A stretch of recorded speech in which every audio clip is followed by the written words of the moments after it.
Chapter 1.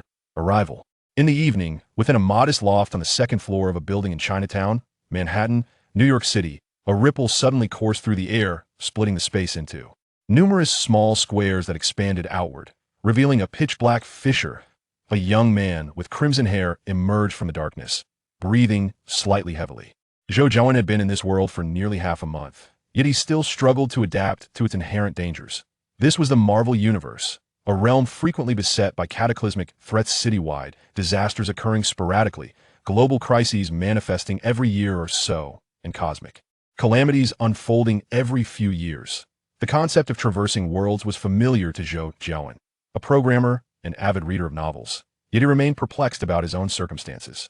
In this universe, he was known as Gavin Zhou, devoid of parents or family, as if he had materialized out of thin air. Yet, paradoxically, he possessed a comprehensive history of his life, including memories from elementary and secondary Shulan impeccable narrative. According to the memories in his mind, he was currently attending Midtown High School, and everything had been unremarkable since his consciousness arrived in this world.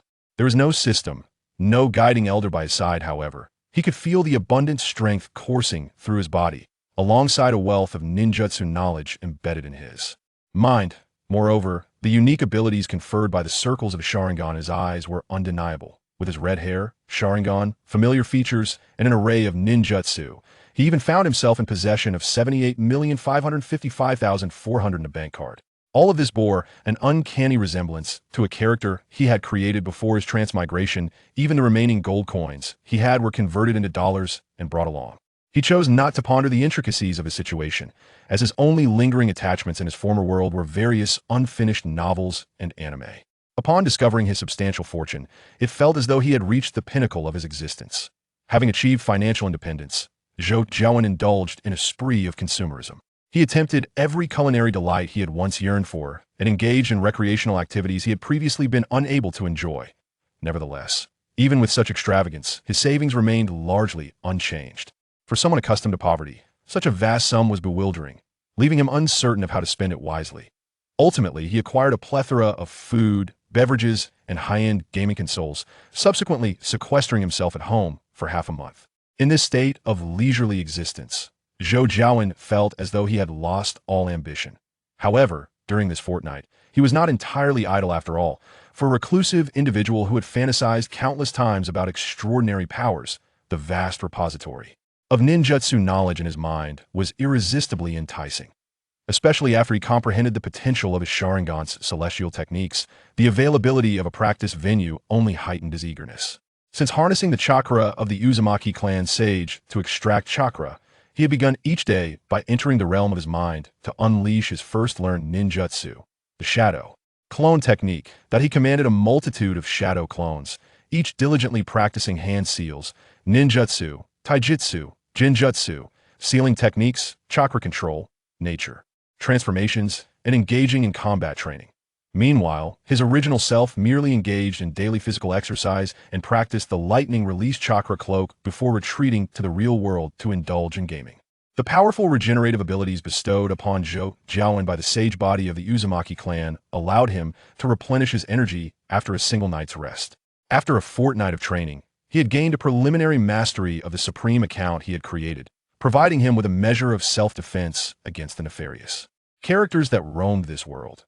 Through his online explorations during this period, he discovered the existence of Stark Industries and Oscorp, yet found no information regarding mutants. At this point, Tony Stark had yet to become Iron Man, but Zhou recalled a classmate from Midtown High named Peter Parker. This world resembled a fusion of the Marvel Cinematic Universe, which offered Zhou a modicum of reassurance, as he had little familiarity with Marvel Comics. According to recent online information, the onset of the Iron Man 1 storyline was approaching, heralding a chaotic time for the world. However, Zhou was indifferent to these developments, planning merely to keep his distance when the time came. His Rinnegan housed several alternate dimensions, placing him in a preeminent position that he wondered if the future snap of the purple sweet potato essence would affect his celestial space, but time was on his side, and he felt no urgency. Currently, Zhou's greatest concern was what to have for dinner and whether he should attend school upon its reopening the next day. After a quick shower, he retrieved a bottle of soda from the fridge, took a hearty sip, and reclined on the couch in a relaxed manner, casually grabbing the remote to switch on the television. Perhaps I should check out tomorrow. I'm feeling a bit bored, he murmured to himself as he flipped through channels without finding anything of interest. Over the past few weeks, during outings for shopping, he had taken the opportunity to explore, and while communication was effortless, he still felt a profound disconnect with this world that if he did not find something to engage in and establish some connection with his surroundings, he feared he would become stagnant. Thus, attending school would be the first step. The following day, Zhou rose early, and after breakfast, he employed a sealing technique on his eyes, rendering the appearance of his Rinnegan indistinguishable from that of an ordinary person before leisurely making his way to Midtown High. As he strolled without much thought, he sifted through the memories stored in his mind. The recollections of this world were akin to a film he had watched, albeit far more vivid, with each detail strikingly clear. Yet, despite their clarity, these memories were not his lived experiences if he did not actively recall them. They felt almost non-existent, in order to avoid causing any disturbances at school. Zhou Jiawen has decided to prepare in advance. Zhou Jiawen paused, that he suddenly realized that his class contained both Gwen Stacy and Mary Jane, the female protagonist from the Spider-Man series. This was unlike anything Zhou Jiawen had ever encountered in any Spider-Man film, indicating that this Peter Parker was not the one he recognized from any movie. With this, the subsequent developments in the storyline have become utterly unpredictable. The difficulty level of the game has escalated significantly. Zhou Jiawen frowned, feeling uncomfortable with the sensation of being surrounded by unknown dangers. Well, he must certainly endure. As long as he stays away from extraordinary powers, the opportunities for such powers to encroach upon him will diminish. Consequently, the dangers he faces will also lessen, allowing for a tranquil life that remains undisturbed. Zhou Jiawen currently possesses an inexhaustible amount of money, at least to the extent that his spending habits ensure he will never run out. He is now living in a state he once dreamed of, though regrettably, the overall environment of this world is perilously hazardous otherwise. It would be perfect. However, contemplating these matters serves little purpose, that he must adapt, refrain from engaging in any events, quietly observe the unfolding situation, and stealthily navigate through life without drawing attention. Chapter 2. Midtown High. According to the memories etched in his mind, Zhou Jiawen arrived at Midtown High School. Upon locating his classroom, he discovered that the seats were nearly filled to capacity. After settling into his designated spot, Zhou began to observe his classmates, who were gathered in small clusters. Mary Jane, with her striking crimson locks, was seated beside her boyfriend, Thompson, engaged in lively banter. Next to Zhou, Gwen Stacy, with her golden hair and exquisite features, was engrossed in her book, seemingly unfazed by the surrounding commotion. In a corner, the bookish figure of future Spider-Man, Peter Parker, was also reading. Though his occasional glances towards Mary Jane revealed a lack of serious focus on his reading material. Did Peter harbor feelings for Mary Jane? Zhou shook his head, dismissing such thoughts as he took out his paper and penned a sketch and jot down ideas. He envisioned creating a secret base within the main space of the Celestial Realm, utilizing ninja techniques for its basic structure while planning to procure internal furnishings from the marketplace. Zhou's mind was brimming with ideas that were somewhat convoluted, so he decided to organize them while he had the time, planning to make purchases directly later. The feeling of having money was truly delightful. The morning swiftly passed as Zhou immersed himself in his shopping plans. It was not until the lunch bell rang that he returned to reality. After a brief tidying up, he hurried to the school cafeteria. Perhaps it was due to the first day back after the holidays or some other reason, but the cafeteria was bustling with students. Zhou ordered 3 servings of steak, a portion of pasta, 2 hot dogs, and several snacks and drinks before finding a corner to sit and began to eat. Since his arrival in this world, his appetite had grown considerably, perhaps due to his physical constitution or his training. These dishes merely sufficed to satiate his hunger. While indulging in Western fast food was enjoyable occasionally, too much of it became rather tiresome. And Zhou found himself unable to eat much after just a few days in this new life. Fortunately, in his previous existence, he had lived independently, honing his culinary skills. To resolve his dining issues, he acquired various Chinese cooking utensils and seasonings from Chinatown, allowing him to prepare meals at home.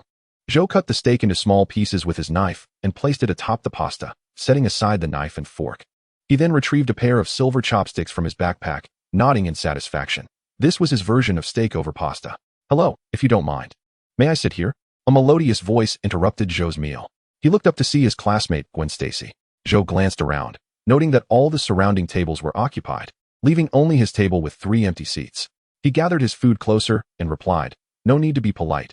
Please feel free to sit." "Thank you, Zhou. I hadn't anticipated your capacity for food to be so prodigious. Are you truly able to consume all this?" Gwen set down her plate and took a seat opposite Zhou Jiawen, her eyes widening in astonishment at the lavish spread before them. Not only were there substantial dishes like steak and pasta, but also an abundance of snacks such as fries and chicken nuggets, nearly occupying half the table.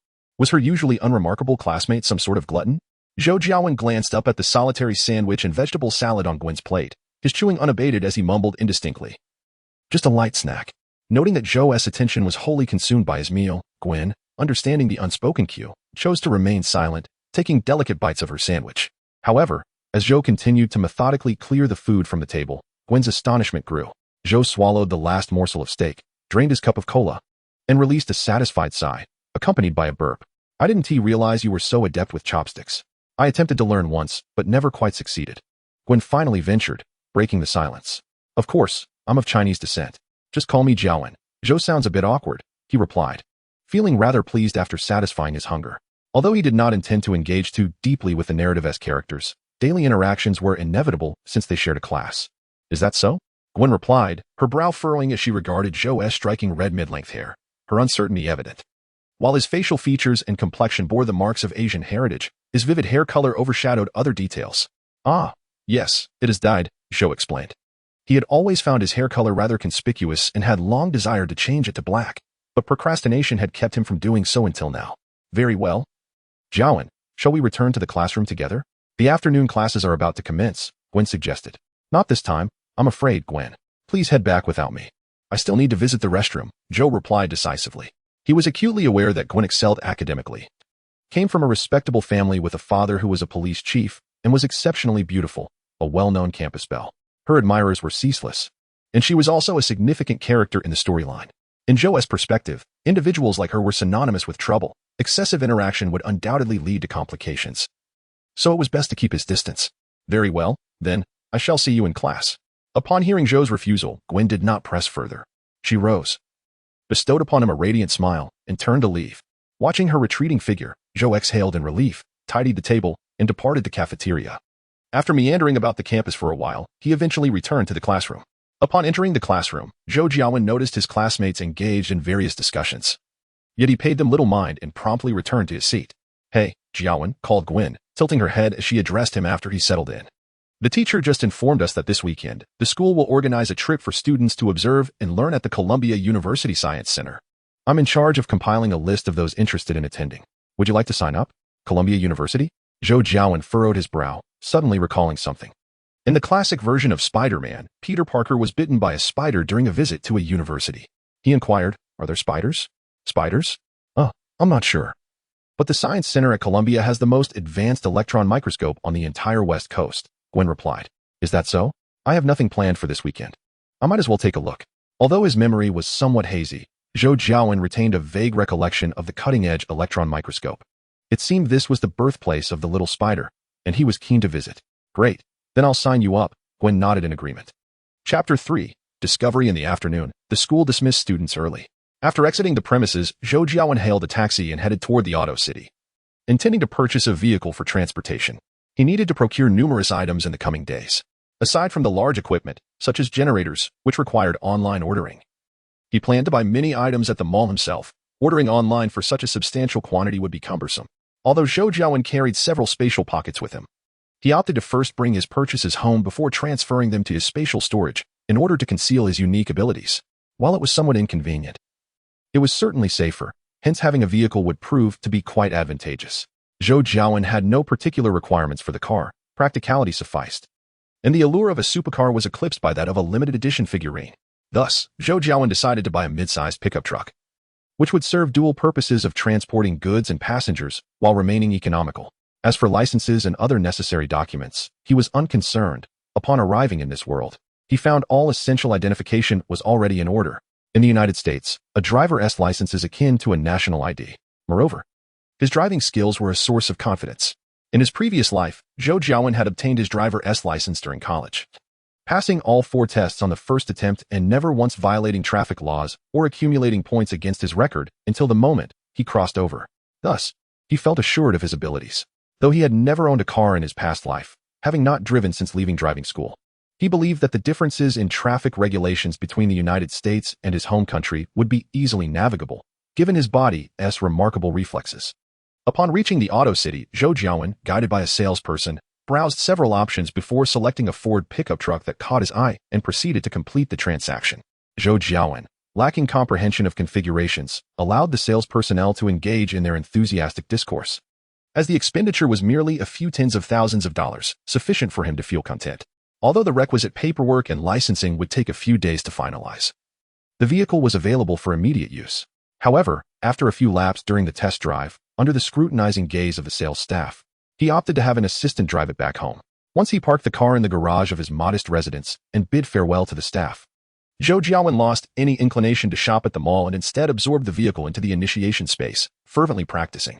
After 2 days of relentless training, he finally felt capable of navigating the roads proficiently. Throughout these days, Zhou Jiawen attended school during the day, while his shadow clone honed its driving skills and practiced ninjutsu in the initiation space. After classes, he frequented the mall to order appliances and furniture, such as refrigerators, televisions, and sofas, for home delivery. During this time, Gwen attempted to engage Zhou Jiawen in conversation several times, but he maintained a cool demeanor, neither offending nor becoming overly familiar. Gwen, perceptive in nature, soon recognized Zhou Jiawen's intent to keep a distance after encountering several subtle rejections. Despite her curiosity, she possessed her own pride and restraint, choosing to refrain from further interaction with him. As days passed, Friday arrived, bringing with it a gentle rain that persisted until school ended, extinguishing Zhou Jiawen's desire to visit the mall, prompting an early return home. After dinner, he slumped onto the sofa, suddenly feeling a sense of aimlessness. The past few days had been tightly scheduled with school, albeit he found enjoyment in his academic life. Post-classes, he busied himself with shopping and continuous training, leaving little room for leisure.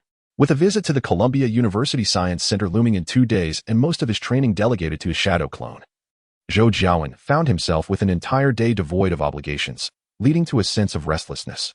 Gazing out at the drizzling rain, an idea flickered in his mind.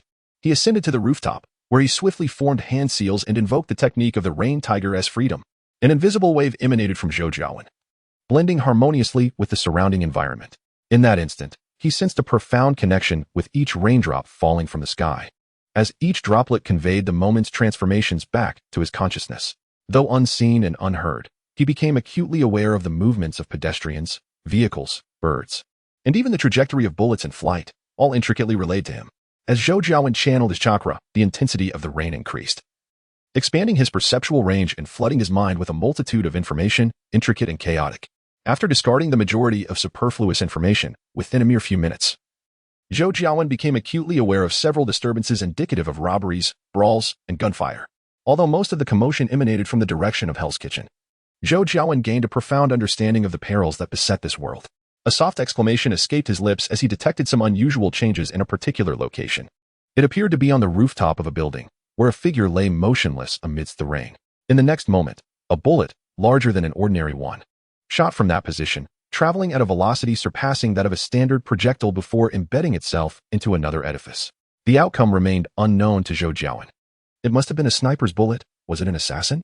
His curiosity piqued. Zhou Jiawen estimated the distance, formed hand seals, and, while unlocking the Rain Tiger's free technique, simultaneously performed a new perception ninjutsu, the Kagura Hard Eye. The Kagura Hard Eye is a unique perception ninjutsu of the Uzumaki clan. When selecting his game character, Zhou Jiawen chose the sage body of the Uzumaki clan, and although he lacked the potential to learn bloodline techniques like would release, his affinity for sealing techniques and perception ninjutsu was significantly enhanced. Despite having studied the Kagura Hard Eye for only half a month, he could now perceive movements within a radius of approximately 10 kilometers. Once Zhou Jiawen locked onto the assassin with his Kagura Hard Eye, he sensed an aura considerably stronger than that of an ordinary person. The figure was swiftly navigating through the building, and after exiting, climbed into a vehicle, driving in circles through the streets. Zhou Jiawen remained unhurried. He had ample time and patiently observed the assassin's movements.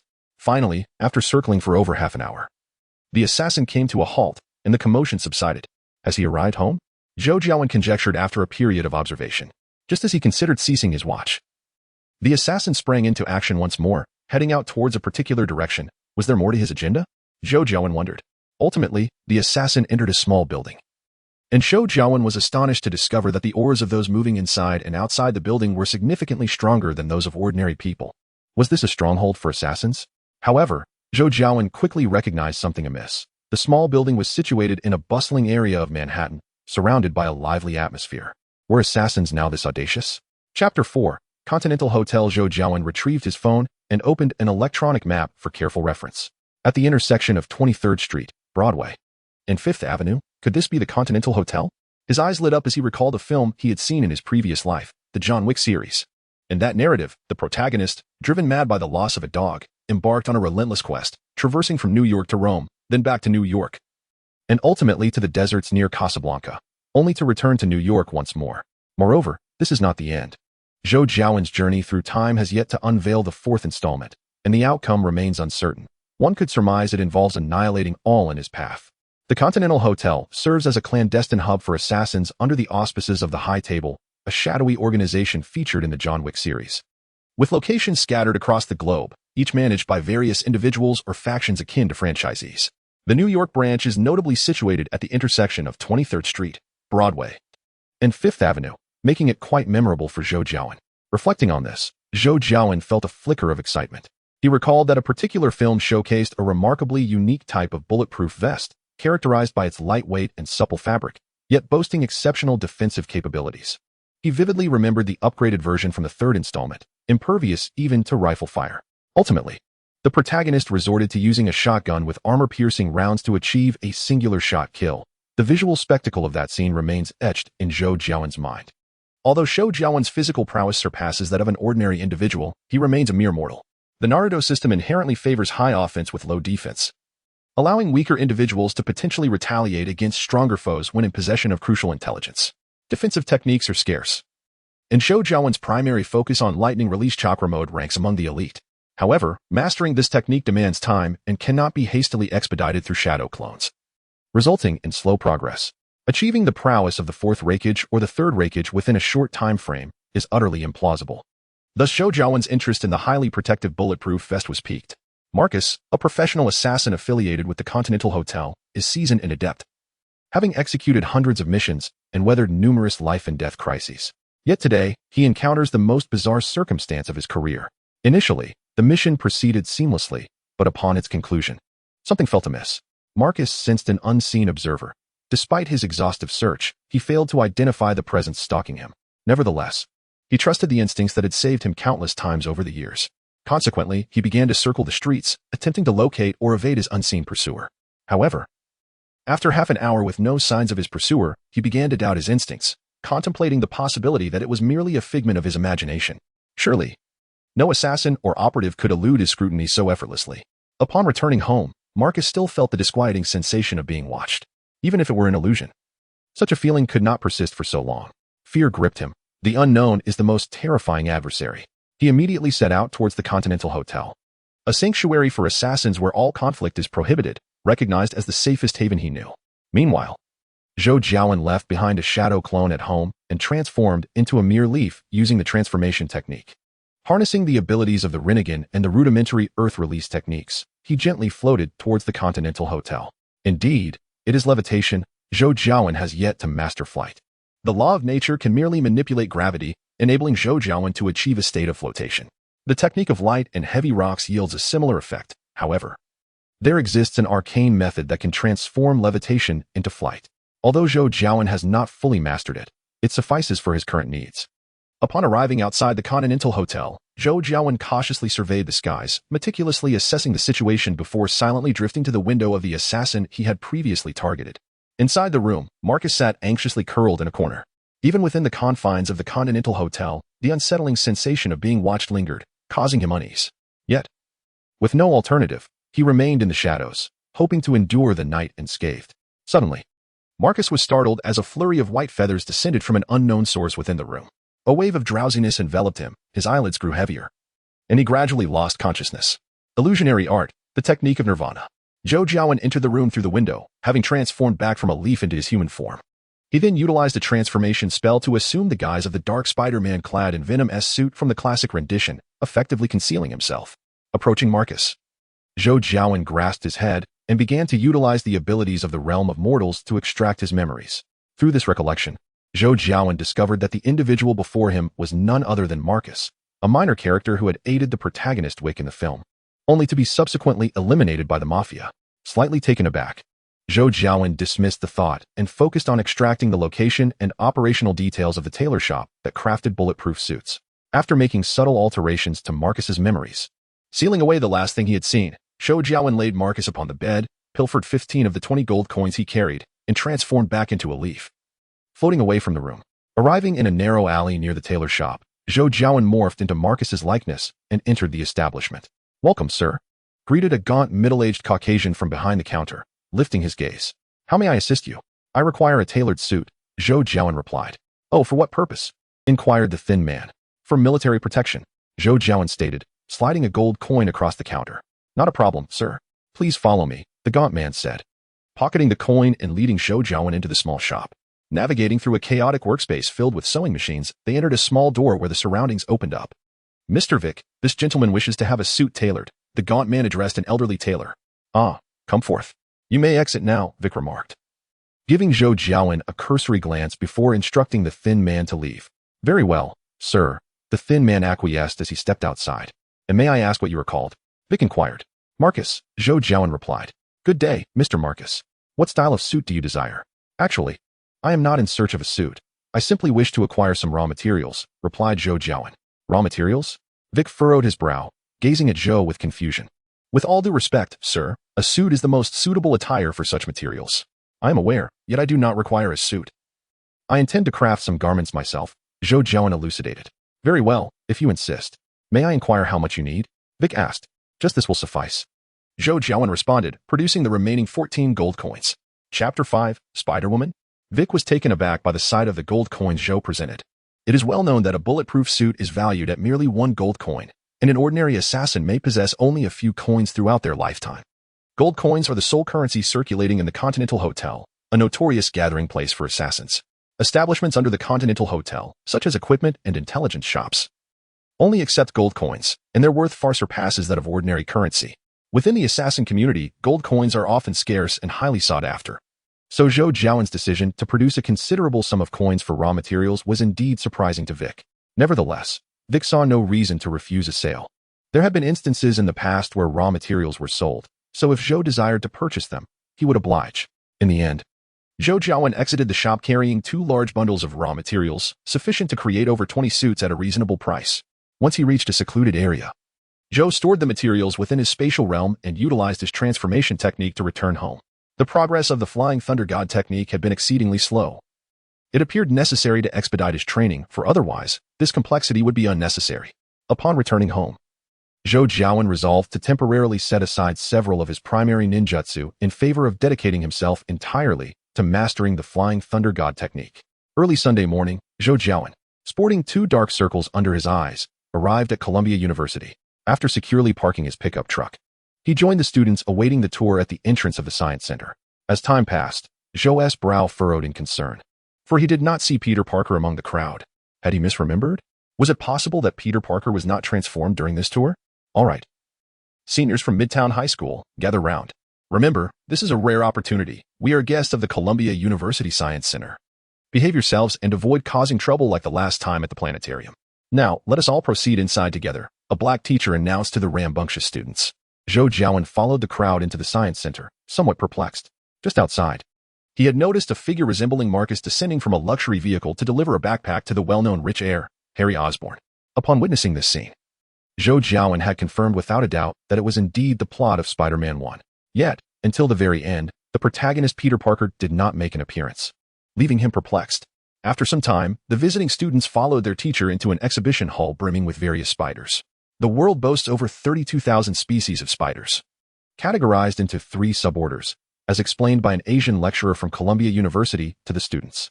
Standing before a display case housing a super spider infused with the genes of multiple species, Zhou Jiawen observed intently. One of the cases was empty.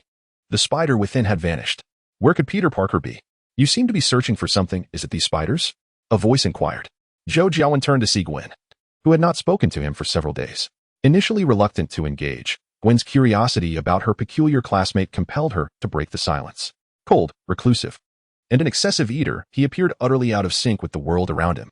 She had never witnessed Zhou Jiawen initiate a conversation with anyone in her memory. He existed like a mere backdrop, unremarkable. Only this semester had Zhou Jiawen's presence begun to take on a semblance of substance. Gwen was convinced that he harbored some secret within him.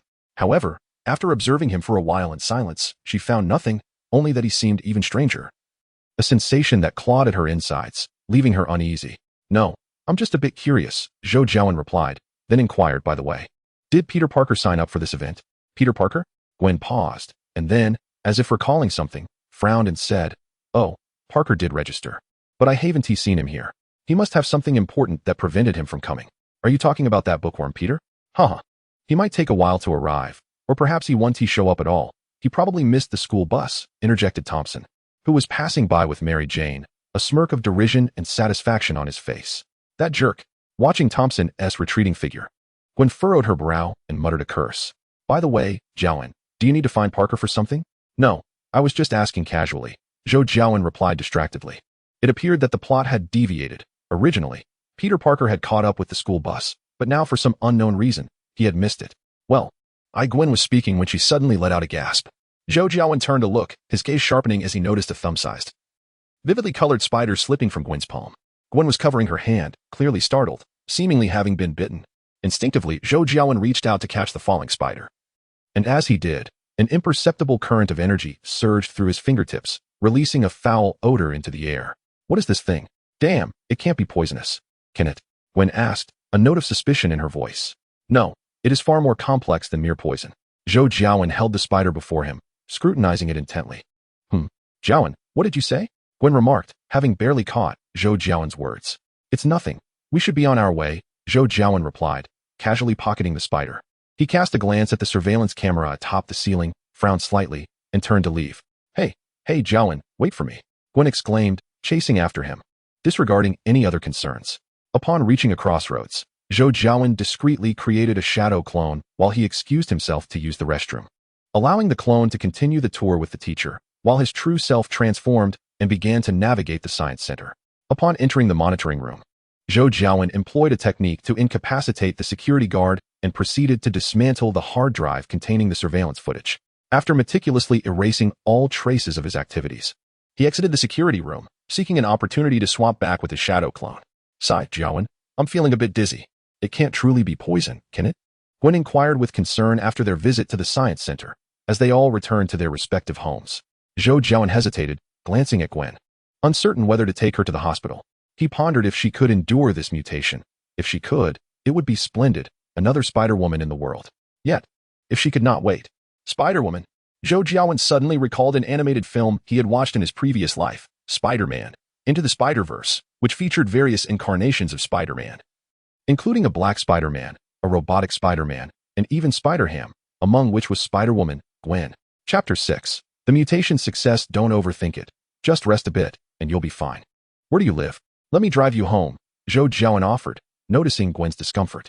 He had come to realize that even if he took Gwen to the hospital, the venom of the super spider might not be treatable in a typical medical facility. Instead, it could expose her unusual condition to those with ulterior motives, leading to unnecessary complications.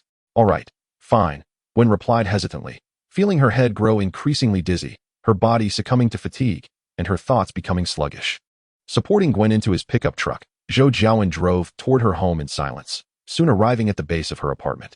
Do you need me to walk you up? He inquired as he parked the vehicle. No, it's all right, thank you. I just feel a bit thank you for today, Gwen responded, nodding appreciatively before opening the door and making her way inside.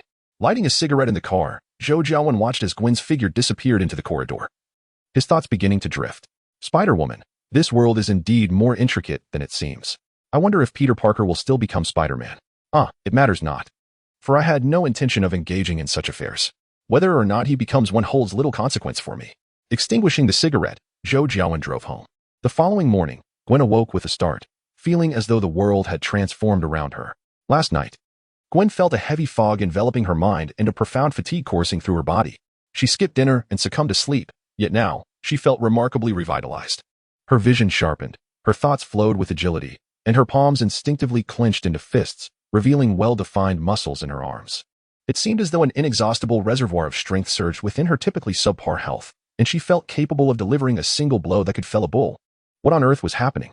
Zhou Jiawen arrived at the classroom early, only to find Gwen anxiously fidgeting in her seat, awaiting something. Upon noticing Zhou Jiawen's entrance, her eyes sparkled with excitement, and she sprang to her feet. Hey, Jiawen, you finally made it. I've been waiting for you for ages, Gwen exclaimed. Waiting for me? For what? Zhou Jiawen feigned ignorance, Although he had a fair inkling of Gwen's intentions, he had no business involving himself in her transformation yesterday.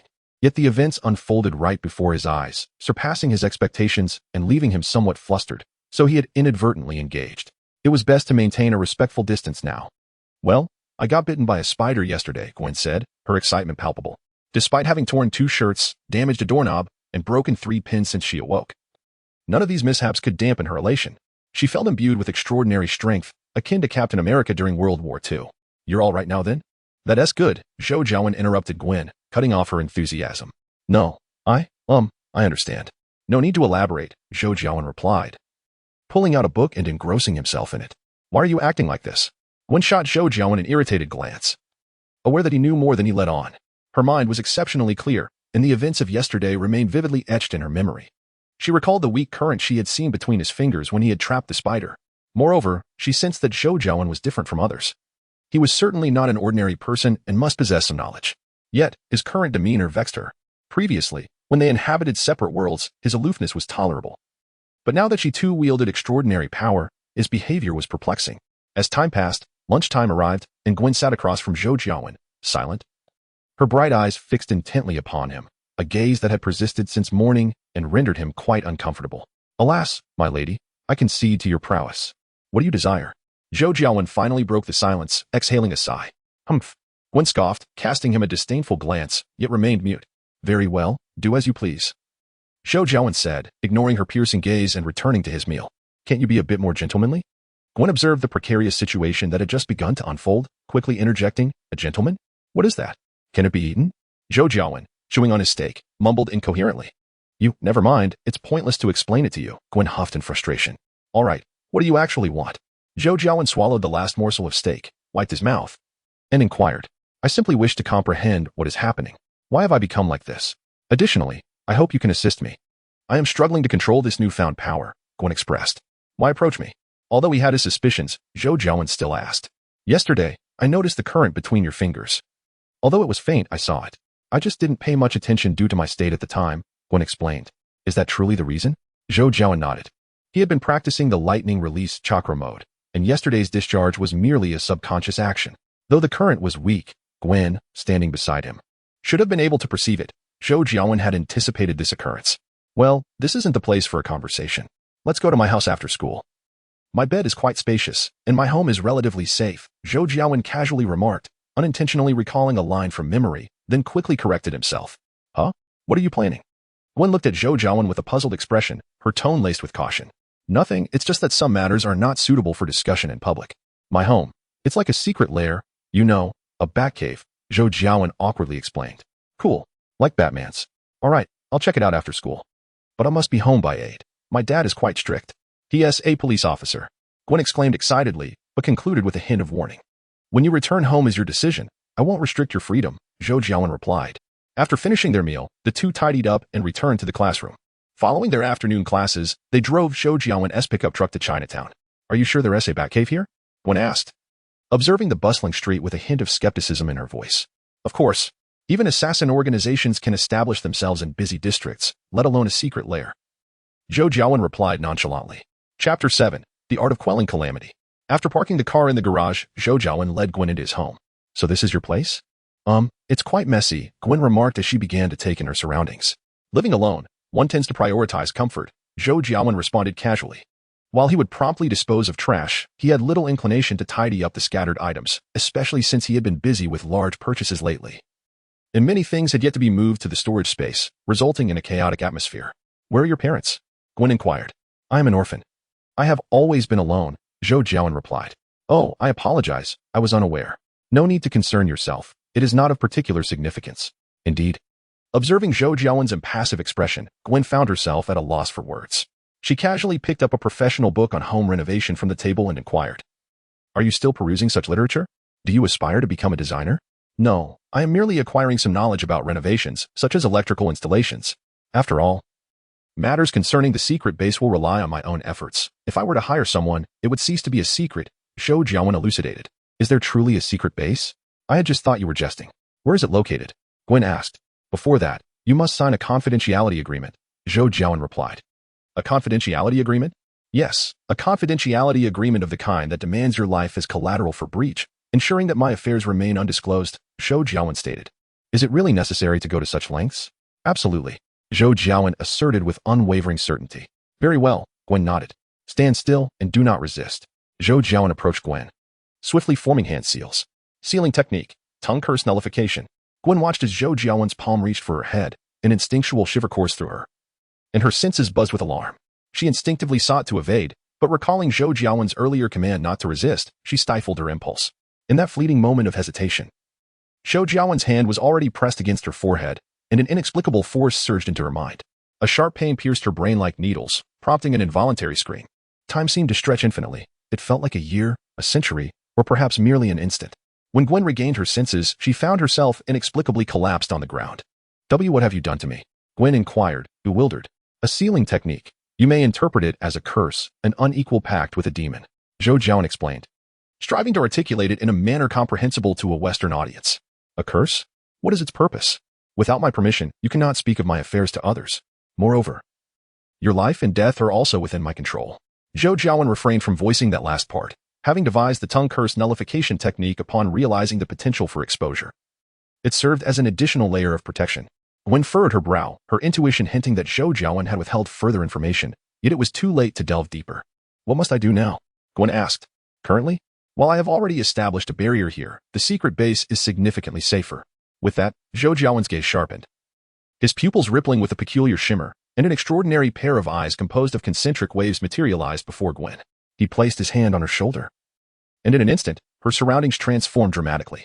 In the realm of celestial divinity, Zhou Jiawen possesses the unique ability of the Rinnegan, enabling him to forcibly transfer objects or entities before him into alternate dimensions, rendering adversaries powerless to resist. This extraordinary power encompasses 5 distinct realms: lava, ice, acid, sand, and supergravity, as well as a primordial sphere that connects these dimensions. Presently, Zhou Jiawen's ocular prowess is still in its nascent stages, with his utmost limit being the relocation of objects within a 10-meter radius. Even formidable opponents, such as Chachuan, find themselves powerless against this technique, making it impractical to directly cast enemies into a specific realm during combat. However, the mere act of transferring objects requires significantly less chakra when in direct contact, a feat Zhou Jiawen is capable of enduring. Is this your secret base? What is this place? Gwen inquired, her astonishment rendering her nearly speechless as she surveyed this surreal world. The verdant sky, devoid of the sun yet radiantly bright, cast its glow upon the desolate earth, where small hills of rock rose majestically. Not far off, a vast expanse had been cleared, revealing towering stone walls that hinted at the emergence of a grand edifice, while a corner brimmed with supplies, steel bars, cement, tiles, televisions, sofas, and more.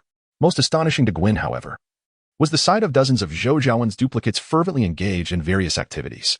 Some sat cross-legged as if in deep contemplation, while others breathed fire, expelled water, commanded lightning, harnessed fierce winds, crafted rocks, erected earthen walls, or engaged in combat with one another. Who are you? And who are they? Gwen asked in disbelief. Me? I am simply myself. They are my clones, Zhou Jiawen replied, reveling in Gwen's astonishment. He understood well why many desired to showcase their abilities before others. The thrill was undeniably exhilarating. Clones? Is that your power? Gwen queried. One could say that. But I practice ninjutsu. In simpler terms, it involves the amalgamation of physical and mental energies, which are then released through hand seals to achieve various effects, Zhou Jiawen elucidated. In truth, Zhou Jiawen had long suppressed his own feelings. After placing a seal on Gwen, she became, in a sense, his own, preventing others from extracting information from her. This newfound assurance allowed him to converse more freely. That sounds impressive, Gwen responded, her smile somewhat awkward as she grasped only fragments of Zhou Jiawen's explanation. All right. Let's discuss your situation now, Zhou Jiawen suggested. Oh, sure. You see, I was bitten by that spider yesterday. Initially, I felt quite unwell, but upon awakening this morning, I discovered I had changed. My strength, speed, reflexes, everything has been enhanced, Gwen recounted, her spirit invigorated as she spoke of her transformation. Understood. Try this movement, Zhou Jiawen instructed. As he spoke, Zhou Jiawen mimicked the iconic web-slinging gesture of the original Spider-Man, recalling that in that iteration, the hero lacked web shooters. Rather, the webs were produced organically from his own body. What is this? Gwen exclaimed, raising her arm and gesturing towards the distance. Suddenly, a stream of pristine white web shot forth from her wrist. Oh, for heaven's sake, what on earth is happening? Gwen cried out in alarm. Congratulations, Gwen. You've transformed into a spider spirit, Zhou Jiawen chuckled. Chapter 8. The test. What exactly is a spider spirit? It is akin to a female spider demon. Oh. I certainly don't wish to become that creature, Jiawen. Think of a way out. The mere thought of the monstrous beings from various mythologies, with human faces and spider bodies, sent a chill down Gwen's spine. Calm down. I'm merely making a comparison. You have likely completed your metamorphosis and will not undergo further changes. What you need to focus on now is mastering your newfound abilities, Zhou Jiawen reassured her. Is that true? Gwen remained apprehensive, considering she was currently emitting webs from her wrist. What exactly was her condition now, a human-spider hybrid? Indeed. The creature that bit you yesterday was a genetically engineered super spider developed at Columbia University's Science Center, a fusion of multiple spider genes. Its venom reacted with your body, merging certain spider traits with your own genes. Thus, you have acquired some spider-like characteristics. But remember, you are fundamentally still human, Zhou Jiawen explained. Well, that makes sense.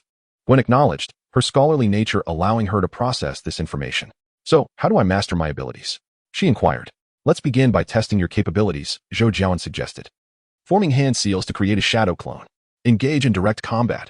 You can strike him without worry, he will not be harmed. Fight? But I've never been in a fight. I don't know how. Gwen protested. Don't worry, it's merely to assess your basic attributes. But Zhou Jiawen's shadow clone, unable to contain its eagerness, charged forward with a powerful jab. Ah, Gwen exclaimed, instinctively reacting to the approaching fist. Leaning back just in time to evade the shadow clone's strike. Seeing her evade the punch, the shadow clone pressed the advantage, launching a flurry of powerful punches and kicks, increasing in speed with each attack. Yet, Gwen managed to narrowly avoid each of the shadow clone's strikes. Impressive reflexes, the shadow clone praised. However, to Zhou Jiawen's keen eyes, Gwen's movements were rife with openings. After all, the Rinnegan is the ultimate form of the Sharingan, providing extraordinary dynamic vision. Gwen was merely dodging, failing to utilize her abilities effectively. He was simply testing her reaction speed. Seizing an opening, Zhou Jiawen executed a sweep kick, sending Gwen tumbling to the ground. Gwen gradually rose to her feet, ready to utter a few words, when Zhou Jiawen launched another attack, swiftly knocking her down once more. Defense alone won't suffice. You must take the offensive, Zhou Jiawen remarked coolly. I am aware of that. Gwen retorted, her irritation rising after being toppled twice. Rising again, she charged forward, throwing a punch aimed at Zhou Jiawen's face. He ducked just in time, and she followed up with a knee strike and a straight kick. Zhou Jiawen quickly sidestepped, retaliating with an elbow strike to her head, which Gwen managed to block with both hands. Thus began a rapid exchange of attacks and defenses between them. As time passed, Gwen gradually entered a heightened state, her body growing increasingly invigorated. Zhou Jiawen possessed formidable dynamic vision, while Gwen relied on her spider sense. Despite her lack of experience, her physical prowess far surpassed that of Zhou Jiawen, who had only trained for less than a month and had yet to fully develop his physical capabilities. The two engaged in a spirited back and forth. However, Gwen soon executed a sweeping kick that Zhou Jiawen could not evade. He had no choice but to block with both hands. Yet the force of her attack overwhelmed him, sending him crashing into a cloud of smoke. After receiving the information transmitted from his shadow clone and gaining a more intuitive understanding of the situation, Zhou Jiawen could not help but click his tongue in admiration. Gwen's physical condition was indeed remarkable. In terms of martial arts, her sheer physicality could easily overpower him. Without the advantage of his eyes, he would have likely been defeated long ago. Jiawen, are you all right? Gwen asked with concern, gazing at the smoke where Zhou Jiawen had been. Rest assured, this is merely a feature of the shadow clone. It dissipates upon taking damage, he explained. So what should we do next? She inquired. Continue. Your state is improving, and you must have noticed that combat allows you to quickly master your body, Zhou Jiawen replied. Should I continue sparring with your clone? It seems rather fragile. Can't you battle me directly? Gwen suggested eagerly, having realized that Zhou Jiawen's physical capabilities were inferior to hers. How naive. Zhou Jiawen scoffed. As for my clones, I can create as many as I desire. If one-on-one is insufficient, then we shall engage in a group assault. With that, he formed hand seals and summoned 3 shadow clones, which immediately charged at Gwen. Initially, she was taken aback, scrambling to defend against the onslaught of Zhou Jiawen's clones. After being knocked down several times, she began to adapt, leveraging her advantages and exploiting the weaknesses of the clones to eliminate them one by one. That was hardly a challenge, Gwen panted, catching her breath. Is that so? Zhou Jiawen replied, forming seals again to produce 5 shadow clones. Hey, Jiawen. You can't do this to me. At least let me catch my breath. Gwen protested. Of course, we are merely training your control over your body. So there is no need to rush. You may take your time to rest, Zhou Jiawen assured her. How long must we persist with this training? Until you can effortlessly obliterate 20 shadow clones without batting an eye. 20? How is that even feasible? It is indeed possible. Shadow clones are exceedingly fragile techniques, easily destroyed with a single blow. This technique is typically employed to assess enemy conditions and gather intelligence. With your current physical prowess, once mastered, dispatching 20 at once will be a simple feat, remarked Zhou Jiawen. Is that true? Gwen questioned, clenching her fist in skepticism. We shall find out through practice. Have you rested sufficiently? Let us continue, Zhou Jiawen commanded with a wave of his hand, directing the shadow clones to launch their assault. Gwen, resolute, charged forward to confront the shadow clones. Before long, despite enduring numerous hits, Gwen managed to eliminate Zhou Jiawen's shadow clones one by one. Jiawen, can't you go a bit easier on me?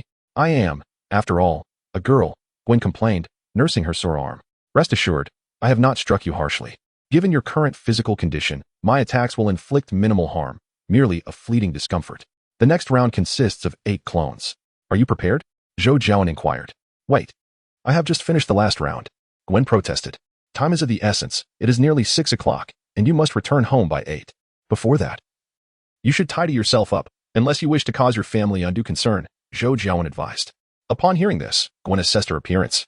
Having been knocked down several times, she was now covered in dust, and her golden hair was in disarray. Indeed, this state was rather unsightly. Hold on. Are you suggesting I should tackle 20 today? At this rate, it would take me ages to manage 5, Gwen said. However, tackling 3 would be significantly easier. Completing this today seems improbable, but the sooner, the better. If possible, Zhou Jiawen replied. Very well, you are the expert. Your word is final. After a moment's contemplation, Gwen nodded in agreement. Chapter 9. Strength in the ensuing days. Barring any obligations, Gwen consistently visited Zhou Jiawen's home after school to practice, her mastery over her body steadily improving. Within the training space, Gwen donned a snug tank top and fitted athletic leggings, showcasing her shapely figure exquisitely. At that moment, Gwen navigated through over 30 Zhou Jiawen clones, skillfully dodging and striking with punches or kicks, or launching strands of webbing to transform the clones into wisps of smoke. After nearly 5 days of rigorous training, Gwen had reached a point where she could adeptly control her body, whether in evasion or offense, each movement strikingly fluid and precise, akin to the graceful dance of an antelope. With a triumphant shout, Gwen ensnared one of the Zhou Jiawen shadow clones with a strand of webbing, forcefully hurling it to collide with 3 others, resulting in a spectacular explosion of the final clones. Jiawen, I feel that I have successfully passed this training. They are no longer my rivals, Gwen remarked, wiping the beads of sweat from her forehead as she approached Zhou Jiawen. Indeed, you have mastered your body, Zhou Jiawen replied. Thank you, Gwen expressed sincerely. No need for thanks. Now, it would be best for you to return home early and rest. Starting tomorrow, you need not come anymore. With that, Zhou Jiawen extended his hand, intending to teleport with Gwen. Are you so eager to send me away? Gwen asked, a hint of displeasure in her gaze. No. What I mean is that there is no need to continue this routine as we have these past few days. The construction of my secret base has been delayed, and I still welcome your visits, Zhou Jiawen clarified, acknowledging that having someone to converse with these days had been rather pleasant. Very well. After a few seconds of locking eyes with Zhou Jiawen, Gwen nodded and grasped his hand. Upon their return to the real world, Gwen promptly entered the bathroom to freshen up. Having learned from her first day, she now brought a change of clothes for her post-workout routine. She had informed her family that she enrolled in a few fitness classes, which, with her father's support, alleviated much of the hassle. Dabbing her damp hair with a dry towel, Gwen settled beside Zhou Jiawen, who was watching television, her eyes fixed intently upon him. We agreed not to stare at me like that, Zhou Jiawen said, diverting his gaze from the screen. Apologies, I was merely curious, Gwen replied. Curious? Curious about what? Were you living this way every day before? You possess such extraordinary abilities, Gwen inquired. Is this life not satisfactory? Simple and straightforward, Zhou Jiawen responded. No. I merely thought you should have more on your plate, considering your strength, Gwen remarked. More on my plate? You mean punishing evildoers, fighting crime, maintaining world peace, like Superman? Well, I mean, even if you're not like Superman, your life should be more vibrant and varied, rather than this monotonous routine, even more ordinary than the average person. Gwen, some matters are not so simple. Now that you possess power, you must hold a sense of reverence for it. This world is far more complex than you realize. I do not understand. I merely believe that if you have this power, you should not squander it, should you not? Instead of hiding it like you do. Gwen furrowed her brow. Perhaps, everyone has their own perspective. What do you wish to achieve with that power? Zhou Jiawen countered without engaging in a dispute. Me? I do not know. Gwen's eyes showed a flicker of confusion at the question. She had not yet fully contemplated her newfound abilities. Well then, let us wait until you have clarified your thoughts before discussing this matter further. My dinner is nearly ready. Would you like to stay and eat here tonight? Zhou Jiawen proposed. Zhou Jiawen understood that there were certain matters beyond his control, Since Gwen had become a mutant, the emergence of Spider-Woman was likely imminent. Hence, he chose to train Gwen through combat, aiding her in awakening her fighting instincts as swiftly as possible. However, this did not imply that Zhou Jiawen intended to alter his own beliefs to become some sort of superhero. Your abilities are indeed quite convenient, Gwen remarked, casting a glance at Zhou Jiawen's shadow clone diligently bustling about in the kitchen. After finishing dinner, Gwen exited Zhou Jiawen's home. Observing the still bright sky, she opted for a leisurely stroll along the street instead of rushing to the subway station as she usually did. The conversation with Zhou Jiawen earlier had prompted her to ponder the potential applications of her abilities. Though uncertain of Zhou Jiawen's motivations, she was reluctant to conceal her powers and let them stagnate like he had. Help! Is anyone there? Please, help me. A sudden scream jolted Gwen back to reality. Turning around, she noticed a dimly lit alley where a knife-wielding man was menacingly confronting a middle-aged woman, evidently attempting a robbery. Hey, stop. Let that lady go. I've already called the police, Gwen shouted as she approached, her innate sense of justice, honed by years of influence from her police chief father, propelling her forward without hesitation into the alley. Get lost, kid. The assailant turned around, his expression shifting to one of alarm as he brandished the knife. However, upon realizing that the newcomer was merely a beautiful high school girl, he relaxed somewhat. Hey, little girl, didn't your daddy tell you not to walk alone at night? The man sneered, advancing toward Gwen and reaching out to grab her. Gwen's expression hardened as she swiftly seized his wrist, executing a powerful shoulder throw that sent him crashing to the ground, rendering him unconscious with the sheer force of the impact. My father taught me to handle situations like this. Scoundrel, Gwen exclaimed, shaking her hand as if she had touched something filthy. Thank you, dear. If it weren't for you, I wouldn't know what to do, the woman said, gathering her belongings that had fallen during the struggle. No need to thank me, ma'am. Could you please call the police and wait for them here? I really must get home now, Gwen replied. Thank you. It's the least I could do. It's dangerous out here at this hour. You should hurry home, the middle-aged woman urged. All right, goodbye, ma'am. With that, Gwen turned and exited the alley, feeling an exhilarating rush of triumph for having thwarted a crime. It filled her with an overwhelming sense of satisfaction, as if a new world was unfolding before her. Chapter 10. Superhero. The following morning, Zhou Jiawen lay in bed, engrossed in his phone. It was Saturday, and there were no classes to attend. Although he had awoken quite some time ago, he remained reluctant to rise from his cozy refuge. A series of urgent knocks echoed through the air, causing Zhou Jiawen to furrow his brows. He rarely interacted with outsiders, and the only person likely to seek him out was one individual. Jiawen, are you home? Jiawen? Gwen stood at the door, her eyes encircled by dark rings, her expression brimming with excitement. With a resigned sigh, Zhou Jiawen donned a garment and approached the door, allowing Gwen to enter. Please, take a seat. Help yourself to a drink while I freshen up, he said, not waiting for a response as he strode into the bathroom. After completing his morning routine, Zhou Jiawen returned to the living room, holding a cup of warm milk. Jiawen, you won't believe what I experienced yesterday. It was utterly fascinating, Gwen exclaimed as soon as he settled down. What is it? Zhou Jiawen inquired, sensing the thrill in her demeanor. I had quite the adventure after leaving your place yesterday. Gwen eagerly recounted her encounters. Is that all? You seemed too excited to have slept at all last night, Zhou Jiawen remarked, somewhat bewildered. It was merely a thwarted robbery. After all, not at all. After apprehending that scoundrel, I returned home. The more I thought about it, the more I felt compelled to act. My father always taught me to uphold justice and never to condone crime. With the abilities I possess, I should embrace the responsibility that comes with them. That night, I stealthily slipped out through the window, using the technique you taught me to swing between the buildings. The sensation was exhilarating. In the early hours, I prevented several similar incidents, including a drug deal. The traffickers were armed, but they were no match for me. I dispatched them swiftly, Gwen said, her excitement intensifying. Wait, I have one question. Did you wear a mask? Zhou Jiawen inquired, frowning. Well, I wore a hat and a mask. Does that count? Gwen responded. That's a relief. At least you haven't lost your sense of reason, Zhou Jiawen exhaled, relieved that she had taken some precautions and hadn't recklessly exposed herself. What do you mean by that? I've read superhero comics too, you know. I will be careful. The important thing is that I've realized how I want to utilize my special abilities. Gwen asserted. Are you certain you wish to pursue this path? Zhou Jiawen asked. Yes, I am certain. At the very least, I want to give it a try, Gwen replied. Jiawen, I believe you should not let your abilities go to waste. How about, no, since you've made your decision, I must share something with you. Consider it a piece of advice, Zhou Jiawen interrupted, extending his hand, signaling her to take hold. What do you wish to say? Can't we discuss it here? Do we have to go to the secret base? Gwen queried, puzzled, yet she stepped forward to grasp Zhou Jiawen's hand. In an instant, the scene shifted, and the two were transported to a spatial realm. This world is far more complex than it appears. Even now, my understanding remains rather superficial. Although I have established a protective barrier within my home, this place feels significantly safer. Zhou Jiawen led Gwen to a spacious sofa he had prepared in his secret base. Well, what is it that you wish to discuss? Gwen inquired. First and foremost, I must enlighten you about certain organizations that remain obscure to the average person. The first is an entity known as the Department of Homeland Strategic Defense, Attack, and Logistics, established to counteract significant threats to Earth. With a long-standing history, they have developed their own methods for dealing with individuals like yourself who possess extraordinary abilities. Initially, they assess the discovered individuals and then either recruit, monitor, or eliminate them. Their methods are relatively mild, Zhou Jiawen explained. Department of what? Such a lengthy name. Is it a government agency? Gwen asked. It can also be referred to as SHIELD.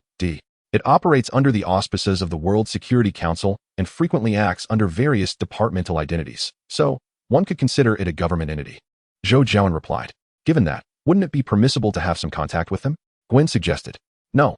The reason I mention this organization is to caution you against excessive interaction with them. This organization wields considerable power, and if you truly become a superhero, they will undoubtedly take notice of you. Most importantly, the organization is internally corrupt, having been completely infiltrated by another nefarious group without their awareness. Thus, it is best for you to maintain a stance that neither offends nor endears you to them, Zhou Jiawen cautioned. Nefarious group? What evil organization are you referring to? Gwen asked, intrigued. This is the crux of the matter. The organization is called HYDRA, a group established during World War II by the Nazi regime, with the aim of dominating the world. Although they were defeated in the war, they have quietly developed and expanded their influence over the past several decades, establishing a formidable presence worldwide.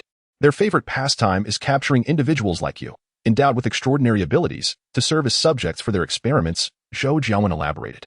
Hydra? I believe I've heard that name before. Oh, right. It was in the Captain America Historical Museum. Is that the same HYDRA? Gwen exclaimed in astonishment. Indeed. That is the very one, Zhou Jiawen confirmed. How can that be? You must be jesting, Gwen frowned, skeptical. What benefit would I gain from deceiving you? Zhou Jiawen retorted. Well, is your concealment of your identity a precaution against this organization? Gwen pondered, realizing that Zhou Jiawen had no reason to mislead her. She was merely taken aback. Yes. And no, Zhou Jiawen replied. Huh. Gwen was momentarily taken aback, struggling to grasp Zhou Jiawen's meaning. Although SHIELD and Hydra are troublesome, at most, they only disrupt my tranquil existence, Zhou Jiawen stated calmly. Despite their power, they pose no real threat to me. As a solitary individual, I possess no vulnerabilities they could exploit. If provoked, I could simply overturn their tables, and then none would be playing anymore. Zhou Jiawen concluded, contemplating HYDRA. Hee. Let's take a glimpse at the celestial cataclysm and the heavenly obstruction star. Gwen's body bristled with an instinctive alertness. Although she was uncertain of what Zhou Jiawen meant by flipping the table, her spider sense indicated it was undoubtedly ominous. Zhou Jiawen couldn't possibly be harboring some concealed identity. In stark contrast to you, you possess family and friends who can easily manipulate you. My intention in sharing this is to encourage you to ponder deeply about your choices. Zhou Jiawen added. I understand. Thank you. Gwen nodded earnestly. Could you enlighten me on what exactly you are guarding against with all your relentless training? Chapter 11. The Vastness of the World Me? Zhou Jiawen pondered momentarily before responding. It's not that significant, Gwen. Do you believe in the existence of deities in this world? Gods? Gwen chuckled lightly. I am an atheist. Wait, are you suggesting that there really are gods and demons in this realm? Gwen's laughter gradually faded as she observed Zhou Jiawen's serious demeanor. In truth, deities are not overly remarkable. Within the entire universe, Earth resides in a celestial domain known as the Nine Realms, and currently, the ruler of the Nine Realms is Odin, the king of Asgard, Zhou Jiawen declared. Hold on. Odin? You mean the one from Norse mythology? Is he an extraterrestrial? Are aliens truly a reality? Gwen interjected. Indeed, thousands of years ago, Odin led his army to conquer the Nine Realms, earning a formidable reputation on Earth. However, beyond the Nine Realms, countless realms exist, Zhou Jiawen explained. Is what you say truly factual? How do you know this? Are you also an alien? Gwen inquired with excitement. No, I am a genuine Earthling. You needn't concern yourself too much with this. Asgard serves as the guardian of the Nine Realms, and as long as Odin lives, Asgard has the capacity to protect this celestial domain. For now, extraterrestrials cannot breach it. Zhou Jiawen reassured her. I'm not worried about that. Wait. What do you mean by for now? Gwen seized upon one of Zhou Jiawen's words. Odin is aging and does not have long to live. Yet his successors have yet to attain the capability of kingship. His eldest daughter, Hela, the goddess of death, was sealed long ago due to her overwhelming ambition. His eldest son, Thor, is merely a muscle-bound simpleton, while his second son, Loki, harbors ambition but lacks the requisite power. Once Odin passes, Asgard will likely descend into chaos, rendering Earth unsafe in the process. Zhou Jiawen elaborated. Is that truly the case? Gwen was at a loss for words, overwhelmed by the staggering revelations Zhou Jiawen had shared, making it difficult for her to accept. Wait, you still haven't explained what you were guarding against? Those extraterrestrials? I haven't discerned any threat they pose to you. Gwen suddenly recalled something and remarked. What I just described pertains only to the tangible world. There are many other dimensions, parallel universes, and realms, such as Hell, for instance. In the distant east lies a mysterious sanctuary known as Kamartosh, where a group of individuals has practiced the art of magic since time immemorial. They have erected temples upon the earth and established magical barriers to fend off invasions from otherworldly realms. Among them, the most formidable is referred to as the Supreme Sorceress, who, under her leadership, denies entry to both heaven and hell. All-powerful malevolent entities from distant dimensions dare not tread upon Earth, sending only lesser minions to stir trouble. Yet, they perpetually covet the planet, biding their time for an opportunity. Zhou Jiawen remarked, your words grow ever more arcane. Do sorcerers truly exist? Did you just say she? The Supreme Sorceress is a woman? Gwen inquired. Indeed, if you seek to learn magic, you may journey to Kamartosh. They do not turn away any earnest scholar, provided you can find them. The current Supreme Sorceress is said to be a woman. I have neither encountered her nor wish to. These sorcerers wield powerful spatial magic, and the Supreme Sorceress guards the Time Stone, capable of manipulating time. I stand no chance against her, Zhou Jiawen explained. Aren't they the guardians of Earth? Why should you be wary? Wait, you don't mean to suggest. Gwen suddenly realized something, hastily distancing herself from Zhou Jiawen. Do not overthink it. I am not a demon or a malevolent deity. I am also a denizen of Earth. Beyond these other dimensions, there are parallel realms. However, I exist within their jurisdiction. The Supreme Sorceress often employs magic to observe the future of this world, and I prefer not to attract her attention. It is entirely possible she has already noticed me, but since I have not caused any significant disruption, she has chosen to overlook my presence. Therefore, I simply wish to live discreetly, yearning for a tranquil existence. Zhou Jiawen elucidated. The reason Zhou Jiawen divulged so much to Gwen was twofold. First, he had already placed a curse mark upon her, rendering her entirely under his control. Secondly, his origins were shrouded in mystery. Despite his impeccable credentials, those with discerning eyes could easily detect inconsistencies. No hermit could exist from birth as a mere backdrop. All right. You've utterly astonished me with your revelations today. I find it difficult to process all at once, Gwen confessed. The subsequent matters are of little concern to you. Just remember the earlier points. If the sky were to fall, there would be one tall enough to bear the weight. You need only continue with your own responsibilities. Zhou Jiawen reassured her. With that, Zhou Jiawen left Gwen to assimilate the information, retreating to a nearby spot to commence planning his training for the day. In recent days, he had ceased practicing ordinary evasion techniques and secret arts, dedicating himself entirely to mastering the Flying Thunder God technique and sealing arts, which had yielded considerable progress. Given that Zhou Jiawen's attributes were fully developed, after the incident at the mainland hotel, he had recognized certain shortcomings within himself, leading to the emergence of new ideas. For instance, to establish a perceptual barrier encompassing the entirety of New York City, it need not serve any grand purpose. Its sole function would be to convey information. This way, he could employ the technique of telescopic vision to observe every nook and cranny of the city at any given moment. However, this endeavor is colossal, necessitating the strategic placement of numerous seals throughout various corners of the metropolis. The black rods, infused with the amalgamation of 7 chakra natures bestowed by the Rinnegan, serve as exquisite materials for carrying these seals. Zhou Jiawen has already commenced their fabrication. When the time comes, he shall merely insert them into the ground. Zhou Jiawen intends to embark on this venture upon the completion of the Flying Thunder God technique, incorporating the seals of this technique among the perceptual seals, thereby granting him true freedom of movement within the city. Jiawen, thank you for sharing this with me, Gwen remarked as she approached Zhou Jiawen. It's nothing. Even if I hadn't informed you, with the passage of time, you would eventually come to know these things, Zhou Jiawen replied. What do you mean? Gwen shook her head and continued. Do you plan to remain in silence, concealing your true self indefinitely? That depends. I must at least wait for this current Supreme Mage to pass. She is far too powerful and enigmatic, Zhou Jiawen stated. What? The Supreme Mage can die too? Gwen exclaimed in astonishment. Of course, the Supreme Mage is human and thus mortal.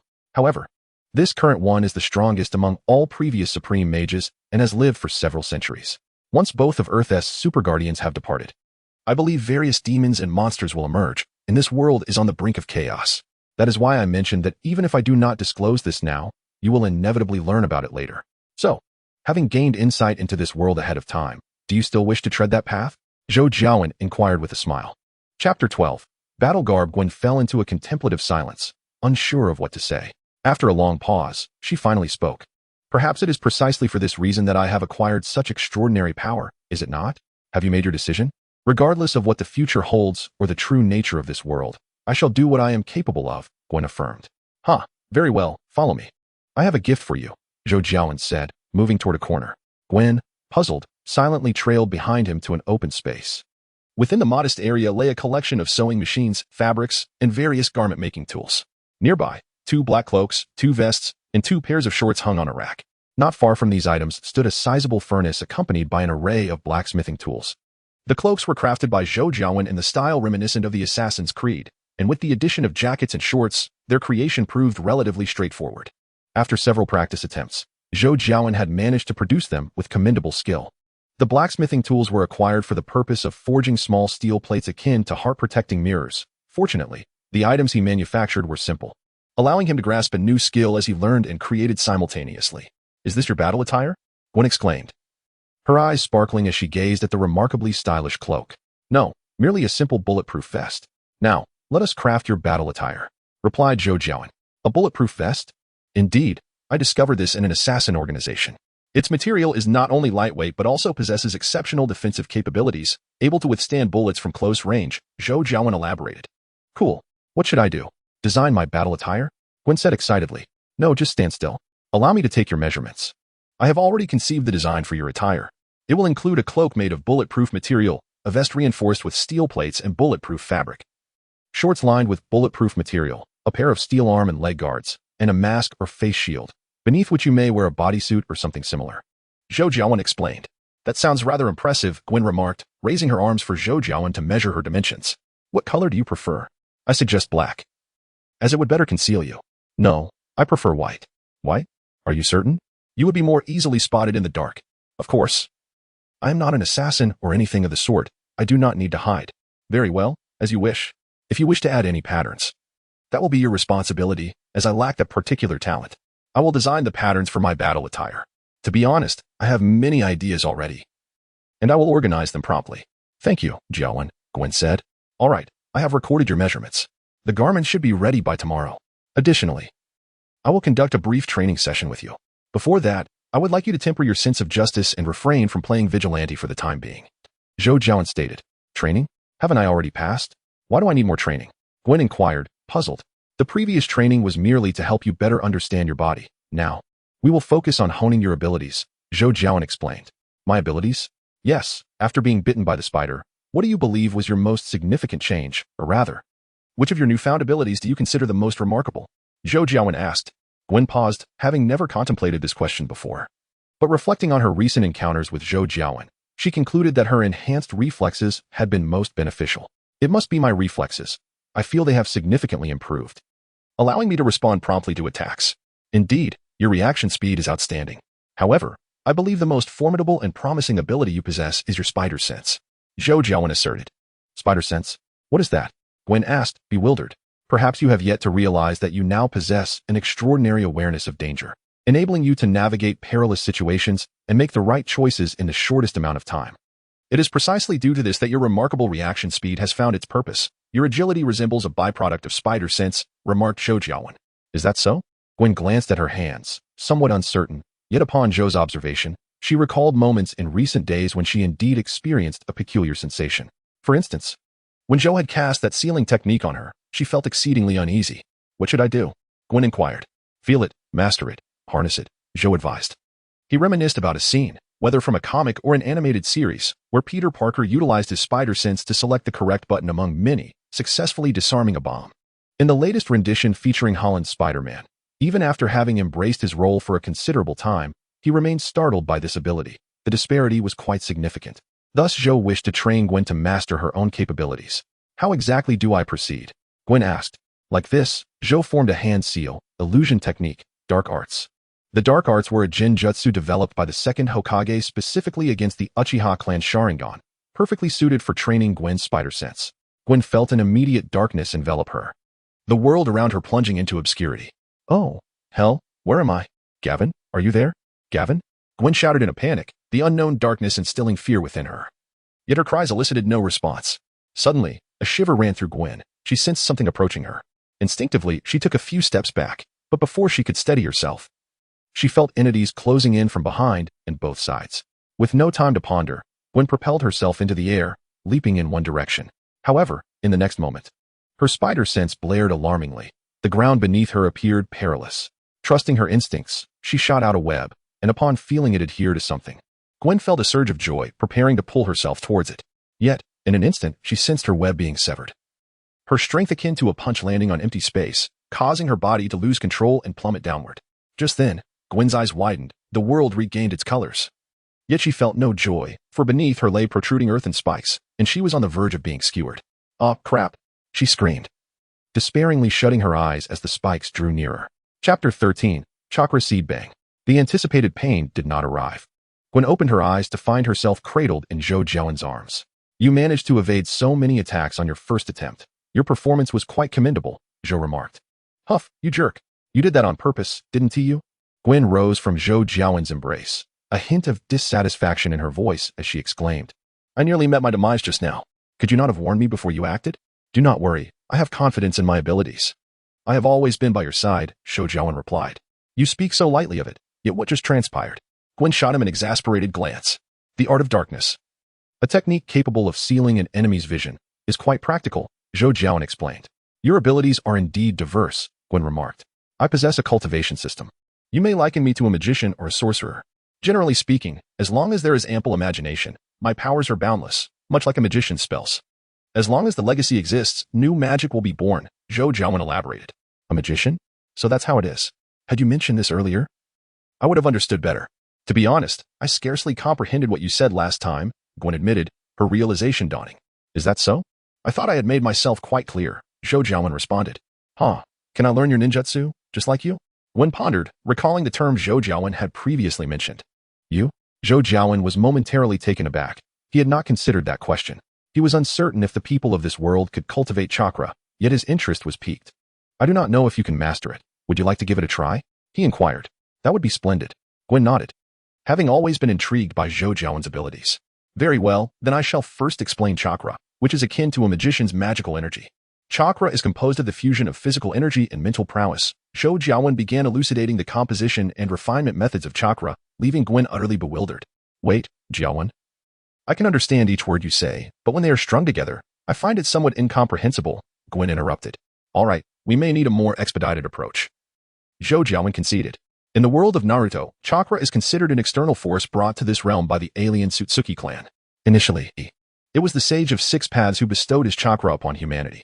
Later, his son Indra, in a bid to better control chakra, devised seals, giving rise to the profession of ninja. Zhou Jiawen contemplated whether he could grant Gwen a chakra seed as well. "Now, remove your outer garment and expose your abdomen," Zhou Jiawen instructed Gwen. What do you intend to do?" Gwen instinctively crossed her arms over her chest. "Though you possess ample allure, I have no interest in blonde-haired, blue-eyed individuals, so please refrain from looking at me in that manner." Zhou Jiawen sighed, speaking the truth. Despite having traversed to America, his aesthetic preferences had remained unchanged. The Western beauties he initially found captivating soon appeared increasingly peculiar upon further observation. Much like the enigmatic Black Widow, who was often lauded for her beauty, Zhou Jiawen initially shared this sentiment. However, upon further contemplation, he found that she did not possess the enduring allure of Commander Hill from S.H.I.E.L.D., perhaps owing to the latter's limited screen time. Similarly, when he first laid eyes on Gwen, he was taken aback by her stunning appearance. Yet now he merely acknowledged her beauty. What of her golden locks and azure eyes? He found them quite delightful. Gwen, not pleased, shot Zhou Jiawen an irritable glare before lifting her shirt to reveal her midriff. Gazing upon her fair skin, Zhou Jiawen refrained from uttering further words, instead placing his palm upon her abdomen. The smooth sensation was quite comforting, prompting him to gently caress, which elicited a shudder from Gwen. "Hold still, I shall begin now," Zhou Jiawen said, somewhat sheepishly. "You scoundrel." Gwen's face flushed crimson as she clenched her teeth, silently cursing Zhou Jiawen numerous times, yet she managed to remain still. Zhou Jiawen concentrated, gathering chakra in his palm and gradually channeling it into Gwen, following a specific path. Gwen felt Zhou Jiawen's hand grow increasingly warm, a gentle flow of warmth coursing through her body, enveloping her in comfort, causing her to involuntarily emit a soft moan. After a considerable time, Zhou Jiawen lifted his hand from her abdomen, and Gwen felt her legs weaken, her strength seemingly siphoned away, causing her to stagger. Zhou Jiawen quickly stepped forward to steady her. How do you feel? He inquired softly. Phew, I feel absolutely wonderful. I can sense it now. Gwen, regaining her composure, stood tall and clenched her fist. Excellent. It appears to be a success. However, you must learn to refine your chakra independently from now on, Zhou Jiawen remarked. Sensing that his endeavor had indeed borne fruit, though he was unsure if Gwen would be able to cultivate her chakra alone in the future. Can I now breathe fire and water like you? Gwen asked eagerly. Not quite. There is still much for you to learn. First and foremost, you must master your own abilities, Zhou Jiawen replied. Is that so? Very well, I shall heed your guidance. By the way, Jiawen, may I ask you a question? Gwen inquired. What is it? Zhou Jiawen turned his attention to her. Why treat me this way? I mean, why are you so kind to me? Gwen posed the question that had long puzzled her. Initially, Zhou Jiawen had been indifferent towards her, yet later he seemed to grant her every request. Perhaps it is simply because you have discovered my peculiar nature, Zhou Jiawen responded. Is that truly the reason? Normally, when someone learns of a secret that should remain concealed, they are silenced forever, as depicted in television shows. Gwen expressed her confusion. Perhaps it is a matter of personal boredom. Besides, you pose no threat to me now. Nor could you divulge this to anyone else, Zhou Jiawen replied after a moment of contemplation. Boredom? Is that really the reason? Gwen found it hard to believe. Perhaps you feel a tinge of regret, Zhou Jiawen remarked. Regret? What could I possibly regret? She retorted. I believe I mentioned this before. In the parallel universe, you perished. And I found it rather lamentable, Zhou Jiawen continued. What? I died. How did that happen? Was it because I became a superhero? Gwen inquired, her eyes wide with astonishment. No, in our world, it was not you who was bitten by the spider, but Peter Parker. That's why I found it peculiar that Peter did not arrive that day, as it was you who was bitten, Zhou Jiawen explained. Chapter 14. King Kong. Peter Parker? That boy in our class who wears glasses and looks a bit foolish? Gwen exclaimed in disbelief. Yes, that's the one. After being bitten by the spider, due to certain circumstances, he became Spider-Man, the protector of New York, Zhou Jiawen clarified. Wait, I find it hard to accept. But even if he became Spider-Man, what does that have to do with me? How did I die? Gwen pressed. Let me think. Zhou Jiawen organized his thoughts, weaving together the narratives of 2 generations of Spider-Man. Peter Parker had always harbored feelings for Mary Jane in our class. After he became Spider-Man, he grew bolder, and their interactions increased. However, Mary Jane, how should I put this, is quite the heartbreaker. Furthermore, Peter was busy being a vigilante, so their relationship was fraught with ups and downs. I still don't see how this relates to me, Gwen interjected. Patience, your moment will come shortly. Zhou Jiawen gestured for Gwen to listen without interruption to maintain his train of thought.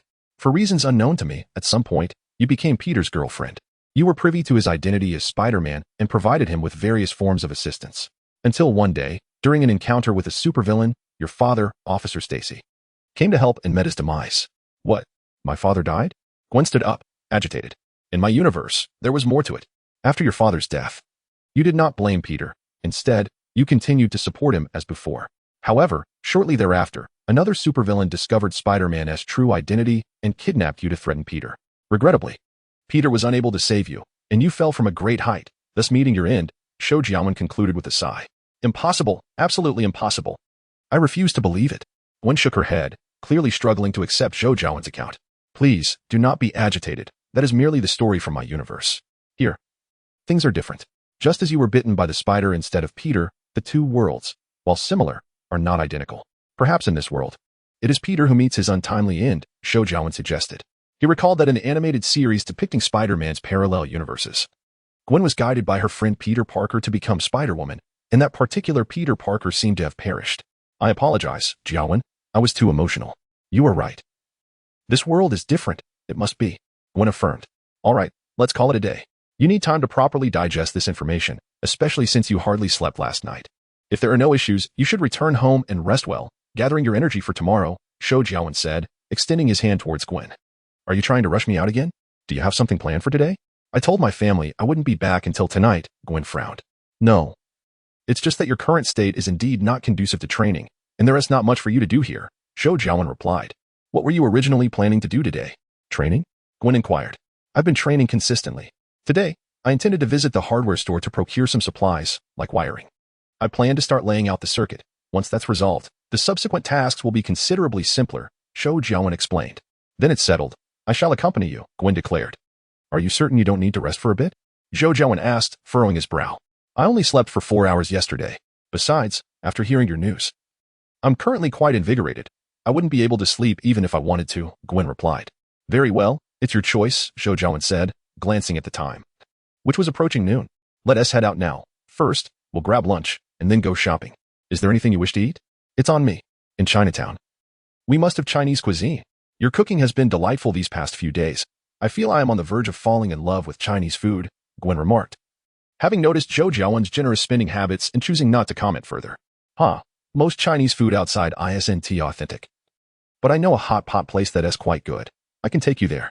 Are you able to handle spicy food? Zhou Jiawen smiled. Yes. I can manage a moderate level of spiciness, Gwen nodded. Then it's settled. Let us go, Zhou Jiawen said. The two returned to the real world and headed straight to the hot pot restaurant. For Gwen, who was experiencing hot pot for the first time, it was a thrilling experience. Zhou Jiawen, known for his hearty appetite, found that Gwen's appetite had also increased significantly after her transformation. They enjoyed their meal, chatting away. And it took nearly 2 hours before they finally concluded their feast. After their meal, they drove towards a hardware store that Zhou Jiawen had previously scouted, which was not too far from Chinatown, taking about half an hour to reach. The journey was quiet, and upon arriving at the hardware store, Zhou Jiawen switched into procurement mode, selecting what he needed without inquiring about prices, opting instead for the finest quality available. In less than an hour, he had gathered everything on his list and arranged for delivery before exiting the store with Gwen. Your shopping speed is astonishing. I initially thought we would be browsing all afternoon, Gwen remarked, fastening her seatbelt in the passenger seat. I'm not fond of shopping. I prefer to go directly for what I need, Zhou Jiawen stated. All right then, where to now? It's still quite early, Gwen asked. Of course, we're heading home. I'll drop you off first, Zhou Jiawen replied. Isn't it boring, Javen? Let's find a place to explore. The materials you ordered won't arrive until tomorrow. What can you do at home now? Gwen suggested. Play video games, Zhou Jiawen pondered before replying. Gwen was left speechless. A beautiful girl is sitting right next to you inviting you out, and you're thinking about going home to play games? No wonder you're destined to be single forever. Humph. What's so entertaining about games? By the way, isn't the American Museum of Natural History not far from here? Why don't we go and take a look? Gwen proposed. The museum? No, I'm not interested in those dinosaur fossils, Zhou Jiawen replied. Come on, there's more than just dinosaur fossils. They cover astronomy, minerals, paleontology, and even have the body of King Kong on display, Gwen insisted. Wait, what did you just say? King Kong? Zhou Jiawen exclaimed, nearly losing grip of the steering wheel, causing the car to sway and draw a chorus of honks from outside. Drive safely, Jiawen, Gwen shouted, startled by his reaction. Sorry, I was just surprised. Did you just say King Kong is a gorilla? Zhou Jiawen inquired. Yes, didn't you know? In 1933, someone unexpectedly discovered King Kong on a small island in the Pacific and brought it to New York for exhibition. However, there was an incident, and King Kong went on a rampage, wreaking havoc in New York City. It even climbed the Empire State Building, and it took the military a great effort to take it down. But the body went missing until the late 20th century when it was revealed that the museum had it in their collection. I found it utterly shocking when I saw it a few times, Gwen explained. Chapter 15, Kong 1933. Huh? Zhou Jiawen sighed in relief, grateful that it wasn't the same King Kong from the world of Godzilla. Otherwise, the danger level of this world would have escalated significantly. All right, let's visit the museum. Zhou Jiawen felt intrigued. After all, it was King Kong. In his previous life, he even had a figurine of it. In the museum, Zhou Jiawen stood in awe before the nearly 50-meter-tall body of King Kong, displayed in a seated posture. Is this the King Kong that climbed the Empire State Building in 1933? Zhou Jiawen recalled that in various adaptations, the King Kong from 1933 was only about 10 meters tall, yet this one appeared to be at least 100 meters high, comparable to that of the Godzilla universe. King Kong's standing height is 103 meters. Impressive, isn't it? Gwen said, a hint of pride in her voice as she observed Zhou Jiawen's amazement. I'm curious how America managed to kill it. I feel like it could easily crush the military, Zhou Jiawen whispered. I'm not exactly sure. But even if it was huge, it was still just flesh and blood. A missile would have taken it down, Gwen responded. Zhou Jiawen considered this, after all. King Kong wasn't like Godzilla, who treated nuclear bombs as mere snacks. It would need weaponry to contend with Godzilla. The nuclear bomb may not annihilate Godzilla, yet it could potentially vanquish King Kong. Moreover, this realm is not solely King Kong's domain. Rather, it is a far more intricate amalgamation of worlds. Humanity's strength must also grow increasingly formidable. Thus, slaying King Kong is not an impossibility. However, gazing upon the colossal carcass of King Kong, an idea surged in Zhou Jiawen's mind, becoming increasingly insistent. What if he were to abscond with this body and fashion it into a summoning beast for the realm of reincarnation? Would that not render him invincible? Even a summoning beast modified by the eye of reincarnation, despite suffering fatal wounds, could be restored through the path of hell. returning to its former glory and continuing its summoning capabilities, akin to being undying and indestructible. The more Zhou Jiawen pondered, the more exhilarated he became, his entire being trembling with anticipation. Jiawen, are you all right? Gwen inquired, her brow furrowed with concern as she observed Zhou Jiawen's demeanor. I'm fine, Gwen. Let us proceed and explore the other exhibits, Zhou Jiawen replied, leading the way out of the King Kong exhibition hall. Afterward, the duo meandered through the museum. Yet Zhou Jiawen's interest in the exhibits had waned. After a few laps, they exited the museum and returned home. Prior to leaving, Zhou Jiawen made a brief visit to the restroom, creating a shadow clone to accompany Gwen home, while his true self seized the opportunity to retreat into the spatial realm. Jiawen, I sensed something was amiss after you beheld King Kong. What is the matter? Gwen asked while seated in the car. Rest assured, Gwen. I merely stumbled upon a remarkable opportunity, Zhou Jiawen replied. A remarkable opportunity? What do you mean? Gwen probed.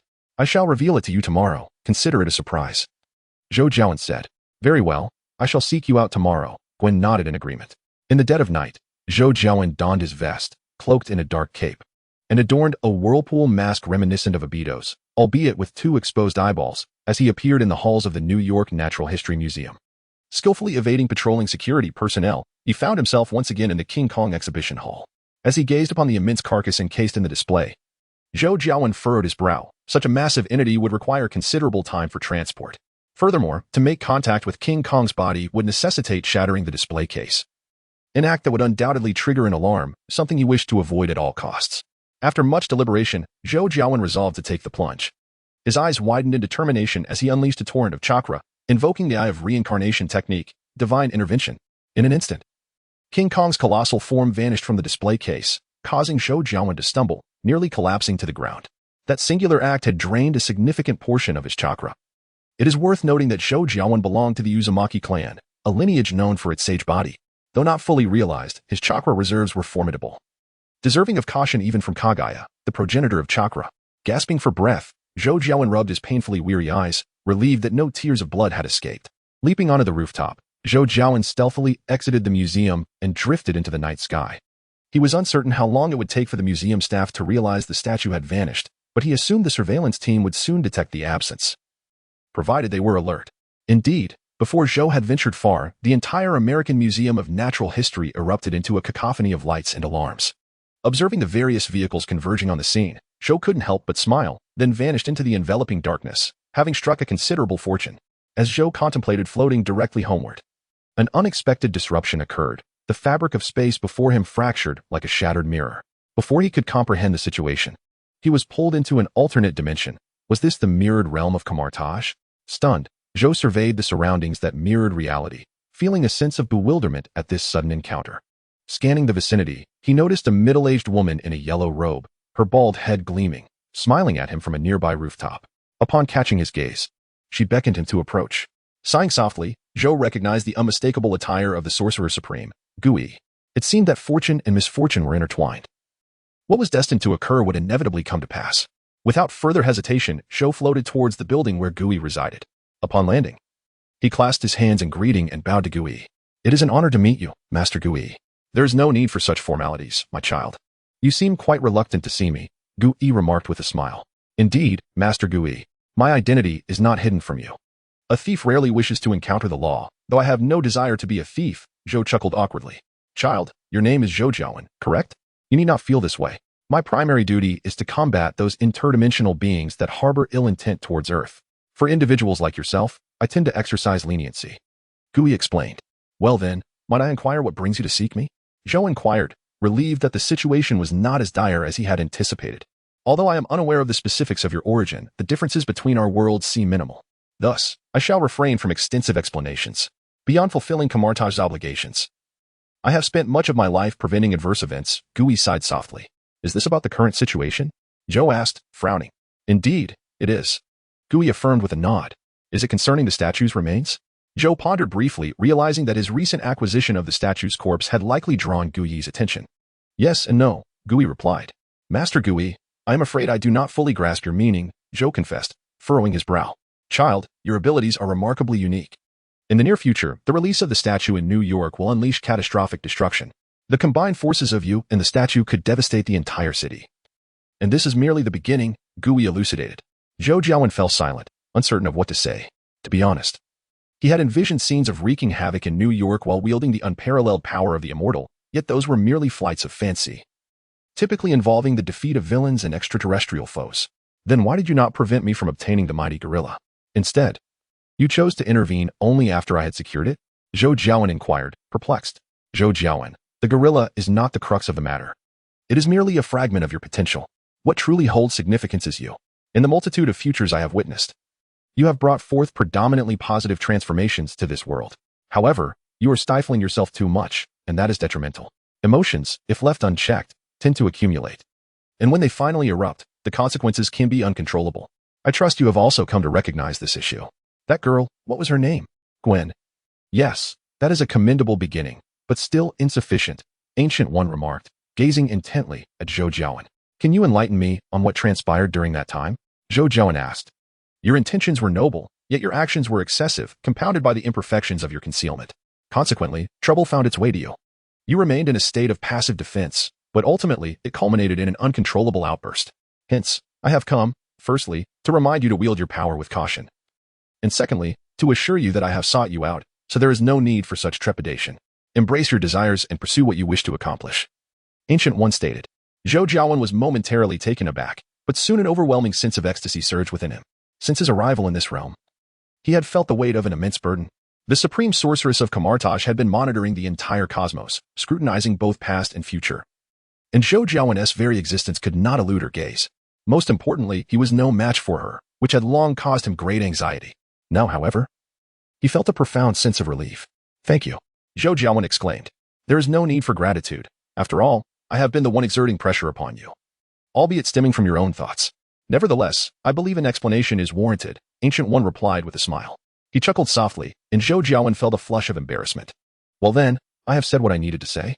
Promise me you will use your power wisely, Ancient One declared, gesturing with her hand as countless golden sparks flickered, and a golden portal materialized behind her. I will, Zhou Jiawen replied earnestly with a nod. Without uttering another word, Ancient One stepped through the portal, which gradually began to shrink until it vanished from sight. At the very moment the portal disappeared, Zhou Jiawen suddenly realized something and shouted, Wait, you haven't sent me out yet. However, his calls echoed unanswered, leaving him somewhat speechless as he surveyed the mirrored space around him. He recalled that even the sorcerers of Kamartaj required a suspension of their powers to exit this realm. Subsequently, the extraordinary Doctor Strange, who would later ascend to the status of the Supreme Sorcerer, found himself ensnared for an extended period by the young Holland, only to be inadvertently liberated by Holland's friend, Ned. The Ancient One could not possibly forget this incident, yet she chose to leave him within the mirror dimension, undoubtedly for a purpose. As she stepped through the portal of Kamartaj, the Ancient One revealed a knowing smile. Zhou Jiawen, is it? How intriguing this turn of events is. I trust you will appreciate this little gift of our encounter. Within the confines of the mirror dimension, Zhou Jiawen endeavored to utilize the heavenly control technique to transport himself. Yet he met with failure. During his attempt, he acutely sensed the spatial barriers of this realm, yet he found himself incapable of breaching them. The inadequacy lay not in the heavenly control technique itself, but rather in Zhou Jiawen's own limitations. He was still too feeble to master this ability fully. It was akin to being obstructed by a thin glass display case in a museum if he were in the realm of heavenly control.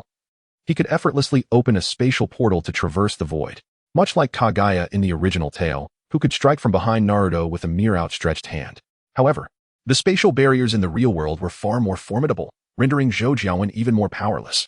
Of course, it was also plausible that his current strength was insufficient, and his command over spatial manipulation was not yet refined, leading to such a predicament. Furrowing his brow in contemplation, Zhou Jiawen pondered which techniques could potentially unravel the Ancient One's magic. Common ninjutsu would surely be ineffective. It seemed only secret arts related to space might yield results. Suddenly, an enlightening thought struck him. Magic. Could it not be seen as a unique form of technique? The mirror dimension was certainly not a static space. Zhou Jiawen recalled that in his previous life, each practitioner was akin to a deity within this realm, free to alter its environment at will. Had it been a fixed space, even a practitioner opening a portal would not possess full dominion over its entirety. Thus, it was undoubtedly a powerful and extraordinary technique. Or perhaps a form of magic. If it were indeed magic, then the solution would be considerably simpler. Zhou Jiawen crouched down, placing his hand upon the ground, activating his Rinnegan's Hungry Ghost Path. The ability of the Hungry Ghost Path is to absorb all forms of energy, rendering an opponent's techniques ineffective. Although the energy absorbed might yield unforeseen consequences, much like the original tale where Nagato's Hungry Ghost Path clone petrified after absorbing Naruto's Sage Chakra. At the moment Zhou Jiawen activated his ability, a peculiar energy surged into his body, but it was swiftly absorbed by his Rinnegan. As this energy flowed within him, Zhou Jiawen distinctly felt his comprehension of space deepen, his mastery of the heavenly control technique sharpened, and his progress with the Flying Thunder God technique significantly advanced. This transformation was a source of great enjoyment for Zhou Jiawen, yet it was short-lived. The influx of energy abruptly ceased, and the entire mirror dimension shattered like a cracked mirror. The surrounding environment remained unchanged, yet Zhou Jiawen had emerged from the mirror space. Rising to his feet, a slender black staff protruded from his palm, adorned with a unique rune. This was Zhou Jiawen's Flying Thunder God seal, crafted in the style of Diga's transformation device, the Godlight Stick. Casually breaking the black staff and casting it towards the rooftop opposite, Zhou Jiawen focused his mind, and in an instant, he found himself atop the adjacent building. Shaking his head to dispel the lingering dizziness, Zhou Jiawen felt a surge of exhilaration within. Although he was yet unable to harness this ability in combat, the gap to the second stage of the Flying Thunder God technique was still vast. However, it proved more than sufficient for relocation. This was merely a mirror space, and if he could absorb the power from the space gem, Zhou Jiawen estimated that his heavenly sovereign sky would undergo a transformation. Chapter 17. Shield of God inside the American Museum of Natural History in New York. The first responders had been cleared from the scene, and a squad of fully armed agents in black had taken control. The surveillance equipment remained intact, capturing everything that had transpired. However, the individual involved had disguised himself, rendering his appearance unidentifiable. An agent approached a middle-aged man with a notably receding hairline, presenting a tablet. "Is that so? Show me," Coulson instructed. Taking the tablet from his subordinate, he opened a video and pressed play. The footage depicted Zhou Jiawen standing before the display case containing the Titan. The video was brief. Zhou Jiawen stood motionless before the case, and in the next instant, the Titan vanished. Zhou Jiawen stumbled slightly before regaining his balance, only to disappear from the surveillance footage in a leap. He certainly did something. His recent movement must have been a jump to the rooftop. Review all surveillance to determine how he entered and exited, and collect all pertinent materials, Coulson remarked with a furrowed brow. Awakened in the middle of the night for emergency overtime, Coulson's mood was far from pleasant, especially when faced with such a convoluted situation. He felt as if the last remnants of his hair were about to vanish. Could this be why his superior became bald? Coulson mused darkly. "We've located it. He likely emerged from this restroom. However, there are no cameras inside, nor any other entrances. He must have hidden there during the day and waited until nightfall." An agent magnified the image on the tablet and presented it to Coulson. "Excellent. Compile all surveillance footage, identify everyone who entered that restroom today, and ascertain his exit point and subsequent whereabouts. Gather all recordings from this area," Coulson directed. "That's quite a workload," the agent replied. "I am aware. Unless you possess a more efficient plan?" "Very well. Gather your things and bring them back to the office," Coulson concluded. Zhou Jiawen returned home, settling onto the sofa while reflecting on the events of the day. The magnitude of his accomplishments left him with a lingering sense of unreality. Suddenly, a frown creased his brow as he grasped the implications of Gu Yi's words regarding his inadequate concealment methods. In the museum, while seizing the corpse of the gorilla, he had inadvertently left behind too many clues. In his haste to secure the prize and avoid complications, he had opted for the most direct approach. In hindsight, he realized he could have used illusions to incapacitate everyone in the museum before destroying the surveillance footage, thus ensuring far greater stealth. Now, those individuals were likely scrutinizing the footage for suspicious figures. The fleeting thought of returning to the museum to erase the evidence crossed his mind, but he quickly dismissed it. The more actions he took, the more traces he would leave, increasing the likelihood of discovery. Although he had made errors today, they were not fatal. With the museum's vast foot traffic, it was unlikely they would identify him. Moreover, even if they did, what could they ultimately accomplish?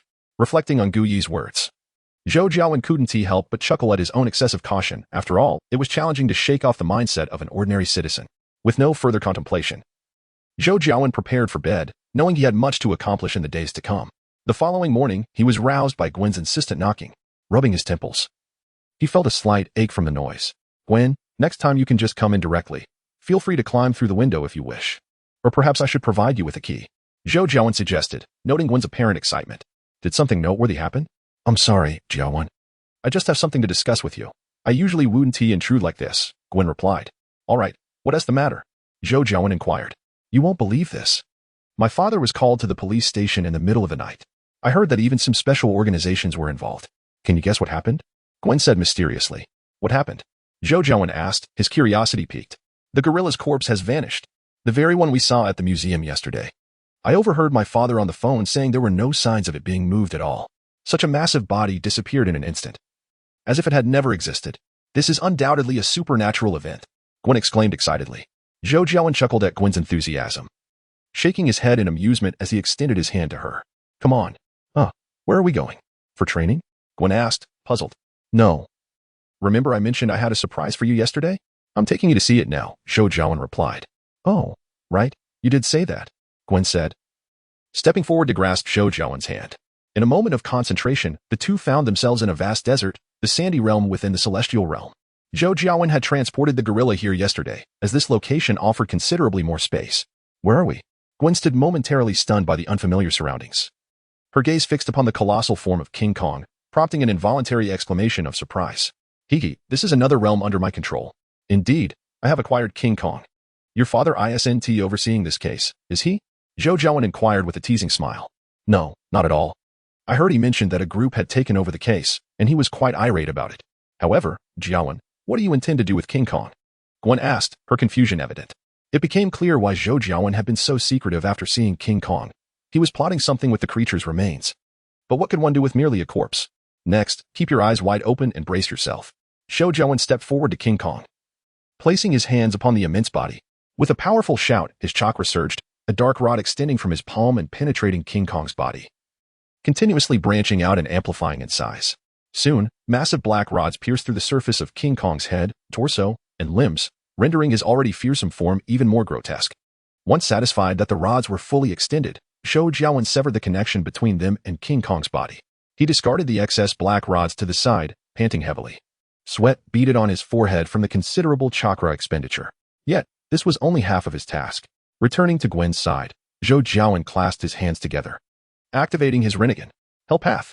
A colossal, ethereal figure of the King of Hell materialized beside King Kong's body, enveloped in violet flames that distorted the very fabric of space, yet emitted no heat, as if everything was but a fleeting illusion.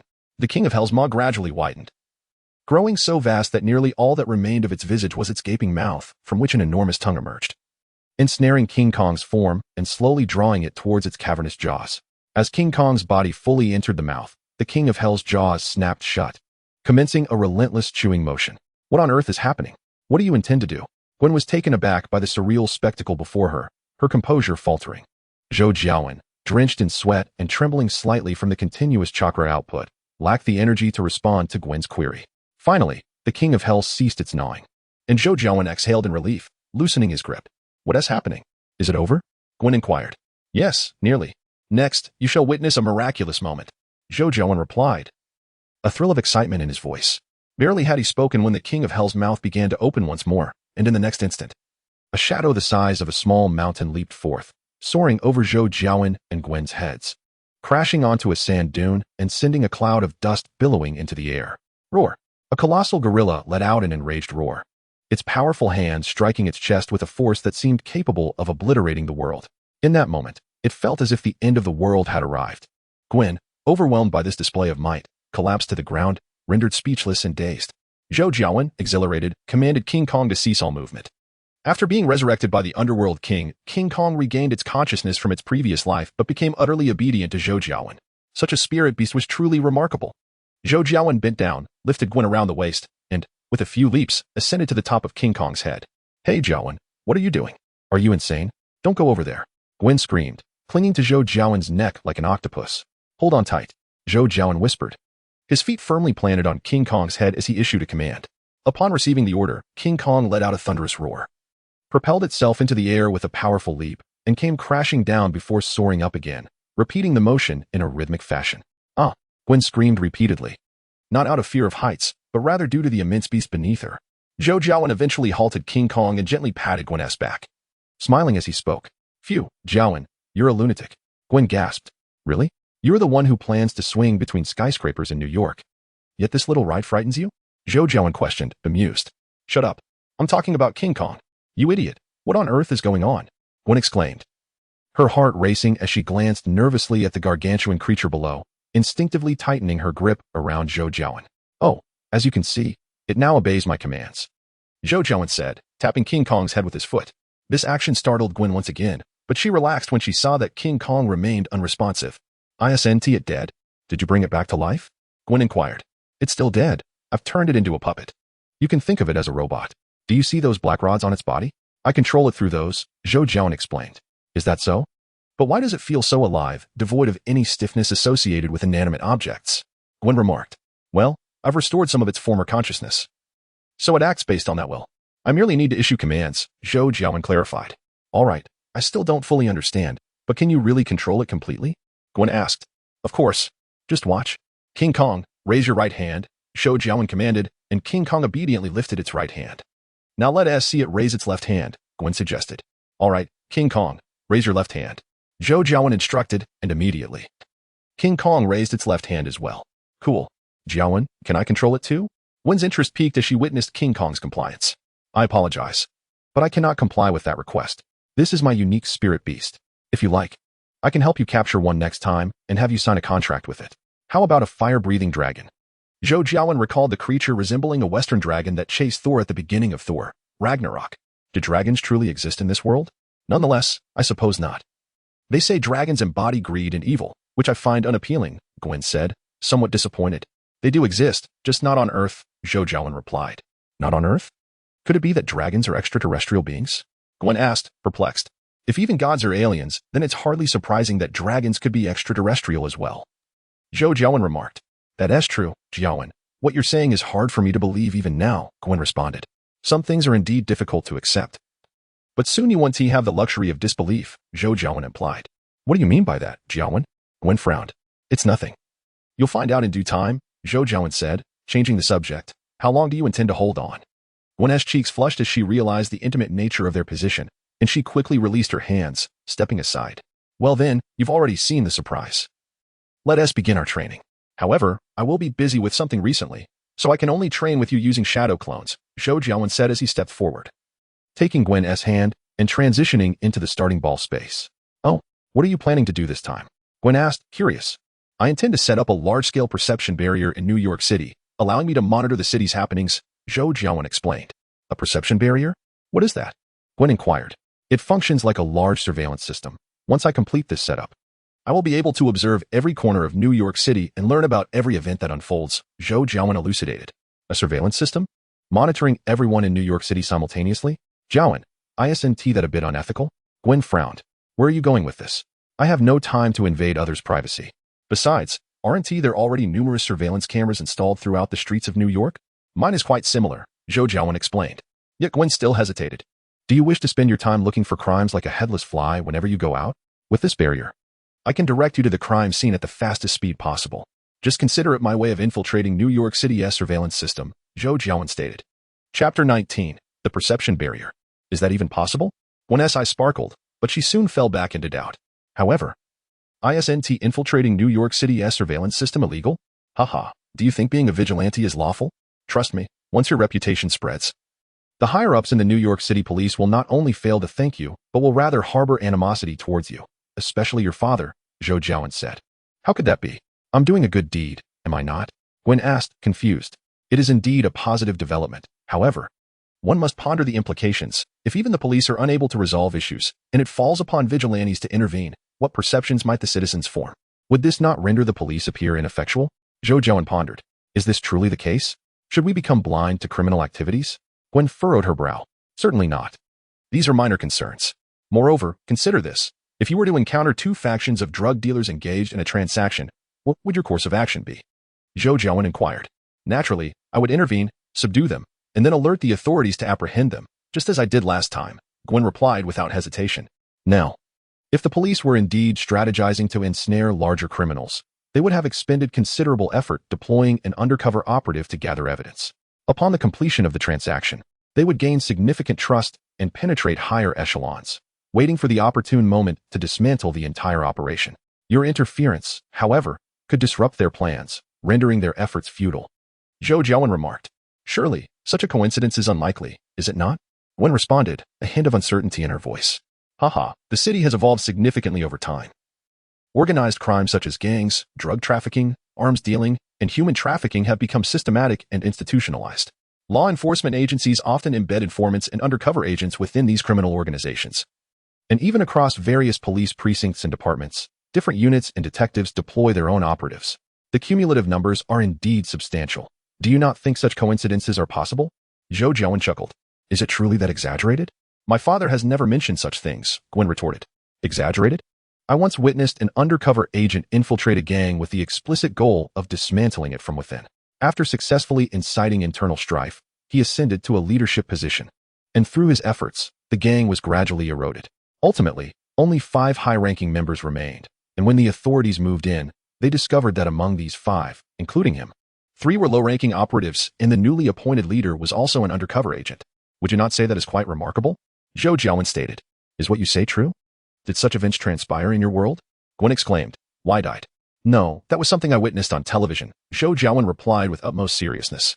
Gwen paused, then quickly reacted, throwing a punch at Zhou Jiawen. You scoundrel, are you jesting with me? Haha, I could see you were quite tense, so I made a jest. Though I may have exaggerated somewhat, such scenarios do exist. Zhou Jiawen sidestepped the punch, chuckling. Humph, even with your surveillance over New York, such occurrences are inevitable. You cannot ascertain who is an undercover agent and who is not, Gwen fumed. While it may be unavoidable, I can assist you in filtering potential threats.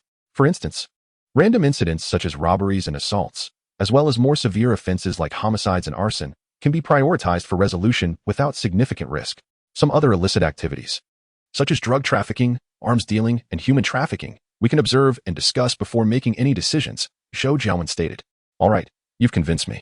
Do as you wish. I cannot stop you, Gwen replied after a moment of contemplation. How shall we communicate then? Through walkie-talkies? I could procure some police walkie-talkies through my father's connections if needed. No, I do not trust machines, Zhou Jiawen replied.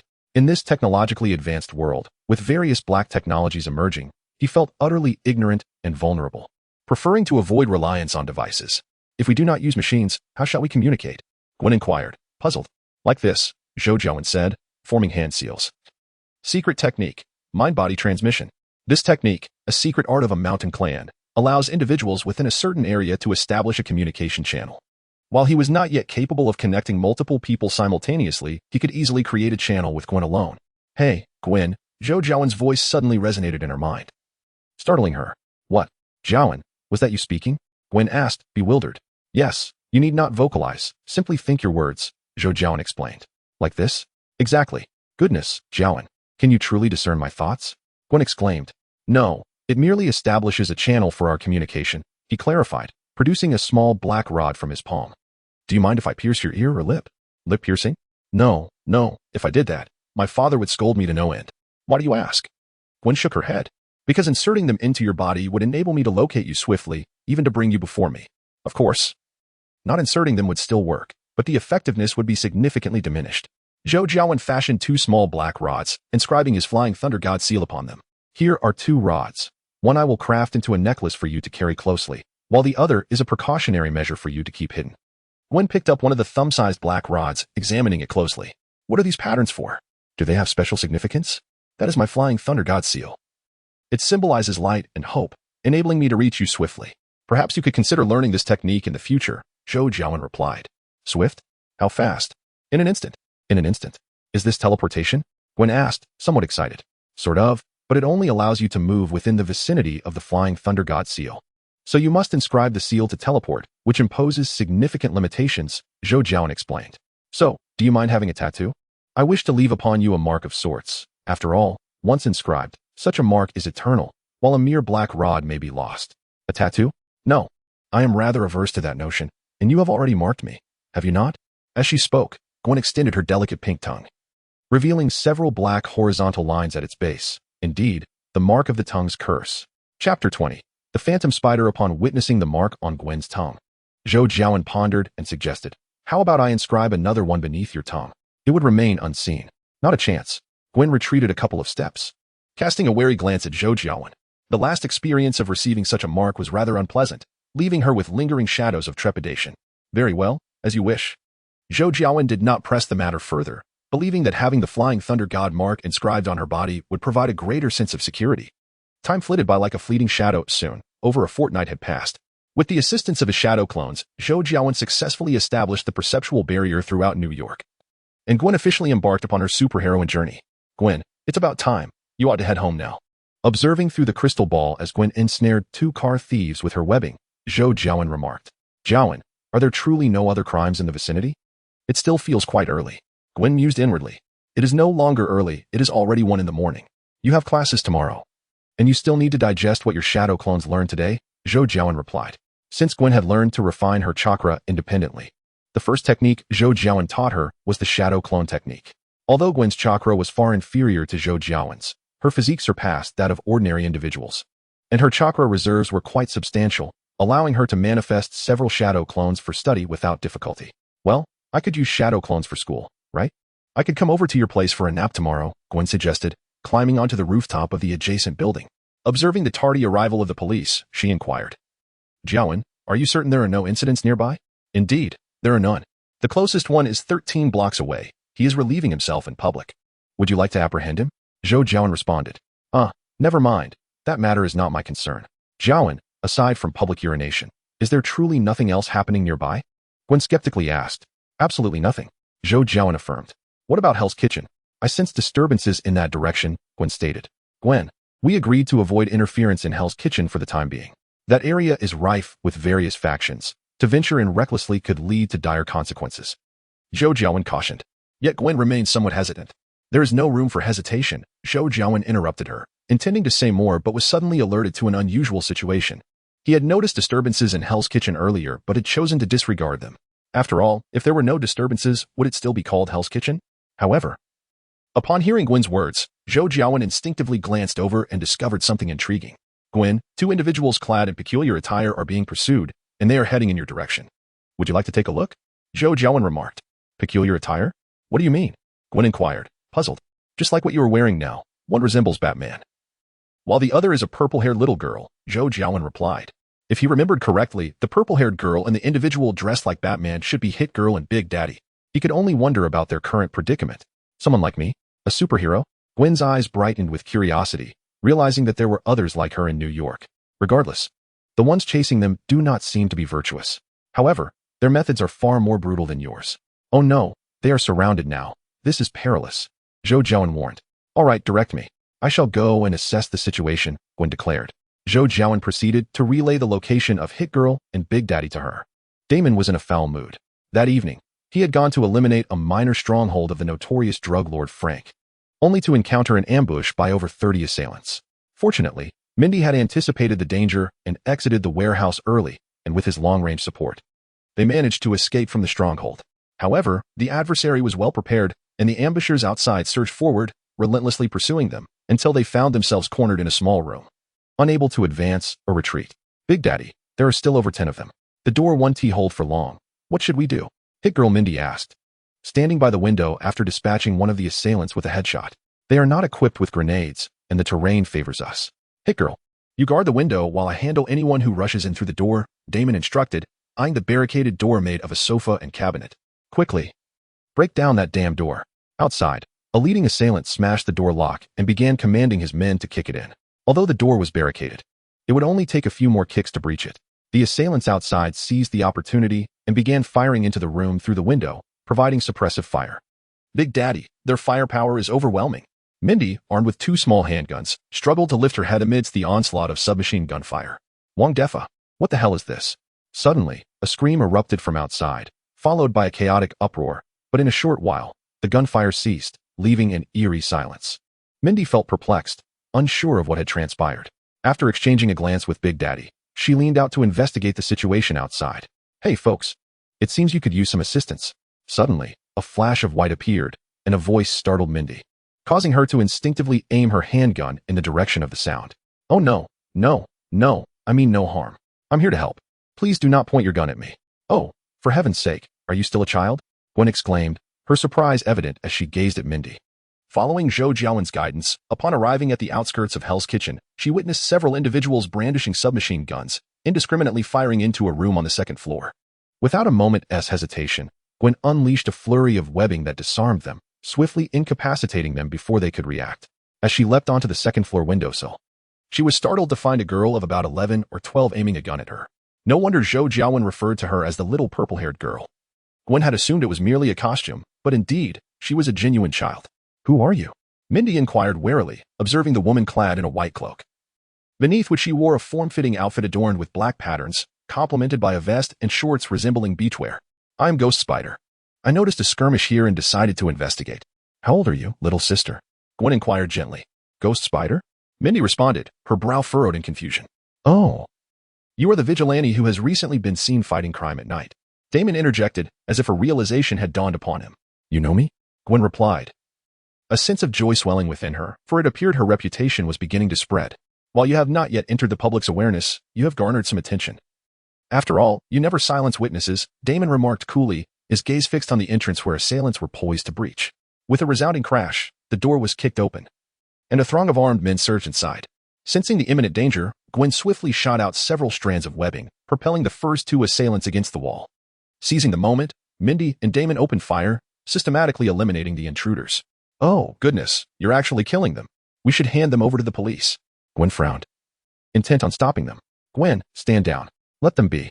Zhou Jiawen's voice echoed in Gwen's mind, halting her in her tracks. Police? Child, this is Hell's Kitchen. Even the precinct is riddled with their affiliates. If they make it out alive, it would be detrimental to us, Damon stated coldly. Moving to the window and dispatching the incapacitated assailants one by one, Gwen fell silent, at a loss for words. Hey, those things you shot out, are they webs? Impressive.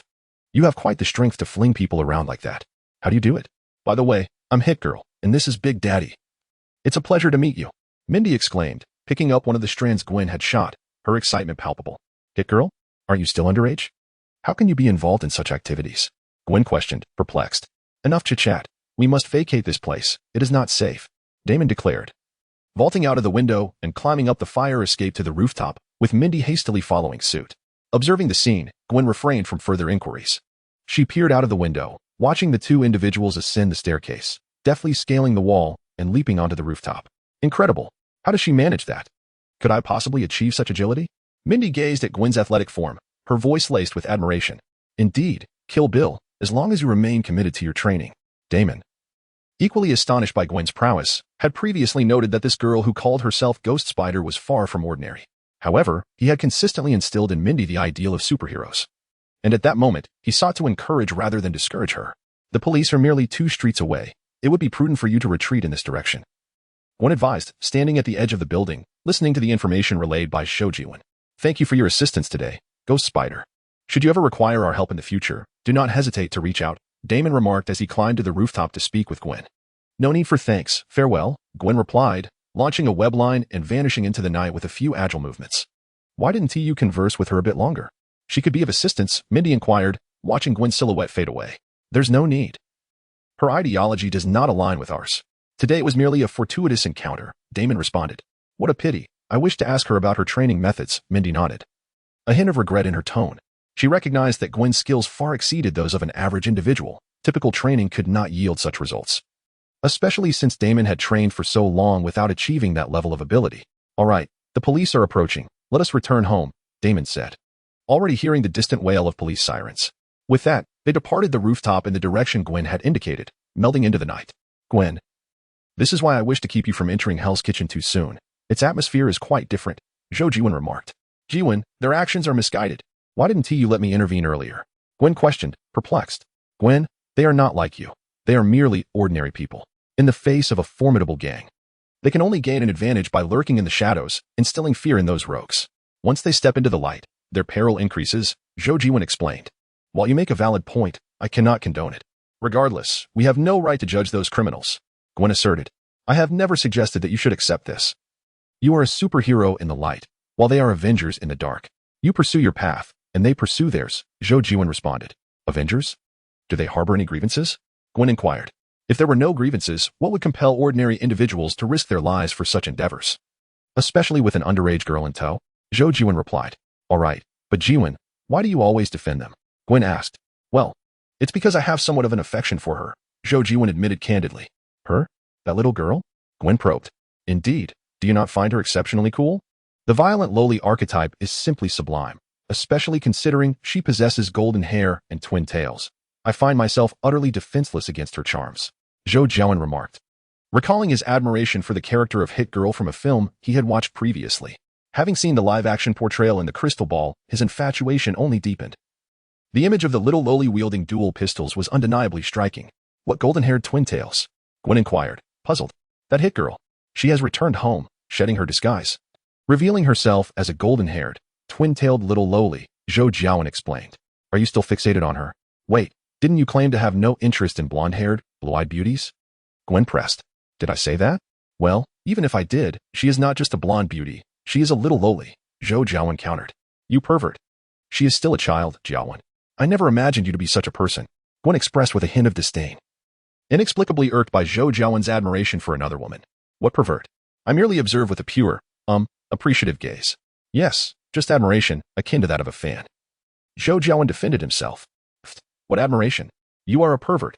A fan? You only saw her for the first time today. What nonsense. You are a true pervert.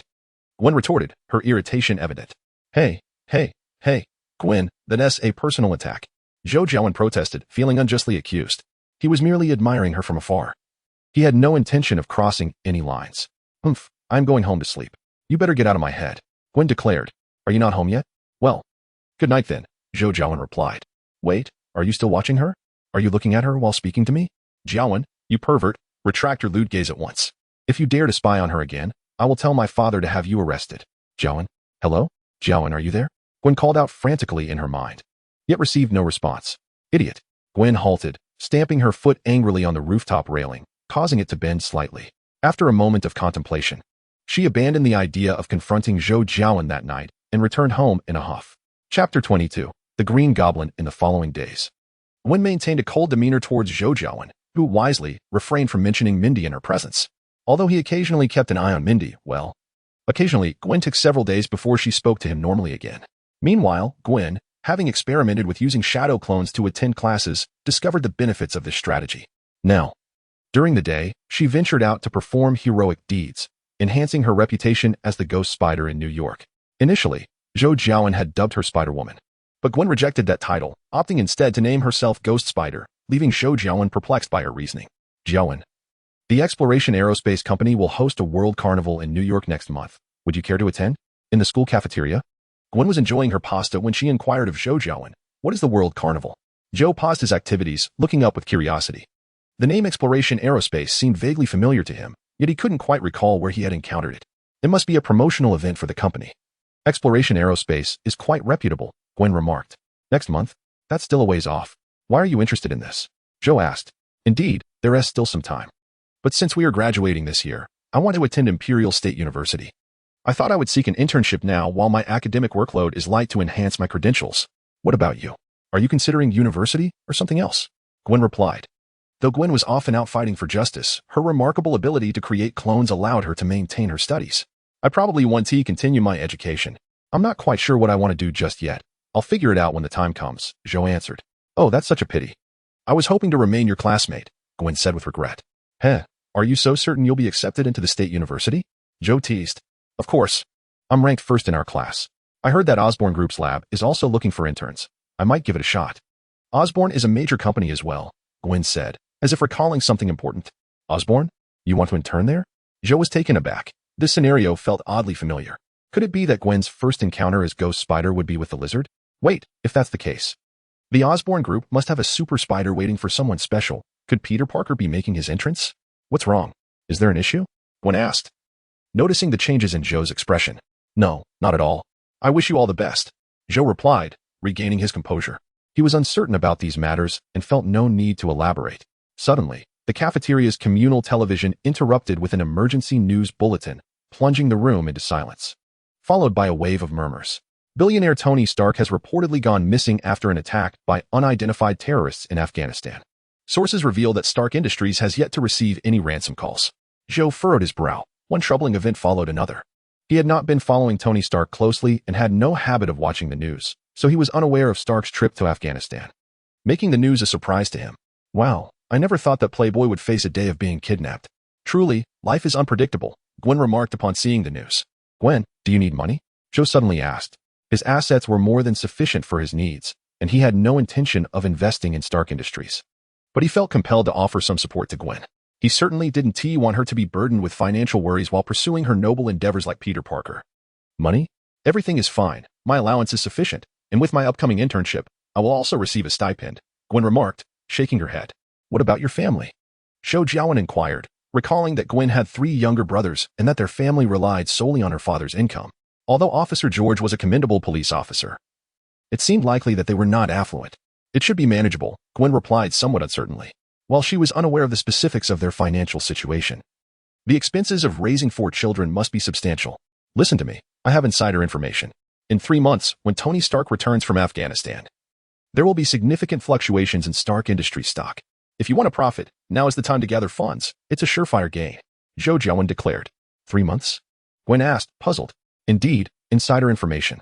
Zhou Jiawen winked at Gwen, who instantly grasped his meaning and nodded gratefully in acknowledgement.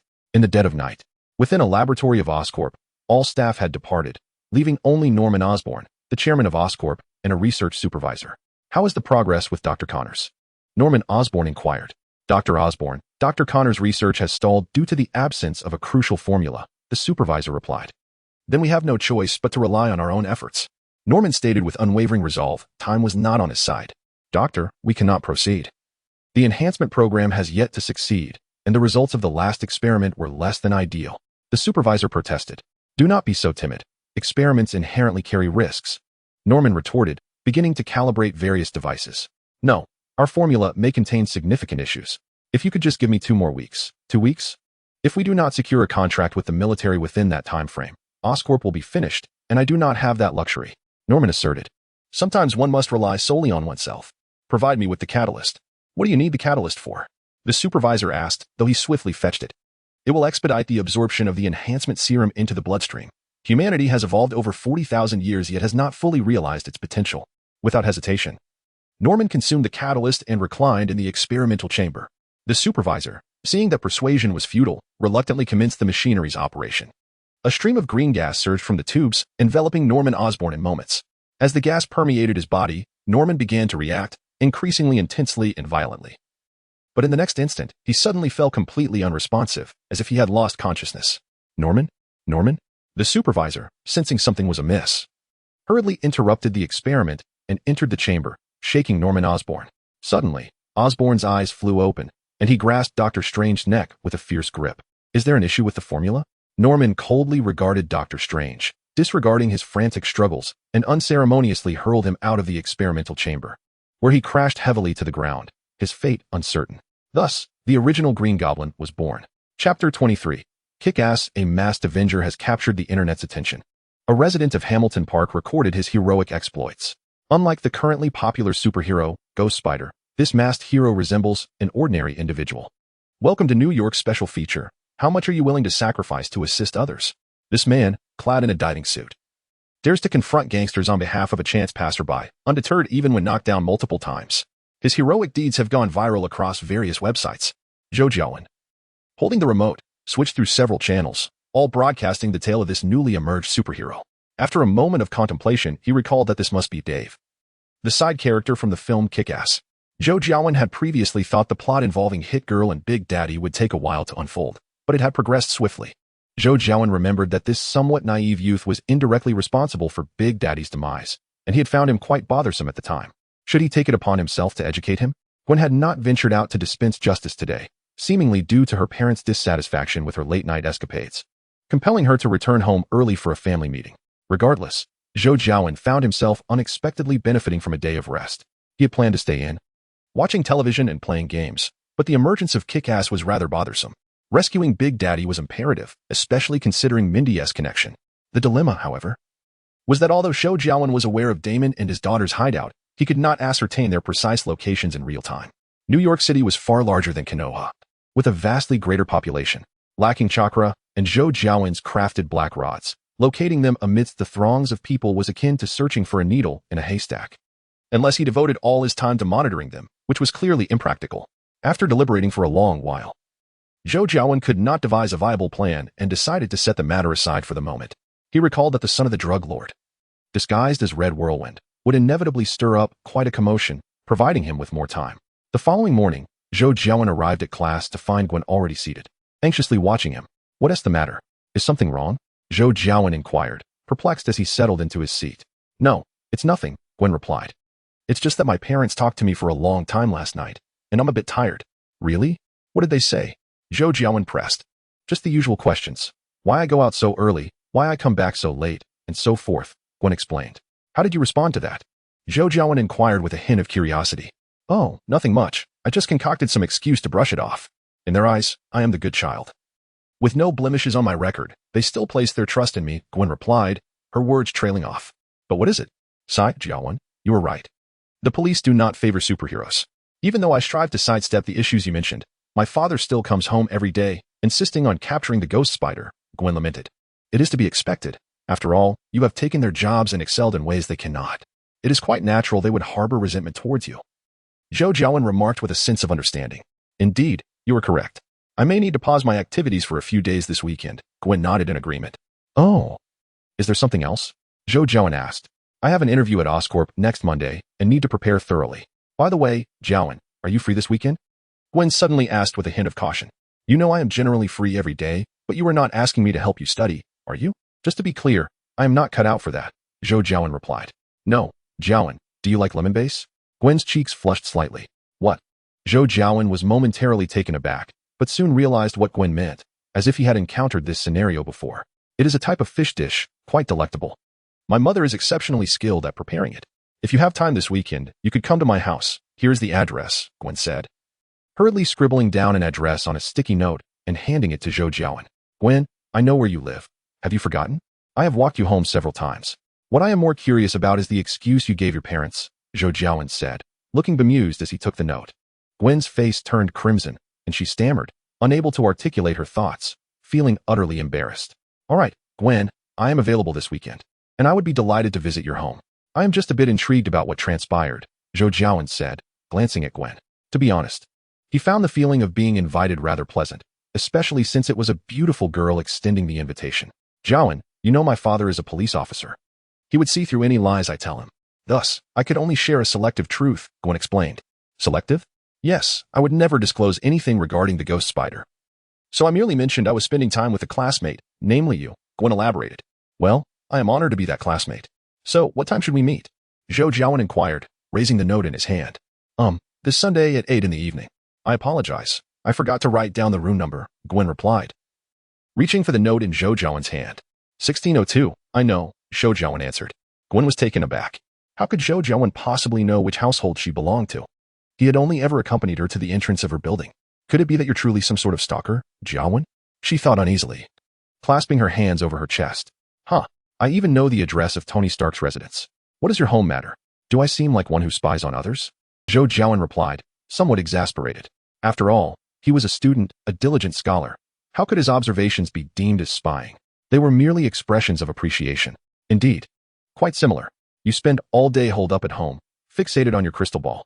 Who knows what you are truly watching? Wait, that little girl, are you still watching her? Gwen's expression grew increasingly peculiar as she gazed at Zhou Jiawen. Gwen, have we not agreed to cease discussing Mindy? Why are you bringing it up again? Zhou Jiawen replied with resignation. Mindy? You know her name now?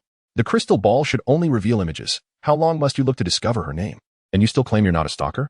Gwen exclaimed, her agitation evident. Gwen, I have known her name from the very beginning. Just as I know where you live and that your father is named George Stacy. You understand, don't you? Zhou Jiawen explained. Upon hearing his words, Gwen managed to regain some composure, though her gaze remained laced with skepticism. Chapter 24, Lemon-based Zhou Jiawen, after much effort and an entire morning, finally convinced Gwen, albeit temporarily, that he was not a pervert. Gwen, speaking of Mindy, I happen to have a favor to ask of you, he said, addressing her as she sat across from him in the cafeteria. What is it? Gwen inquired, her brow furrowed. She noticed that Zhou Jiawen's attitude towards the little girl, Mindy, was somewhat different. Gwen had approached Zhou Jiawen on her own accord upon discovering his peculiarities, and he, in turn, welcomed her companionship. Yet Mindy had done nothing to warrant such attention. She was even unaware of Zhou Jiawen's existence. This disparity irked Gwen. After all, who hadn't he been a little girl once? Mindy would eventually grow up too, she thought, huffing to herself. Have you heard of the new superhero in New York, the Patriot? Zhou Jiawen inquired. Yes, I know of him. He has gained quite a bit of popularity lately. I've watched his videos, and to be honest, he seems less capable than an average strongman, yet he possesses the courage to confront gangsters. He is quite brave, Gwen remarked with admiration. Brave? More like ignorant. As you said, with great power comes great responsibility, and he lacks the necessary ability. His ignorance could lead to the demise of many, including Mindy and her father. Zhou Jiawen responded. Cause the death of Mindy? What on earth do you mean? Gwen asked, puzzled. Mindy's father, Damon McCready, once a prominent figure in the police department, fell victim to a nefarious drug lord who framed him for a crime due to his refusal to accept bribery. Tragically, his pregnant wife succumbed to the ordeal. Yet Mindy emerged resilient, entering this world against all odds. Zhou Jiawen succinctly recounted the harrowing tale of Damon and his daughter to Gwen. Damon McCready? Oh my heavens. I know him. My father often lamented his plight. Is that the old man you speak of? Gwen inquired, astonished. Indeed, after his release, Damon transformed into a vengeful spirit. However, the forces he faced were overwhelming, and he could not confront them alone. Thus, he trained Mindy. Yet, it was evident that even combined, their strength fell short. They have been in search of reliable allies, and that king of beating has caught their attention, Zhou explained. Allies? Why not seek me out? Surely, they have witnessed my capabilities. Gwen expressed her confusion. You are clearly not of their ilk. Your ideologies diverge. Damon must have recognized this. Moreover, your power surpasses theirs. Enforcing a partnership would shift the balance of control away from them. Coincidentally, a hot-headed fool has recently emerged in New York. Do you think they might engage with him? Zhou remarked. Well, I still fail to comprehend how that king of beating could endanger them. Isn't finding allies a positive endeavor? Gwen pondered. Fear not the godlike adversary, but rather the foolish ally. That king of beating is an ignorant hothead. What may transpire is uncertain, as this realm differs from mine. However, I do know that this fool was responsible for Damon's demise, so we must prepare for any eventuality, Zhou asserted. You are right. Preparation is indeed prudent. What do you wish for me to do? Gwen asked. Quite simply, seek an opportunity to connect with them again and pass on my Flying Thunder God technique, enabling me to provide support whenever necessary, Zhou instructed. You intend to intervene personally? Gwen asked, her surprise evident. Depends on the circumstances. It primarily relies on you. If you fail to rescue them, then there is little we can do, Zhou replied. That evening, under Zhou's guidance, Gwen approached Damon and his daughter. After exchanging a few casual remarks, she entrusted them with 2 small black rods and her contact information, departing while they appeared utterly bewildered. Although Damon and his daughter were unaware of the reasons behind her actions, they accepted the solemn offering from the celebrated superhero of New York, vowing to keep those items close. This act relieved Zhou of a lingering concern, allowing him a moment of respite. Days passed, and soon the appointed Sunday arrived. Zhou, carrying a carefully prepared bottle of red wine and a bouquet of flowers, arrived downstairs at Gwen's residence. Initially indifferent, he suddenly felt a wave of nervousness wash over him. For having lived 2 lives without a girlfriend, the prospect of meeting her parents was daunting. After lingering at the entrance for quite some time, Zhou Jiawen finally mustered the courage to ring the doorbell, realizing he would soon be late. Before long, a middle-aged man with a head of golden short hair opened the door. His chiseled features suggested that he must have been quite the handsome young man. I presume you must be Gwen's classmate, he said, observing the slightly awkward Zhou Jiawen with a hint of a smile. Yes, sir. You can call me Jiawen. Zhou Jiawen quickly replied. Come in, please. Dinner is ready, and I hope you enjoy lemon base, George said as he accepted the gift from Zhou Jiawen. Who would he enjoy that? Zhou Jiawen responded, following George into the house. Hey, Jiawen. Upon entering, Gwen immediately approached, guiding Zhou Jiawen to meet her mother and brother. After which everyone took their seats at the dining table. Once seated, Zhou Jiawen glanced at the whole lemon base on his plate and smiled awkwardly at the knife and fork, feeling somewhat inexperienced in their use. Jiawen, you probably aren't familiar with eating this fish. The head should be facing that way. Simon, please help Gwen's friend cut his fish, Helen, Gwen's mother, suggested. Noticing Zhou Jiawen's uncertainty and realizing it might be his first time having such fish. Oh no, you've misunderstood, Mrs. Stacy. I simply am not accustomed to using a knife and fork. May I use this? Zhou Jiawen said, pulling out a pair of chopsticks he always carried with him. Mom. Jiawen is of Chinese descent, so he has always used chopsticks, Gwen quickly explained. Oh, I see. But do you carry chopsticks with you all the time? Helen asked. Somewhat surprised. Yes, ma'am. I have grown accustomed to using them, and chopsticks are rarely utilized here in America, so having them on hand is more convenient, Zhou Jiawen replied. Well, you needn't worry about it. Please feel free to use what you prefer, Helen nodded in understanding. My apologies, Zhou Jiawen said as he began using the chopsticks, his movements becoming much more fluid, as eating fish was not an uncommon practice for someone from his cultural background. Chapter 25. Flattery George, tell us about your day. Helen prompted, initiating a conversation to lighten the atmosphere as dinner progressed. Today, there was a riot at Culver University, causing quite a disturbance, but the military has taken control, and it's now sealed off. The specifics of what transpired remain unknown, George replied nonchalantly. Did you catch that ghost spider today? Gwen's brother eagerly inquired. Clearly more interested in superhero matters. Not yet. We haven't apprehended her, but we will. She's just a bored individual who enjoys attacking citizens in the dead of night. She's clumsy and leaves behind plenty of clues, yet she remains a dangerous figure, George said with a hint of disdain, expressing his disinterest in the superhero. Does she attack civilians? Gwen asked, somewhat taken aback. I don't believe so. I watched that video of the car thief. And I think most people would perceive her actions as, well, a form of public service. Most people are mistaken, George replied, his irritation palpable. Just like that car thief. If I wanted him to vanish from that street, he would never be seen again. That thief could have led us to the criminal organization behind this. We have been tracking that lead for 6 months. This is strategy, and now, our efforts have been in vain. Gwen, feeling a tad less confident, responded. She clearly isn't aware of your plan. After Zhou Jiawen's reminder, she had been trying to steer clear of such matters. But who could have anticipated that an ordinary petty thief would have been under police surveillance for half a year? It seems you have quite an understanding of that masked individual, George said, casting an annoyed glance at Gwen. The blind adoration from the uninformed masses for the ghost spider, coupled with their disparagement of the New York police, had already infuriated him. Now, with his beloved daughter also defending the ghost spider, he felt a surge of frustration. No, I merely thought she was acting out of goodwill, Gwen replied weakly. Goodwill? Her intentions are clearly misplaced. Gavin, what do you think? George turned to Zhou Jiawen. George understood that his son's incessant inquiries about capturing the ghost spider were less about wanting her apprehended and more about their curiosity regarding her exploits. This realization troubled him. All 4 of his children seemed to side with the enemy, and he urgently needed an ally. Thus, he looked towards Zhou Jiawen. Me, Zhou Jiawen, who had been enjoying the verbal sparring between Gwen and George, suddenly found himself thrust into the fray and felt somewhat bewildered. However, he quickly regained his composure and replied, well, perhaps she is acting out of goodwill, but I do not agree with her methods. Gavin? Gwen exclaimed, astonished as she looked at Zhou Jiawen. Are we not on the same side? Oh, why? George asked, equally surprised at Zhou Jiawen's stance. He had assumed that young people favored superheroes. His previous inquiry had been a desperate attempt to find answers. Well, in our culture, we have an old saying. The scholar confounds the law with words, while the hero transgresses it with strength. This means that certain astute individuals, such as politicians, lawyers, and businessmen, manipulate their knowledge to distort or circumvent the law. Conversely, those who are physically formidable may violate the law through sheer force, Zhou Jiawen explained.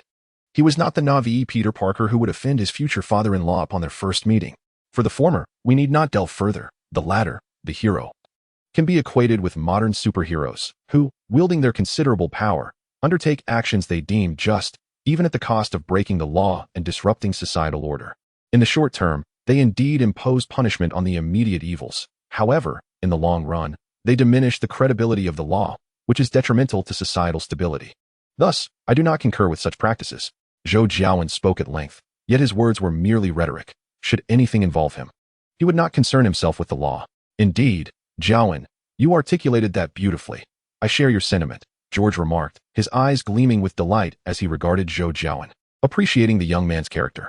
Conversely, Gwen's gaze towards Zhou Jiawen was less than benevolent. While he espoused high principles, he was not without his own transgressions. Gwen, do not look at Jiawen that way. He speaks the truth. The current state of public safety has indeed deteriorated. That phantom spider has already inspired imitators. George continued, expressing his frustration.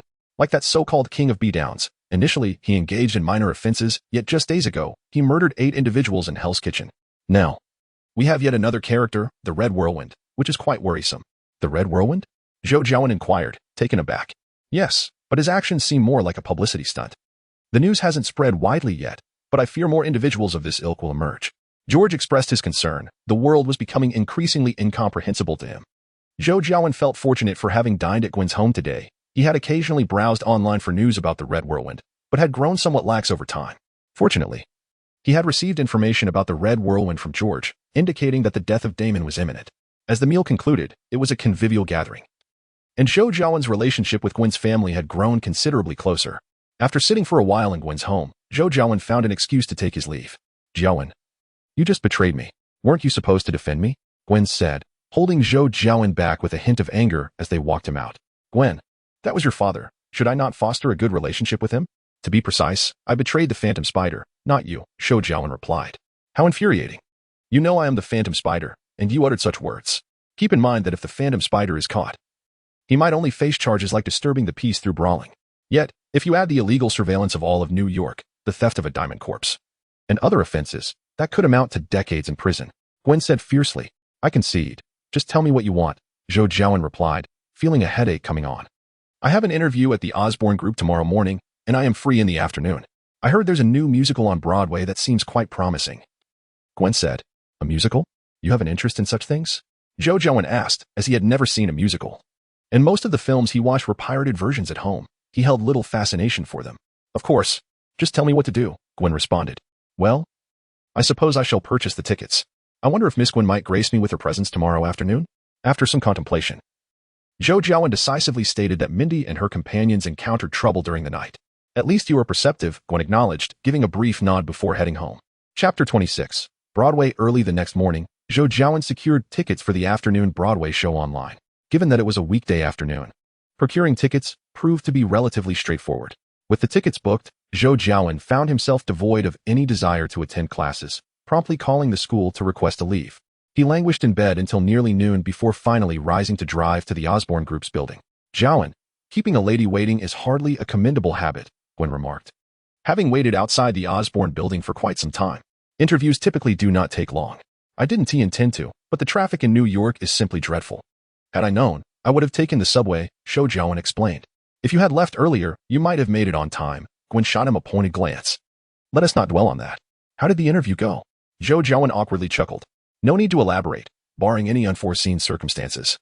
I should be starting work the day after tomorrow. A hint of pride graced Gwen's face as she recounted her interview, which had proceeded exceptionally smoothly, leading her directly to an internship offer. That is wonderful. I purchased tickets for the 2 o'clock show, so let us grab a bite to eat first, Zhou Jiawen suggested. Sounds good.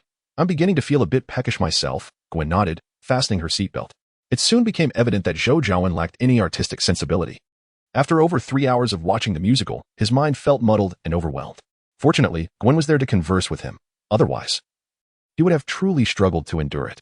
At long last, as the musical concluded, the sky began to darken. Exiting the theater, Zhou Jiawen took a deep breath while observing the throngs of people, stating, "At last, it is over. Let us find a place for a drink before heading home. Are you impatient to return home after our date?" Gwen asked, somewhat displeased, as she sensed Zhou Jiawen's distracted demeanor throughout the day. A date? No. I am genuinely pleased to be with you. It's merely that I lack interest in musicals. Next time, let us choose a different program. Besides, well, these past few days have indeed been a bit tumultuous, Zhou Jiawen stammered, realizing his slip and hastily correcting himself. Oh, what could possibly be troubling you? You seem to spend all day cooped up at home watching things. Are you referring to Mindy? Gwen inquired, recalling that Zhou Jiawen had mentioned keeping an eye on Mindy recently. Indeed. Do you remember the red whirlwind your father mentioned yesterday? That was a precursor to the incident involving Mindy's father, which is why I need to be vigilant these days, Zhou Jiawen explained. Now I understand. In that case, we should head home, as this matter is indeed of great importance, Gwen nodded, recognizing the gravity of the situation. There is no need to rush. I recall the event occurred in the dead of night, so let us first ensure we are well fed and content, Zhou Jiawen replied. All right then, what shall we eat? I'm not particularly hungry at the moment, Gwen said. How about a French feast? Suggested Zhou Jiawen, glancing at a French restaurant across the street as a means of atonement for his recent faux pas. You'd better brace yourself for quite an expense. Gwen replied with a smile. Just a little splurge, let's go, Zhou Jiawen said, seamlessly taking Gwen's hand as they made their way toward the restaurant. Gwen paused momentarily in surprise, but soon a radiant smile blossomed on her face as she followed him. Truth be told, a French meal held less allure for Zhou Jiawen than a hot pot, yet he found immense joy in this dining experience, rendering the specifics of the meal inconsequential. How was it? Zhou Jiawen wiped his mouth and inquired. Quite delightful. I am thoroughly satisfied, Gwen nodded in response. I think, suddenly, an enormous explosion echoed from a distance, disrupting the ambience outside the restaurant. Zhou Jiawen furrowed his brow, instinctively extending his perception, and a malevolent, oppressive aura emerged within his mental vision, eliciting profound discomfort. Jiawen, I have a terrible feeling. Gwen's instincts were alarmed, sensing an imminent and formidable danger approaching. It seems we won't be footing the bill for this meal, Zhou Jiawen remarked as he rose and joined the panicked crowd spilling onto the street. Upon reaching the street, they beheld a monstrous, dung-colored creature nearly 4 meters tall, wreaking havoc. Surrounding it, numerous soldiers unleashed a barrage of gunfire, yet the bullets barely grazed its skin. The heavily armed soldiers appeared as fragile as dolls in its presence, effortlessly sent flying several meters away, their fates uncertain. What manner of beast is that? Gwen exclaimed, astonished by the creature's sheer destructive power. Disgusting. Zhou Jiawen suddenly comprehended the riot that Officer George had mentioned the previous day. It must be the Hulk. Yet, he pondered which version of the Hulk this was. He was familiar with 3 iterations: the comic version, the Incredible Hulk, and the Avengers version. Among these, the Hulk from the comics was undoubtedly the strongest, capable of growing infinitely larger with rage, his power escalating exponentially. Next was the Incredible Hulk, whose size remained constant but whose strength increased with anger, and who could wield weapons like metal shields and carved fists, alongside possessing formidable combat skills. The Hulk from the Avengers, however, appeared significantly weaker, peaking upon his introduction, only to diminish in strength with each subsequent film, ultimately reduced in stature and screen presence. Disgusting? Jiawen, I must stop him, Gwen declared resolutely. No. You are no match for him. Others will come to intervene. Your task is to save those in peril. Zhou Jiawen recognized that dissuading Gwen from proceeding would be futile. So he resorted to a compromise. Who? Where is he? Gwen inquired, perplexed. Hulk is en route, flying here, not far from this location. Utilize your agility to rescue the people as best as you can, Zhou Jiawen replied. Gwen nodded and made her way into a nearby alley. Her battle suit contained within the backpack she carried. Give me an opponent. Hulk, come forth. The abomination hurled a soldier aside. This unbalanced confrontation brought him no satisfaction. He craved Hulk. Suddenly, a rocket propelled with a long tail of flames soared toward the abomination. With a swift motion, he caught the rocket midair and, unexpectedly, smashed it against his forehead. Boom. A colossal fireball erupted, and the abomination's grotesque visage emerged from the flames, revealing a chilling grin to the two soldiers who had launched the rocket, completely unscathed. Chapter 27. Hulk and the Abomination. Ross. The Abomination noticed the camera mounted on the military jeep. He realized General Ross was observing the scene, with Banner by his side. After a brief run-up, the Abomination leaped onto the jeep, shouting, "Give me an opponent." He crushed the camera underfoot and reached for the two soldiers inside the vehicle. General, they are no match for him. Please allow me to intervene. Dr. Bruce Banner beseeched General Ross from aboard an aircraft. General Ross remained silent. His gaze fixed on the flickering screen filled with static, his heart a tumult of emotions. Was this the super soldier he had engineered? His existence was a testament to the collective error of all involved. General, I implore you. Bruce Banner urged anxiously, for the monster below was born of his own blood. Every ounce of destruction it wrought deepened his guilt. Soldiers, turn back. Return. After a moment of silence, General Ross directed the pilot, which offered Banner a sigh of relief.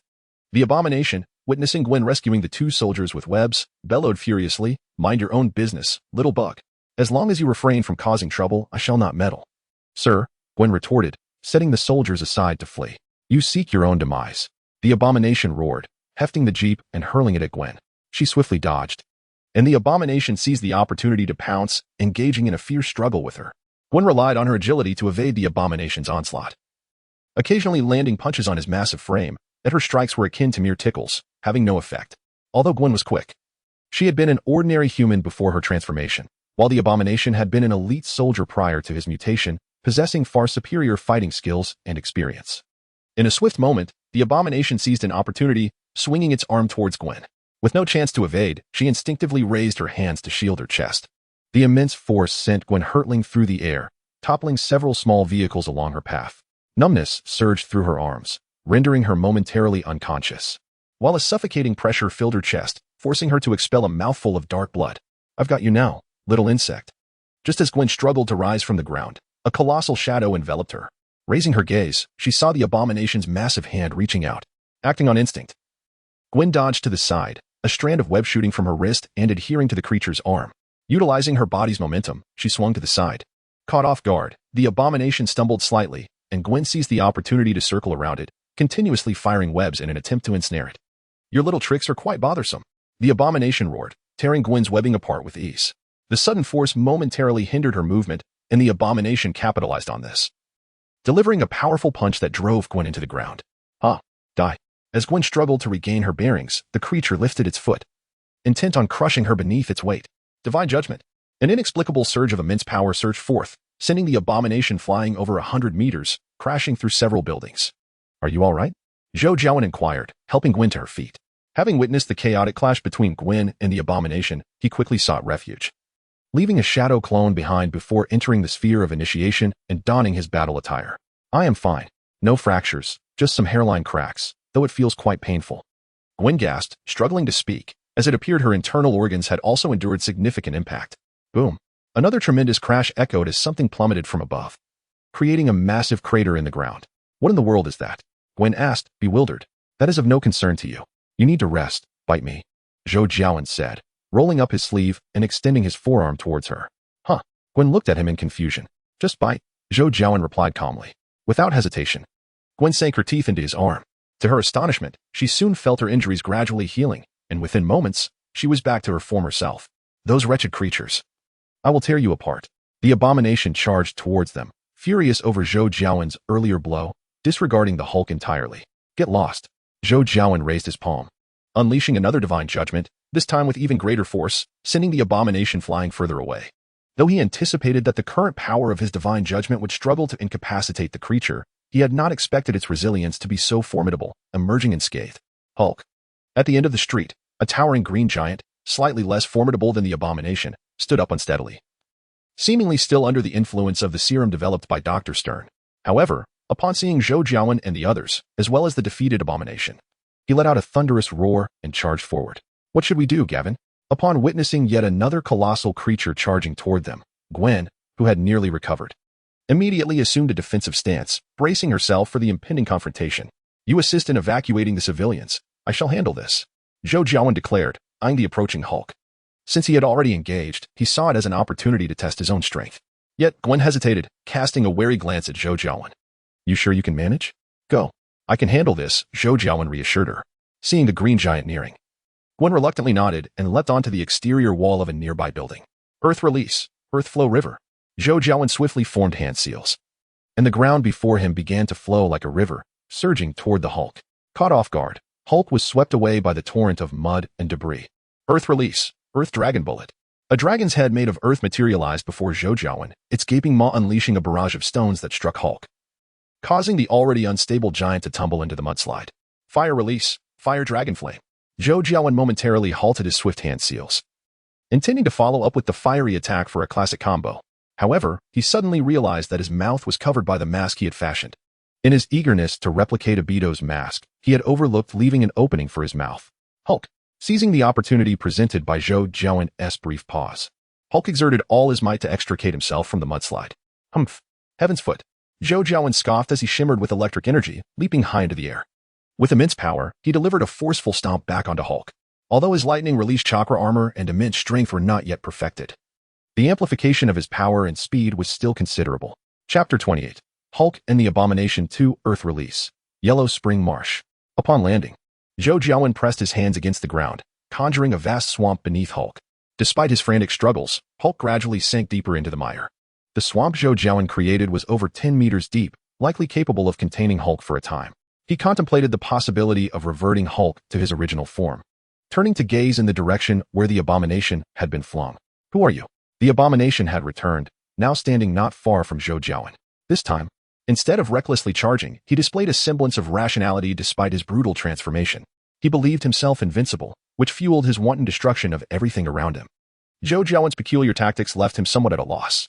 The 2 strikes he had just endured had inflicted considerable internal damage, and it took him a while to recover. Fortunately, his remarkable healing abilities spared him from further harm. Me? You may call me Shadow. Zhou Jiawen contemplated before speaking. Shadow? It seems we have no prior conflicts. The abomination remarked. None until now. You have wounded one of my allies, Zhou Jiawen replied with a calm demeanor.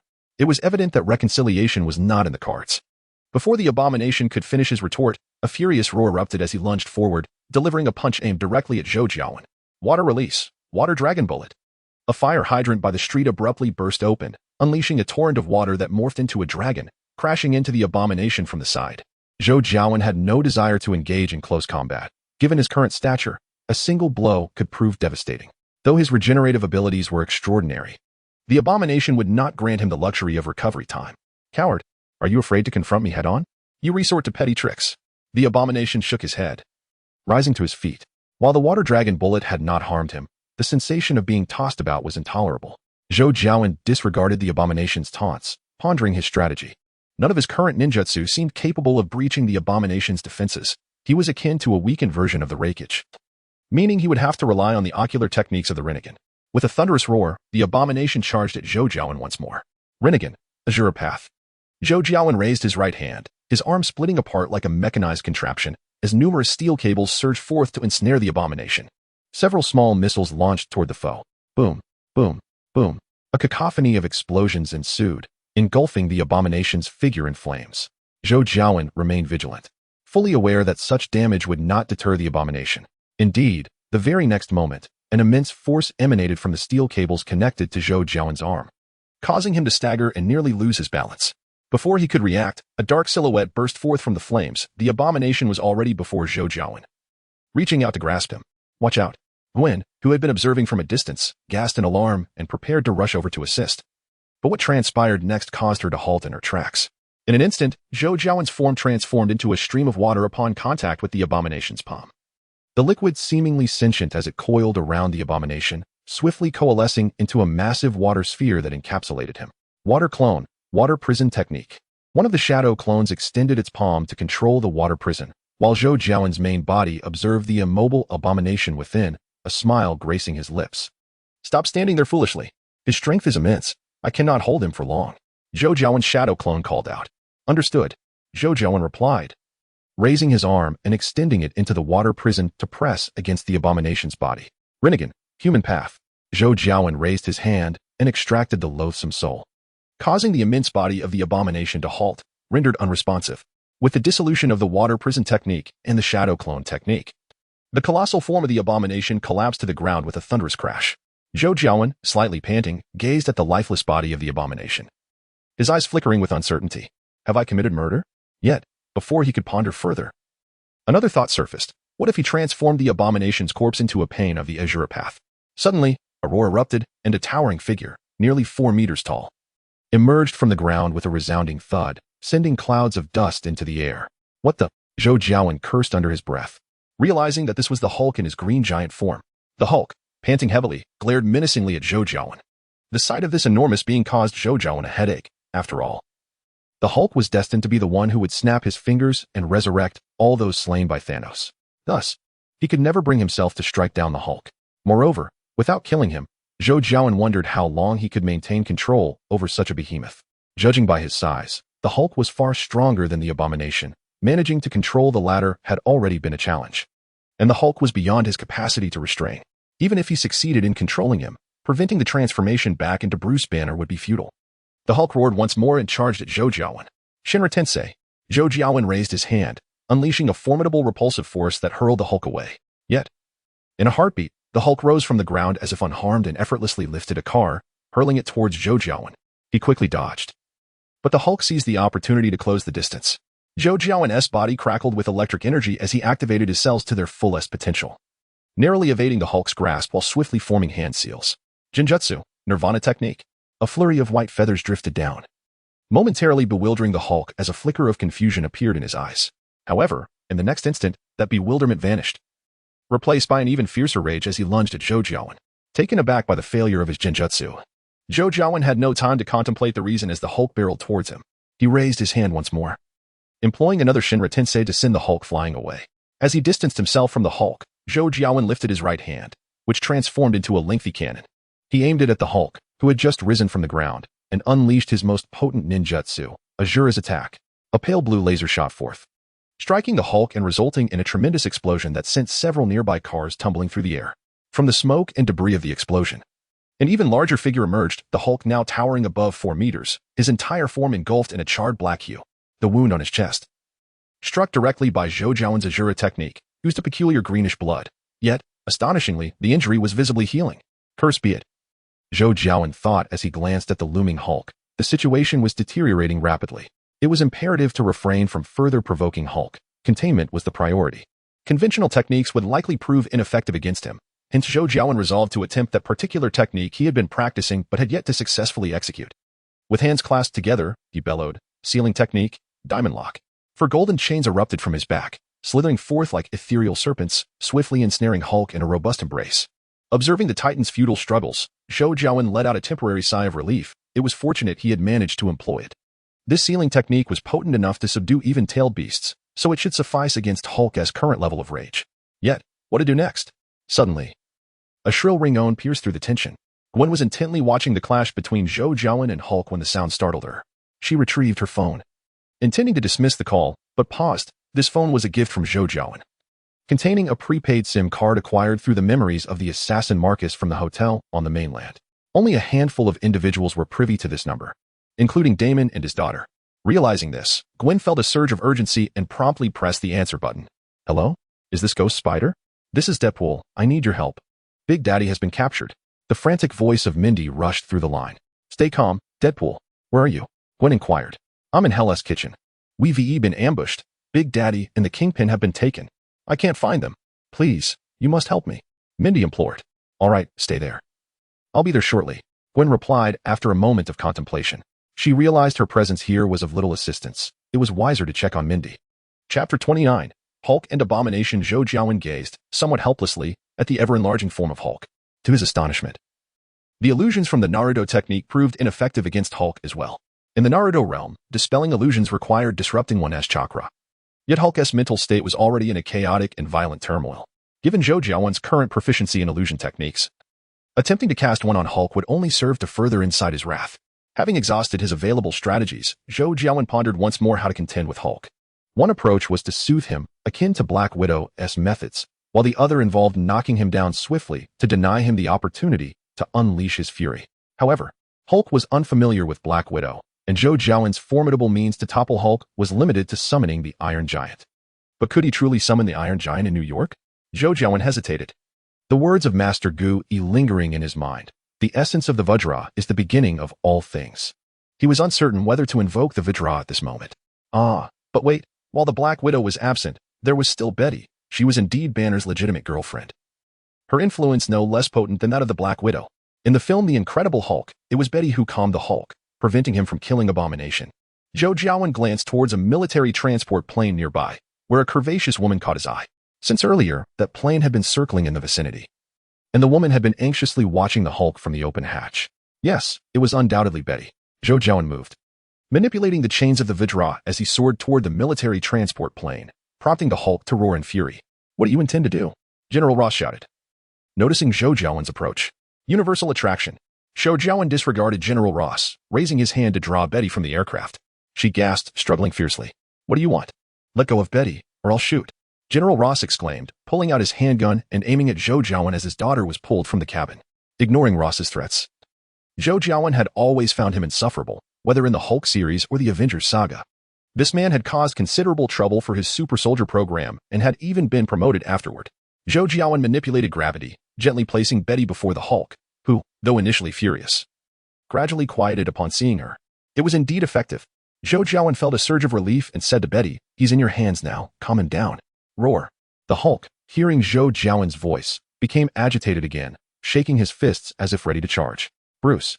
Betty called out urgently. Initially flustered, she relaxed upon landing, sensing Zhou Jiawen's lack of malice, and focused her attention on the Hulk. As the Hulk felt Betty's gaze, his demeanor shifted to one of caution, resembling a child who had erred. Recognizing that his presence would only exacerbate the situation, Zhou Jiawen retracted the Vajra's grip and turned to fly toward the corpse of Abomination. Stop. That is military property. You have no right to take him. General Ross shouted anxiously as he saw Zhou Jiawen approach the body and touch it, causing it to vanish. Zhou Jiawen stood up, not sparing General Ross a glance, and vanished in a flash using the Flying Thunder God technique. Damn it. I will find you, I swear. General Ross seethed in fury, realizing that Zhou Jiawen had completely disregarded him. Mindy was engulfed in an overwhelming sense of anxiety and regret. She had no intention of venturing out today with her father, Damon, but unexpectedly received an invitation from a recently acquainted superhero known as the Punisher. After some contemplation, they decided to don their attire and head out for the meeting. However, to their astonishment, the Punisher did not arrive alone. He was accompanied by an individual named the Red Tornado. Upon their first encounter, the Red Tornado immediately fired several shots at her, leaving Mindy utterly unprepared and struck by gunfire. Though clad in a bulletproof vest, she sustained minimal injuries. The tremendous force from the bullets propelled her off the windowsill.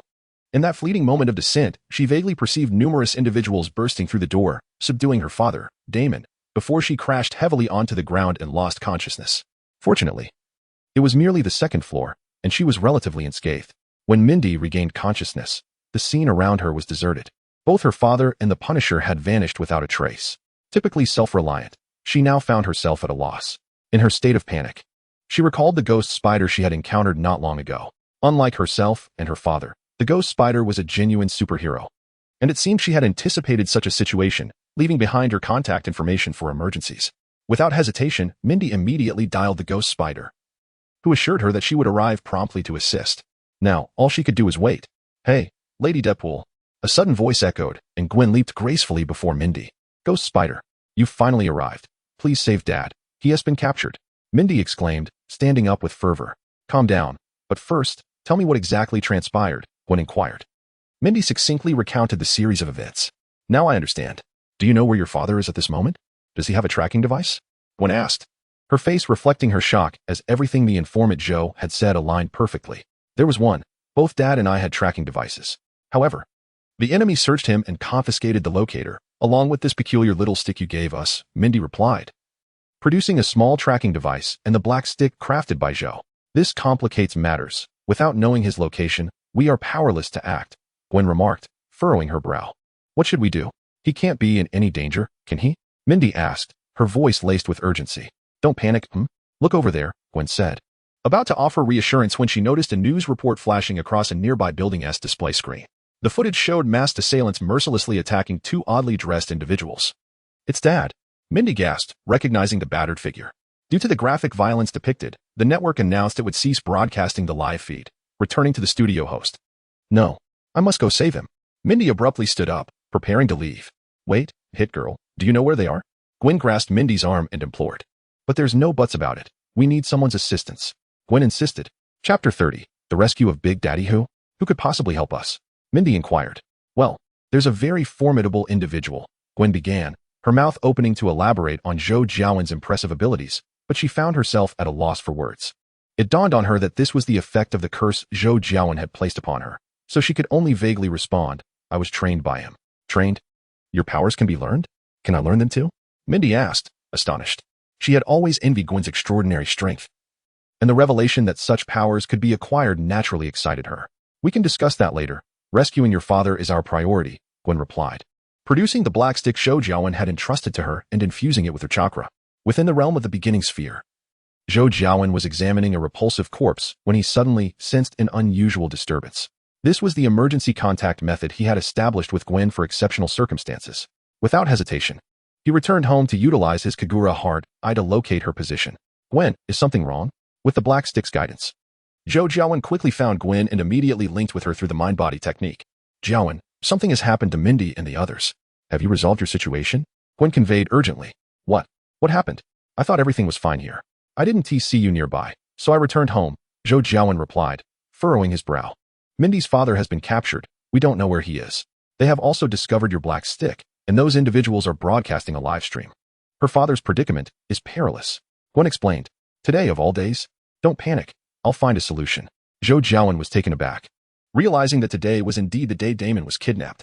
Since the black stick he prepared for Damon had been confiscated, he resorted to a more rudimentary method, using his Kagura heart eye to search gradually from Hell's Kitchen outward. In a corner of Hell's Kitchen, a masked figure brandished a bucket of kerosene before the camera, announcing its presence, and then proceeded to pour the entire contents over the bound Big Daddy and the Punisher. This was the site of a live-streamed execution of superheroes. And this is fire. Fire is a wonderful thing. The masked individual brandished a lighter before the lens, stepping behind the restrained men and declaring, Now, gentlemen, it is time to depart. With a piercing and cacophonous sound reminiscent of 1,000 birds chirping simultaneously, a spectral shadow darted between the 5 thugs surrounding the bound Big Daddy and the Punisher, causing blood and the stench of charred flesh to scatter in all directions. In a swift motion, the shadowy figure caught the lighter that had fallen from the hands of the bandit and hurled it towards the camera still recording, sending it flying. It was Zhou Jiawen, who had arrived just in time from his home. Damn it, who are these people? Open fire. In the darkness, the remaining bandits, after regaining their composure, drew their weapons and aimed at Zhou Jiawen. Earth escape, earth flow wall. A wall of earth rose from the ground, shielding Zhou Jiawen and his companions. Positioned behind the earthen barrier, Zhou contemplated the situation. There were still 8 armed adversaries, and engaging in close combat would be troublesome. Thus, he decided to eliminate them with a single move. With this thought, Zhou raised his arm, the muscles in his forearm separating like that of a mechanized suit, and launched 8 small missiles equipped with auto-tracking capabilities. Boom, boom, boom. A series of explosions ensued, and these bandits, unlike the Hulk, were obliterated as if they were mere dust. All clear. Zhou Jiawen stood amidst the pool of blood, frowning slightly. Though he was unsure why he felt no nausea as he had heard online, the overwhelming metallic scent of blood still unsettled him. Who are you? Damon, having endured a prolonged beating, was somewhat dazed and sluggish in his response. You may call me Shadow. I was sent by Domino to rescue you.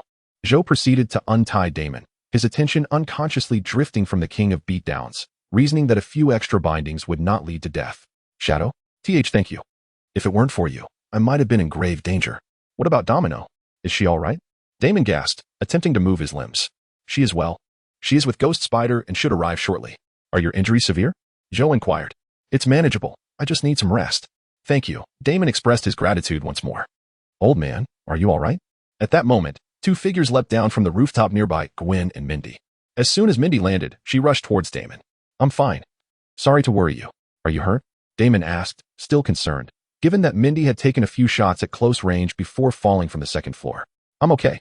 But the sensation of being shot was far more painful than when you hit me last time, Mindy replied. Ah, that's because I used low-velocity bullets last time. Damon chuckled lightly, but winced as he inadvertently strained his injury. You killed them? Gwen hesitantly asked Zhou, eyeing the pile of corpses. Indeed. I couldn't guarantee old man's safety without neutralizing them, Zhou nodded in affirmation. But there is no but. Ghost Spider, they all got what they deserved.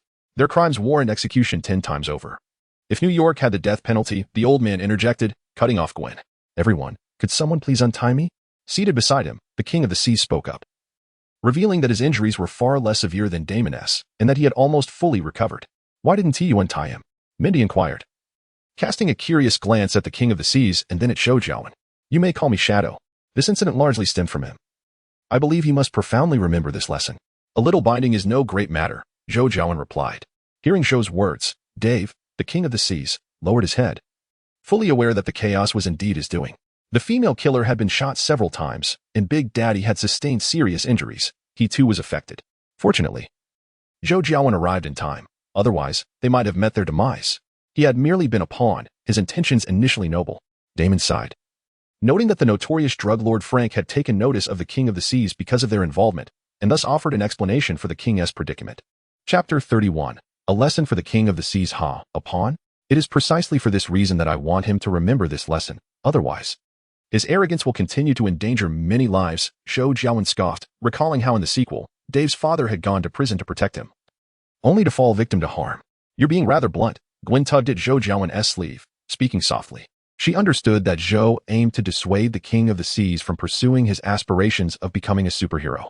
Initially, she had been pleased with the emergence of such a civilian hero, but after this incident, she believed it was too perilous for ordinary people to get involved. Epicurus once said that one must exercise caution with the controllable and maintain optimism regarding the uncontrollable. One can only operate within their capabilities. You must accept this reality. Acknowledge your limitations, recognize the constraints of your reasoning, and accept the bounds of your knowledge and abilities. Zhou Jiawen coldly declared to the King of the Seas, I do not oppose your desire to act as a so-called superhero, but first, you must clearly ascertain whether you possess the capacity to do so. Your intention to do good is commendable, yet lacking the ability can turn good deeds into misfortunes, just as it did this time. Shadow. This incident should be attributed to our involvement. Otherwise, he wouldn't have been caught up in it, Damon explained. You mean the report on television about the King of the Seas killing 8 people? I know, he took the blame for you. However, had he possessed the discernment required, he wouldn't have found himself there. You didn't need someone to take the fall, and it was you who saved him, was it not? Without your intervention, he would have been found long ago, Zhou Jiawen stated. Perhaps he was indeed a bit too naive, Damon replied with a wry smile, shaking his head. In his eagerness, he had sought to enlist the King of the Seas as an ally, revealing his vulnerabilities in the process. Mr. Shadow, you are indeed correct. After catching wind of the news regarding the Ghost Spider, I was swept away by excitement and impulsively donned the guise of a superhero.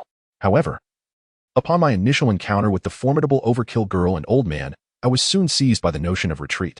It was only recently, after witnessing the red tornado making waves on television, that envy compelled me to slip back into that attire. Little did I know, it was merely a trap. Henceforth, I shall not don that costume again. Dave glanced at Gwen, a hint of self-deprecation in his demeanor. You understand, that is good. But what about you all? What plans do you have moving forward? Zhou Jiawen inquired, directing his gaze towards the Damon father-daughter duo. My time is limited. They have removed my hood and seen my face. I must resolve this matter swiftly, or we shall find ourselves in peril, Damon replied after a moment of contemplation. Given your current condition, you are hardly fit for action, are you? Zhou Jiawen remarked with a furrowed brow. Indeed, at most I could provide remote support. However, it is far better for us to seek them out than await their approach, Damon observed, casting a glance at Mindy. Clearly, she would be the only one capable of taking the lead in this endeavor. Do not fret, old man. We were merely caught off guard this time. If we take the initiative, they will crumble under pressure. Besides, we were already nearing the conclusion, were we not? This merely hastened our timeline. Mindy said with a spark of enthusiasm. She had long documented their exploits in comic form and awaited the grand finale with great anticipation. Zhou Jiawen noted the hesitant look on Damon's face, realizing he was likely desiring assistance from him and Gwen, but felt awkward to ask. He took the initiative to speak. Perhaps I could lend a hand. Really? Thank you, Shadow. If possible, I wish to act swiftly before they can react. Damon's eyes lit up with hope. Very well, let us proceed tonight. However, you should rest at home. Overkill girl and I will suffice. Do you need to prepare anything? Zhou Jiawen nodded towards Mindy. Of course, I must retrieve some weapons, Mindy replied. Shadow, what exactly are you planning? Gwen asked. Perplexed by Zhou Jiawen's unexpected involvement in such matters, given his usual demeanor. I will explain later. Much has transpired this evening, and you ought to return home. Shouldn't you? Zhou Jiawen responded to Gwen. No, I wish to accompany you. During our time at Broadway, I sent a shadow clone home, and she is already there. Gwen insisted. Very well, you take this young man home, and I shall escort them back. We will rendezvous in front of Frank's company, Zhou Jiawen conceded. Observing Gwen's resolute expression. Agreed, Gwen nodded affirmatively. Now, without further ado, let us take action. Overkill girl, come here and grasp my hand. Zhou Jiawen placed a hand on Damon's shoulder, extending his other hand towards Mindy. What is the plan? Mindy hesitated but stepped forward, taking Zhou Jiawen's hand. You shall soon find out. Now, let us be off, Zhou Jiawen said, offering no further explanation as he addressed Gwen. Very well. I shall make my way there as swiftly as possible, Gwen nodded in agreement. Without further delay, Zhou Jiawen located a flying thunder god seal he had discreetly placed in the home of Damon and his daughter during their absence. Activating the technique, Zhou Jiawen and the Damon's figures instantaneously vanished from their original location. In the Damon's residence, Zhou Jiawen and his companions materialized within the room, and in the next moment, both Damon and Mindy collapsed onto the floor. Not everyone is adept at adapting to the disorientation induced by spatial transfer at this moment. Damon and Mindy were overwhelmed by dizziness and nausea. It appears you lack the innate talent for space-time ninjutsu, Zhou Jiawen remarked with a chuckle. Cool. Is this instantaneous movement? Can this be learned as well? Mindy, once the discomfort from the spatial transition subsided, immediately expressed her curiosity about Zhou Jiawen's abilities. Indeed, it can be learned. But you exhibit a significant aversion to this technique, rendering it unsuitable for your study, Zhou Jiawen replied. All right then, what should we do next? Mindy inquired. A hint of disappointment in her voice. That depends on what you wish to do. You are the principal agent here, while I am merely responsible for your safety. Zhou Jiawen stated. Huh? Mindy looked at Zhou Jiawen in astonishment, never expecting such a response. She had assumed she would be following orders as before. That will suffice. Thank you, Shadow. Mindy, this time you shall devise the plan, and I will only assist, Damon nodded, understanding that with Zhou Jiawen's prowess, dealing with a gang would be trivial. It seemed Zhou Jiawen intended to give Mindy an opportunity to grow, suggesting a certain fondness he held for her. Me? Is that all right? Mindy expressed her uncertainty. Of course, just proceed as you see fit. I shall support you, Zhou Jiawen assured her. All right, let me think. Thank you. Mr. Shadow, Mindy nodded. Zhou Jiawen contemplated briefly, then removed his mask, stating, I am Zhou Jiawen. You may simply call me Jiawen. Chapter 32, Assistant Damon. This is my daughter, Mindy, Damon said, momentarily taken aback before responding promptly. Hello, I am Mindy. She stepped forward to introduce herself. Greetings to you both. By the way, may I take a look at those weapons? Zhou Jiawen inquired, gesturing towards the array of firearms adorning the wall. Zhou Jiawen's Rinnegan's Shura Path ability allows him to summon various melee and ranged weapons for his own use, transforming him into a formidable instrument of destruction. The power of the Shura Path is immensely potent, especially in this world of firearms. However, Zhou Jiawen had not pursued the full potential of this ability. His opportunities to engage with powerful weaponry had been scant, and he found most ordinary weapons beneath his interest, which had led to a stagnation in his development. Now, gazing upon the multitude of weapons in the room, Zhou Jiawen felt a surge of ambition, contemplating the selection of a few to integrate into his Shura Path, thereby augmenting his capabilities. Feel free to take whatever you desire, he added generously. Damon spoke up, revealing that he had access to a channel for acquiring these weapons and was not lacking in funds. In fact, he currently had $3 million in cash, recently seized from drug dealers, lying around his home. Such sums were insignificant to him. What is this? Zhou Jiawen inquired, gazing at the object housed within a wooden crate that contained two small multi-barreled rotary machine guns. He had seen such devices in films before and had found them incredibly impressive. Nothing much, just a personal aerial vehicle. Its flight distance and speed are rather limited, imposing considerable restrictions, Damon clarified. Can I take it? Zhou Jiawen's eyes sparkled with excitement. The limitations posed no obstacle for him. After all, following his transformation via the path of Azura, what he summoned was no longer an ordinary weapon but a magical armament powered by chakra. Of course, I intended to use it against Frank, but given my current condition, It seems it will be of little use to me, Damon replied. Thank you. I shall not be polite then. With that, Zhou Jiawen placed his hand upon the aerial vehicle in the crate. The power of the path of Azura manifested as iron chains extended forth, and the device was swiftly disassembled into a multitude of components, which then merged into Zhou Jiawen's body. Cool. What is this ability? Can it be learned? Mindy eagerly asked, witnessing the sci-fi spectacle. Oh, I apologize. This is a unique ability of mine that cannot be learned by others, Zhou Jiawen explained, feeling the transformations occurring within the path of Azura. He extended his arms, palms facing downward, and radiant flames erupted from his palms, soles, and back. Suddenly, he soared into the air, reminiscent of Iron Man, as he summoned some thrusters. Now he could truly fly, no longer merely hovering as before. Remarkable. This is simply astonishing, Jiawen. Are you truly human? Mindy exclaimed in excitement. Mindy? That remark is rather impolite, Damon interjected, somewhat astonished by Zhou Jiawen's display, but his decades of experience allowed him to quickly regain composure as he admonished Mindy. Oh, I apologize, Jiawen. I was just overly excited, Mindy said, sheepishly. Not a problem. In truth, this is just the beginning. There will be even more astonishing events to come. Have you decided how you wish to proceed, Mindy? Zhou Jiawen inquired nonchalantly, shaking his head. Well, I think I can just charge in directly, attacking from the outside in. Since he is right there, Mindy suggested, pointing towards a nearby monitor. That's a good plan, Zhou Jiawen chuckled, recalling how in the original storyline, Mindy had stormed up from the first floor, a scene that was undeniably thrilling. Mindy, well then, to be careful, Damon began to caution, but upon glancing at Zhou Jiawen, he refrained. Rest assured, Damon, I will keep an eye on her, Zhou Jiawen assured him. Thank you, Damon nodded appreciatively. Afterward, Zhou Jiawen selected several heavy weapons, utilizing the path of Azura to disassemble them, and then he and Mindy made their way to the vicinity of Frank's company building. I became separated from my parents. In the lobby on the first floor, Mindy cunningly disguised herself as a lost little girl, seamlessly infiltrating the scene. With remarkable ease, she dealt with the 3 guards stationed on the ground floor and made her way into the elevator. Truly, she is quite impressive, is she not? On the rooftop of the building adjacent to Frank's company, Zhou Jiawen remarked to Gwen, his eyes gleaming with admiration. Your taste, or rather, your worldview, is truly problematic. Mindy is merely a child. She should be attending school, Gwen retorted, casting Zhou Jiawen a disapproving glance. You don't understand.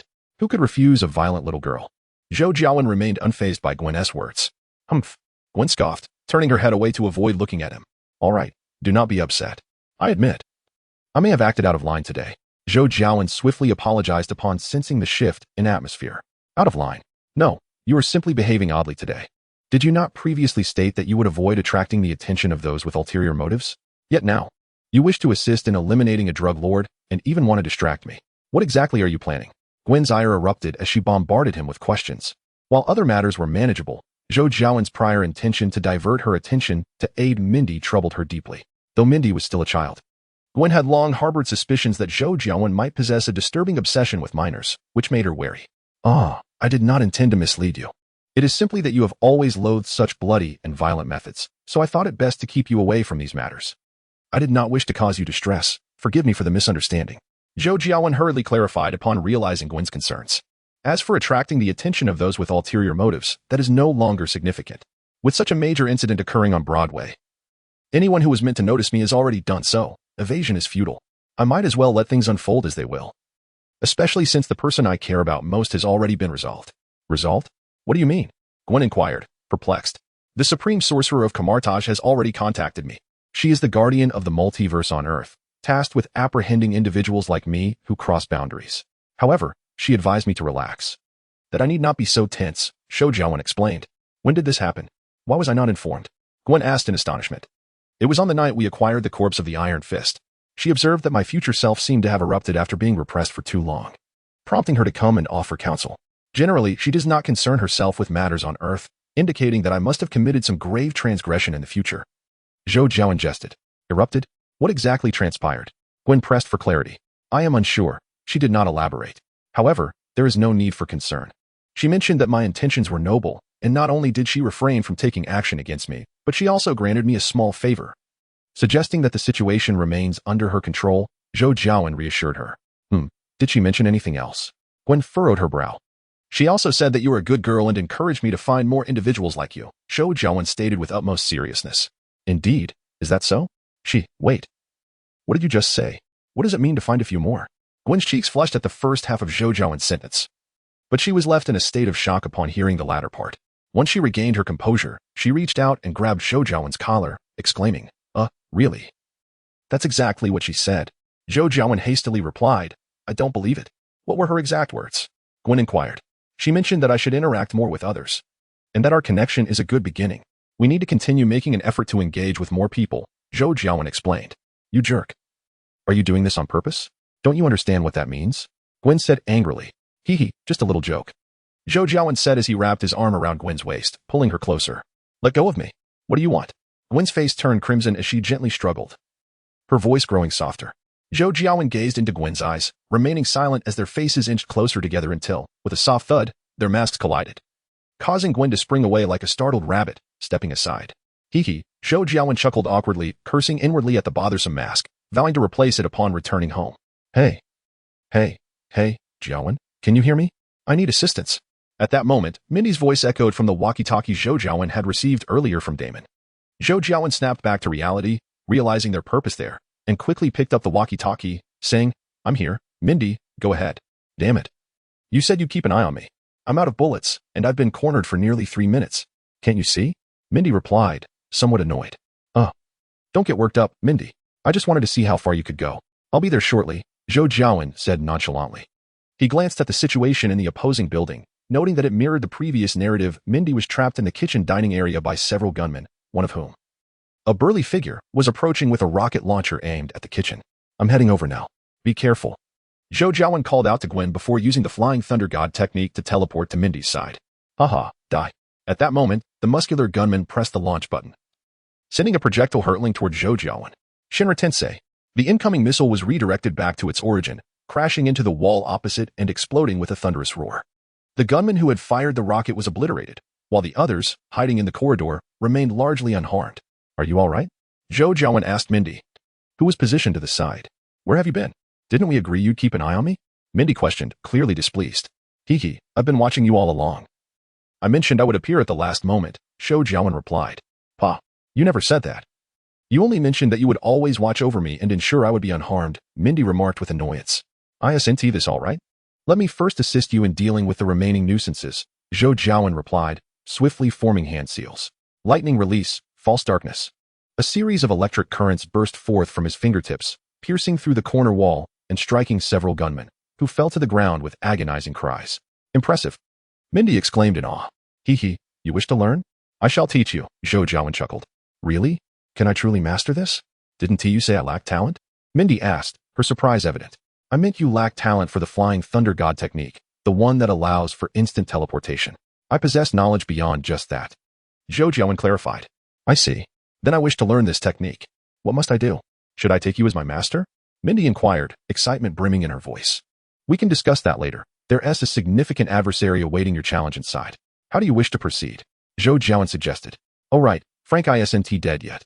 I shall go take care of him, Mindy declared, picking up a kitchen knife and striding inside. Wait, aren't you going to use a gun? Zhou Jiawen called out, recalling that while Frank's subordinates were somewhat comical and inept, Frank himself was a formidable fighter who had nearly defeated Mindy, ultimately being dispatched by Dave with a rocket. Just one, Frank. It's unnecessary. Besides, I prefer a more spectacular finale, Mindy replied nonchalantly. Even a lion uses its full strength to catch a rabbit. Be cautious. For you're neither a lion nor a rabbit, Zhou Jiawen advised. All right, I'll heed your words, Mindy acquiesced without further argument, retrieving a rifle from the ground as she advanced toward the office at the end of the corridor. Zhou Jiawen followed closely behind. As they approached, just as he pushed the door open, gunfire erupted with several bullets raining down upon them. Mindy quickly dodged to the side, while Zhou Jiawen, without a moment's hesitation, unleashed a Shinra Tensei. Boom. The tremendous force propelled 2 door panels into the room, shattering the floor-to-ceiling windows and sending them flying outside. Outside, 2 piercing screams echoed, followed by the sound of heavy objects crashing to the ground, plunging the room into silence. Zhou Jiawen sensed the atmosphere and realized there were no more presences within the office, momentarily taken aback. Had it truly ended so swiftly? Entering the office, Zhou Jiawen and Mindy surveyed their surroundings. The room was devoid of anything significant. Approaching the window, they peered down. Aside from the 2 door panels and some debris scattered on the ground, 2 lifeless bodies lay there. It was Frank and his son. Fortunately, The explosive sound of the rocket had been so loud that it frightened away nearby passers-by. Otherwise, they might have been struck by debris. Is this truly the conclusion? Mindy looked at Zhou Jiawen, fiddling with the rifle in her hands. I haven't even fired a shot. This is not the ending I desired. Mindy has always been influenced by Damon's ideology of superheroes. This time, with Damon yet to be harmed by Frank, Mindy aspires to transform her experiences into a comic, desiring a thrilling conclusion for her narrative. However, it unexpectedly concluded in a rather anticlimactic fashion. At least the outcome is favorable, is it not? Frank, at most, is merely a minor nuisance. There is no need for excessive seriousness, remarked Zhou Jiawen with a forced chuckle. Just moments ago, you referred to him as significant. Mindy retorted in dissatisfaction. Did I? That was from your perspective. It was my doing. Thus he is merely a small nuisance to me, Zhou Jiawen replied. Well, the police are almost here. Let us take our leave. Upon our return, I shall teach you about my abilities. Really? No deceit allowed. Mindy nodded, choosing not to pursue the matter further. Chapter 34. Investigation that night. Within the office of the director of the Trident building at the S.H.I.E.L.D. headquarters in New York, the current director and senior agent Coulson were reviewing footage of the battle on Broadway from that day. What are the findings? Nick Fury inquired. Gwen Stacy, daughter of George Stacy, the chief of the NYPD. Her mother, Helen Stacy, is a homemaker, and she has 3 younger brothers. She is a high-achieving student at Midtown High, characterized by her sunny disposition and a strong sense of justice. There is a 90% certainty that she is the recently emerged Ghost Spider. Coulson presented a document. Nick Fury took the file from Coulson, stating, 90? Yes, during our initial investigation. We noted that when Ghost Spider appeared, Gwen was simultaneously present at school, providing her with an alibi, which led us to exclude her from our initial list. However, upon further investigation, an increasing number of clues pointed towards her involvement, and we have now nearly confirmed that Gwen Stacy is indeed Ghost Spider. Albeit the alibi has reduced the possibility to 90, Coulson explained. Continue. Nick Fury nodded affirmatively. Zhou Jiawen, an American of Chinese descent, grew up in America after the loss of his parents, leaving him a substantial inheritance. He is also a student at Midtown High and is in the same class as Gwen Stacy. His academic performance is average, with no particularly outstanding traits. It appears that he and Gwen Stacy are currently in a relationship. Zhou Jiawen first entered our investigation due to the theft of the gorilla specimen from the American Museum of Natural History. He visited the museum with Gwen Stacy that day and lingered before the gorilla's remains for a while. However, our subsequent investigation revealed that they returned home separately afterward, with nothing suspicious, leading us to clear them of any suspicion. Later, due to the inquiry into Ghost Spider, Zhou Jiawen re-entered our investigative scope, and upon further scrutiny, we uncovered significant issues surrounding him, Coulson said with a furrowed brow. Significant issues? Yes, at first glance, Zhou Jiawen's profile appeared unproblematic. However, upon deeper investigation, it became evident that his lifestyle over the past decade was rather peculiar, devoid of family, friends, and even his parents exhibited similar isolation. He seemed to exist merely as a backdrop in this world, only recently beginning to take on a more three-dimensional presence, Coulson remarked. Is his documentation fabricated? Nick Fury inquired. That is precisely the enigma. All his records are authentic and impeccable, and we could uncover no discrepancies, yet I find it profoundly unsettling, Coulson asserted confidently. Show me his documentation, Nick Fury commanded. Certainly, I have it prepared. Here it is. Coulson promptly produced a stack of files. Receiving the documents, Nick Fury meticulously scrutinized each page, his brow furrowing deeper with each glance. Although he could not discern any apparent flaws within the records, an unsettling feeling lingered. Please continue detailing your findings, he urged. Very well, Coulson nodded and continued. Our investigation revealed that this Zhou Jiawen recently procured a substantial amount of supplies. Yet after being delivered to his residence, none have been seen emerging since. Judging by the inventory, it appears he is either renovating or constructing a building.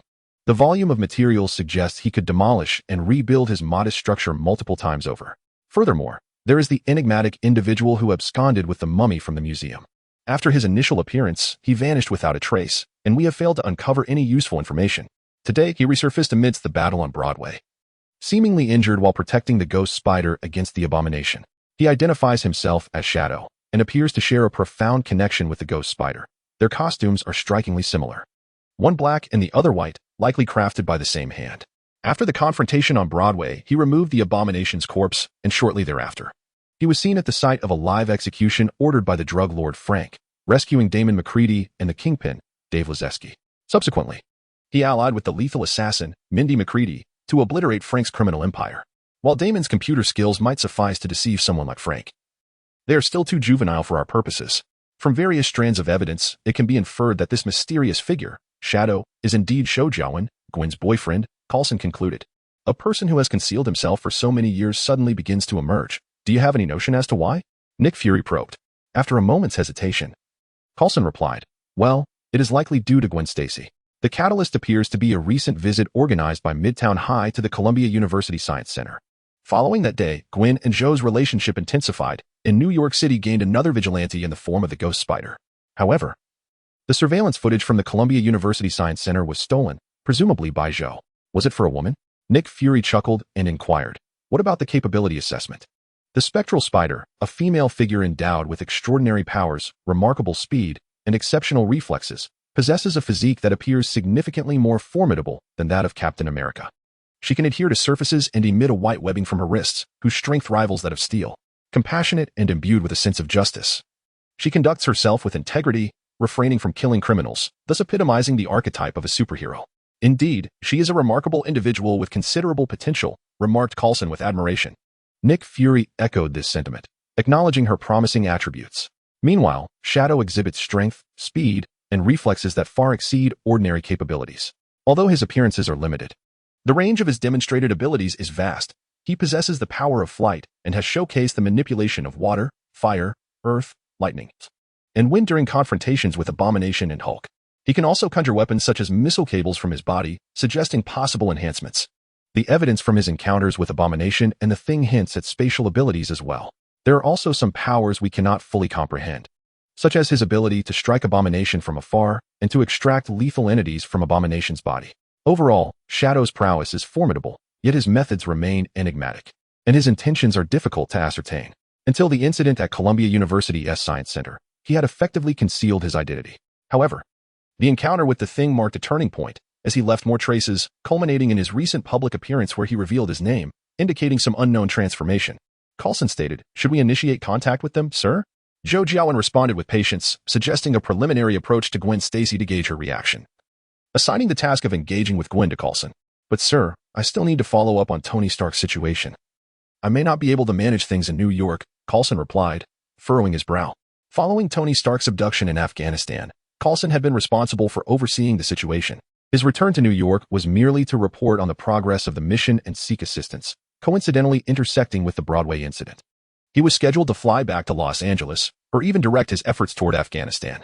Very well, there are indeed too many pressing matters at hand. Elevate the confidentiality level regarding Zhou Jiawen and Gwen to the highest. You need not concern yourself with this. I will dispatch someone else to follow up, Fury said. His brow furrowed in thought. Understood, sir. I shall take my leave, Coulson replied.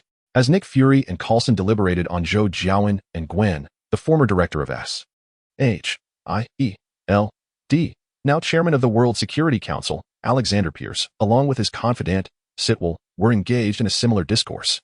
It appears we are at a crossroads, Chairman. Shall we initiate contact with them? Sitwell inquired, glancing toward Pierce. For the time being, it is best not to intervene. Fury has already taken notice of them, and any rash action would only expose our existence. His instincts are exceptionally keen, Pierce remarked thoughtfully. Indeed, what about Baron Skrullet?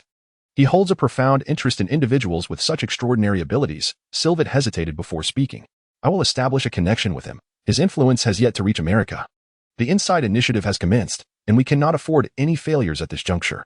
Once the initiative succeeds, even the most formidable superhumans will be rendered powerless. That fool Fury has not abandoned his ludicrous plan to assemble his so-called Superboy team. He grows more naive with age, Pierce said with a hint of derision. Yes, Chairman, and what of Afghanistan? Shall we continue to observe passively? We have received intelligence indicating that the 10 Rings are involved, and Obadiah from Stark Industries is also implicated. Sylvette stated. Tony Stark is indeed a commendable genius in weaponry, but alas, he shares his father's overly cautious disposition, making it unlikely for him to align with us. If Obadiah assumes control of Stark Industries, it may, in fact, work to our advantage, so let us disregard him and allow them to be, Pierce replied. Very well, Chairman. Unaware of the various factions' positions, Zhou Jiawen and Gwen returned to their normal lives after resolving Frank's situation. However, unlike before, Gwen had successfully begun her internship at Oscorp, while Zhou Jiawen had an additional individual to train. Within the training space, Gwen observed Mindy, who was practicing treading water on a small lake, and remarked, I fail to comprehend why we continue to train Mindy. Her family's vendetta has been avenged, and her father has even retired. Shouldn't she be focusing on her studies instead? Zhou Jiawen smiled at Gwen. He had glimpsed Mindy's future.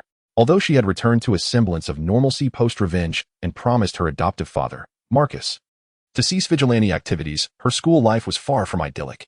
She often found herself at odds with the school's popular girls.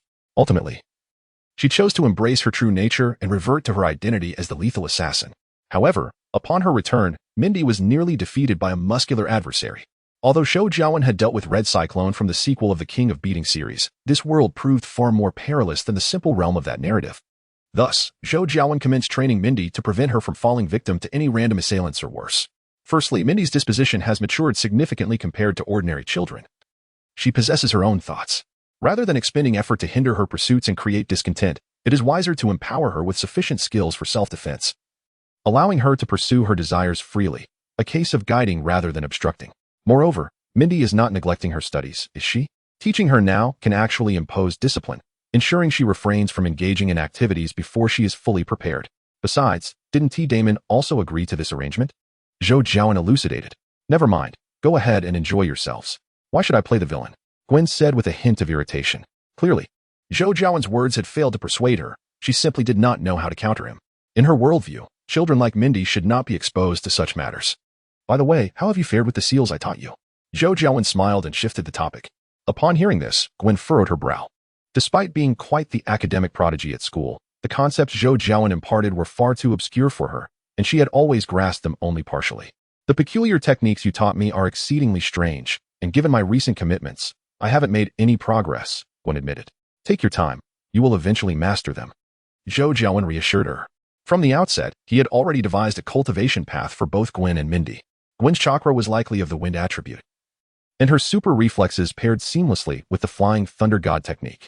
Moreover, her compatibility with this technique was notably high. She would likely wield it even more effectively than Zhou Jiawen himself. Coupled with the sealing technique and the strength technique, she would possess formidable prowess even within the ninja realm. As for Mindy, after Zhou Jiawen's assessment, it was determined that her chakra attribute was of the lightning nature. Thus, he had charted a path for her involving lightning release chakra cloak combined with the sealing technique and the strength technique, truly a formidable little girl. Once you master these fundamental seals, you can progress to more advanced techniques, such as the sealing technique, Zhou Jiawen said with a smile. The sealing technique. What is that? Didn't you say these were foundational for learning that flying thunder god technique? Gwen inquired, puzzled. These actually fall under the category of sealing techniques. Mastering them will open up many more avenues for you, just like the sealing technique, which allows you to store and use chakra for combat applications. Additionally, it has the effect of preserving the caster's youthful appearance, Zhou Jiawen explained. Preserving youth. Does that mean I'll remain forever young and never grow old? Gwen's eyes brightened as she exclaimed, you have such a technique? Why didn't you mention it earlier? No, it merely maintains your appearance as it was in your youth. Your actual age remains unchanged, Zhou Jiawen clarified. Even so, that's quite impressive. Rest assured, I will strive to master these techniques quickly, Gwen declared with unwavering determination. Chapter 36. Training. Yay, I did it. Jiawen, Gwen, look. I've already. Mindy's excited voice rang out, and as Zhou Jiawen and Gwen looked up, they saw Mindy bouncing joyfully across the water's surface. However, before she could finish her sentence, she landed awkwardly and plunged headfirst into the icy lake. Zhou Jiawen, with a sigh of resignation, extended his hand towards Mindy and unleashed a powerful summoning technique. Mindy's body was involuntarily drawn from the water, and Gwen hurriedly stepped forward to catch her. Falling into the water in such a hasty manner could certainly lead to choking, and the consequences of any mishap would be dire. Mindy, are you all right? Gwen inquired with genuine concern. Cough, cough, thank you, Jiawen. And you too, Gwen, Mindy replied, shaking off the water as she leaped from Gwen's embrace. I told you from the very beginning that when practicing chakra control, one must maintain emotional composure, otherwise chakra can easily spiral out of control, Zhou Jiawen remarked. It was just an accident. I can walk on water normally now. And even running and jumping is no longer an issue. Mindy retorted, slightly defiant. Accident? If you had been climbing a building just now, that mishap could have cost you your life, Zhou Jiawen said without mercy. All right, Jiawen, remember that she is still a child. Naturally, she will be excited to learn something new. Besides, her progress is significantly faster than mine. In just over a day, she has mastered wall climbing and walking on water. There is no need to be so harsh on her, Gwen interjected, attempting to mediate. Is that so? Gwen, how many days did it take you to learn this? Mindy asked curiously, completely unconcerned about Zhou Jiawen's attitude. She had grown accustomed to his sternness over the past few days, apart from teaching her. Zhou Jiawen was remarkably accommodating. Almost compliant. Well, about 3 days, I suppose, Gwen pondered before responding. It was only a little over 2 days. And that was because Gwen had to go out to perform as Ghost Spider, not dedicating all her time to practice. Otherwise, she would have progressed even faster. While you have been practicing almost all day, Zhou Jiawen remarked. In discussing this, Zhou Jiawen couldn't help but marvel at Gwen and Mindy's talent for chakra control, which was certainly on par with Sakura from the original story. Even Zhou Jiawen himself lagged behind. Although he had practiced wall climbing and walking on water for just over a day, he had done so with the assistance of shadow clones, which greatly enhanced his results. In reality, I only practiced wall climbing and walking on water for a day. In other words, you are the least gifted among us, Zhou Jiawen bluntly stated, without a hint of embarrassment. Is that so? I understand now. I will work even harder in the future, Mindy declared resolutely, though a glimmer of disappointment flickered in her eyes. Seeing Mindy's dejected demeanor, Gwen felt a pang of sympathy and shot Zhou Jiawen a reproachful glare before stepping forward to comfort her. Mindy, don't listen to Jiawen's nonsense. He's just teasing you. Your talent is quite impressive. Does he not realize why he learned so quickly? Look over there. Gwen pointed to a group of Zhou Jiawen's shadow clones practicing ninjutsu not far away. He has an advantage with so many practicing simultaneously. When I was learning, I also had several shadow clones helping me. You are doing remarkably well on your own. Mindy's eyes sparkled as she glanced at a nearby group of shadow clones fervently practicing, then turned her gaze toward Zhou Jiawen, her expression tinged with suspicion. Coughing. Zhou Jiawen felt his cheeks flush upon being confronted directly. He cleared his throat and said, "What's wrong with having an advantage? To utilize such an advantage requires skill. Your chakra reserves are far inferior to ours, thus you must exert greater effort to keep pace." Jiawen. You previously stated that my limited chakra is due to my youth and that I have yet to fully develop. In time, as my physical condition improves, my chakra will gradually increase, Mindy retorted defiantly. While she asserted this, Zhou Jiawen pondered, yet refrained from mentioning the harsh truth that even when she matures, she will still not be able to exploit the shadow clone technique, which is forbidden and not meant for everyone. I have declared my determination to improve, Mindy insisted. All right. Mindy, you should go take a shower, otherwise you might catch a cold, Gwen interjected, sensing the tension. A shower? But it's still early, isn't it? Mindy hesitated, stealing a glance at Zhou Jiawen. His training regimen had been remarkably rigorous, with strict limitations on rest periods. Let us call it a day. After your shower, return home early. I want to keep you for dinner. Damon has complained to me several times that you haven't shared a meal with him in a while, Zhou Jiawen stated. No, I want to eat dinner first. Grandpa only orders takeout, and his cooking is dreadful. Your Chinese cuisine is far superior. Mindy immediately rejected Zhou Jiawen's suggestion. Mindy, Uncle Damon might be hurt by your words, Gwen remarked. It's fine.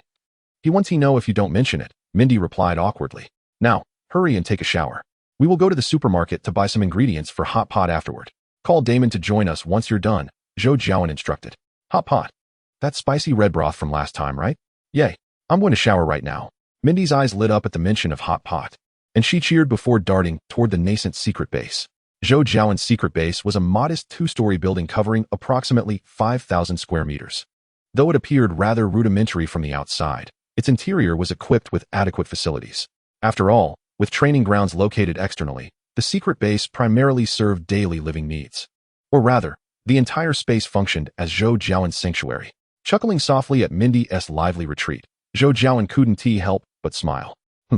You're clearly pleased yet maintain a facade of sternness, Gwen remarked, observing Zhou Jiawen's demeanor with a hint of annoyance. What do you know? This is the path of a strict mentor yielding exceptional students. Zhou Jiawen shot Gwen a sidelong glance, embodying the solitude of a master. By the way, I haven't asked why you have the time to visit me today. Is there something on your mind? Zhou Jiawen steadied himself and inquired. It is worth noting that Gwen had been exceedingly busy these days, balancing her academic responsibilities, undertaking an internship at Osborne, and donning the guise of Ghost Spider to champion justice amidst the towering buildings of New York City. Even with the aid of shadow clones, she was perpetually on the move, with scarcely any time to visit Zhou Jiawen. Chapter 37. Surveillance. Can I not come here when I have nothing to do? Gwen shot Zhou Jiawen a glare. Since that fateful night on the building opposite Frank's company, both Zhou Jiawen and Gwen had managed to pierce through the veil of their previous hesitations. Though substantial progress remained elusive. No, quite the opposite. I would actually prefer if you resided here. I am simply curious, Zhou Jiawen remarked, wrapping his arm around Gwen's slender waist. Don't be foolish. If Mindy were to see us, it would be quite troublesome. I have come to discuss something serious with you. Gwen replied, her cheeks tinged with crimson. What is so troublesome about it? In the films I watched from Europe and America, the characters are often quite open. They kiss at the slightest provocation. I am merely holding your waist. What is there to fear? Zhou Jiawen responded. Well, my father is quite strict with me. You are my first boyfriend. When I brought you home last time, the fact that my father didn't break your leg should be a source of your amusement, Gwen confessed. A hint of shyness in her voice. Zhou Jiawen was taken aback and felt a surge of joy within him, realizing that Gwen was still a pure-hearted maiden. With a touch of pride, he replied, Officer George is quite amicable. He seemed rather pleased with me during our last encounter. Gwen shot him a disapproving glance and retorted, You have the audacity to say that? You gained my father's favor by essentially selling me out. Haha, that is of little importance. What matters is the outcome. Zhou Jiawen chuckled awkwardly. Fine, I shall not argue with you, Gwen huffed, adjusting her demeanor and becoming serious. Lately, I have the distinct impression that someone is following me. Really? Zhou Jiawen was momentarily taken aback. He had not noticed anything amiss. Ever since Damon's capture, Gwen had recognized her own vulnerabilities. Without Zhou Jiawen by her side, she felt akin to a headless fly devoid of direction. Thus, she had requested that he refrain from assisting her during her endeavors, wishing instead to gradually cultivate her own experience. Zhou Jiawen had acquiesced to this request, redirecting his focus to training himself and Mindy. After all, his encounter with Hulk had unveiled certain inadequacies, such as the absence of a decisive finishing move. What is happening? Have you identified who it is? Zhou Jiawen inquired. Not yet. They are expertly concealed. At first, I assumed it was mere paranoia. But recalling your assertion that my instincts are highly reliable, I became more vigilant. Now, I can distinctly sense that feeling of being watched. Furthermore, this sensation does not solely manifest when I am in the guise of Ghost Spider. I experience it even in my everyday life. It appears they have already discerned my true identity. Today, the Osborne group had no particular business, merely escorting a group of students for a tour. Thus, as soon as I finished my duties, I made my way over. However, upon my arrival, I sensed an increase in the feeling of being watched. It appears that you have also attracted their attention, Gwen remarked with a serious expression. Zhou Jiawen furrowed his brow in contemplation. The mere act of following or observing would not escape Gwen's notice. Those who could persistently watch her without being detected must either possess superior strength or employ advanced techniques that outclass her own. This significantly narrows down the potential individuals or factions involved. Zhou Jiawen had indeed experienced a similar sensation, but after a thorough examination yielded no findings, he dismissed it. It now seemed that the observers were employing some high-tech means to monitor from behind a veil. Do not fret. I believe I have discerned who they might be, he assured Gwen with a reassuring glance. Really? Who are they? Gwen inquired hastily. Her concern rooted not in her own safety, but in the fear that her family might be drawn into danger because of her. Do you remember the factions I mentioned previously? Zhou Jiawen prompted. Gwen paused, contemplating before responding. Are you referring to S-H-I-E-L-D, Hydra? And that place, Kamartosh? Yes, Zhou Jiawen nodded. There are few forces capable of tracking us without our awareness, and these are the most likely candidates. First, we can rule out Kamartosh. They have no interest in the conflicts of humanity on Earth, and the Ancient One has already approached me. If there were any issues, they could address them directly without resorting to subterfuge. They possess the means to do so. Next, we have S-H-I-E-L-D and Hydra. Hydra, for now, remains hidden in the shadows of the world and is unlikely to make any significant moves. Even if they do act, it will be with meticulous planning and swiftness, avoiding any substantial commotion. Their style does not align with the notion of covert surveillance. That leaves S-H-I-E-L-D, Zhou Jiawen continued. They have always taken it upon themselves to maintain global security, making entities like us, unpredictable factors, their primary concern. Their operational style does mirror this situation. And if it is indeed them, they are likely seeking an opportune moment to initiate contact with us, so there is no immediate cause for alarm. Contact us? What do they wish to achieve? Gwen questioned, perplexed. One possibility is to assess our potential utility to them. Even if we prove unhelpful, they would still likely aim to establish a favorable relationship and engage in some form of collaboration, effectively monitoring us in an alternative manner, Zhou Jiawen elucidated. In truth, Zhou Jiawen was quite eager to engage with S-H-I-E-L-D. His recent public appearance had inadvertently revealed a slight vulnerability to them, as they possessed something he desired, the Space Stone, one of the 6 Infinity Stones known as the Tesseract. Initially, he had contemplated seizing it by force. However, he quickly recognized that such an action would undoubtedly disrupt the timeline of this world, an outcome that the Ancient One would vehemently oppose. Moreover, there exists a possibility that the world is unaware of the existence of a time management bureau. Zhou Jiawen certainly does not wish to be regarded as a time criminal like Loki. The methods employed by the Time Management Bureau are rather peculiar, particularly the so-called timeline reset. Whether Zhou Jiawen is capable of contending with the agents of the Time Management Bureau is another matter. However, if the timeline were truly to be reset, the world would face utter annihilation.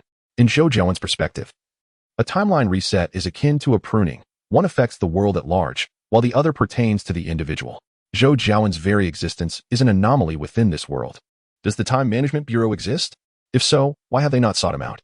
Such questions linger in Zhou Jiawen's mind, unanswered. Therefore, before elucidating certain matters, he must undoubtedly adhere to the primary narrative arc. While he may be unaware of the minutiae of this world, the overarching plot points are certain to remain unchanged. For instance, the Cosmic Cube serves as the inciting incident of the first Avengers film. Yet if Zhou Jiawen were to seize the Cosmic Cube, how would the film's narrative commence? Thus, he has temporarily abandoned the notion of acquiring the Cosmic Cube from Shield,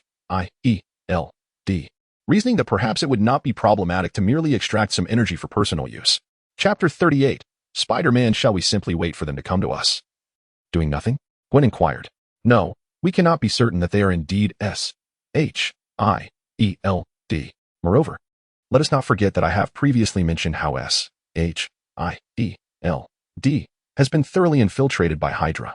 Grant me a little time, and I shall uncover their identities, Zhou Jiawen replied, regaining his composure. Well then, I entrust this matter to you. Gwen nodded in agreement. In the Queens area of New York City, aboard a rapidly moving subway train, Peter Parker gazed at the handrail he clutched and the fallen thugs on the floor, who were wailing in agony. He felt a sense of disorientation, as if the entire world had transformed. Attention passengers, we are approaching the final stop, Coney Island. Please prepare to disembark. The subway announcement jolted Peter Parker awake. He hastily apologized to the fallen thugs before darting out of the subway doors that had just swung open. Peter Parker found his consciousness remarkably lucid, yet his mind was in disarray. Recently, he had unearthed an old briefcase belonging to his father in the basement of his home, which revealed certain truths about his father's past.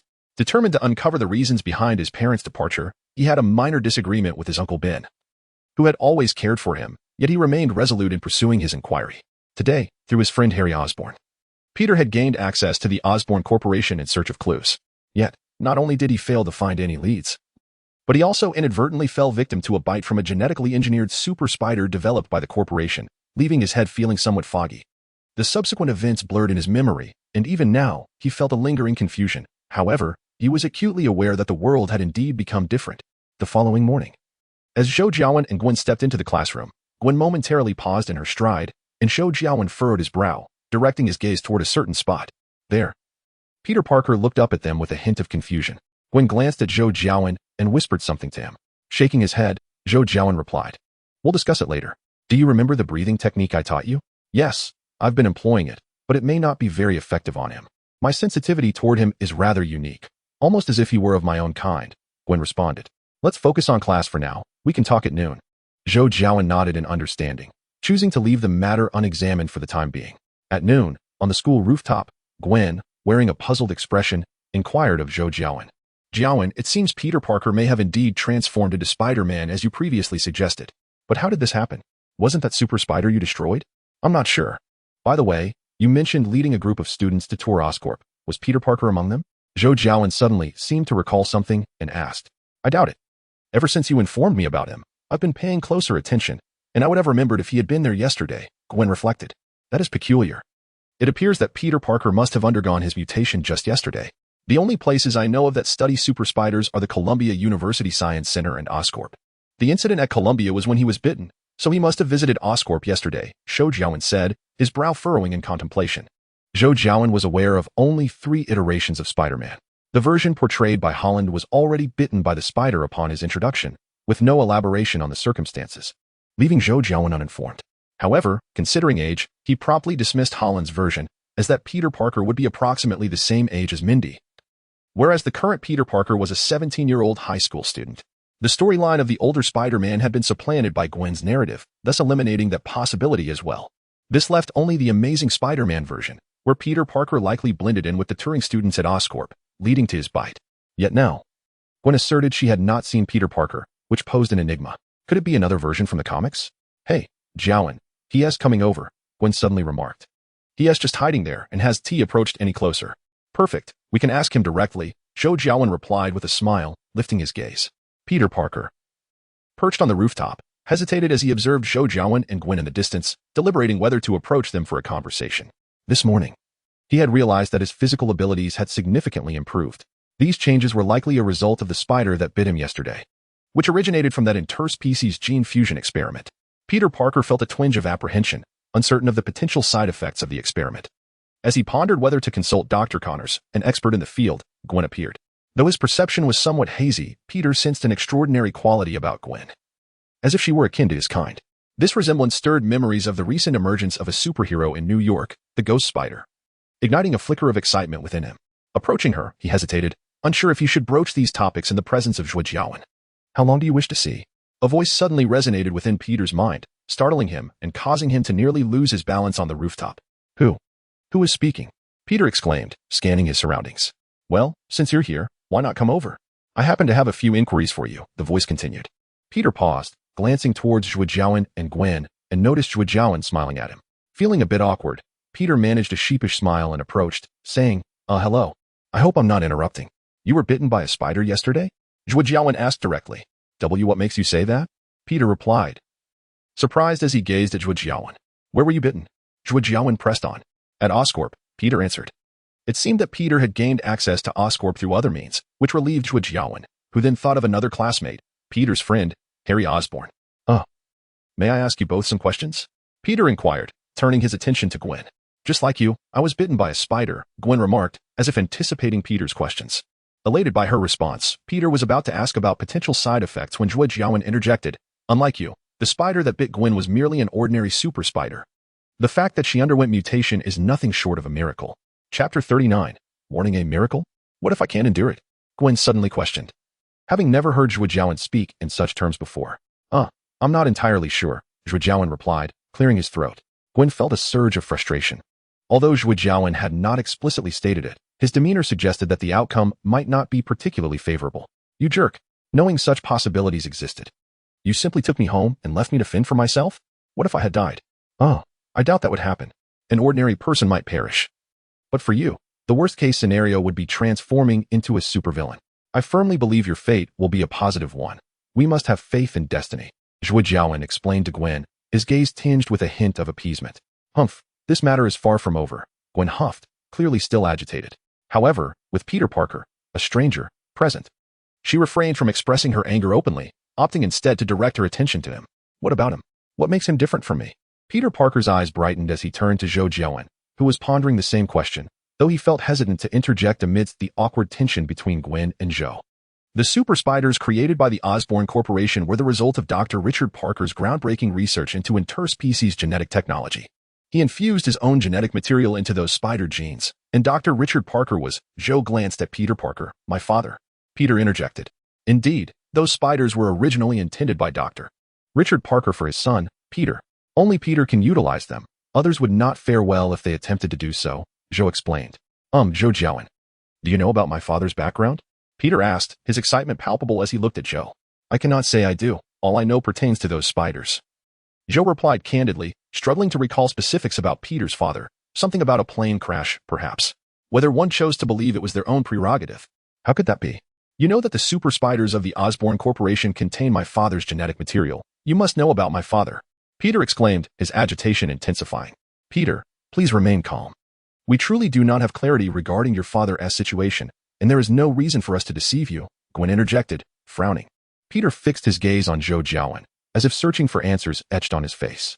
Yet, the indifference in Zhou's expression revealed nothing, prompting Peter to apologize. I'm sorry. I became a bit too heated as this involves my parents. Certain truths can only be uncovered by you alone. Others cannot assist you in this quest. For instance, regarding the spider that bit you, my knowledge is limited, and the specifics must be sought by you, Zhou advised Peter. Gazing at Zhou's sincere expression, Peter nodded. I understand. Thank you both, Zhou Jiawen and Gwen Stacy. Just call me Jiawen, Zhou replied. And I'm Gwen, she added. All right, you may call me Peter.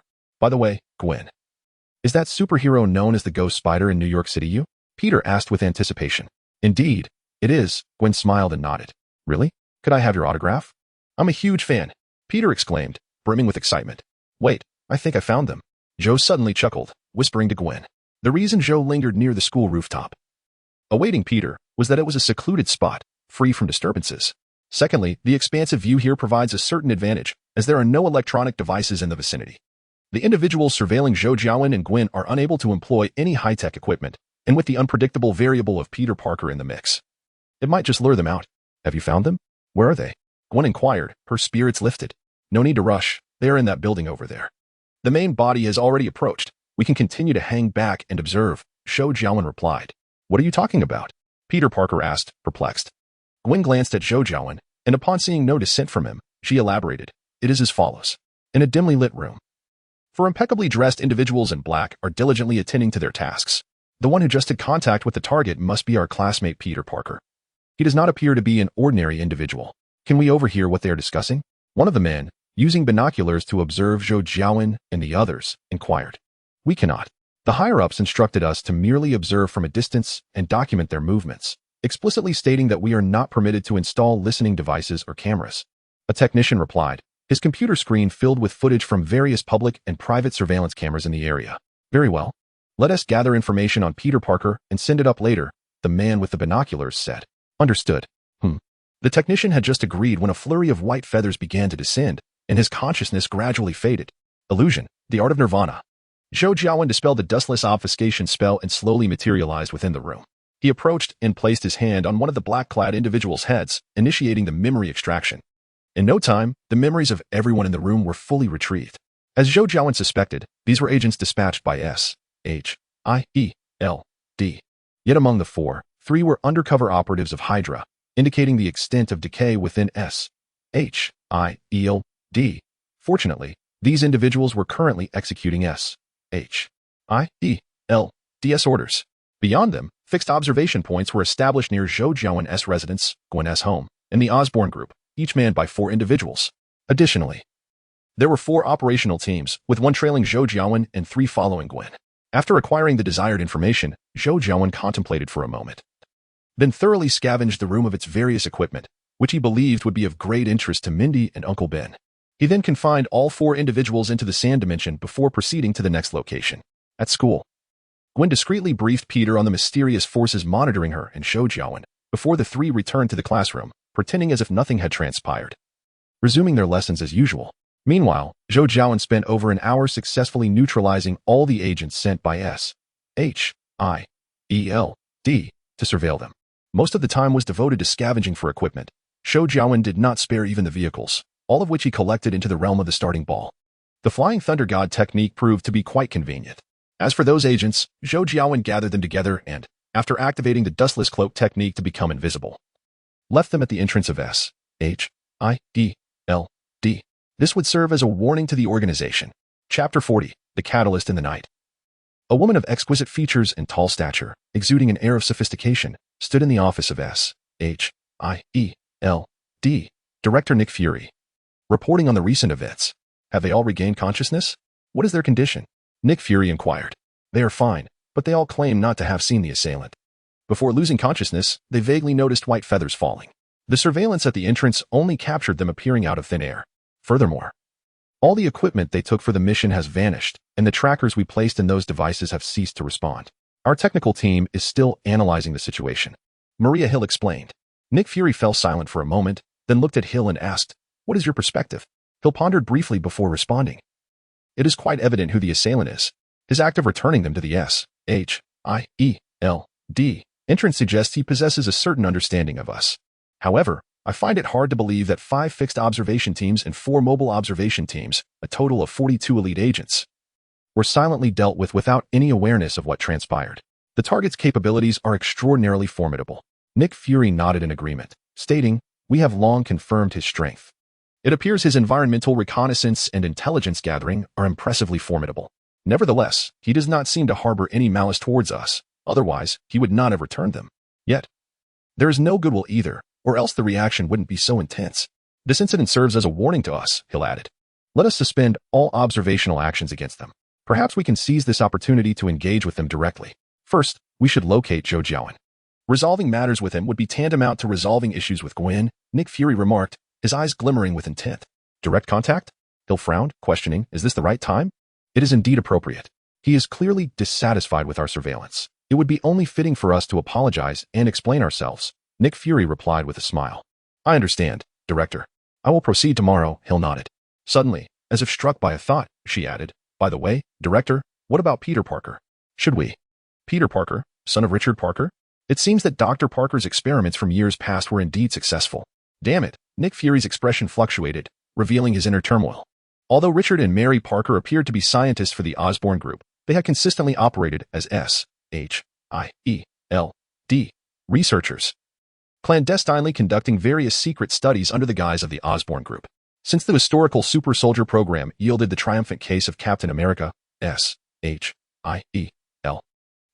has persistently pursued research on the super soldier serum over the years. However, they have encountered no groundbreaking advancements. At that time, Dr. Richard Parker sought an alternative approach, hoping to unlock breakthroughs through species genetics.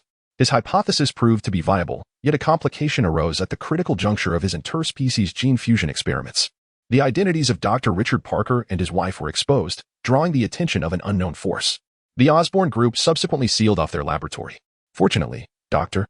Parker had taken precautions, destroying most of their research findings and evacuating with the remaining data under S.H.I.E.L.D.'s arrangement. Tragically, the aircraft they boarded crashed during the evacuation, causing the Parkers and their invaluable research to vanish from the world, leaving the matter unresolved. The events of that time were shrouded in mystery, yet Nick Fury was merely a junior agent then, lacking the authority to delve into such matters. It was only after he ascended to the position of director and perused the file that he discerned certain discrepancies. His instincts warned him that something was amiss. However, due to the passage of time, he could uncover no useful leads, and the investigation was temporarily shelved. It was not until now, with the emergence of Peter Parker, that these long-buried issues resurfaced. Director? Hill inquired, her brow furrowed, noticing Fury's distracted demeanor, which was a rare occurrence. I wonder what has captured his attention. Let us refrain from intervening in Peter Parker's affairs for now. Merely keep a watchful eye. Prepare for tomorrow's agenda, Nick Fury replied, snapping back to the present. Understood. Director, Hill nodded, gathering the documents before exiting the office. Fury gazed at the closed door, his brow furrowing deeply as he fell into contemplation. Within the dimensional space, Zhou Jiawen and the Damon father-daughter duo were examining an array of diverse equipment. There were over a dozen vehicles, all obtained by Zhou Jiawen from S.H.I.E.L.D. agents. The exterior alone indicated that these were exceptional items, prompting Zhou Jiawen to invite the Damons to assist him in their appraisal. Originally, Gwen had intended to join them, but in the afternoon, Dr. Connors from the Osborn Group had called her, offering to write her a college recommendation letter, which necessitated her immediate presence. Thus, she had no plans to visit Zhou Jiawen today. Jiawen, where did you acquire all this? Damon inquired curiously, eyeing a compact, high-tech drone before him. S.H.I.E.L.D. Well, this should now be referred to as the Department of Homeland Strategic Defense and Attack Logistics. Have you heard of them? Zhou Jiawen responded. What department? Mindy asked, fiddling with a handgun, her expression one of confusion. During my previous tenure as a police officer, I had some dealings with them. Though they presented a facade, their demeanor was entirely distinct. They exuded an air of mystery. I had only heard a fleeting mention from my then superior. How did you come into conflict with them? Damon inquired, furrowing his brow, noting Damon's evident concern. Zhou Jiawen reassured him. They approached me of their own accord. There is no cause for alarm. I can handle them. Damon, if possible. It's best to avoid any dealings with such enigmatic departments. They often signify trouble, Damon remarked gravely. Rest assured, they are hardly mysterious in my eyes. In fact, I possess a deeper understanding of them than they do themselves, Zhou Jiawen responded nonchalantly. However, Damon opened his mouth, seemingly inclined to offer Zhou Jiawen further counsel. Observing Damon's hesitation, Mindy interjected, Do not worry, Dad. Since Jiawen has stated it, he must be confident. He is certainly more cautious than you. It seems Mindy knows me well, Zhou Jiawen said with a smile, then turned to Damon. Moreover, they are the ones who have sought me out. Some matters cannot simply be avoided. It is better to confront them directly. All right, you make a valid point, Damon conceded after a moment's reflection, shaking his head with a wry smile. Zhou Jiawen indeed had a point. They had already made their approach, making evasion futile. It was far more prudent to face the situation head-on. Chapter 41. Engagement now. Quickly assist me in discerning what is useful among these items. Feel free to take whatever you fancy, Zhou Jiawen said, having noted Damon's realization. He had summoned Damon to help inspect the equipment he had procured. Really? Then I shall take this firearm, Mindy declared, raising the handgun in her hand. Jiawen, you overestimate my abilities. I possess only a rudimentary understanding of computer technology. I can at most assist you with these weapons. As for computers and drones, I lack the confidence and even those vehicles are equipped with intelligent systems. I advise against tampering with them, Damon explained. Zhou Jiawen pondered for a moment before replying with a smile. No worries. I was merely acting on a whim. These items hold little utility for me. It primarily depends on what you require. Those that cannot be taken outside can remain in my secret base for use. Though I will need your assistance in installation. Using them here is feasible, but devices like these typically require passwords or identity verification. Otherwise, they are rendered inoperable. Damon replied hesitantly. I possess all the passwords, and I have retrieved their identity cards as well. Please check if you can help me reset the systems of these devices, eliminating the unnecessary complexities. If that proves impossible, we can simply leave them here as a facade, Zhou Jiawen said indifferently. Very well, I shall do my best, Damon responded, feeling somewhat reassured by Zhou Jiawen's casual demeanor. You keep watch, Mindy. Let us go. Today's training is not yet complete. Zhou Jiawen nodded slightly, greeting Damon before leading Mindy to a training ground off to the side. The following morning, Zhou Jiawen, unusually, did not indulge in a weekend lie-in and rose early. Last night, Damon had been busy organizing equipment until the late hours, while Mindy had been engrossed in playing with various weapons from S-H-I-E-L-D throughout the night. Since it was the weekend and Mindy had no school, Zhou Jiawen and Damon allowed her to enjoy herself, permitting the father-daughter duo to spend the night in the training space. This morning, he planned to rise early and prepare a delightful meal for them. After completing his morning routine, and just as he was about to head out for groceries, Zhou Jiawen paused, sensing that someone had triggered the barrier he had set up. An unfamiliar presence lingered at his doorstep, distinctly not Gwen. 3 sharp knocks echoed, followed by a cold female voice asking, "Hello, is anyone home?" Zhou Jiawen approached the door and, upon opening it, was momentarily taken aback. Standing before him was a strikingly beautiful woman with high cheekbones and long black hair. Her expression somewhat frosty yet imbued with an intriguing allure. Although he had seen Commander Hill's image in the memories of S-H-I-E-L-D agents yesterday, encountering her in person was still breathtaking. Please, come in, Zhou Jiawen gestured to Hill, stepping aside to allow her entry. You know me? Hill furrowed her brows, a hint of surprise in her voice. Maria Hill, a level 9 agent of S-H-I-E-L-D. I am indeed aware of you. Let us discuss further inside, Zhou Jiawen replied, leading the way into his home. As Hill entered and settled onto a nearby sofa, she inquired curiously, what is S-H-I-E-L-D? Zhou Jiawen hesitated, quickly recalling that S-H-I-E-L-D was still using its old name and had not yet undergone a rebranding. It's an abbreviation for your Department of Homeland something. Don't you think your name is rather lengthy? That is a valid suggestion. We shall consider the name you proposed, Hill nodded. It appears Mr. Zhou is quite knowledgeable about us. Well enough, but what brings you here? Zhou Jiawen asked candidly. Hill appeared momentarily taken aback by his directness. However, her strong composure allowed her to swiftly recover. First and foremost, Mr. Zhou, we apologize for the previous events. We bear no ill will towards you or Ms. Gwen. We also wish to express our gratitude for your actions on Broadway that day. Given your familiarity with us, you should understand our department's primary responsibilities. Our observation of you and Ms. Gwen was merely routine. In fact, we are very much interested in establishing a partnership. A partnership? What benefits would I gain from collaborating with you? Zhou Jiawen inquired with a smile. There are numerous advantages. You possess strength, while we offer technology, information, intelligence, and, if necessary, material support, Hill explained. And what would we need to contribute in return? Zhou Jiawen pressed further. There is no need for you to make any sacrifices. Simply inform us when you take action, and we shall assist you in tidying up the loose ends and erasing any traces. Furthermore, should we require your assistance, you may choose to comply or decline based on the situation, Hill remarked. If Zhou Jiawen were indeed a superhero, the terms proposed by Hill would be exceedingly generous, regrettably. Zhou Jiawen is not. With a light chuckle, Zhou Jiawen responded, Ms. Hill, it appears you have misjudged me. I am not a superhero, nor do I harbor any interest in punishing evil. My intervention on Broadway was solely to rescue Gwen. She, in fact, qualifies as a superhero. However, the tasks you propose are within my capabilities as well, rendering your involvement somewhat redundant. Hill furrowed her brow, having considered this possibility prior to her arrival. Yet, Zhou Jiawen's demeanor suggested he sought something from S-H-I-E-L-D, although she was uncertain what that might be. I shall not beat around the bush. You possess something I desire. While I do not intend to engage in the so-called collaboration you propose, I am open to accepting your employment, Zhou Jiawen stated directly. Observing Hill's contemplative expression. Employment? She inquired. Indeed, employment. Should you require assistance, you may seek my services. If I deem the task solvable, I shall intervene.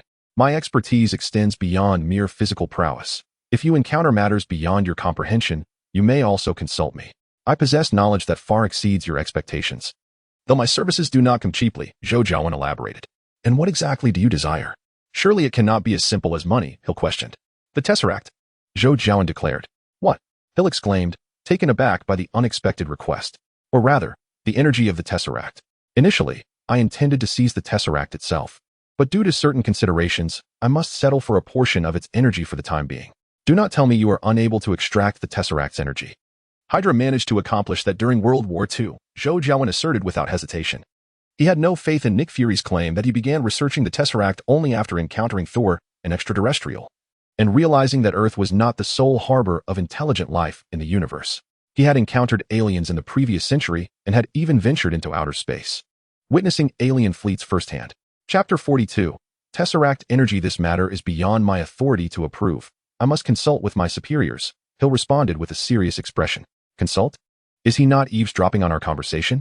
Just relay the outcome. The energy of the Tesseract is boundless, making this a nearly risk-free transaction for you, Zhou Jiawen scoffed. Though the voice in Hill's earpiece was faint, Zhou Jiawen's heightened perception allowed him to discern some of it. Hill, I wish to speak with him directly. Nick Fury stated from his office, observing the display screen before him. Understood, sir, Hill replied. Hill responded affirmatively, retrieving her phone to address Zhou Jiawen. Mr. Zhou, our director wishes to speak with you personally. Zhou Jiawen nodded in acknowledgement. Observing his response, Hill tapped on her phone a few times, accessing an encrypted channel before initiating a video call. Hello, Mr. Zhou Jiawen, greeted a bald, one-eyed black man from the phone screen. Hello, Director Fury. Zhou Jiawen replied with a nod. I heard your conversation with Hill earlier. We can discuss the matter of the Tesseract's energy. But could you elaborate on the factors that prevent you from directly taking the cosmic cube from us? Nick Fury inquired directly, sensing potential complications. Zhou Jiawen hesitated, taken aback by Fury's question. After a moment of contemplation, he responded, I can share some information, but it will require compensation in Tesseract energy. How much energy would that entail? Fury asked, frowning.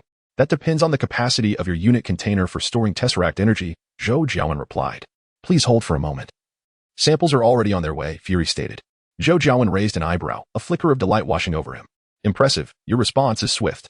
It takes decisiveness to be a director. Ha, Mr. Zhou is jesting, Fury chuckled.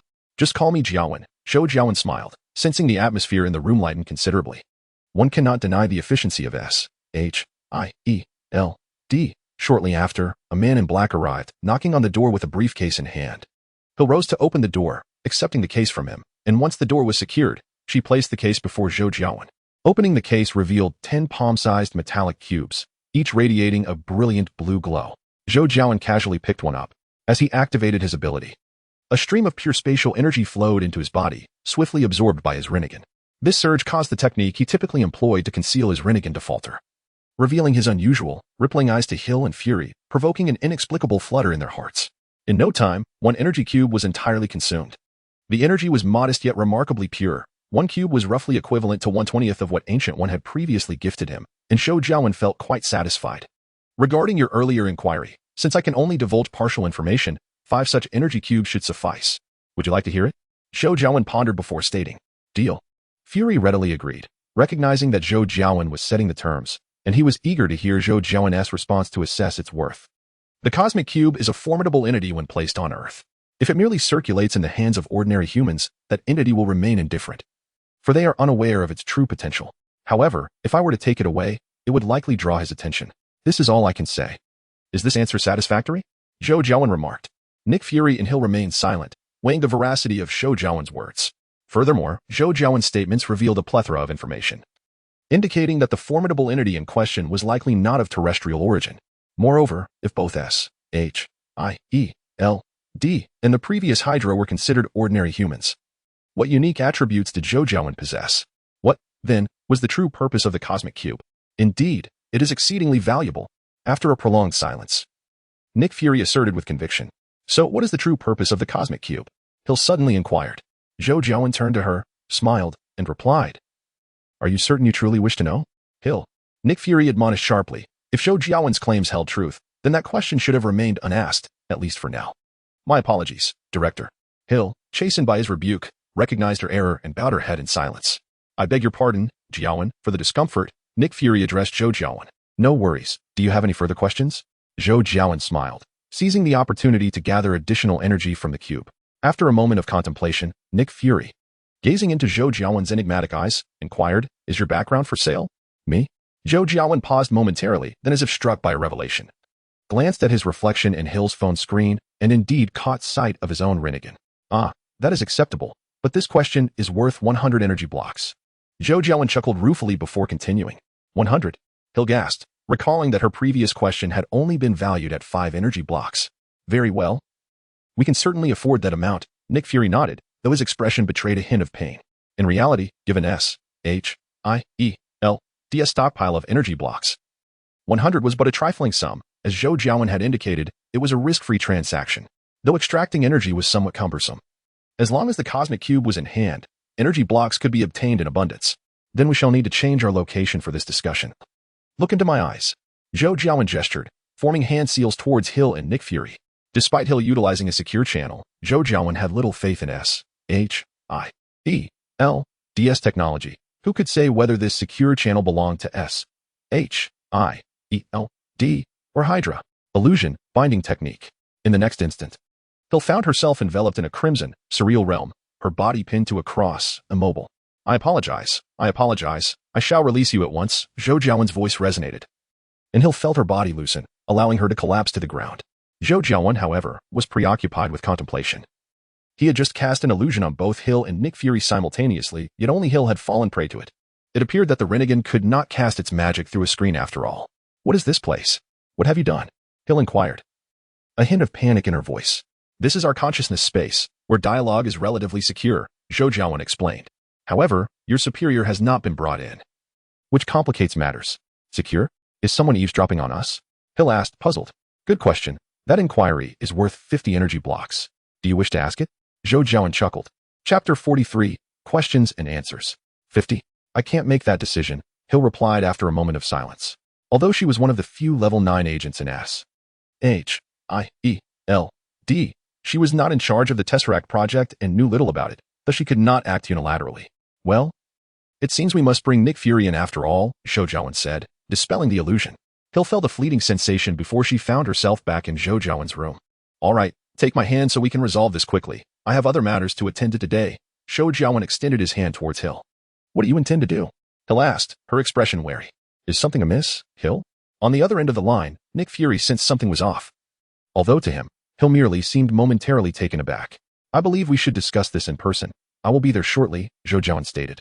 Disregarding their reactions as he placed his hand on Hill's shoulder, pinpointing the teleportation coordinates he had left at SHIELD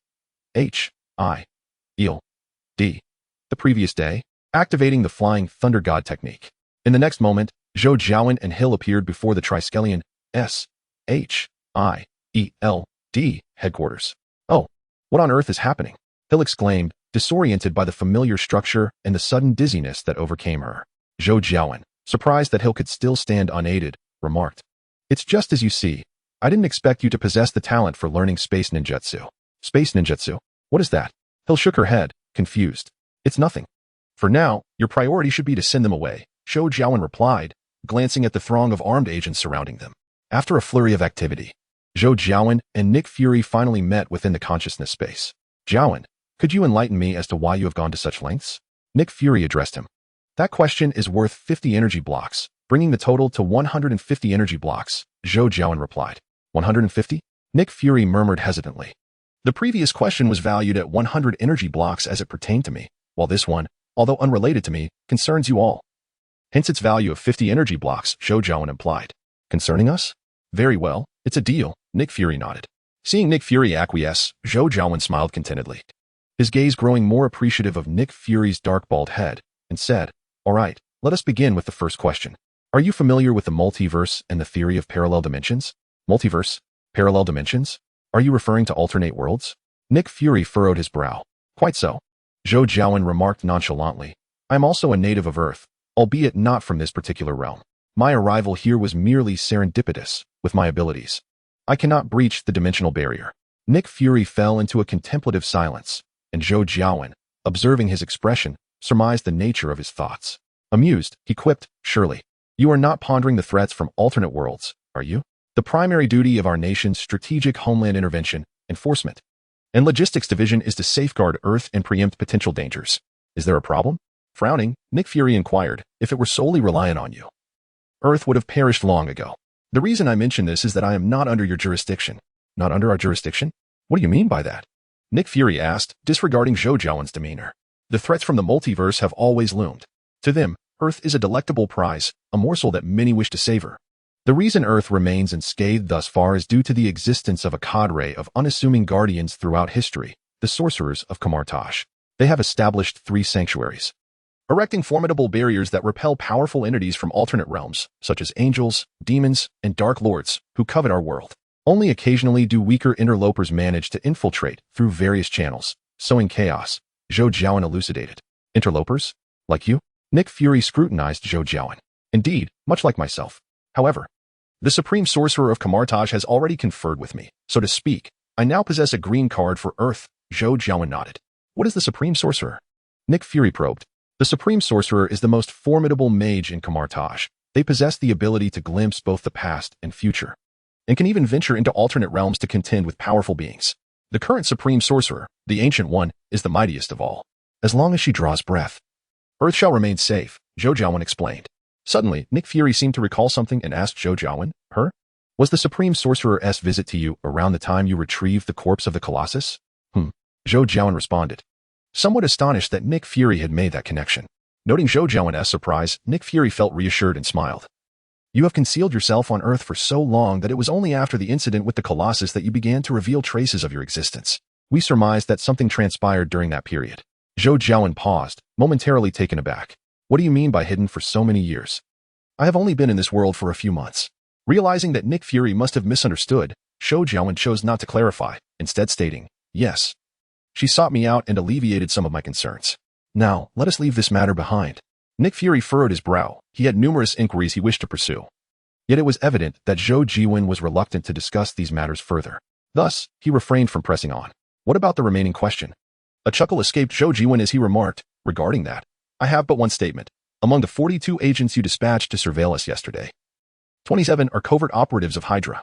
Hydra? 27? Nick Fury exclaimed, a flicker of astonishment crossing his features. While he had sensed certain issues within S.H.I.E.L.D.,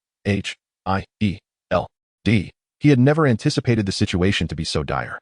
Over half of the agents mobilized for a seemingly routine mission were, in fact, infiltrators from an opposing faction. How many such individuals could there be within the entirety of S.H.I.E.L.D.?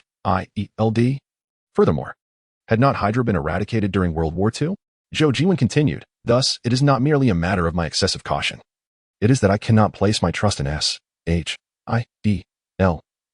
How many individuals can you genuinely rely upon at present? Are you certain of what you're saying? Nick Fury inquired solemnly. Absolutely, Zhou Jiawen affirmed confidently.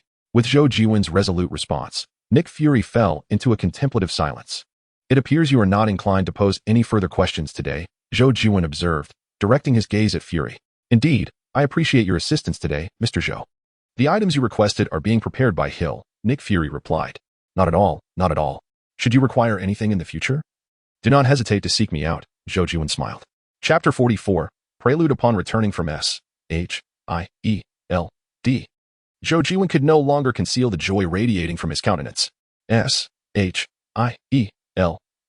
had generously granted him a total of 200 energy cubes, in addition to the 10 he possessed previously, culminating in a total of 210.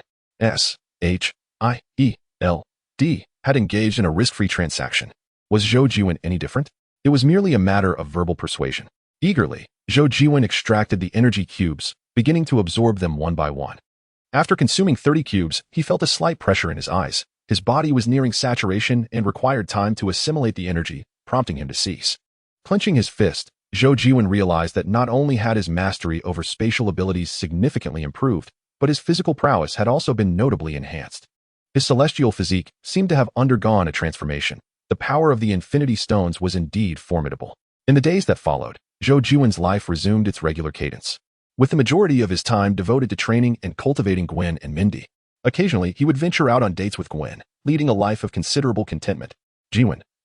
Tomorrow marks the day of the World Carnival organized by the Space Exploration Company, and you promised to accompany me, Gwen remarked as they traversed the route home from school. Seated in the passenger seat of Zhou Jiawen's pickup truck. I am aware. You've reminded me 3 times this week, Zhou Jiawen responded, a hint of exasperation in his tone as he parked beneath Gwen's residence. Really? Whatever, just remember to rise early tomorrow to come and fetch me, Gwen replied nonchalantly. I understand. Remember to rest early tonight, said Zhou Jiawen, nodding. Don't worry, I wanted to go out tonight. Ever since Peter's uncle passed away, he has been acting like a madman, constantly seeking trouble with those delinquents. He has been visiting Dr. Connor's lab less frequently, which has, in a way, made New York City a bit quieter lately. Jiawen, shouldn't we try to persuade him? Gwen replied, her concern evident. Gwen, Peter will be all right. His actions may seem a bit excessive at times, yet he still retains control. Perhaps his uncle's death is not entirely without significance. Zhou Jiawen lit a cigarette, taking a deep drag as he spoke. You should smoke less. It's not good for your health, Gwen frowned, sensing that Zhou Jiawen was reluctant to discuss the topic further, though she was unsure of the reasons. Her understanding of him hinted at some underlying issue he preferred to keep to himself. All right, let us not dwell on this. I'll head back now. You should also return and rest early. Okay, see you tomorrow, Zhou Jiawen nodded. See you tomorrow. At Oscorp, during the board meeting, Norman Osborn addressed the directors with fervor. From today onwards, Oscorp will surpass Exploration Aerospace and become one of the largest suppliers to the U.S. military. This means, dear board members, reduced costs and increased profits. And Oscorp's stock price will reach unprecedented heights. Since personally experimenting with the physical enhancement serum, his physical capabilities had been significantly enhanced, even surpassing that of Captain America. And thus far, no side effects had been detected. With such a successful case at hand, Oscorp secured contracts with the U.S. military, revitalizing what was once a near-bankrupt company and propelling it to newfound glory. That's wonderful, which is precisely why we have decided to sell Oscorp, said an elderly man with a head of white hair, seated across from Norman Osborn. What did you just say? Norman Osborn was momentarily stunned, thinking he had misheard. Exploration Aerospace is currently raising funds to expand, and their acquisition terms are quite appealing. We cannot refuse. Should they absorb Oscorp, they might surpass Stark Industries and become the military's primary supplier, the elderly man remarked with a hint of mockery. Why was I not informed? Norman Osborn still struggled to comprehend the reality. Exploration Aerospace prefers to avoid inciting conflict within Oscorp's senior management. The elderly man leisurely sipped his coffee. If you were present, the acquisition contract would not be valid. Therefore, by board decision, we will announce your joint dismissal within 30 days, said a bald board member. You cannot do this. Oscorp was founded by me. Do you have any idea what I sacrificed for it? Norman Osborn exclaimed, nearly beside himself with rage. The board members in the conference room regarded the somewhat deranged Norman Osborn with cold indifference, as if he were merely a jester. Please, Max. After his moment of madness, Norman turned to the expressionless directors, his desperate gaze landing on the bald chairman. Norman, the board has unanimously voted to dismiss you. We will announce this outcome to the public after the Exploration Aerospace Company's World Carnival. I am truly sorry, Max, the bald chairman stated. You are out, Norman, chuckled an elderly gentleman with white hair. Observing the apathetic board members, Norman Osborn realized the futility of his situation, and gradually, a transformation occurred in his eyes. Another version of himself, hidden deep within, awakened. Is that so? Am I truly out? Norman Osborn. No, the Green Goblin, whispered softly. The next morning, Zhou Jiawen bought breakfast at a street vendor and boarded the subway heading towards Gwen's neighborhood. Today, the Exploration Aerospace Company was hosting a world carnival in the city center, which would undoubtedly be teeming with people. Driving there would only be a futile endeavor. Moreover, if Zhou recalled correctly, today marked the first appearance of the Green Goblin. Norman Osborn. This was bound to be the debut of a quintessential supervillain, which would surely incite chaos. If it were up to him, Zhou Jiawen would rather not attend at all, but Gwen had been eagerly anticipating this carnival, and he did not wish to dampen her spirits. So he reluctantly agreed to accompany her. Zhou Jiawen had considered revealing the impending events to Gwen, but such an admission would only heighten her excitement. Therefore, he resolved to first assess the situation alongside her. He remembered that in the original narrative, Spider-Man, Peter Parker, thwarted the Green Goblin during this event. If Peter were present, he could seize the opportunity to keep Gwen away from the fray, thereby averting numerous troubles and dangers. Chapter 45, The Green Goblin. Welcome to the Exploration Aerospace World Carnival. Let us warmly welcome Macy Gray. With the host's exuberant voice, a black female singer took to the stage, and the already vibrant Times Square erupted into further exuberance. Hey, Gavin, I told you today would be lively, Gwen exclaimed excitedly amid the crowd. Indeed, indeed, Zhou Jiawen responded somewhat absently. He was not particularly comfortable in such boisterous settings and was scanning the crowd for Peter Parker's silhouette. Noticing Zhou Jiawen's distracted demeanor, Gwen expressed her dissatisfaction. Is something wrong? Gavin, you seem to be searching for something since the moment we arrived. It's nothing. Wait, Gwen, look over there, Zhou Jiawen exclaimed, his eyes suddenly brightening as he pointed towards a balcony atop a nearby building. Gwen followed the direction indicated by Zhou Jiawen and saw a crowd on the balcony. where a young man in a suit was engaged in a close conversation with a red-haired woman dressed in a cheapao. Gwen, taken aback, remarked, "Is that Mary Jane and Harry Osborn? How did they end up together? Isn't Mary Jane dating Thompson?" Zhou Jiawen chuckled lightly. "Well, who knows? I recall that Mary Jane has been rather fickle in her affections, frequently jumping between Peter Parker and other suitors." He then pointed downward, urging Gwen to look at someone standing below. Peter Parker? What is he doing here? Gwen shifted her gaze and spotted Peter Parker, camera in hand, staring up in bewilderment at the intimate pair on the balcony. The dynamics among the three were undoubtedly intricate. Peter had harbored a long-standing crush on Mary Jane, while he and Harry were good friends. Harry was also aware of Peter's feelings for Mary Jane, yet he seemed to harbor affections for her as well. As for Mary Jane's feelings towards Harry, that remained uncertain, though it appeared they were now in a romantic relationship. Zhou Jiawen remarked with a hint of mischief, "It sounds rather complicated, doesn't it?" Gwen found herself somewhat overwhelmed by Zhou Jiawen's words, and just as she was about to respond, she suddenly sensed something and looked up at the distant horizon. Zhou Jiawen, noticing Gwen's demeanor, followed her gaze and extended his own perceptive abilities outward.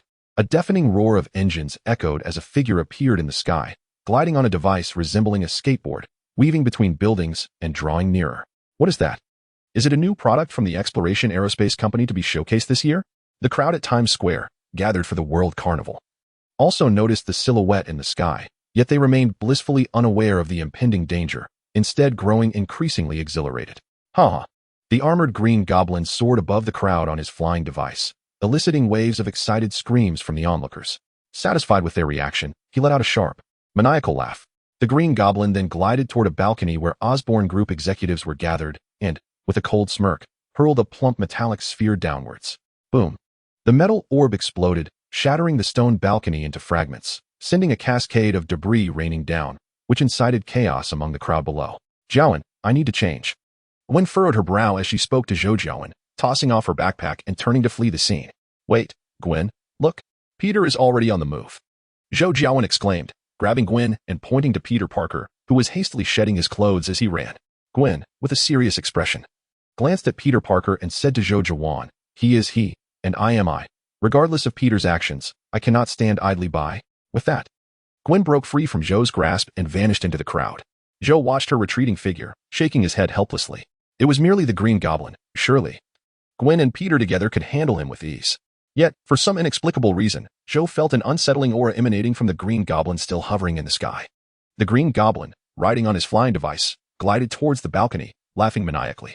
He brandished 2 pumpkin bombs and hurled them at the Osborn Corporation's board members, exclaiming, "I'm out of the game, am I?" Boom. The pumpkin bombs exploded, leaving the board members in a state of utter terror, obliterated beyond recognition. Zhou shook his head in disbelief. Harry Osborn, the Green Goblin's son, was also on the balcony. Did he not fear that the chaos would ensnare Harry as well? A piercing scream echoed as a section of the balcony where Mary Jane stood crumbled under the explosion, threatening to plunge at any moment. The Green Goblin, momentarily startled, turned his attention towards the source of the scream, maneuvering his device next to Mary Jane and ominously saying, "Hello, my dear." Suddenly, a voice rang out from the crowd. "It's Spider-Man!" A figure clad in red and blue swung into view, propelling himself with webbing, and, with a powerful kick, sent the Green Goblin flying. The Goblin executed a backflip in midair, landing gracefully on the ground, where he regarded the figure clinging to the wall with a mocking smirk. "Spider-Man? Hey, buddy. Your outfit is quite splendid. Are you playing the Goblin? Halloween is still a bit far off." As Peter spoke, he launched himself towards the Green Goblin like a released arrow. The Goblin, seeing Peter's approaching fist, extended his hand and caught it with surprising strength, leaving Peter momentarily stunned. Impressive, the Goblin taunted before kicking Peter away, sending him crashing into a metal streetlight. With a rush of exhaust, the Green Goblin's flying device hovered beside him. He leaped onto it and soared towards Peter, as 2 gun barrels extended from the underside of the vehicle, unleashing a torrent of bullets towards Peter, who was still on the ground. "Hey, buddy, where's your sense of honor? We agreed on hand-to-hand combat, didn't we? How can you use guns?" Peter exclaimed, alarmed by the onslaught of bullets, quickly scrambling to evade them. Honor? Let us see how you handle this." The Green Goblin laughed heartily as a missile launcher emerged from his device, firing a small missile directly at Peter. Damn! Peter's eyes widened in disbelief as a missile soared towards him. Swiftly, he raised his hand and shot out a strand of web, propelling himself to the outer wall of a nearby building. Chapter 46, Dr. Connor's Boom. The small missile erupted with a thunderous blast, the shockwave shattering the glass windows of both buildings. "Help! Someone save me!" A cry echoed through the air, and Peter turned to see Mary Jane, having been jolted by the explosion, dangling precariously from a balcony. She clung desperately to an exposed steel beam, her life hanging by a thread. "Hold on. I'm coming," Peter shouted urgently. "Ha ha ha. Worry about yourself first, Spider-Man."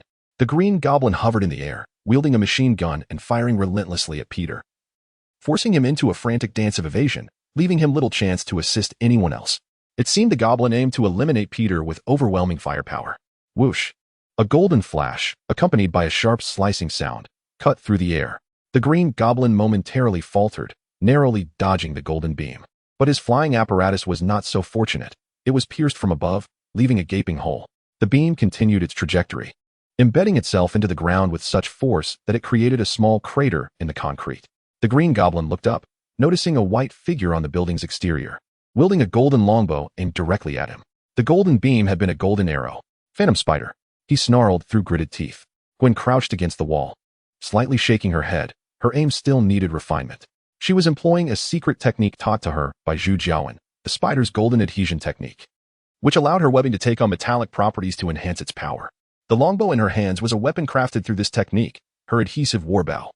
Piercing and fierce, Gwen tugged at the webbing connected to the arrow's tail, exerting immense force, which caused the already unstable flying apparatus to shake violently. The Green Goblin stumbled and fell from his vehicle. However, he was quick to recover, clutching the edge of the apparatus to steady himself. With his other arm, he extended several blades to sever Gwen's webbing, flipping back onto the flying vehicle and manipulating the machine gun to fire at her. Gwen darted to the sides, skillfully dodging bullets while simultaneously shooting hardened webbing at the Green Goblin using her enhanced technique. The two engaged in a fierce exchange. Though the Green Goblin lacked Gwen's agility, the rapid-fire rate of his machine gun far surpassed the speed of her webbing, giving him the upper hand. "Ha ha, let's see how you handle this." The Green Goblin sneered as he watched Gwen evade his attacks and Peter rushed to save Mary Jane. His aircraft was just pierced by the arrow shot by Gwen, resulting in significant damage to its circuits. Uncertain of how much longer it could endure, he let out a hearty laugh and controlled the missile launcher on the craft to unleash 3 small missiles towards Gwen. With a furrowed brow, Gwen formed hand seals and pushed outward, conjuring 3 small, tightly woven webs that enveloped the missiles, sending them soaring into the sky towards the Green Goblin. Secret technique. Spider nest opening technique. Realizing the peril, the Green Goblin swiftly maneuvered the aircraft upwards, laughing maniacally. "Ha ha ha. This is where it ends for today. Until next time." Ghost Spider and Spider-Man. Boom, boom, boom. The 3 missiles exploded in midair. Due to their proximity, Gwen quickly shielded herself with the cloak behind her. Yet the immense force still caused her to stumble, crashing against the wall and creating a small dent. After the explosion, Gwen immediately leaped to a higher vantage point, gazing at the retreating figure of the Green Goblin, seemingly intent on pursuing him. However, the Green Goblin's speed was formidable, and the numerous skyscrapers of New York obscured her view. He vanished in a matter of turns, leaving Gwen with no choice but to relent.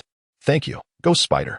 Peter had seized the opportunity to rescue Mary Jane and had only now found the chance to greet Gwen. "No need for thanks, Peter Parker." "Do you know who that was just now?" Gwen inquired. "Who knows?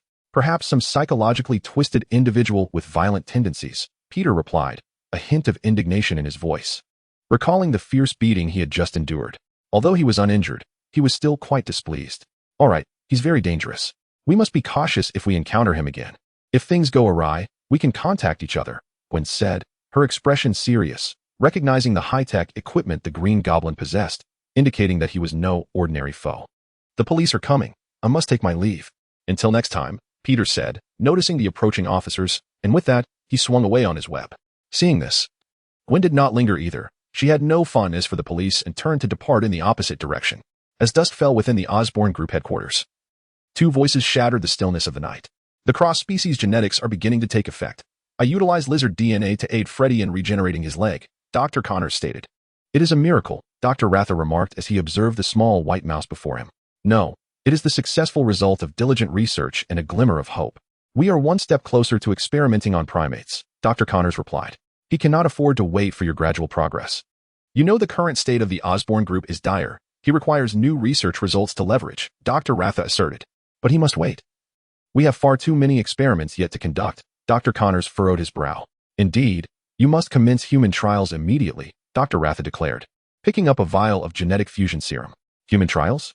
Where do you propose to find willing participants?" Dr. Connors questioned, regarding Dr. Ratha with concern. "Is it merely a flu vaccine? Who cares? Dr. Lotta remarked nonchalantly. Are you joking? Dr. Connors questioned incredulously. I hardly jest, Dr. Lotta retorted, grasping Dr. Connors by his injured arm. Your shock and anger come rather late, 15 years too late. What do you mean? Dr. Connors inquired, furrowing his brow. Richard Parker once conveyed the same sentiments to you. Yet your repetition now reeks of hypocrisy, just as it did back then, Dr. Lotta scoffed. I do not comprehend your words, Dr. Connors replied coldly. Is it ignorance or a mere unwillingness to know? Let me be clear, Richard Parker voiced similar concerns. And yet what actions did you take? Your time is dwindling, Connors, Dr. Lotta stated, fixing his gaze upon Dr. Connors. After a moment of hesitation, Dr. Connors resolutely declared, I will not comply with your demands. Very well, the interspecies genetic fusion formula now belongs to the company. Clear out your office by tomorrow. You are dismissed. Dr. Lotta sneered, snatching a vial of the genetic fusion serum before turning on his heel and departing. As he watched Dr. Lotta's retreating figure, Dr. Connors clenched his fists tighter. His gaze fixated on the remaining serum on the desk, determination gradually igniting within him, as if he had made a pivotal decision. Chapter 47. The Lizard Man that night. In Gwen's room, Greg was seated by the bedside, tenderly massaging her sore shoulders. Though Gwen had sustained no significant injuries that day, minor muscle strains were unavoidable. All right, Gwen. You should rest early tonight. I must take my leave, otherwise your father will come in with handcuffs. And I do prefer not to tarnish my good standing in his eyes, Greg said, patting her shoulder and adjusting his position to meet her gaze. Following the events involving the Green Goblin earlier that day, the World Carnival hosted by the Exploratory Aerospace had concluded hastily. Afterward, the two meandered for a while before returning to Gwen's home for dinner. Wait, Greg. You heard my dad mention at the dinner table that today there were 17 fatalities and 36 individuals injured to varying degrees. Don't you have anything to share about that person? Gwen grasped Greg's hand, her eyes fixed intently upon him. That person? You mean the Green Goblin? There's nothing to discuss. Greg averted his gaze, sidestepping her scrutiny. His name is the Green Goblin? Did you foresee such an event occurring today? Gwen asked, her brow furrowed in concern. I'm not certain. Greg hesitated before continuing. After all, this world is somewhat different from what I know, just as you have become Ghost Spider. I am unaware of what other changes exist. All right, Greg, so do you understand what the Green Goblin is all about? Gwen nodded, inquiring further. Alas. He is the chairman of the Osborn Group, Norman Osborn, whose use of imperfect human enhancement agents has manifested an evil alter ego known as the Green Goblin within him. Today, he is likely to target the board members of the Osborn Group. From my perspective, the Green Goblin is the first formidable adversary that Peter must confront. Gavin let out a sigh and explained. Peter's opponent? Gwen raised an eyebrow and looked at Gavin. Gavin, I understand your reluctance to invite unnecessary trouble and your desire to shield me from harm. However, you must recognize that having chosen this path, I will inevitably confront such challenges. I know, never mind. I have come to realize today that it is impossible to keep you away from these matters. In the future, I will inform you in advance of similar occurrences, Gavin replied, somewhat helplessly. It seemed he would need to keep a closer watch over Gwen moving forward. Gavin opened his mouth, intending to say something, when Gwen's petite face suddenly drew near, her slightly cool lips, imbued with a hint of sweetness, sealed his mouth. Gavin was momentarily taken aback, but upon regaining his composure, he boldly reciprocated. After a considerable time, their lips parted slightly, and Gwen softly spoke, rest assured. I will be fine. She understood that Gavin's action stemmed from his desire to prevent her from getting hurt. I will ensure you remain unharmed, Gavin declared with unwavering conviction. Observing Gwen's bashful demeanor, which prompted his fingers to twitch with desire, drawing his mouth closer again. Wait, After a brief moment, Gwen gently nudged him and said, You liar, didn't you say you weren't interested in blonde-haired, blue-eyed girls? Men. Hee, truly delightful. Gavin chuckled, his arms around Gwen becoming increasingly unruly. Stop. If you continue like this, my father will really come in with handcuffs to arrest you. Gwen quickly pressed down on Gavin's hands. Fear not. If he wishes to apprehend me, let him, Gavin began, but was abruptly interrupted by the urgent blaring of police sirens growing ever closer. Gwen froze momentarily, sensing that the police cars had stopped at the apartment building below. She quickly stood and approached the window, peering outside with concern. They must be here to pick up my father. Something must have happened again. Such incidents have been occurring with alarming frequency lately. Gavin joined her at the window, extending his perception outward. Soon, he sensed something amiss and furrowed his brow. It appears to be the Williamsburg Bridge. There seems to be quite a commotion over there. Is that so? I need to go check it out, Gwen responded, immediately preparing to don her ghost spider attire. Hold on, let us first ascertain what is happening there. If necessary, I can transport you directly, Gavin interjected. As the space around him shimmered, revealing a black hole the size of a basin, Zhou Jiawen reached into the depths of his pocket, and a crystal ball materialized in his hand. Ever since Zhou had acquired the spatial energy of the cosmic cube, his mastery of spatial ninjutsu had grown remarkably adept. In the past, he would have to physically enter the initial sphere as space to retrieve items, but now, he merely needed to open a small spatial portal beside the desired object. Upon seeing Zhou produce the crystal ball, Gwen momentarily paused her preparations to change clothes. Moving closer to Zhou to observe the spectacle. As Zhou performed hand seals, an image of the Williamsburg Bridge emerged within the crystal ball. There, a colossal and grotesque creature was advancing relentlessly, seemingly in search of something. With a powerful sweep of its robust arms, it effortlessly overturned a small car, suggesting that while its strength may not rival that of the Hulk, it certainly surpassed that of Gwen and Peter. What is that creature? A dinosaur? Gwen asked, her astonishment evident as she gazed at the beast. Zhou, equally taken aback, recognized the creature. It was none other than Dr. Connors, the lizard. How had he appeared at this moment? Zhou quickly recalled that Peter Parker had already joined Oscorp by this time, making the lizard's emergence somewhat plausible. However, the coincidence of his appearance coinciding with that of the Green Goblin was striking, leaving Zhou momentarily at a loss. That is not a dinosaur, it is the lizard. Zhou explained to Gwen. The lizard? Is that some failed experiment? Gwen inquired, her brow furrowing with concern. Zhou, do you know something more? Do you remember Dr. Connor's interspecies gene fusion experiment? Peter was a successful outcome of that experiment, while this creature is the failed result, Zhou clarified. I see. This is bad. He is far too dangerous for an ordinary person to confront. I must hurry there, Gwen exclaimed, her urgency escalating as she remembered her father, Officer George, was en route to that location. If they were to cross paths, George would be in grave danger. Chapter 48, The Crystal Ball. Don't fret, Gwen. Peter is already there. Zhou reassured her, pressing a calming hand on her shoulder as he observed a familiar figure manifesting in the crystal ball. He recalled this scene from The Amazing Spider-Man, where Peter Parker had saved a child, a pivotal moment that solidified his resolve to become a superhero. We just discussed this, Zhou. Rest assured, I will be fine, Gwen responded, her eyes fixed on the increasingly violent actions of the lizard, who was barbarously hurling obstructive cars off the bridge, while Peter could only follow behind, passively rescuing those in danger. Trust me, Gwen. This incident holds special significance for Peter, and if the situation escalates, I can intervene at any moment. Do not worry, Zhou said, taking Gwen's hand in reassurance. Gwen observed the earnest demeanor of Zhou Jiawen, which, to her surprise, brought a sense of calm to her heart. After a moment's hesitation, she spoke up. Well, I'll change into my outfit first. This way, if anything goes awry later, we can save some time. Sure, go ahead. Zhou Jiawen nodded in agreement. With his consent, Gwen felt no need for modesty and began changing right in front of him. Typically, when she ventured out, she donned the form-fitting suit of the ghost spider beneath her clothing. The changeover was simple. She merely needed to put on her vest, shorts, arm guards, and then drape her cloak over herself. However, as she returned home earlier than expected and had no intention of going out again, she had changed into comfortable home attire. Thus, to switch back into her ghost spider ensemble now required her to remove all her current garments, revealing a bare expanse that caused Zhou Jiawen to fixate. What are you staring at? Focus on the crystal ball. Gwen chided him bashfully, shooting him an annoyed glance. I am watching, Zhou Jiawen stammered. The sphere is quite white. No. I mean, it's rather large. He awkwardly touched his nose, slightly turning his head, yet his gaze remained fixed on Gwen. What are you pretending for?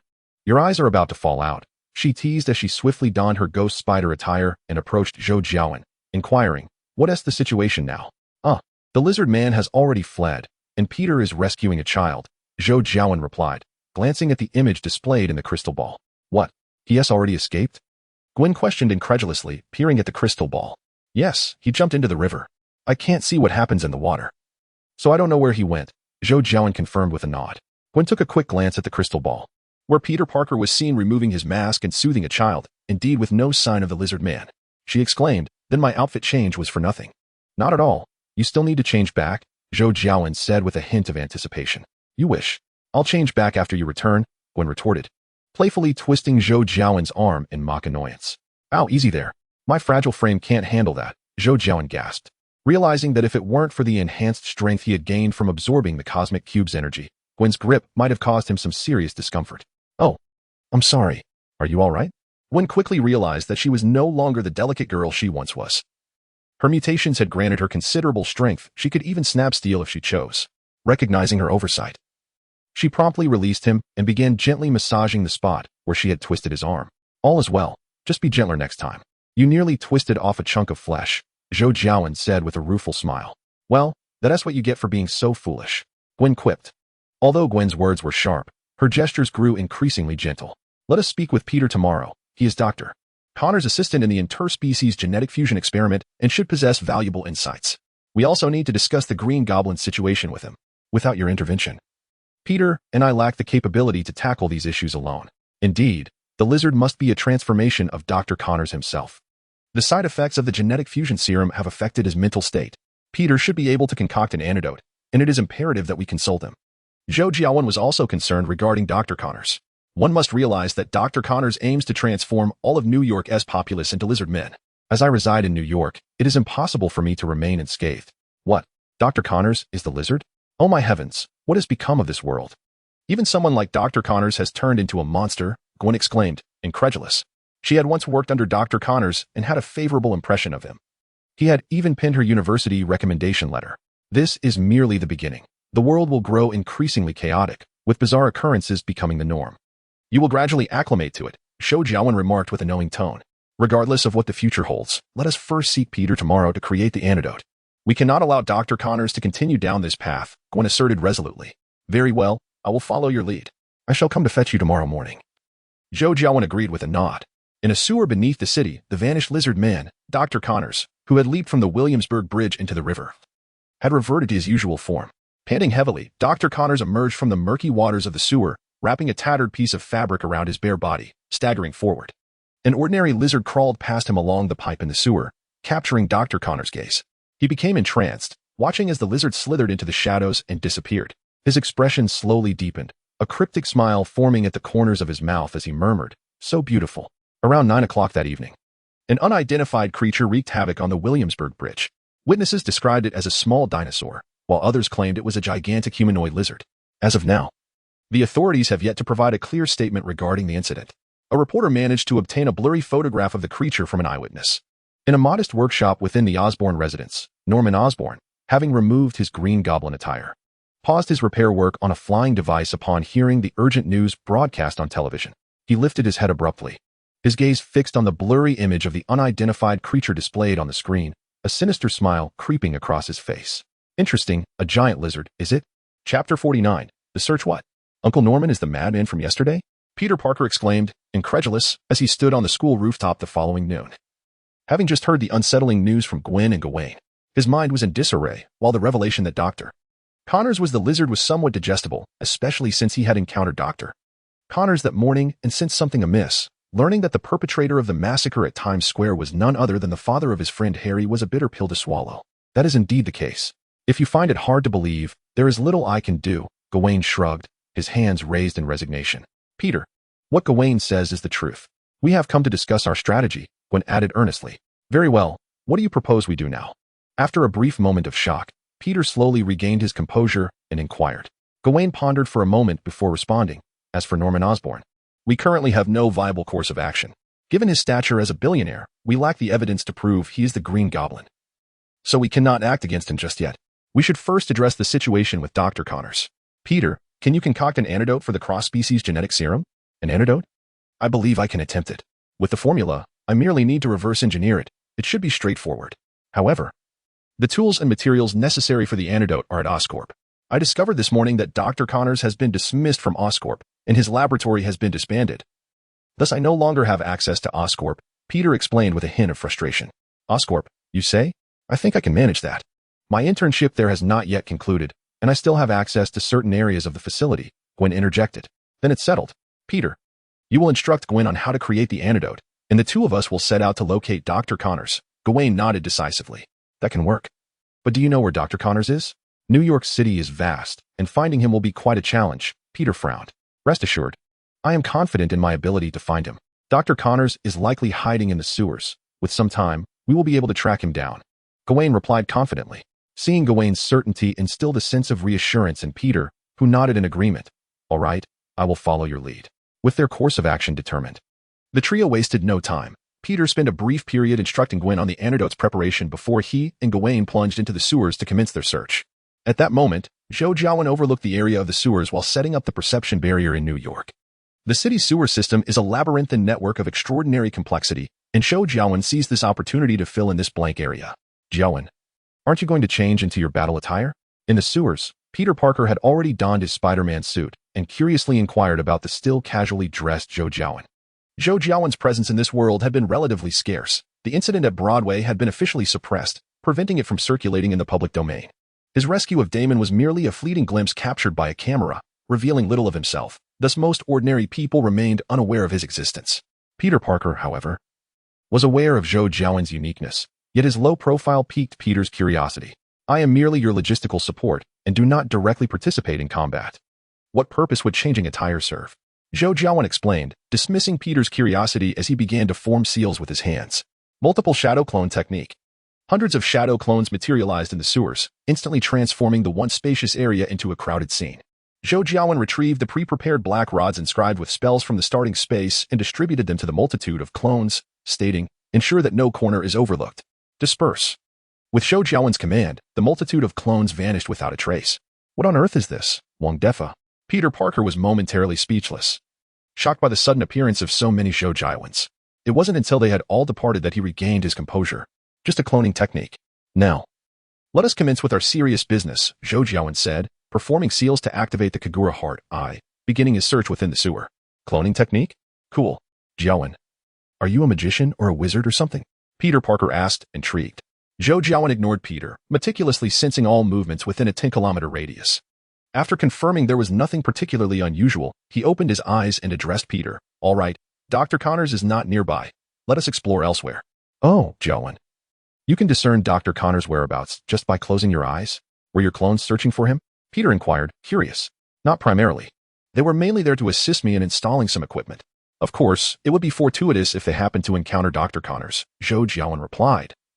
Stepping forward with the Kagura Heart Eye activated, Peter Parker hurriedly followed Zhou Jiawen's lead, asking, installing equipment? What can you install in the sewers? Cameras? Close enough. Zhou Jiawen responded with a hint of impatience. If it were Gwen or Mindy asking such questions, he would have patiently answered each one. But he found himself lacking the same patience for Peter Parker. Close enough? What on earth are you installing cameras for in the sewers? Is there really nothing worth capturing here?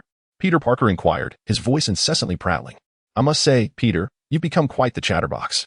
In my recollection, you used to struggle to utter more than a couple of words. Is this newfound verbosity a result of your transformation? Zhou Jiawen pondered aloud. Rather than continue to be the one interrogated by Peter Parker, he preferred to take the initiative and pose questions himself. Am I really talking too much?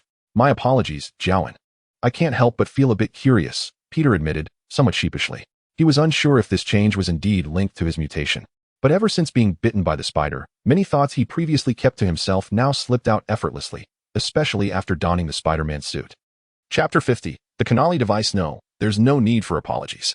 Your increased verbosity is a positive development. It likely stems from your enhanced abilities and newfound confidence. So, have you decided when you will confess your feelings to Mary Jane?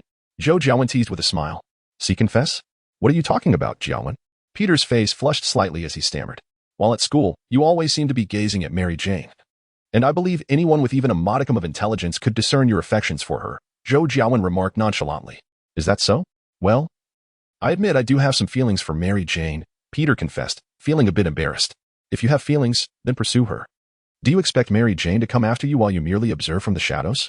Zhou Jiawen advised, adopting the demeanor of a seasoned mentor. Peter fell silent for a moment, a hint of resignation in his voice as he replied, but Mary Jane is currently dating Harry. Harry? I saw him at Times Square yesterday. Isn't Mary Jane's boyfriend supposed to be Thompson? When did they get together? Zhou Jiawen inquired with curiosity. I don't know, Peter replied, his eyes flickering. Harry is aware of my feelings for Mary Jane, so perhaps he chose not to inform me. Honestly, I can't fathom what is so appealing about Mary Jane that so many are drawn to her, Zhou Jiawen remarked with a shake of his head. Though Mary Jane is decent looking, her personality is rather superficial. She's practically a siren. I truly don't understand why you are so infatuated with her. Gwen is far better. Mary Jane is genuinely kind and possesses a strong character. It's only natural for her to be liked by others, Peter defended her. The more people who like her, the slimmer your chances become, don't you think? Zhou Jiawen chuckled. Who says so? I kissed her yesterday, Peter retorted, his neck straining defiantly. Yesterday? Really? That's impressive, Peter. What happened? Zhou Jiawen's interest piqued as he inquired eagerly. Peter inwardly chastised himself for inadvertently revealing too much. He knew he needed to be more cautious with his words. Come on, share the details. Don't worry, I can keep a secret, Zhou Jiawen encouraged. Well, it is not much, really. Last night, while patrolling the streets, I happened upon Mary Jane, who was being harassed by a group of ruffians. I intervened and rescued her, and then we kissed. Peter Parker hesitated for a moment before speaking up, as he too wished to share his thoughts. It seems you have played the role of the gallant hero. And considering the incident yesterday, this makes it twice now. Mary Jane must be inclined to dedicate herself to you, quipped Zhou Jiawen. No, not at all. Although Peter claimed to feel bashful, a hint of pride flickered in his eyes. Zhou Jiawen found Peter's demeanor amusing and was about to make another jest when a thought struck him. Wait, ISN, Mary Jane dating Harry? Peter. Is this fair to Harry? Huh? Peter Parker was momentarily taken aback. He had never considered this aspect while kissing Mary Jane. Peter. I never imagined you to be of such character. Zhou Jiawen feigned a look of dismay. I am not. I did not. Do not say such things. The one who kissed Mary Jane is Spider-Man. It has nothing to do with me, Peter vehemently denied, realizing that Zhou Jiawen was merely attempting to jest. You, huh? Zhou Jiawen was about to say something when suddenly he received a message from a shadow clone. Peter, my clone has located a laboratory, presumably belonging to Dr. Connors. A laboratory? Is Dr. Connors there? Peter Parker inquired. No sign of Dr. Connors has been detected. Let us proceed to investigate, Zhou Jiawen replied. Placing a hand upon Peter Parker's shoulder and activating the Flying Thunder God technique using the coordinates left by the shadow clone at the laboratory. In an instant, both Zhou Jiawen and Peter Parker materialized in a dilapidated laboratory, the equipment within appearing quite rudimentary, suggesting it was merely a makeshift setup. As Peter Parker materialized, he stumbled, nearly losing his balance. But Zhou Jiawen was swift to support him. What in the world is this? This sensation is truly unpleasant, Peter Parker complained, feeling the dizziness in his mind.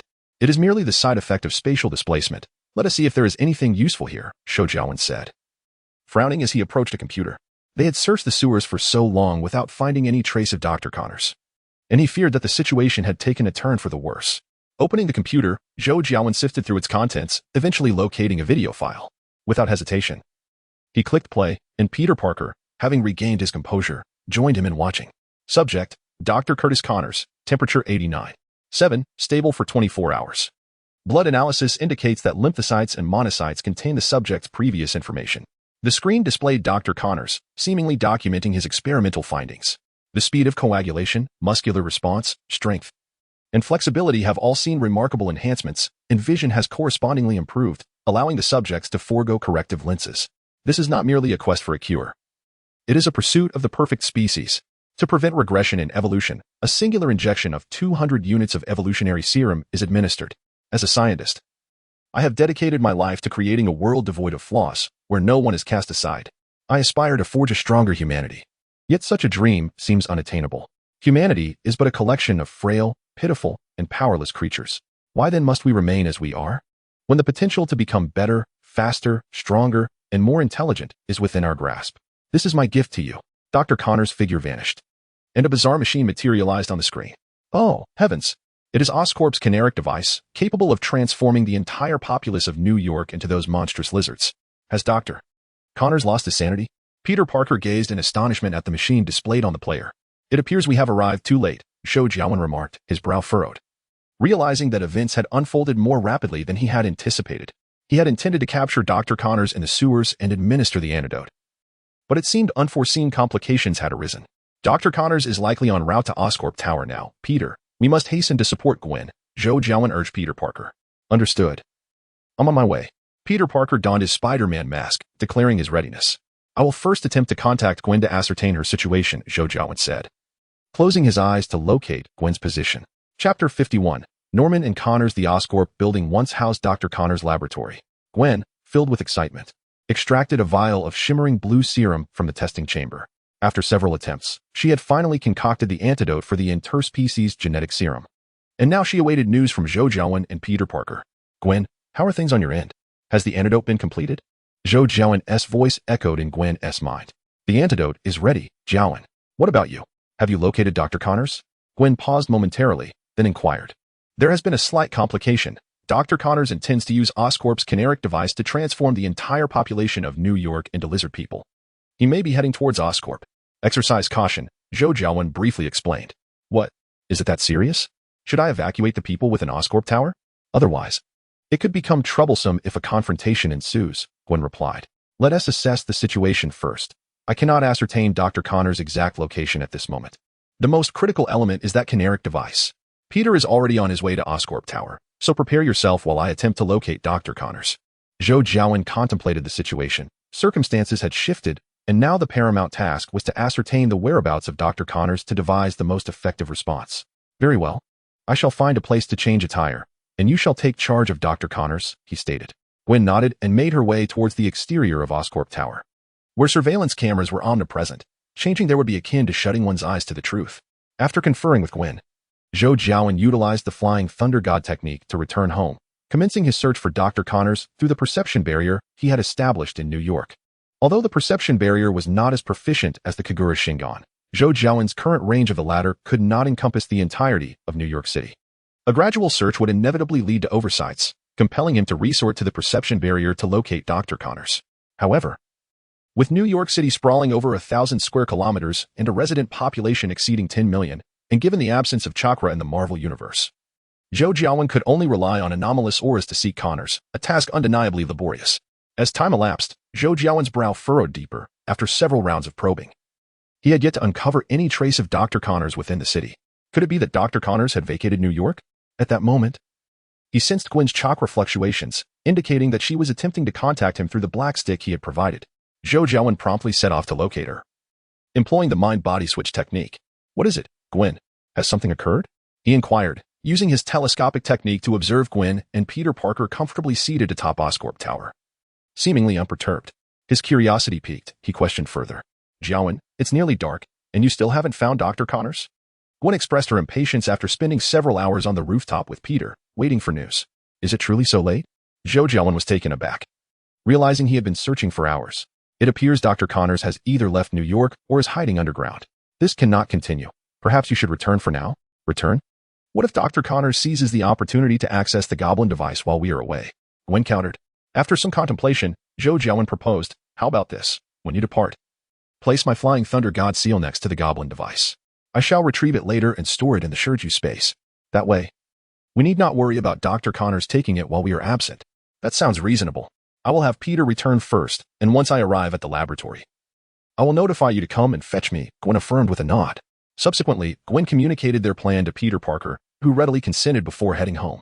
After changing his attire, Zhou Jiawen utilized the mark left by Gwen in Dr. Connors' laboratory to employ the Flying Thunder God technique and retrieve the Goblin device. Within a clandestine underground research facility owned by the Osborn Group, Dr. Connors found himself imprisoned inside a specially designed experimental chamber, alongside his companions, Zhou Jiawen and Gwen, who had been searching for him all day. It's you, Norman. What on earth do you intend to do? Dr. Connors, now fully transformed into a reptilian form, exclaimed irritably upon seeing Norman Osborn busying himself in the laboratory.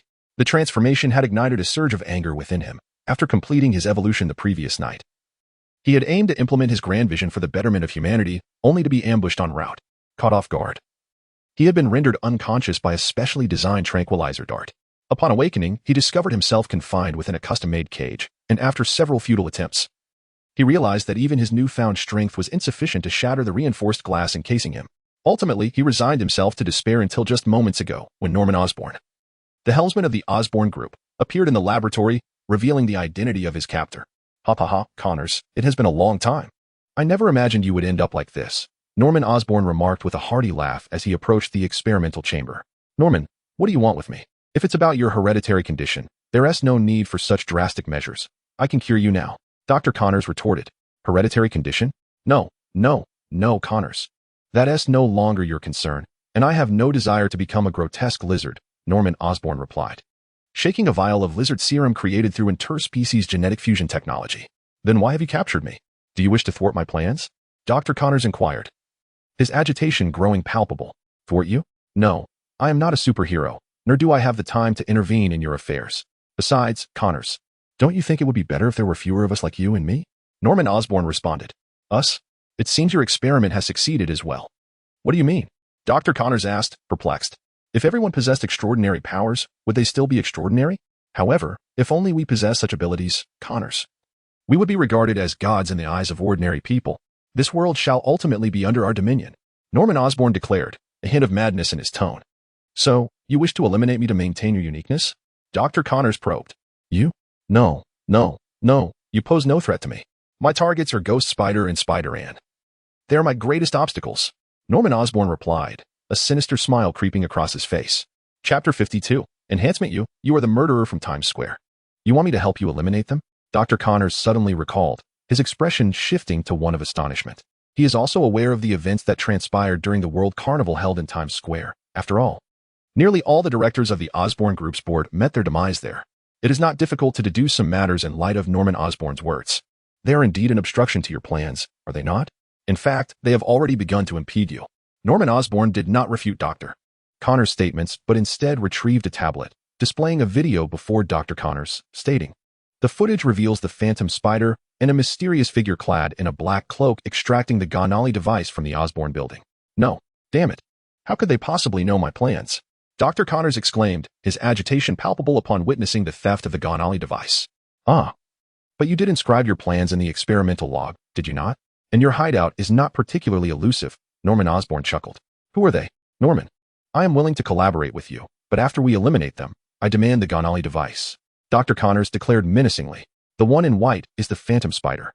The one in black seems closely associated with him," referring to himself as Shadow. "In addition to those two, Spider-Man has been lurking in the Osborn building for an entire afternoon, waiting for you to walk into his trap," Norman Osborn elucidated. "Curse them, those wretched pests. I must eliminate them. I shall not allow anyone to thwart my plans." Dr. Connors seethed, his scheme having become an obsession.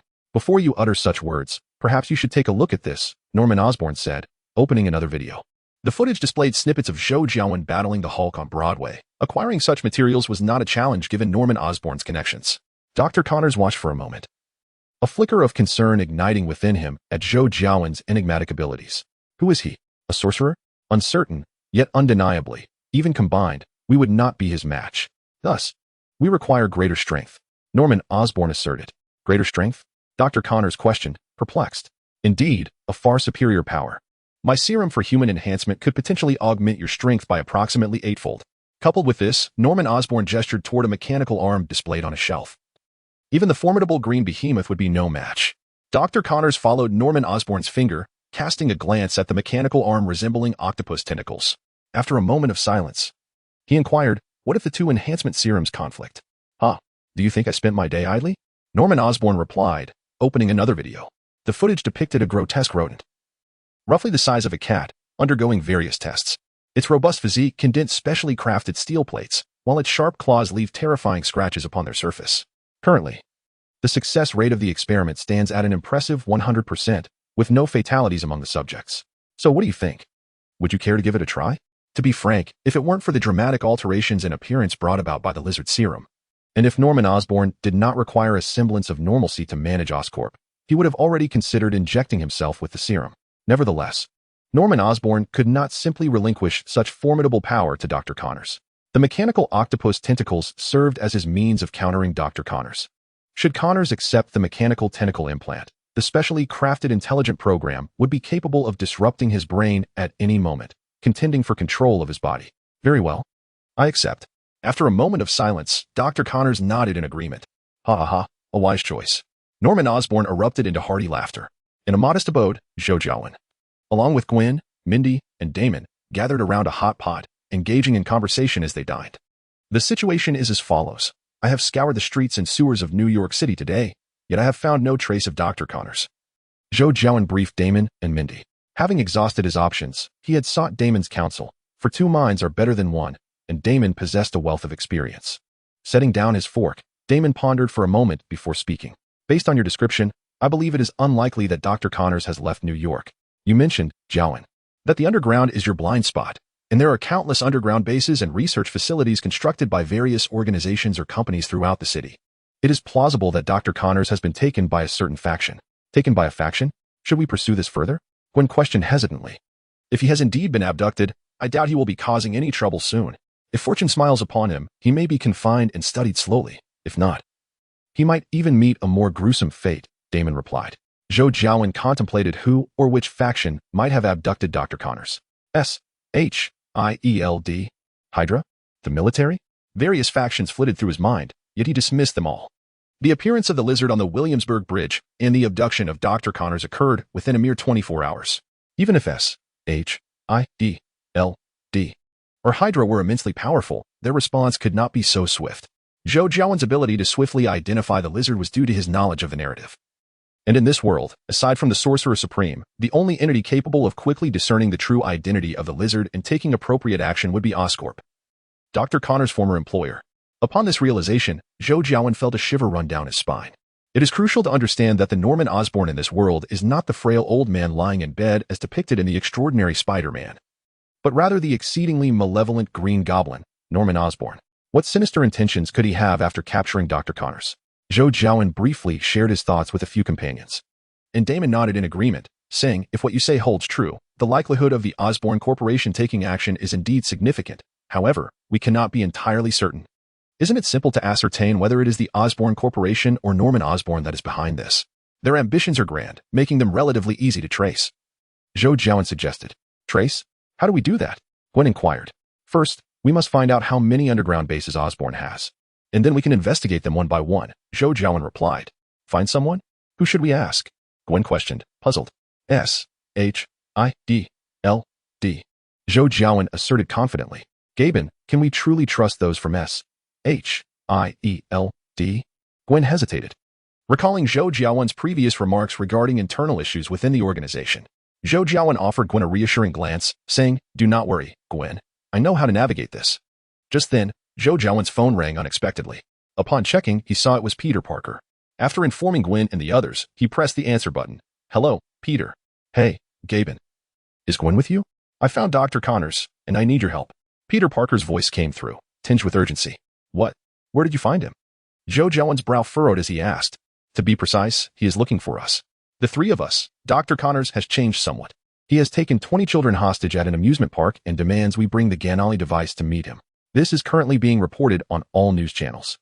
I'm heading to the amusement park now. You should hurry over." Peter Parker explained succinctly. "Understood. We will be there shortly.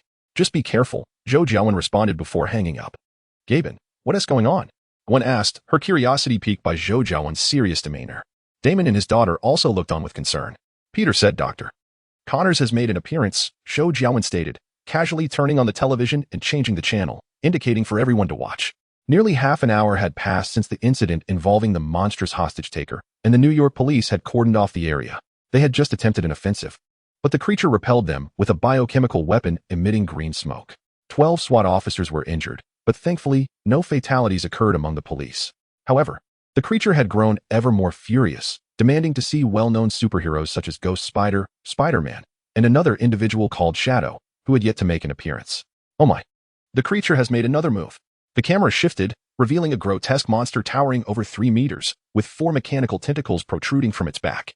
At this moment, the monstrous creature stood atop a towering Ferris wheel, grasping a steel cable that suspended a gondola, causing it to sway violently, eliciting loud cries of terror from the more than 20 children inside. Unfazed by their distress, the monster bellowed relentlessly.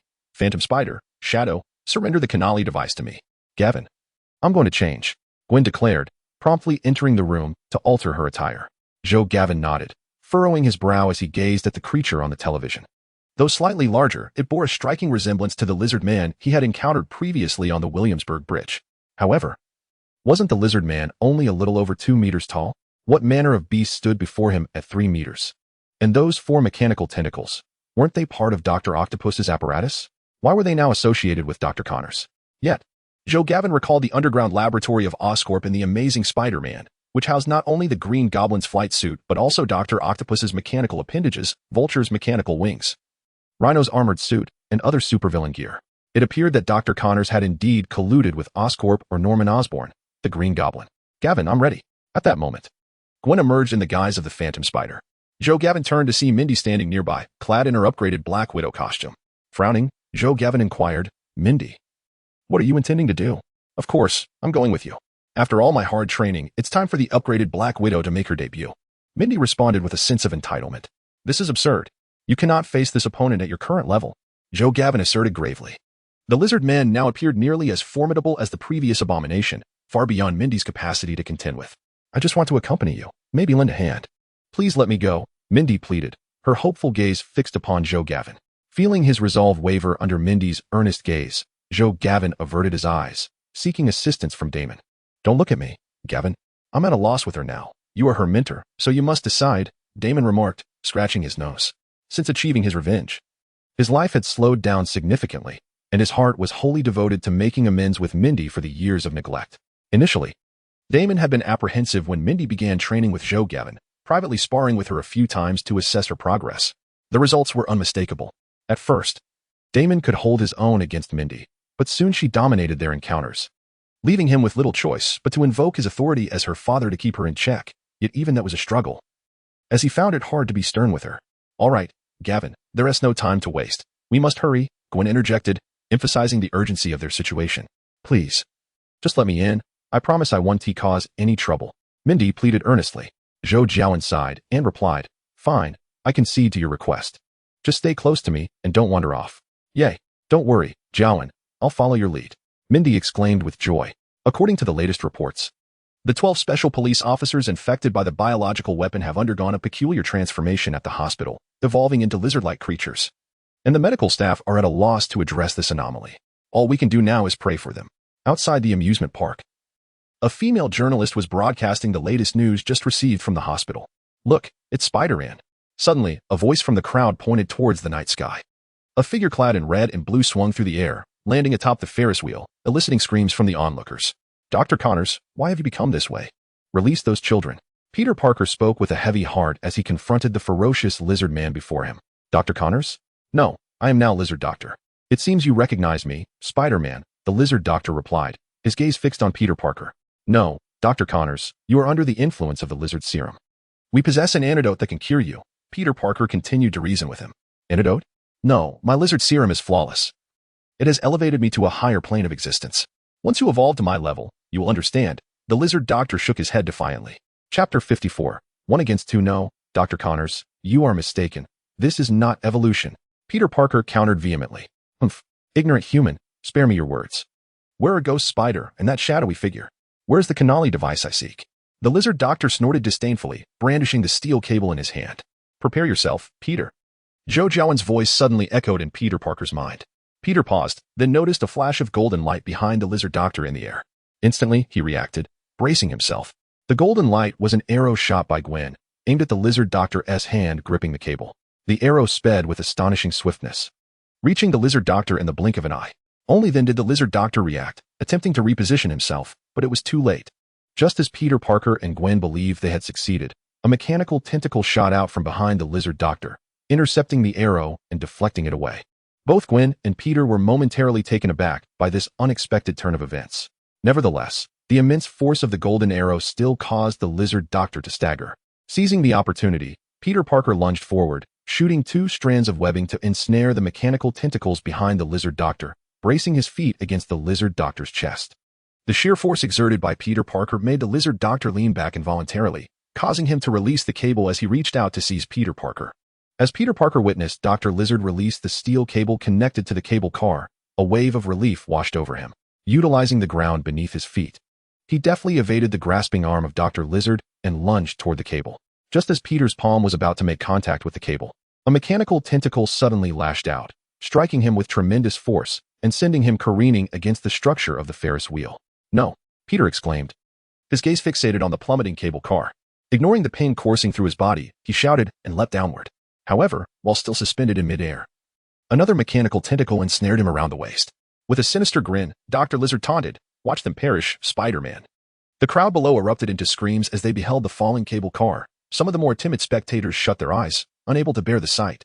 In that critical moment, a massive web shot forth from the sky, enveloping the entire cable car and halting its descent. "Well done, Ghost Spider," Peter shouted in exhilaration, eliciting cheers from the onlookers. "Humph, you should be more concerned about yourself," Dr. Lizard scoffed, directing the mechanical tentacle to slam Peter against the Ferris wheel. Following this, he aimed a kick at Peter's chest, but Peter swiftly rolled aside to evade the blow. In retaliation, he shot a strand of webbing at Dr. Lizard's face and, using it as leverage, attempted to create distance between them. Blinded by the webbing, Dr. Lizard swung his arms blindly, and Peter quickly raised his hands to shield himself. The immense force propelled Peter out of the Ferris wheel, sending him plummeting toward the ground. At that moment, Gwen, who had safely landed the cable car on the ground and climbed to the midsection of the Ferris wheel, spotted Peter soaring through the air. She quickly shot out a strand of webbing, pulling him back. "Spider-Man, are you all right?" "I'm fine, but be careful. Dr. Connor's strength surpasses that of his mechanical appendages," Peter replied, grimacing as he assessed the lingering pain in his hands and the heaviness in his chest. He felt a lingering dread. The blows dealt by Dr. Lizard's mechanical tentacles paled in comparison to the impact of being struck by his arm. "Humph, Ghost Spider, where is my Canarly device?" Dr. Lizard inquired as he descended to confront Gwen. "Dr. Connors, I will never relinquish the Canarly device to you. Abandon all hope." Gwen replied, her eyes narrowed in vigilance. "Foolishness. If you do not surrender the Canarly device, I will annihilate everyone below." Dr. Lizard bellowed, lunging toward the two. Gwen and Peter swiftly darted aside, coordinating their efforts to engage in a fierce battle with Dr. Lizard. After a brief exchange of blows, Dr. Lizard began to exhibit signs of impatience. The two individuals opposite were incredibly agile, particularly in the confined space of the Ferris wheel. His massive physique became a hindrance, preventing him from leveraging his strength effectively. Having just descended to suspend the cable car aloft, there was no longer a need for him to remain at such heights. With this thought, Dr. Lizard ceased his hesitation and leapt downwards, feigning an assault towards the nearby crowd. Observing this, Gwen and Peter Parker had no time to ponder and swiftly followed suit. Peter shot several strands of webbing to grasp the mechanical appendages of Dr. Lizard from behind, while Gwen seized the opportunity to kick at Dr. Lizard's legs, aiming to topple him. However, Dr. Lizard remained undeterred. He bent his body, and with a tremendous force, he hurled Peter Parker into the air, simultaneously freeing several mechanical tendrils from the web's grasp. Gwen's kick to Dr. Lizard's calf seemed to have little effect, akin to a mere tickle, and instead placed her in peril. With both hands and several mechanical appendages, Dr. Lizard launched an assault towards Gwen, prompting Peter Parker to disregard everything else and leap onto Dr. Lizard's back to disrupt his attack. Despite Gwen's evasive maneuvers, she was struck by Dr. Lizard's claw on her left shoulder, the sharp talons leaving several bloody gashes on her skin. The overwhelming force sent Gwen flying, and one of the mechanical tendrils, seemingly poised for this moment, extended a sharp spike and impaled her midair. "No!" Peter Parker shouted, lunging into the air. But before he could reach her, a resounding thud echoed as Gwen, still ensnared by the mechanical tendril, transformed into a battered trash can amidst a cloud of smoke. A decoy technique. Gwen's true self gasped slightly as she appeared on a nearby patch of ground, her left shoulder drooping as if dislocated. Long scratches from shoulder to chest, oozing blood. Casting a worried glance at her wounds, she felt relieved that she had applied a layer of adhesive golden armor on her skin. Otherwise, Dr. Lizard's earlier strike could have cost her dearly. "Gavin, Gwen is injured. Shouldn't we assist her?" Mindy anxiously urged Zhou Jiawen from a nearby rooftop. "Of course we must. But not us," Zhou Jiawen replied grimly, forming hand seals directed at the ground. Spirit summoning technique. A plume of white smoke dispersed, revealing a grotesque creature nearly 4 meters tall, adorned with black spikes all over its body, materializing atop the rooftop. The Accursed of the Shura Path. Chapter 55. The Accursed of the Shura Path. It was Mindy's first encounter with the Accursed, whose fierce aura instinctively caused her to step back. "Gavin, what manner of monster is this?" she inquired. "The Accursed, or rather, it should now be referred to as the Accursed of the Shura Path," Zhou Jiawen remarked. Glancing at Peter Parker and Gwen engaged in a fierce struggle with Dr. Lizard amidst the amusement park. Without further explanation, he shifted his focus, commanding the Accursed of the Shura Path into action. The Azura Path of Malevolence abruptly opened his eyes, revealing a pair of rippling Rinnegan that drew immediate attention.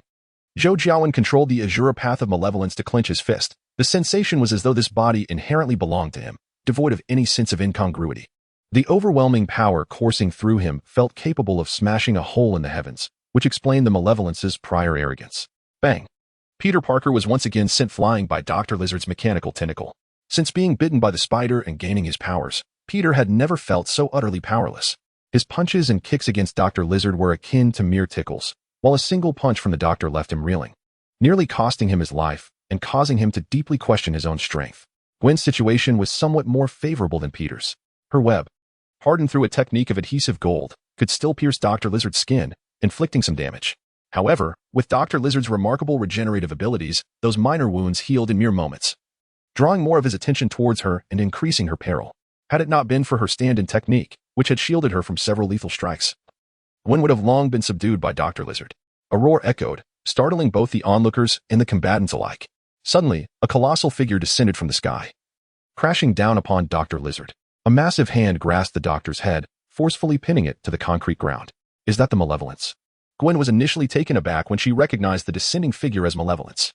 However, upon seeing the familiar eyes mirroring Zhou Jiawen's and the recognizable black limbs, she hesitantly inquired, "Is it you?" "It is I. Step back. He is mine to handle." The Azura Path of Malevolence nodded at Gwen and, without pause, unleashed a barrage of punches upon Dr. Lizard, who howled in agony. After enduring several blows from the Azura path of malevolence, Dr. Lizard regained his composure. His mechanical tentacles coiled around the malevolence's body, and with a swift motion, he hurled the Azura away. "You are malevolence?" Dr. Lizard inquired cautiously, eyeing the Azura path of malevolence, who stood taller than him now. He had seen malevolence's image with Norman Osborn, although the appearance had undergone some changes. The general form remained recognizable. "Humph." The Azura path of malevolence scoffed, showing no intention of engaging in idle chatter with Dr. Lizard. He cracked his neck and lunged at the doctor once more. Sensing the impending confrontation, Dr. Lizard ceased his verbal sparring and retaliated with a punch of his own. And thus began a fierce exchange of blows between the two monstrous beings. "Ghost Spider, is he your ally?" Peter Parker limped over to Gwen and asked. "Yes, there's no need for concern. It should be his method," Gwen replied, casting Peter an assuring glance. "Has he transformed? I had no idea he was this formidable." Peter Parker gazed in astonishment at the fierce battle unfolding between Dr. Lizard and the Abomination. Simultaneously, in the office of the director of S.H.I.E.L.D., Nick Fury, along with Hill and Coulson, was observing the skirmish in the amusement park via video feed. "Director, wasn't the Abomination already deceased?" "He clearly exhibited no signs of life that day," Coulson remarked, frowning at the image of the Abomination displayed on the screen. "Indeed. It appears the Abomination has undergone some form of transformation at the hands of Zhou Jiawen. His methods are truly enigmatic." Hill responded with a hint of admiration. "Transformation? Does he possess such technological prowess?" Coulson questioned, perplexed. "Who knows? Perhaps his means are not grounded in science," Nick Fury replied casually.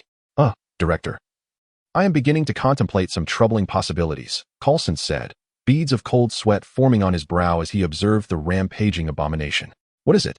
Nick Fury inquired, his brow furrowing. "Not long ago, he pilfered the corpse of the Hulk. If he has undergone a similar transformation as the Abomination." Coulson trailed off, hesitant to voice his fears.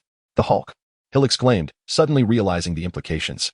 Nick Fury's expression darkened, his thoughts swirling chaotically until they coalesced into a single exclamation. "Damn it." Suddenly, a communicator beeped. Hill glanced down and said, "Director, General Ross requests to speak with you." "Ignore him," Nick Fury replied coldly. Then, as if struck by a thought, he turned to Hill and asked, "By the way, Hill, you mentioned that Zhou Jiawen inadvertently remarked on your aptitude for learning ninjutsu, correct?" "Yes, Director, I am quite certain I did not mishear," Hill affirmed. "Interesting. The peculiar techniques employed by the Ghost Spider earlier bear some resemblance to his abilities. It seems some of his powers may indeed be acquired through study," Nick Fury mused. Nodding thoughtfully. "Study? Is he akin to a magician?" Coulson inquired. "That remains unclear. We did not delve into his powers during our last encounter. It seems we must engage with him once more. Coincidentally, we could request his assistance with that Playboy matter. He explicitly mentioned he was open to taking on such tasks." Likely referring to Tony Stark, Nick Fury stated. "Director, do you intend to learn some of his abilities from him?" "I doubt he would agree. As he has expressed his mistrust of us," Hill shook her head. "Nonetheless, we must make the attempt. We possess something he desires. If necessary, I can sweeten the deal. Even if it doesn't pan out, it is essential to cultivate a positive relationship with him," Nick Fury asserted confidently. "Very well," Hill said, exchanging a glance with Coulson, her anticipation subtly growing in light of Nick Fury's unwavering resolve. On the rooftop, Zhou Jiawen's true self suddenly opened his eyes. From the very beginning, he activated his divine vision, remaining vigilant of his surroundings, wary of the impending arrival of the Green Goblin, Norman Osborn. He firmly believed that the affairs concerning Dr. Connors were inextricably linked to the Green Goblin. However, to his surprise, before the Green Goblin could make an appearance, a commotion erupted in the direction of the hospital. The 12 special police officers previously infected with the lizard serum by Dr. Connors had fully transformed into lizard men and were now rampaging through the hospital. Zhou Jiawen pondered for a moment. The auras of these newly mutated lizard men were slightly weaker than that of Dr. Connors when he first emerged at the Williamsburg Bridge. Yet they were still stronger than ordinary humans. This presented an opportunity for Mindy to hone her skills. He turned to her and said, "Mindy, your chance to shine has arrived." "Me?" Mindy hesitated for a moment, then quickly understood, her excitement palpable. "What do you want me to do? Should I help deal with that lizard doctor?"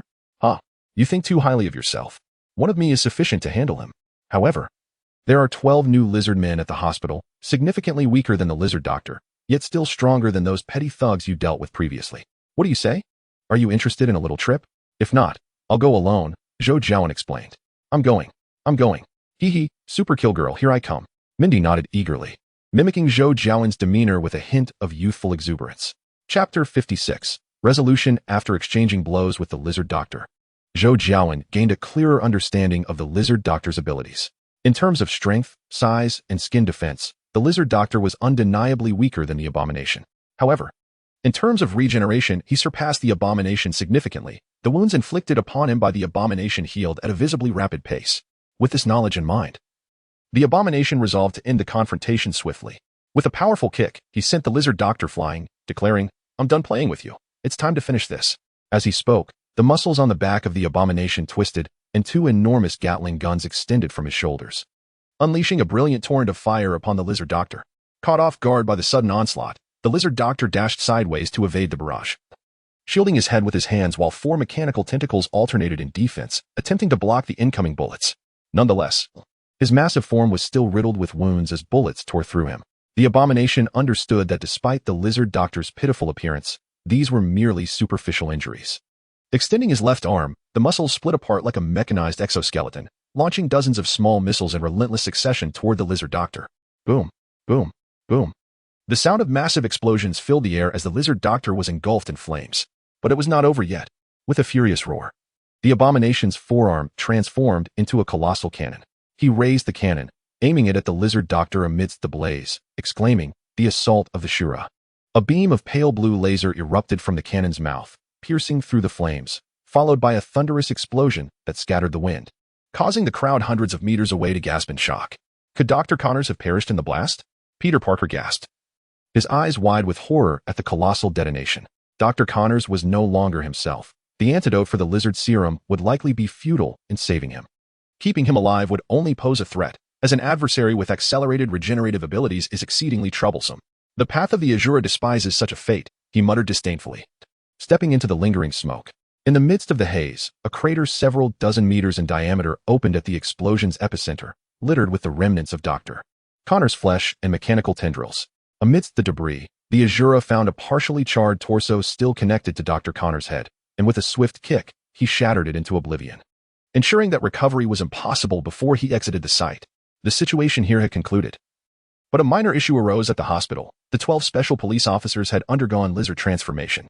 "I have already brought the antidote you created. You should send a shadow clone home while your main body awaits me," the Azura instructed Gwen.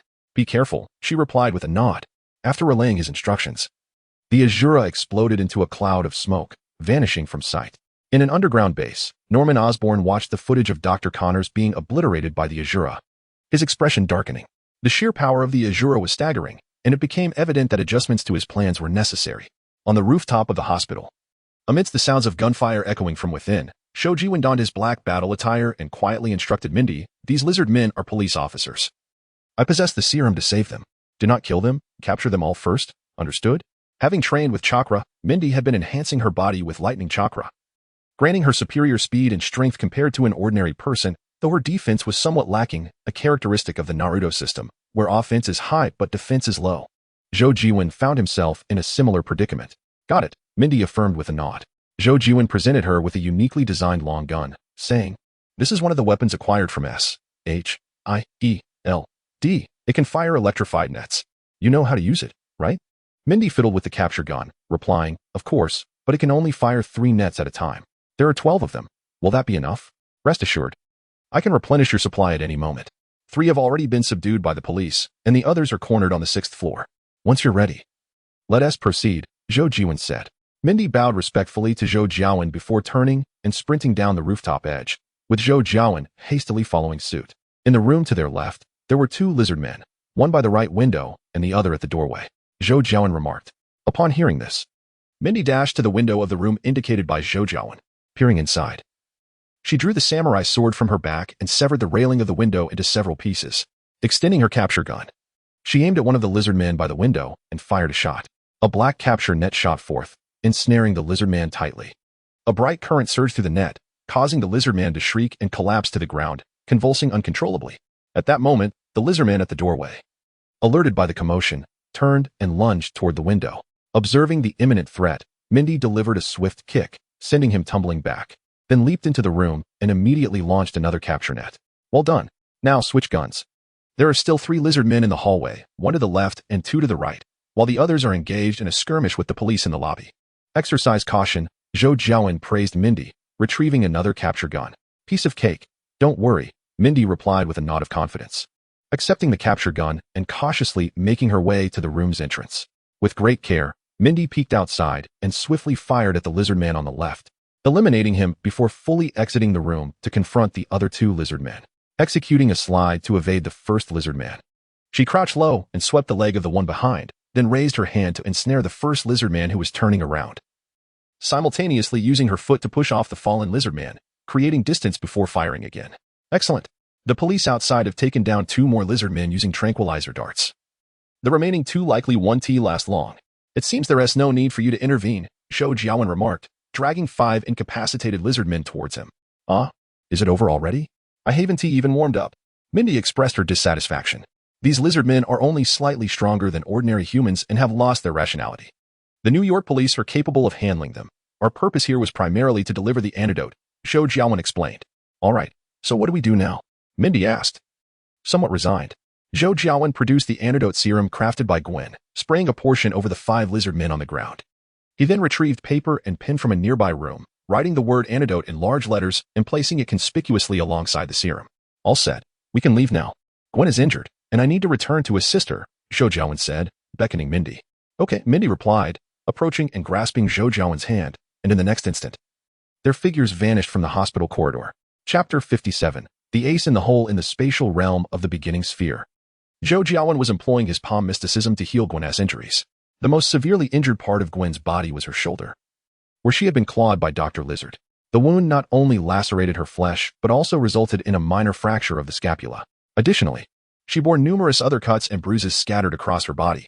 At that moment, to facilitate her treatment, Gwen donned nothing but a small tank top and a pair of athletic shorts, much to the visual delight of Zhou Jiawen. As for why Zhou Jiawen did not suggest that Gwen bite him to expedite her recovery, he instinctively overlooked this matter. This time, I will assist you in healing your external wounds to prevent scarring. However, the fracture in your shoulder and the other internal injuries will require your own gradual recovery.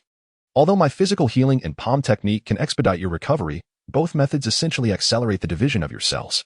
The human body has a finite number of cell divisions, and both techniques will deplete your vitality, shortening your lifespan. In urgent situations, employing these methods is acceptable, but given the current circumstances, you must rely on your own resilience. With your constitution, it shouldn't take long for you to return to your former self. Moreover, with physical healing, we cannot control the extent of the recovery. So we shall utilize the palm technique this time, Zhou Jiawen explained, his eyes flickering with uncertainty. All right, I will follow your lead, Gwen replied absently, seemingly indifferent to Zhou Jiawen's words. Is something troubling you? Zhou Jiawen inquired, sensing her unease. After a moment of hesitation, Gwen spoke. I'm just wondering, Jiawen. Do you really think I am suited to be a superhero?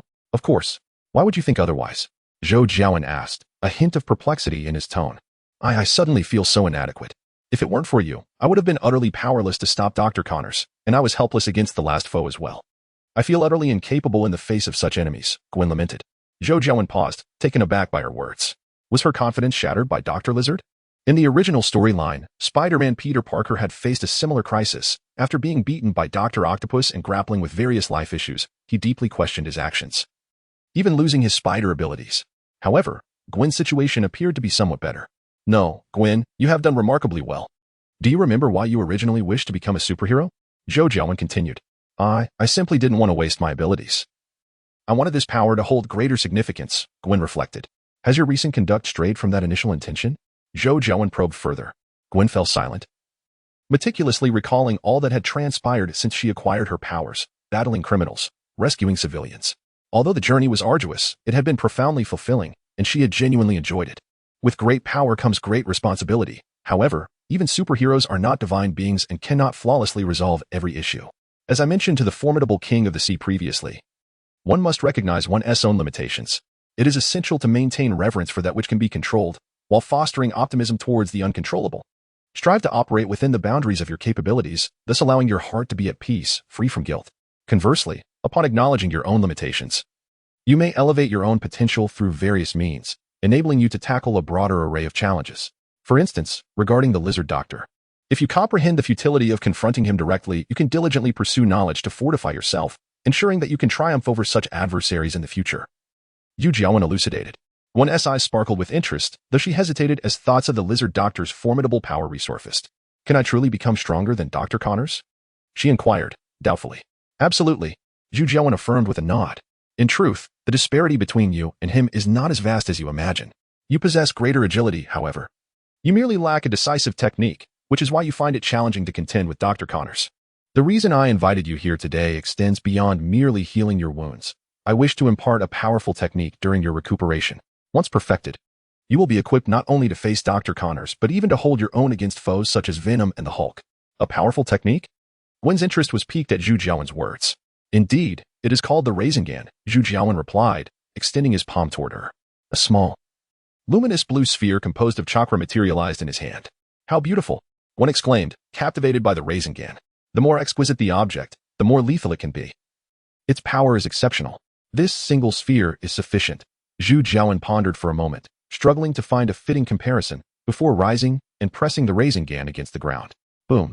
The earth beneath him fractured instantaneously, creating a crater over 2 meters in diameter at the point of contact with the Rinnegan. Impressive, Gwen gasped, astonished by the demonstration of the Rinnegan's might. Indeed, and this is merely the basic form of the Rinnegan. There are advanced techniques such as the Great Ball Rinnegan, the Super Big Ball Rinnegan, and the Rinnegan Shuriken, with the latter capable of demolishing an entire building with a single strike, Zhou Jiawen explained as he returned to her side. He had already planned to teach Gwen the Rinnegan, believing, through his perception, that her chakra was a dual affinity of wind and water. The Rinnegan would perfectly complement her innate qualities and her ongoing studies of the Flying Thunder God technique. Is it truly that powerful? Let us begin our training at once. Gwen exclaimed, her eyes sparkling with excitement. Not just yet. You have recently sustained injuries and have just emerged from a fierce battle. It would be ill-advised to commence training immediately, whether physically or mentally. Instead, focus on recuperating this evening to restore your strength, Zhou Jiawen advised. Very well, Gwen acquiesced reluctantly. After some contemplation, although Gwen felt a sense of reluctance, she recognized the validity of Zhou Jiawen's words and nodded, somewhat begrudgingly expressing, Jiawen. Why did you have to tell me this now? I certainly won't be able to sleep tonight. Isn't it meant to ease your mind and bolster your confidence? Well, it's getting late. You should head home to rest and return tomorrow, Zhou Jiawen replied. Oh, Gwen softly acknowledged, then, with a hint of shyness, looked up at Zhou Jiawen and said, I don't want to go back yet. I won't be able to sleep if I do. Noticing Gwen's demeanor, Zhou Jiawen instinctively leaned closer, feeling a bit parched and saying, that doesn't seem appropriate. It's getting late. Is it all right if you don't go home? Gwen slightly lowered her head, whispering, I used a lot of chakra when I created my shadow clone earlier. Normally, I could last until tomorrow. Is that so? Perhaps you should bite me to replenish your energy first. Otherwise, I'm afraid. Zhou Jiawen advanced, wrapping his arms around Gwen's petite waist and gently caressing her, extending his hand toward her mouth. Gwen responded softly, making a slight motion before parting her lips and biting Zhou Jiawen's hand. Chapter 58, The Commission the following noon. Zhou Jiawen gazed at Gwen, curled up in his embrace like a small cat, recalling the wildness of the previous night, a smile involuntarily gracing his lips. Gently stroking Gwen's smooth back and savoring the exquisite warmth of her skin, Zhou Jiawen felt a familiar itch of desire rising within him. No more, Jiawen. Let me sleep a little longer, Gwen murmured, sensitive to Zhou Jiawen's touch, shifting slightly without opening her eyes. It's already noon. Shouldn't we have lunch? Aren't you hungry? Zhou Jiawen inquired. Is it really noon already? Gwen slightly opened her eyes, adjusting to the glaring light, and lazily asked. Yes, what would you like for lunch? Zhou Jiawen playfully tousled Gwen's disheveled hair, affectionately asking. I suppose I am a bit hungry. I can eat anything, right? Can we eat now? Although Gwen claimed to be hungry, her body showed no signs of wanting to rise. Instead, she shifted slightly to find a more comfortable position in Zhou Jiawen's embrace. Then I shall prepare something simple for lunch.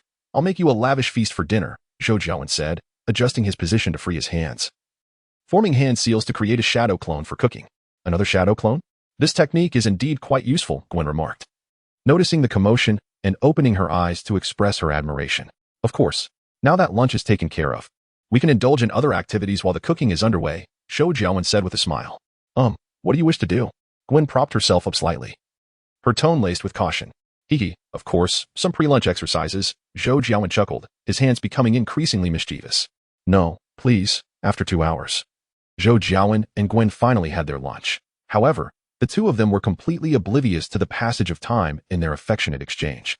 It seems that once again, I cannot entrust you with the spiral sphere today, Zhou Jiawen remarked with a smile after finishing the last morsel of fried rice in his bowl. How can you say that? Gwen shot Zhou Jiawen a disapproving glance and retorted, then as if struck by a thought, she asked warily, Wait, what are you planning? ISNT at only a little past 3 in the afternoon? I'm not planning anything, I merely wish to invite you out for some fun. Didn't we agree to have a nice dinner this evening? Let us go out to eat later, Zhou Jiawen replied, scratching his nose. Oh, and what about after dinner? Gwen continued her inquiry. After dinner, well, I haven't thought that far ahead yet. We can decide then, Zhou Jiawen said. Isn't Mindy coming over to train today? Gwen asked, a hint of confusion in her voice. She told me yesterday that her school is hosting an event today, so she won't be coming, Zhou Jiawen explained. All right. Just then, as Gwen was about to say something, a series of knocks interrupted her. She looked at Zhou Jiawen, puzzled, and asked, Do you have other visitors? Could it be Mindy? Zhou Jiawen paused, sensing the energy of the person at the door, and recognized a familiar presence. After exchanging a glance with Gwen, he said, It's the S-H-I-E-L-D agents. I wonder what they want. I'll handle them. Upon seeing Gwen nod in acknowledgement, Zhou Jiawen stood up to answer the door. As he opened it, he was greeted by Agent Hill and a middle-aged man with a receding hairline, carrying a rather large briefcase. Good day, Mr. Zhou. I apologize for the intrusion, Hill began. Oh, hello. Please come in, Zhou Jiawen replied, immediately recognizing the briefcase and becoming more welcoming as he stepped aside. Once everyone was inside, Zhou Jiawen gestured towards Gwen and said, This is my girlfriend, Gwen. I trust you are familiar with her, so I want to elaborate further. Hello, Miss Gwen. I am Agent Hill from S-H-I-E-L-D, Hill said as she stepped forward to extend her hand. Hello, Gwen replied, shaking Hill's hand. Oh, and this is my colleague, Agent Coulson. Hill indicated the middle-aged man with the briefcase as she introduced him to Zhou Jiawen and Gwen. Hello, just call me Coulson, he nodded in acknowledgement. Well, I'm curious to know what brings you here today, Zhou Jiawen remarked, cutting straight to the point. Coulson and Hill exchanged a glance. And Coulson moved forward to place the briefcase on the table as he spoke. The reason for our visit, Mr. Zhou, is that during your last conversation with our director, you mentioned you could assist us in locating someone, so we have come to seek your help. Coulson opened the briefcase to reveal 10 energy cubes neatly arranged inside. Zhou Jiawen's eyes sparkled with interest as he inquired. So, who exactly do you wish for me to assist you in locating? Coulson then posed a question. Are you aware of the billionaire Tony Stark's abduction? Indeed, it has been extensively reported on television lately, Zhou Jiawen nodded, a perplexed expression crossing his face. However, the location of Tony Stark's kidnapping is far in the Middle East, an area sparse in population and rife with warring factions and terrorist groups. Finding him may prove quite challenging, and I have been rather occupied lately, so I'm uncertain about your intentions. Coulson's lips twitched slightly as he discerned the implications of Zhou Jiawen's words. You mean additional compensation? Zhou Jiawen stated matter-of-factly. Absolutely. Consider these 10 energy cubes a deposit. Once we locate Tony Stark, I will provide you with an additional 40 energy cubes. How does that sound? Coulson proposed. 50 energy cubes, Zhou Jiawen mused internally, calculating the potential benefits of such a journey to the Middle East. Given the circumstances, it seemed Stark might soon manage to extricate himself, and perhaps Zhou's involvement would merely be a formality. After a moment's contemplation, he replied, Agreed, but regardless of the process, I expect the full 50 energy cubes upon locating Tony Stark. Deal. Coulson nodded with a smile. When shall we depart? Zhou Jiawen inquired. The sooner, the better. If it suits you, we can leave immediately, Coulson replied. No? Zhou Jiawen frowned slightly. While he had no pressing engagements today, he was reluctant to leave immediately. His gaze drifted toward Gwen. Is it dangerous to head to the Middle East? Gwen asked, her concern evident as she looked at Zhou Jiawen. Rest assured. You are well aware of my capabilities. I will be fine, Zhou Jiawen reassured her. Just be careful, and return swiftly, Gwen nodded in agreement. Zhou Jiawen was taken aback, surprised by Gwen's insistence on him departing today. What else do you wish to accomplish today? Don't even think about it. I plan to take a nap and rest. Gwen shot him an exasperated glance. Very well, Zhou Jiawen said, scratching his nose in resignation. Chapter 59. Inquiry in the Middle East. Aboard an armed helicopter, Zhou Jiawen donned his battle attire, meticulously studying a military map that detailed the distribution of various armed factions throughout the region. After what felt like an eternity, the helicopter landed beside a desolate road. Coulson approached Zhou Jiawen and stated, We have arrived, Mr. Zhou. This is the site where Tony Stark was attacked. Zhou Jiawen disembarked from the helicopter, surveying his surroundings. Without further ado, he formed hand seals and declared, Shadow Clone Jutsu. Boom. With a resounding sound, a thick cloud of white smoke billowed forth, revealing thousands of Zhou Jiawen surrounding the area. At the command of Zhou Jiawen, they dispersed in every direction. Is this a technique of duplication? Coulson, taken aback by these shadowy manifestations, inquired. Indeed, something akin to that, Zhou Jiawen nodded in affirmation. Mr. Zhou, do you intend to use these doppelgangers to locate Tony Stark? Forgive me for saying so, but our manpower, in collaboration with the military, is hardly less than what you have at your disposal, Coulson hesitated before speaking. Certainly not. They are not in search of that playboy, but are instead hunting for terrorists in the vicinity, Zhou Jiawen clarified after some contemplation. It would be impossible for Zhou Jiawen to rely solely on his sensory abilities to track down Tony Stark in the vast expanse of the Middle East. To him, Stark appeared merely as an ordinary individual, devoid of any remarkable traits. Attempting to locate him through mere intuition would be akin to searching for a needle in a haystack. Thus, Zhou Jiawen opted for a different approach, focusing on the ubiquitous terrorists in the region. He recalled that the group responsible for Stark's abduction was known as the Ten Rings. By apprehending even one of their members and extracting memories, he could swiftly ascertain Stark's whereabouts. Terrorists? What do you mean? Do you know who kidnapped Stark? Coulson asked. You will find out shortly. For now, we must simply wait. Zhou Jiawen replied, offering a nonchalant dismissal without further elaboration. Very well, Mr. Zhou, Coulson nodded, refraining from pressing further. You can call me Jiawen, referring to me as Mr. Zhou feels somewhat unfamiliar, Zhou Jiawen remarked, engaging in casual conversation with Coulson, who had left a favorable impression on him.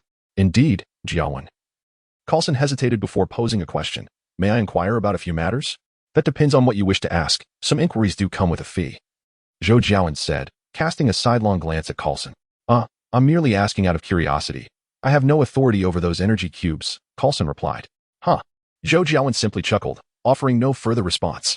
Well, in truth, we wish to confirm certain details with you. The creature that appeared at the amusement park and killed Dr. Lizard the night before last was the Abomination, correct? As a result, General Ross of the American military has been nearly frantic in seeking information about you through various channels, Coulson stated with a smile, unembarrassed by his directness. Ross. What does he intend to accomplish? Zhou Jiawen scoffed, furrowing his brow. General Ross has consistently claimed that the Abomination is military property and seeks to reclaim ownership. Moreover, the display of the Abomination at the amusement park was quite impressive, garnering some support for him. However, RSHIDLD has elevated the confidentiality of your files to the highest level, making it difficult for them to locate you anytime soon, Coulson explained. Military property? It is truly absurd.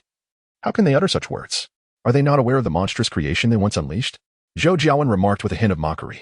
Indeed. Given the military's obsession with the super soldier program, they are unlikely to relinquish it easily, Coulson replied. A troop of buffoons, the original Abomination has long since perished. And the current iteration is merely a hollow shell, essentially a puppet of my own making. They would do well to avoid provoking me. For my puppets extend beyond just the Abomination, Zhou Jiawen hinted. A puppet? What does that mean? Coulson inquired after a moment of silence. You may interpret it as a robot under my control, Zhou Jiawen explained, casting a glance at Coulson. You took the colossal creature from the American Museum of Natural History to create this puppet, did you not? Coulson hesitated before asking, feeling the need for clarity on certain matters. Haha, what do you think? Zhou Jiawen raised an eyebrow, chuckling softly. Coulson found himself at a loss for words. The matter was nearly laid bare, yet the veil remained unlifted. Is this amusing? Very well, I understand. Rest assured, we at SHIDLD will do our utmost to shield you from military interference and ensure your life remains undisturbed, Coulson assured him. Thank you. Consider it a debt to your agency. Zhou Jiawen nodded, acknowledging that while he was not afraid of the military, he preferred not to have his tranquil existence disrupted. No need for thanks. It is for the greater good, Coulson replied. By the way, our investigation suggests that your girlfriend, Ghost Spider, has also employed similar techniques. Akin to the doppelganger technique you just demonstrated. Are these abilities of yours teachable? Taking advantage of Zhou Jiawen's newfound gratitude towards SHIELD, Coulson posed the question they had long wished to ask. What? Are you interested in my abilities? For 100 energy crystals, I could enlighten you about my power system. Zhou Jiawen casually suggested. Deal. Coulson responded without hesitation, for Nick Fury had granted him certain privileges prior to his arrival. Did you not claim you lacked authority? Is there no need to consult your director?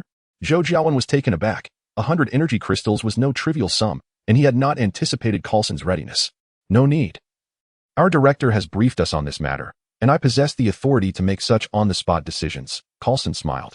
Very well, Zhou Jiawen nodded. It was improbable that he would truly reveal his abilities, so he decided to fabricate a story based on the narrative and settings of Naruto. After all, why not seize the opportunity for 100 energy crystals? Let us commence, Coulson said, pulling out a recording device. This recorder will only reside on our director's desk and will not be filed within SHIELD's database.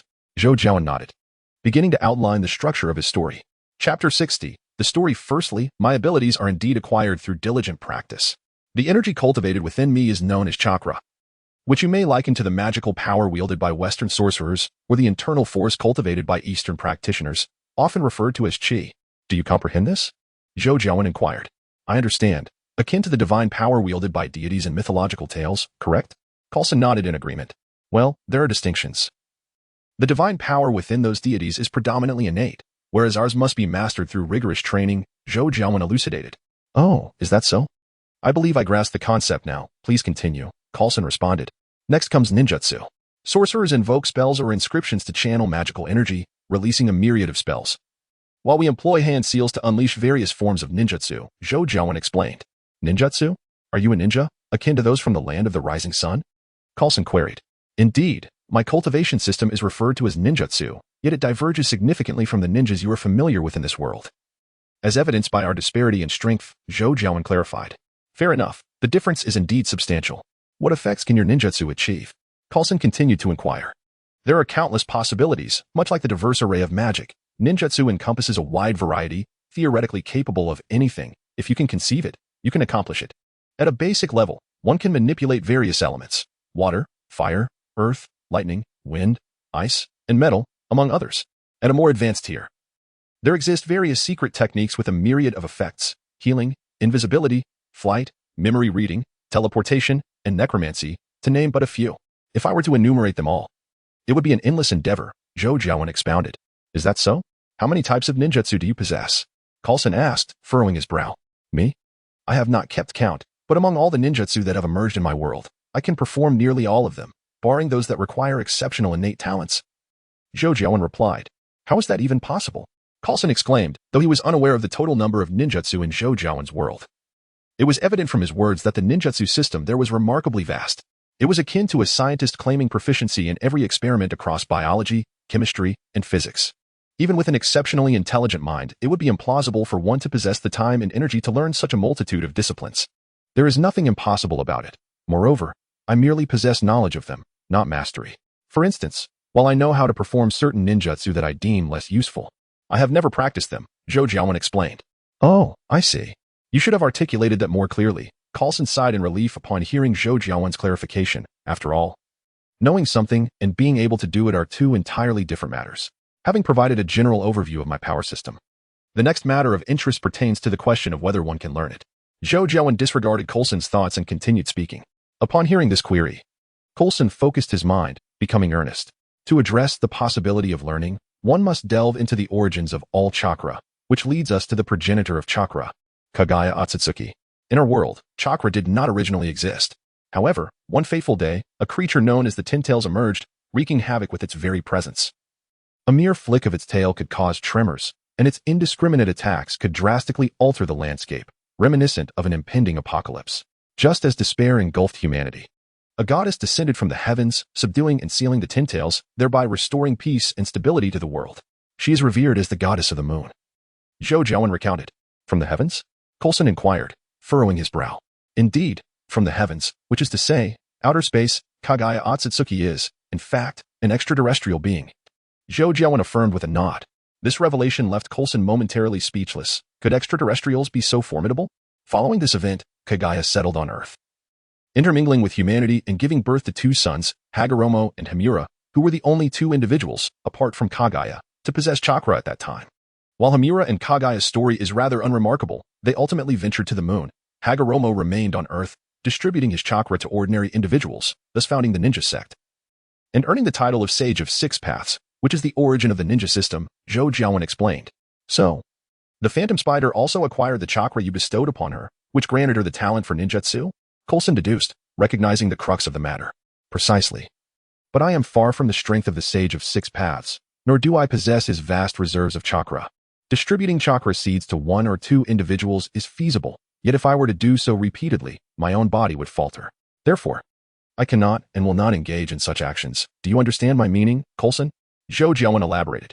Coulson nodded, comprehending Zhou Jiawen's implication that he would not provide chakra seeds to anyone with an S-H-I-E-L-D. Without chakra, it would be impossible for anyone to master Zhou Jiawen's diverse abilities. However, the credibility of Zhou Jiawen's claims still required verification. Nonetheless, from Coulson's perspective, He found most of Zhou Jiawen's assertions to be credible, although the extent of chakra seeds Zhou Jiawen could distribute remained uncertain. Wait, hold on, Coulson suddenly exclaimed, a spark of realization igniting in his eyes. Jiawen, you just mentioned that Hagoromo and Himura were the only two individuals with chakra aside from Kagaya. Were their chakras inherited from her, or were they innate? Zhou Jiawen paused, hesitating before responding. I am unsure. It should be innate, I suppose. But how did subsequent generations acquire their chakra after Hagoromo's? It cannot be solely attributed to Yue, can it? Coulson continued to inquire. Not entirely.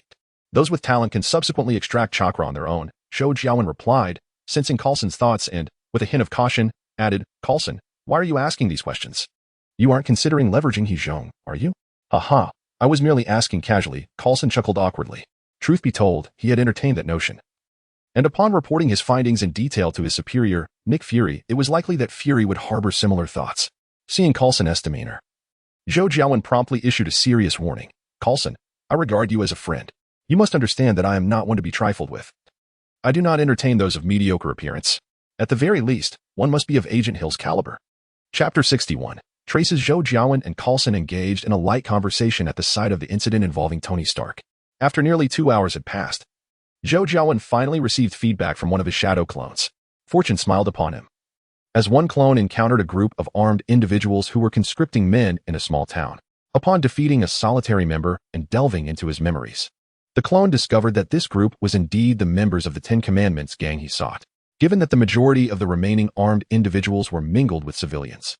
Zhou Jiawen's division of shadow clones was rather extensive, resulting in insufficient strength allocated to each. Thus, after careful consideration, the clone left a Flying Thunder God mark in place before dispelling itself, transmitting the information back to the original.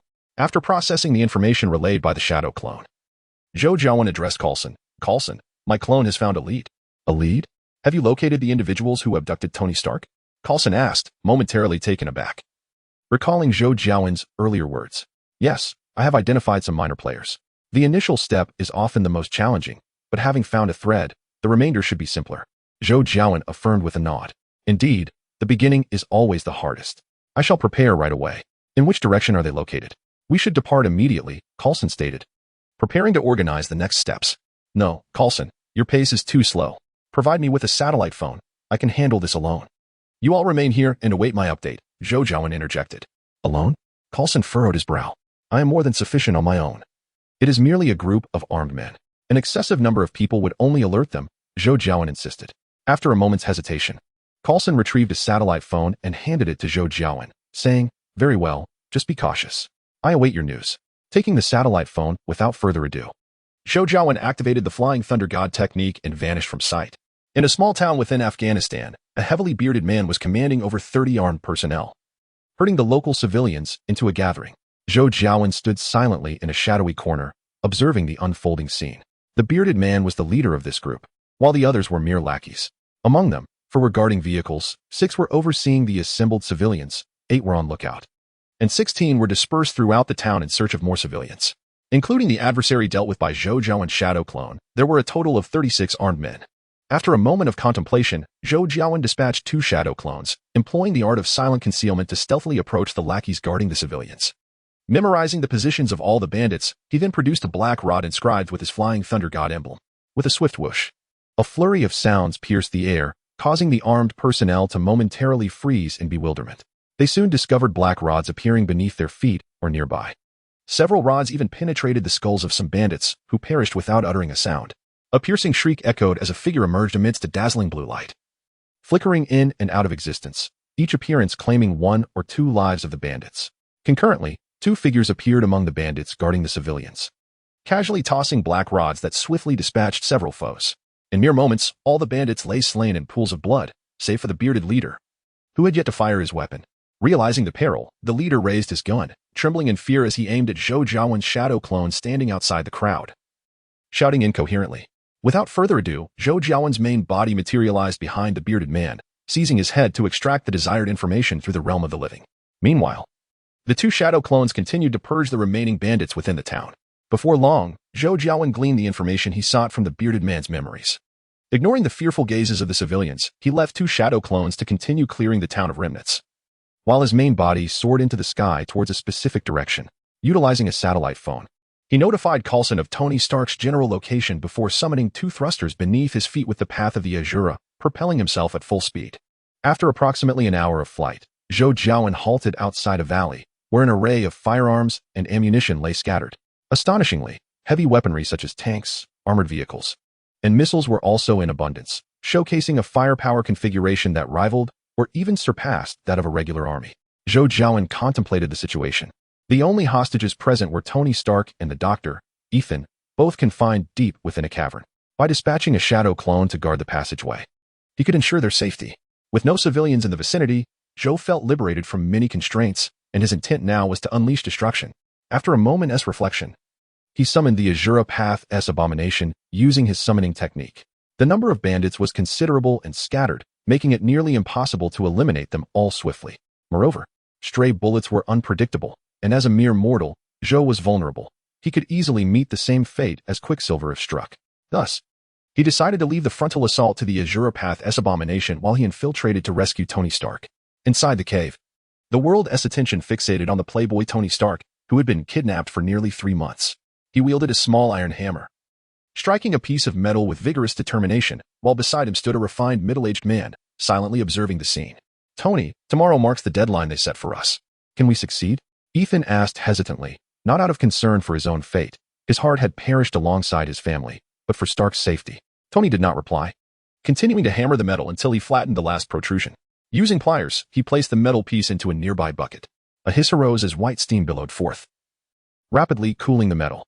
Stark retrieved the piece, presenting it to Ethan. It was a rudimentary steel mask.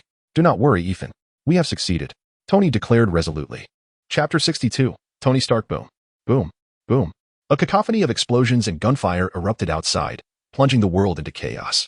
Both Ethan and Tony were momentarily stunned, exchanging glances that conveyed uncertainty. "What is happening, Tony? Has someone come to rescue you?" Ethan inquired. "Perhaps, but we cannot place all our hopes upon them. We need to assemble my armor now. Ethan, come help me." Stark's eyes flickered momentarily before he spoke.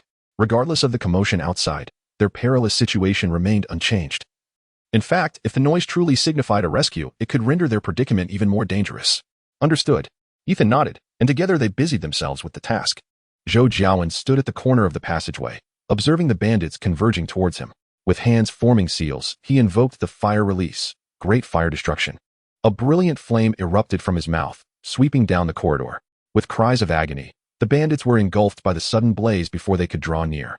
This marks the 3rd wave of bandits that have surged forth, and combined with those outside confronting the abominable foes of the Azura Path, the cave has nearly been emptied. Once Zhou Jiawen carefully sensed the area and confirmed that no more intruders would be arriving in the short term, he approached the entrance where Tony Stark was being held. After a moment of contemplation, Zhou refrained from recklessly opening the heavy iron door, recalling that a bomb was concealed behind it. Pushing the door open from the outside would trigger an immediate detonation. He knocked on the door and called out, "Pardon the intrusion, is Tony Stark home?" "Tony, it seems someone has come looking for you," Ethan remarked uncertainly. "Who are you?" Tony Stark inquired, glancing at Ethan. "Who I am is inconsequential. You may come out now, as personnel from the United States military will be arriving shortly," Zhou stated. "Wait, aren't you one of the military? Who exactly are you?" Tony questioned. "I have already stated that my identity is not important.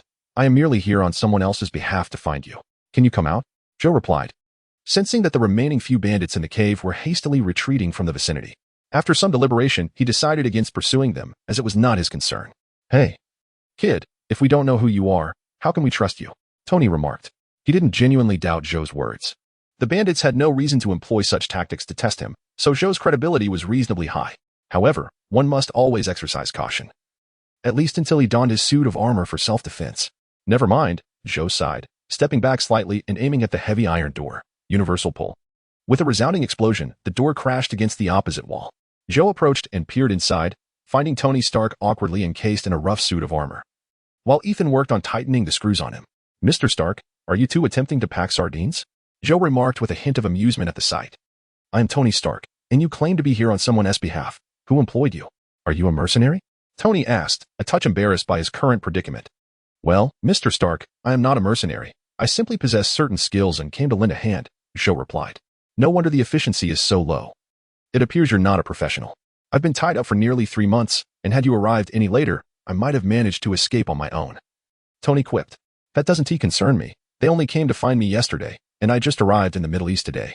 In fact, I have been searching for you for merely a few hours, Zhou stated. They? Who are they? Tony asked. Well, SHIELD, Zhou replied. SHIELD? What organization is that? How come I've never heard of this? Why did they come to rescue me? Tony Stark furrowed his brow. You should inquire with them directly. Since they have exerted such considerable effort to save you, they are likely to reach out to you, he replied. Now, Mr. Stark, how much longer must you remain in this metal can? Can we not venture outside? Zhou Jiawen asked, his impatience evident. Sir, have the rogues outside been dealt with? If not, it would be safer for us to wait here until someone comes to escort us, Ethan interjected. Most of them have been neutralized. Their leader and a small faction managed to escape, but that is no concern of mine. No one is coming to retrieve us. The military's aircraft is still several kilometers away, Zhou Jiawen nodded in acknowledgement. The rogues outside had long since been eradicated by the Shura's abomination, which took some time to select a few valuable heavy weapons before dispelling the summoning spell and returning to the initial sphere. What? The military is still several kilometers away? So the commotion outside was all caused by you? Tony Stark inquired, astonished. He had witnessed the firepower of these terrorists and believed that even the military would require at least a reinforced battalion to subdue them. The notion that this young man claimed to have single-handedly dealt with the rogues was hard for him to fathom. Well, we'll find out once we step outside. Is that metal can of yours operational now? Zhou Jiawen noticed that the progress bar on a nearby notebook had reached 100, indicating that the armor had been successfully activated. Tony Stark adjusted his stance, and the iron suit began to move slowly. With a scoff, he remarked, Humph, kid, this is not merely a metal can. It is my latest invention. Now, let us proceed. I shall lead the way. Ethan, stay behind me. Tony Stark maneuvered the steel armor a few steps forward, familiarizing himself with the operations before heading toward the exit, with Zhou Jiawen and Ethan following closely. By the way, kid, I still don't know your name. Tony Stark cautiously probed as he scouted ahead. Although Zhou Jiawen claimed to have dealt with the rogues, he preferred to remain vigilant. After a moment's thought, Zhou Jiawen realized that given Tony Stark's capabilities, uncovering his true identity would be a simple task. Thus, concealing it would be futile. Zhou Jiawen. Just call me Jiawen, he replied. Chapter 63, Conclusion. Tony Stark paused, surprised, and asked, Jiawen Zhou, are you of Chinese descent? Yes. Is there a problem? Zhou Jiawen responded. No. Just a bit unexpected. Tony Stark shook his head and continued onward, rounding the corner of the passage. He was taken aback upon seeing the charred remains scattered across the ground. Did you incinerate them with a flamethrower? Something like that, regardless of the method. What matters is that they have been dealt with, Zhou Jiawen answered. Indeed, Tony Stark nodded, choosing not to elaborate further as he led the way outside the cave. The trio swiftly made their way to the mouth of the cave, and as they emerged, both Tony Stark and Ethan were taken aback by the scene before them. Dozens of bandit corpses lay scattered, while several heavy tanks appeared to have been crushed by an immense force, utterly mangled.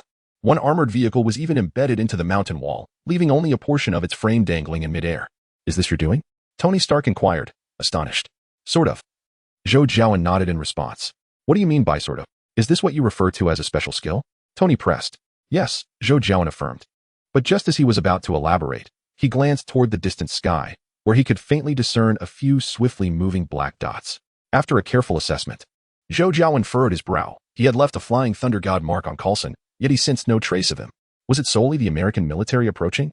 Tony and Ethan followed Zhou Jiawen's gaze, noticing the small black dots as well, which likely indicated the arrival of military personnel. Both unconsciously exhaled in relief. The military has arrived. You are safe now. With that, my task is complete, and I shall take my leave, Zhou Jiawen said to Tony and Ethan. Wait, aren't you coming with us? Tony called out, stopping Zhou Jiawen. No, I have a bit of a conflict with the military. Farewell. Zhou Jiawen replied before vanishing from sight using the Flying Thunder God technique. Although he was uncertain whether these soldiers were affiliated with General Ross's faction, to Zhou Jiawen, the American military was simply the American military. There was little distinction, and he preferred to avoid any further interaction with them. As Zhou Jiawen's figure abruptly disappeared, both Tony and Ethan were startled, instinctively taking a step back. Was that instantaneous movement, or invisibility, or something else entirely? Ethan asked, astonished. I don't know. Perhaps that is his special skill, Tony responded. At that moment, several military helicopters approached and landed nearby. A tall black officer leaped from one of the helicopters.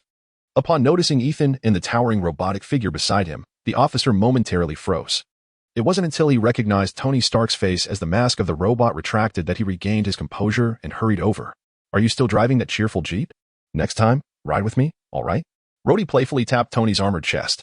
Tony smiled and replied, Hey, long time no see, Rhodey. It has indeed been a while. What is the suit you are wearing? Did you do all this?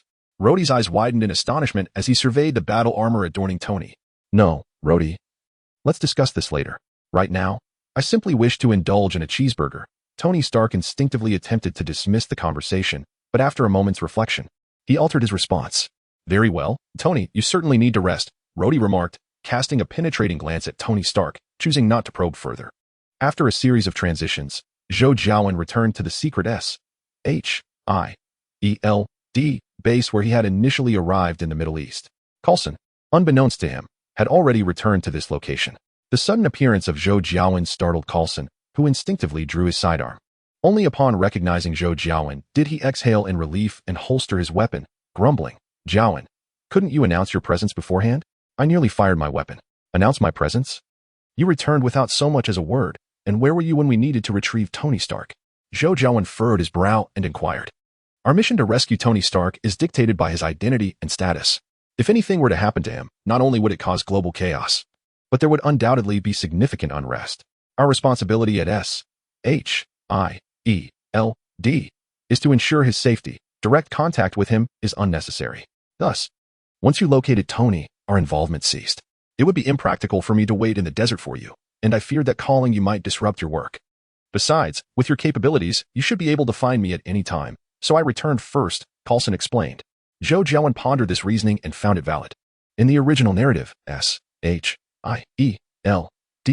sought to engage with Tony Stark because he had single-handedly escaped a den of thieves, prompting their desire to ascertain the circumstances surrounding his ordeal. However, in this instance, Zhou Jiawen had intervened to rescue Tony Stark, leading S.H.I.E.L.D. to perceive him as the same frivolous playboy of yore, thereby deeming contact unnecessary. All right, you make a compelling argument. However, your failure to retrieve Tony Stark this time was a miscalculation. He is no longer the same Tony Stark as before, Zhou Jiawen stated. Coulson paused, furrowing his brow in inquiry. Jiawen, what do you mean by that? Let me put it this way. Even if I hadn't rescued Tony Stark, he would have been just fine. Stark is more than capable of fighting his way out of there on his own, Zhou Jiawen replied with a smile. He can fight his way back on his own. Jiawen, what exactly is going on? Coulson pressed for clarification. He has invented something remarkably advanced, a high-tech prosthetic. As he describes it, though it is still somewhat rudimentary, it suffices against those kidnappers, Zhou Jiawen elucidated. To craft a weapon for himself while being held captive? What were those kidnappers thinking? Coulson questioned, struggling to comprehend. I'm not certain of the details. You'll have to investigate that yourself. All I can assure you is that it will not disappoint, Zhou Jiawen concluded. Very well, I shall follow up on this matter. Coulson nodded in agreement. Well then, please take me back now. My task has been completed. Remember to send me the remaining energy cubes, Zhou Jiawen said, stretching lazily. Chapter 64. Intentions. I was unable to catch a final glimpse of my father.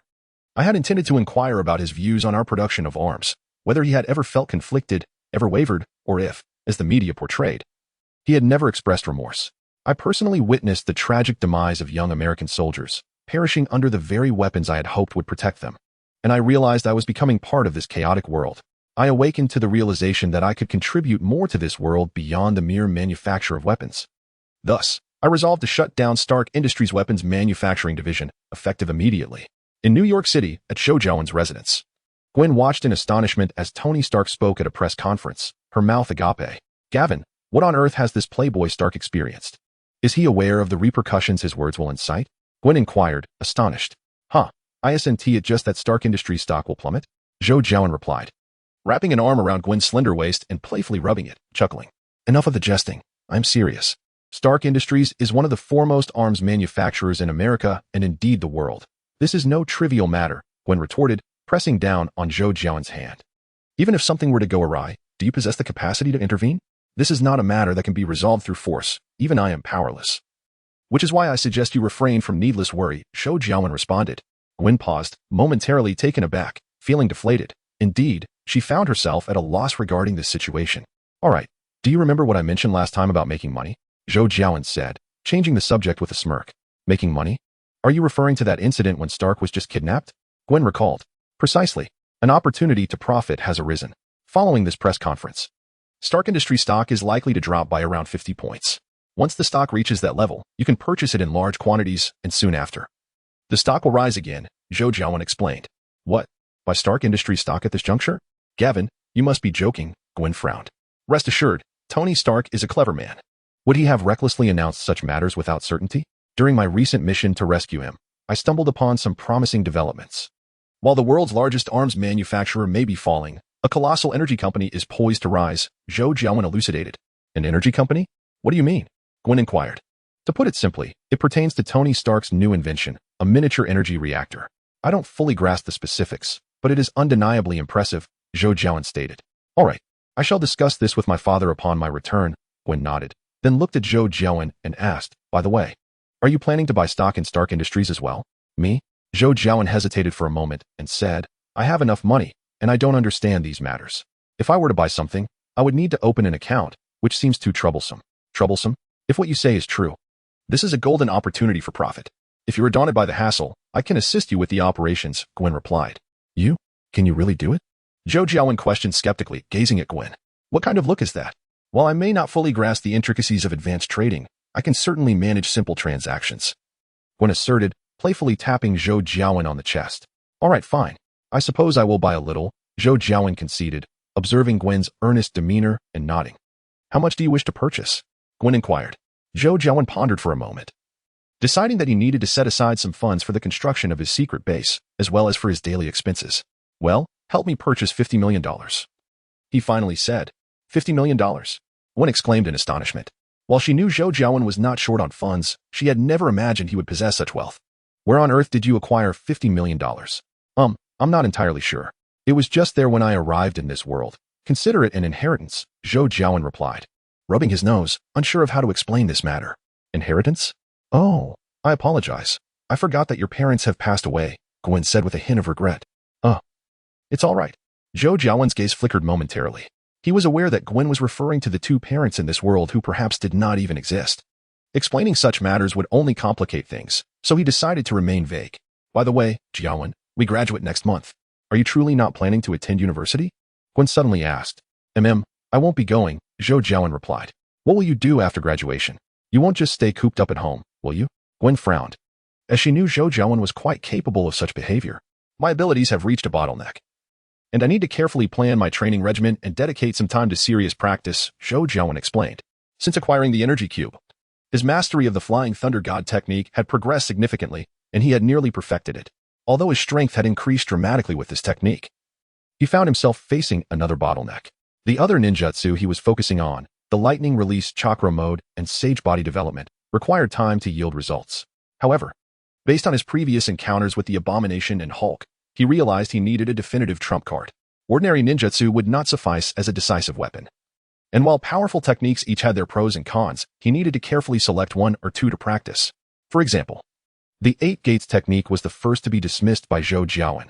Mastering it demanded an enormous investment of time, and he could not accept the notion of trading lies for power. For instance, the jutsu known as Hellstab, which complements his lightning release chakra mode, demands an exceptionally high level of physical strength. It is unlikely that he could utilize it effectively before mastering his lightning release chakra mode. After much deliberation, Zhou Jiawen has finally established his objectives for the forthcoming period. His first goal is to advance the Rinnegan into the Raisin Shuriken, a technique exclusive to the protagonist Naruto Uzumaki, renowned for its formidable power. Moreover, Zhou Jiawen has the potential to incorporate variations in chakra attributes to develop new jutsu, enhancing its practicality significantly. Next on his agenda is Sage Technique, which could elevate his combat capabilities to a new echelon, amplifying the potency of all his jutsu. Zhou Jiawen plans to create a specialized sealing technique to store natural energy, allowing him to absorb it during idle moments. Thus, in battle, he could readily summon the sage arts with a mere clap of his hands and an exclamation. However, these are merely aspirations that require time to actualize. So, you intend to remain cooped up at home after graduation? Gwen inquired, her tone tinged with skepticism as she scrutinized Zhou Jiawen. How can that be considered cooping up? I am going into seclusion for training. Do you know what that means? Zhou Jiawen chuckled awkwardly. I'm not sure, but it sounds like practicing jutsu to me.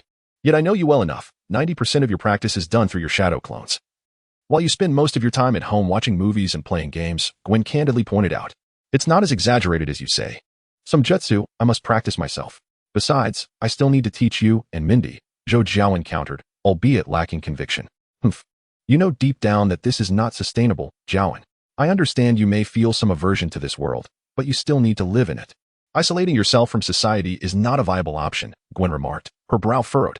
Initially, Gwen believed Zhou Jiawen's aloofness at school stemmed from his unique abilities, causing him to shy away from ordinary people to avoid revealing himself. However, as she grew closer to him, she realized his isolation was not directed towards ordinary individuals, but rather towards the world itself, as if he felt fundamentally out of place. Upon learning about his background, Gwen recognized that his mindset was understandable, yet she felt he needed to make some changes.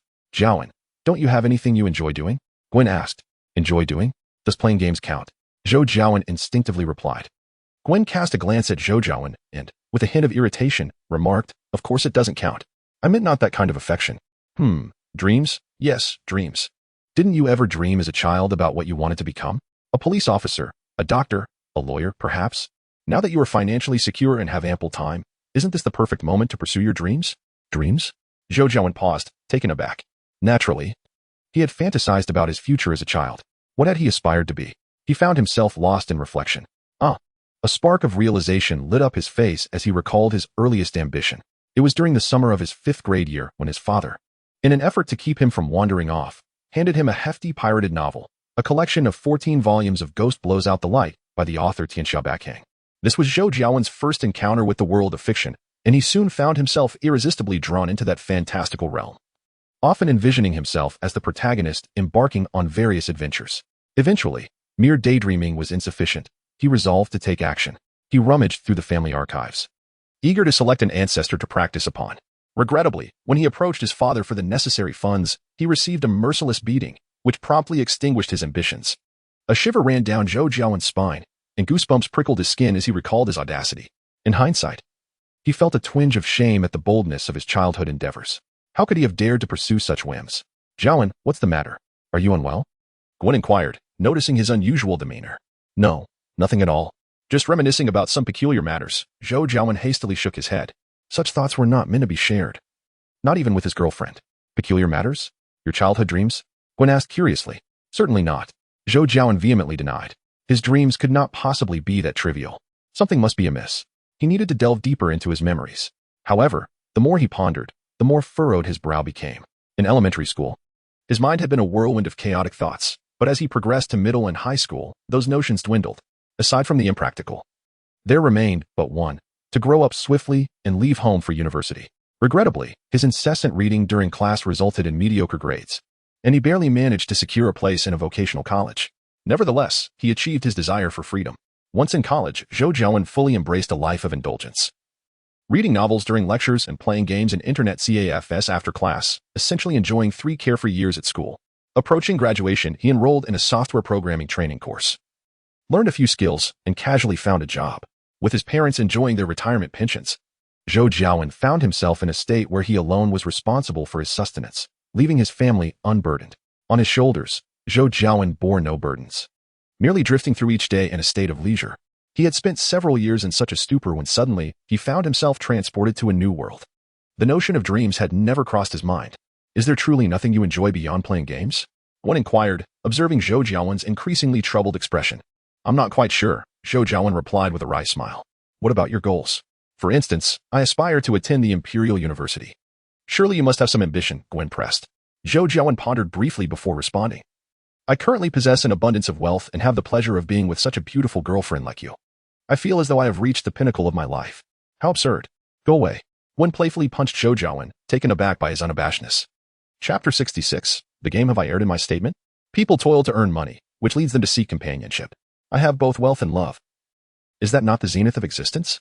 Zhou Jiawen remarked with a mischievous grin, playfully caressing Gwen's waist. Humph. I hereby formally announce that until you clarify your intentions, you shall not lay a finger on me. Do you have a reason now? Gwen retorted with a cold huff, distancing herself from him. Wait, what? Zhou Jiawen was momentarily stunned, rendered speechless. Of course, I am quite serious. If you intend to use force, think carefully about the consequences, Gwen said, playfully threatening him with a fist. Surely not. That's unnecessary. Zhou Jiawen quickly waved his hands, not wishing to test the power of Gwen's punch. However, a more mischievous thought crossed his mind as he chuckled. But I think you could motivate me in a different manner. For example, every time I accomplish something that pleases you or reach a certain milestone, you could unlock a new position or a set of new skins, new scenes. Something of that nature. It would not only be enduring but also provide a sense of excitement akin to leveling up. New positions? What do you mean? Gwen asked, her brow furrowing in confusion. Zhou Jiawen seized the moment to lean closer to Gwen's ear and whispered a few words. Her face flushed deeper with each syllable, and she softened slightly. Pervert. Gwen shot him a weak glare but then quietly conceded that it's not entirely out of the question. But what? Zhou Jiawen quickly interjected. But you must first clarify your intentions to unlock the character. Otherwise, humph. Gwen declared, her cheeks tinged with pink. Unlock the character. Zhou Jiawen was taken aback for a moment before shamelessly asking, is there a beginner's gift package? Perhaps a trial of character fragments for 7 days? None. Gwen shook her head decisively. Please don't be so heartless. How about 3 days? Or even just 1? Zhou Jiawen pleaded. None means none. Gwen affirmed resolutely. Zhou Jiawen gazed at Gwen's resolute demeanor and realized that any attempts at persuasion would be futile, leaving him somewhat disheartened. Yet, the power of love is boundless. And soon Zhou Jiawen's eyes sparkled as he exclaimed, wait, I have an idea. Gwen was taken aback and looked at him with skepticism, asking, what? So soon? You're not trying to pull a fast one on me, are you? Zhou Jiawen shook his head earnestly. Of course not. My idea is to open a store. A shop of my own. What do you think? Open a store? Gwen echoed. Yes. When I was a child, I often fantasized that the little convenience store I visited was owned by my family. I could have whatever I wanted. Now that I have the funds and time, I can finally realize my dream. Zhou Jiawen proclaimed with sincerity. Naive. That sounds like a spur-of-the-moment idea, Gwen retorted, casting a disapproving glance at him. Naive? Huh. If this is considered childish, then not long ago, someone mentioned their dream was to live in a house made of chocolate. Zhou Jiawen chuckled. Gwen's cheeks flushed, and she stammered. What are you talking about? I don't understand what you mean. Is that so? Zhou Jiawen elongated his tone, teasingly. You jerk. I'll get you for this. You've been spying on my life, you creep. Gwen exclaimed, a mix of embarrassment and anger propelling her to lunge at Zhou Jiawen. He quickly caught her in his arms, pressing their bodies together, rendering her unable to move. Calm down, calm down. I merely overheard your conversation with Officer George the other day, and the chocolate house isn't a big deal, if you truly desire one. I could help you build it, Zhou Jiawen reassured her. You're still talking, Gwen said, playfully hitting him a few times in frustration. All right. What do you think of my idea? It doesn't have to be a convenience store. There are other options, Zhou Jiawen continued. Other options? Like what? Gwen inquired. Oh, there are plenty. For instance, an internet CAF, a restaurant, a flower shop, a bookstore, and so forth. The choices are quite abundant. I'll research the market, find something I like, and aim to finalize a decision within a week. I want to have everything sorted before graduation. What do you think? Zhou Jiawen proposed. That actually sounds quite promising. I suppose that's acceptable, Gwen mused for a moment. She simply wanted Zhou Jiawen to engage in something productive and interact more with society. As long as he was doing something, that was sufficient. Does that mean I've unlocked my character? Hee, Zhou Jiawen chuckled, his hands beginning to wander. Wait, Gwen asserted, pressing down on his hand. While the character is unlocked, the initial scenes are complementary. The scenes for the bed and sofa require additional unlocking. Zhou Jiawen was momentarily taken aback, feeling as though he had inadvertently immersed himself in a game. He quickly asked, what about the poses? Surely there can't be only one initial pose? Of course, Gwen replied with a sense of certainty. How could it be like this? There are several positions I have already experienced, and maintaining a single posture for an extended period is quite exhausting. Don't you find it rather monotonous? Such a gaming experience would be quite unsatisfactory for both you and me. Zhou Jiawen immediately objected. Gwen's cheeks flushed, and after a moment of contemplation, she conceded that Zhou Jiawen had a point, softly suggesting, then let us add a few more. Yes, let us add a few. Zhou Jiawen eagerly nodded in agreement. All right then, let us set the initial values to only include the positions we have already tried, Gwen whispered. Agreed, let it be so. Zhou Jiawen nodded, lifting Gwen and striding towards the room. Wait, I haven't finished. The duration and frequency of the game haven't been decided yet, Gwen protested, struggling. What do you mean by game duration and frequency? I haven't mentioned any of that, Zhou Jiawen replied, confused. It's something I just thought of. I believe we should impose some limitations in that regard, Gwen clarified. Humph, think it over at your leisure. Once the game begins, I shall have the final say. Ignoring Gwen's resistance, Zhou Jiawen carried her directly into the room, slamming the door shut with his foot. What followed was the paid content. Just as Zhou Jiawen embraced Gwen and entered the room, the previously broadcasted news coverage of Stark Industries' press conference abruptly shifted to an urgent news report. According to our station's latest information, Norman Osborn, the founder of Osborn Industries, has suddenly fallen gravely ill at home and has been rushed to a private hospital for emergency treatment. Our reporter has received reliable information indicating that Norman Osborn has long been afflicted by a hereditary disease, which remains untreatable to this day. Chapter 67. Seeking assistance in the days that followed, after much contemplation, Zhou Jiawen ultimately decided to open a store selling various merchandise and figurines. He He promptly ruled out service industries with high foot traffic, such as restaurants or internet cafes, as he was not pursuing profit and did not wish to subject himself to unnecessary hardship. A figurine store, however, was different. Enthusiasts of such collectibles are inherently few in number, and those willing to spend on them are even rarer, allowing Zhou Jiawen to enjoy a leisurely pace. Coincidentally, Zhou Jiawen had an existing passion for figurine collecting, and owning a store would facilitate his ability to gather and customize an array of figurines. Unfortunately, apart from a few exceptions like the superhero series that resemble those from his previous world, the entertainment culture in this realm diverges significantly. Therefore, most of the anime figurines he cherished in his past life are unavailable here, leaving him uncertain whether his design ideas would be replicable by the figurine manufacturers. With his plans firmly established and sufficient funds at his disposal, the process of setting up the business progressed swiftly. For convenience's sake, Zhou Jiawen opted for a relatively large storefront in Chinatown, disregarding any potential awkwardness of establishing a figurine shop in that locale. After all, he did not anticipate making a profit. His primary goal was to find joy in the endeavor. After several days spent finalizing the store handover procedures and enlisting a professional team for design and renovation, Zhou Jiawen temporarily set this matter aside. The procurement of figures and the complexities surrounding authorization were rather cumbersome, compounded by the imminent graduation and a myriad of obligations at school. Thus, Zhou Jiawen decided to address these issues at a more leisurely pace post-graduation. Jiawen, have you heard about Norman Osborn, the chairman of Osborn Industries? While enjoying lunch in the school cafeteria, Zhou Jiawen and Gwen engaged in casual conversation. Norman Osborn? What has happened? Zhou Jiawen furrowed his brow. He had indeed forgotten about this matter. Following the defeat of the Lizard, he had accompanied S.H.I.E.L.D. to the Middle East to rescue Tony Stark, and upon returning, his thoughts had primarily revolved around leveling up with Gwen. Moreover, with New York remaining relatively tranquil lately, he had allowed the Green Goblin issue to slip from his mind. It was only upon Gwen's mention that he recalled the formidable villain still at large. I encountered Peter during an outing last night, Gwen replied. He mentioned that Norman Osborn is near death. What? He is dying? What is going on? Zhou Jiawen inquired. There had been previous reports regarding Norman Osborn's grave illness, but it seemed that Osborn Industries had suppressed the news, perhaps to stabilize stock prices. It appears he suffers from a hereditary illness, Gwen elucidated. Peter learned of it through Harry, who has been absent from school for several days to attend to family matters. Beyond that, Peter isn't fully informed. A hereditary illness? Zhou Jiawen frowned, recalling that the Osborn family indeed had a history of genetic disorders, known as retroviral hyperplasia. However, had not Norman Osborn undergone human enhancement? In The Amazing Spider-Man 2, Harry, the Green Goblin, was cured of this disease through the spider venom enhancement in the Green Goblin armor.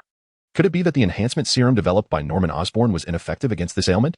Well, according to Peter, Norman's condition has worsened significantly, and he could pass at any moment. Jiawen, are you certain that Norman Osborn is indeed the Green Goblin? Gwen whispered, her voice lowered. It seems unlikely to be a mistake, Zhou Jiawen mused, his own certainty wavering. He pondered the extent to which this world had amalgamated various cinematic realms and the changes that may have transpired. Nonetheless, the likelihood of Norman Osborn being the Green Goblin remained high. After a moment of contemplation, Zhou Jiawen addressed Gwen. I will seek an opportunity to discuss this with Peter and encourage him to remain vigilant regarding the matter. By the way, I haven't seen Peter around school these past few days. What has he been occupied with? I too have not encountered him for quite some time. It was merely by chance that I met him yesterday. He mentioned he had found some leads regarding his father and is currently pursuing them. Gwen nodded and, with a hint of curiosity, remarked, however, I heard something else from a classmate at school. Mary Jane and Harry have parted ways. And Peter and Mary Jane are now quite enamored with each other, though I cannot ascertain the truth of it. When did this happen? Zhou Jiawen inquired with growing interest. I'm not sure. It might just be baseless gossip. However, Harry has been absent from school for quite some time, likely preoccupied with matters concerning Osborn and his father, Gwen replied. All right, where did you hear this juicy tidbit? Zhou Jiawen pressed. From Debbie. Her friend Mavis lives next door to Kesslin, and Kesslin's boyfriend shared the news, Gwen elaborated. Sorry, I'm not really interested in this. I should tea of pride, Zhou Jiawen interjected, feeling somewhat overwhelmed. Just then, Zhou Jiawen's phone rang, and upon checking, he noticed an unfamiliar number. Frowning slightly, he exchanged a glance with Gwen and answered the call. Hello? Is this Zhou Jiawen? Came a voice that sounded vaguely familiar. Tony Stark? Zhou Jiawen responded, taken aback. Yes, it's me, kid. Do you have a moment? Tony Stark's voice came through, somewhat subdued. I do. What do you need? Zhou Jiawen replied, puzzled as to why Tony Stark was reaching out. I have two matters to discuss. First, I wish to repay you for saving my life. Second, Are you still open to employment? I need your assistance in locating someone, Tony Stark stated directly. Firstly, regarding the reward for saving you, SHIELD has already compensated me. As for the second matter, you may not be able to afford me. I'm not after money, but you do not possess what I seek. Zhou Jiawen responded candidly, indicating his reluctance to become embroiled in Iron Man's narrative without sufficient incentive. Especially considering that Iron Man was likely to have officially come into existence by now. I'm Tony Stark. I do not require others to compensate me. I know you traded with SHIELD for some kind of energy cube, correct? The energy contained in my arc reactor is certainly on par with that energy cube, Tony Stark asserted confidently. Arc reactor? It seems you've done quite a bit of research. Zhou Jiawen remarked, momentarily taken aback, uncertain of the utility of such energy. After a moment's contemplation, Zhou Jiawen replied, you may prepare a sample. I cannot ascertain whether that energy will be beneficial to me. Also, who are you looking for? I do not know his name. But you are aware of him, the leader of the Ten Rings, the very individuals who kidnapped me, Tony Stark clarified. The Ten Rings? What do you want with them? Revenge? Zhou Jiawen asked, puzzled. Yes, revenge, but not for my sake. Ethan is dead, just yesterday, Tony Stark said, his tone darkening. What happened? Was it the Ten Rings who did this? Zhou Jiawen was taken aback and remarked that he had not anticipated Ethan's demise. After you departed that day, the military personnel arrived, yet Ethan was unwilling to accompany me back to America. I assured him that I could bring him and his family to the United States. But he still declined, expressing his reluctance to leave his hometown. It was only later that I learned his family had long since perished, and Ethan had already lost hope in life. Perhaps he remained there merely to await death. Tony Stark, with a hint of regret, lamented that he wished he had discerned Ethan's peculiar behavior sooner. Perhaps he was waiting for a miracle, for the appearance of the deity from their people's legends. Zhou Jiawen suggested enigmatically. Perhaps, but just yesterday, the Ten Rings gang attacked the town where he resided. By the time I received the news and rushed over, it was too late. Only some insignificant lackeys remained at the scene. I searched thoroughly, but to no avail. I thought since you managed to find me, you should be able to locate him as well, correct? Tony Stark remarked. It's somewhat troublesome, Zhou Jiawen frowned, expressing his reluctance to journey to such a distant place as the Middle East again. You can come over first to inspect the goods. I have completed 10 arc reactors overnight, Tony Stark stated directly. All right, is anyone with you now? Zhou Jiawen pondered before speaking. He had previously discreetly left a trace of the Bifrost mark on Tony Stark and the primitive Iron Man suit in the cave, making it convenient for him to travel there. No, why do you ask? Tony Stark frowned. Just wait a moment, Zhou Jiawen replied before abruptly hanging up the phone. It's that playboy Tony Stark. He has something to discuss with me, Zhou Jiawen said, glancing at Gwen. I heard that. Are you going to the Middle East again? Gwen inquired with a frown. I'm not certain yet. If I do go, I'll let you know beforehand. For now, I need to visit Tony Stark, Zhou Jiawen replied. All right. Go ahead. I have to go to Oscorp this afternoon and won't be at school. Remember to call me when you return, Gwen nodded. Then I'll take my leave, Zhou Jiawen said, rising and heading towards the cafeteria exit. In the underground laboratory of Stark's residence, Tony Stark stared at the phone that had been abruptly disconnected, momentarily lost in thought, unsure of what Zhou Jiawen had meant. However, he soon recalled the moment Zhou Jiawen mysteriously vanished in the Middle East and remarked, Jarvis, record the energy fluctuations for later. Understood, sir, a voice responded from the air. Tony Stark did not wait long. Within a few minutes, Zhou Jiawen's figure appeared beside him out of thin air. Even though Tony Stark had mentally prepared himself, Zhou Jiawen's sudden arrival startled him. Yet his initial fear was quickly overshadowed by curiosity. Kid, is that instant teleportation or some sort of spatial transfer? Tony Stark asked with intrigue. You could say it's instant teleportation. Where are my goods? Zhou Jiawen casually explained before directly inquiring. In this moment, Tony Stark picked up a luminous arc reactor and handed it to Zhou Jiawen, saying, this small device can power an ordinary household for a century, or run large machinery at full capacity for several minutes. Zhou Jiawen examined the arc reactor in his hand and glanced at the battle-worn, crimson armor beside him, responding, indeed. So, must your reward for saving me also be paid in arc reactors? Tony Stark, noticing Zhou Jiawen's scrutiny of his armor, replied with a hint of pride. While I am indifferent to such matters, if you insist on compensating me, could you possibly acquire a suit of that armor? It need not be equipped with any weapons or control systems, mere mobility would suffice. I am in the process of establishing a figurine shop, and I believe this would make a splendid exhibit. Naturally, having your signature on it would be even better. Zhou Jiawen continued, although your armor does not enhance your prowess. It is, after all, an Iron Man suit. Such mechanical marvels embody a man's romance. An exhibit? Tony Stark paused momentarily, then replied, very well, if you truly desire it. I can craft one for you. though its functionality will be limited to exhibition purposes. That will suffice, Zhou Jiawen nodded enthusiastically.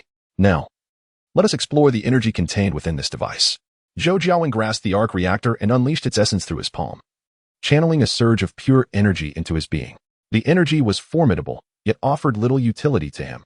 If left unused, it would dissipate shortly. While it could serve as a means for blue medicine, unfortunately, he did not require such resources, rendering the arc reactor of little value to him. I regret to inform you, Mr. Stark, that the energy contained within your arc reactor is of no use to me, Zhou Jiawen stated. Of no use? What do you mean? Tony Stark inquired, his brow furrowing. In simpler terms, the energy cubes provided to me by S.H.I.E.L.D.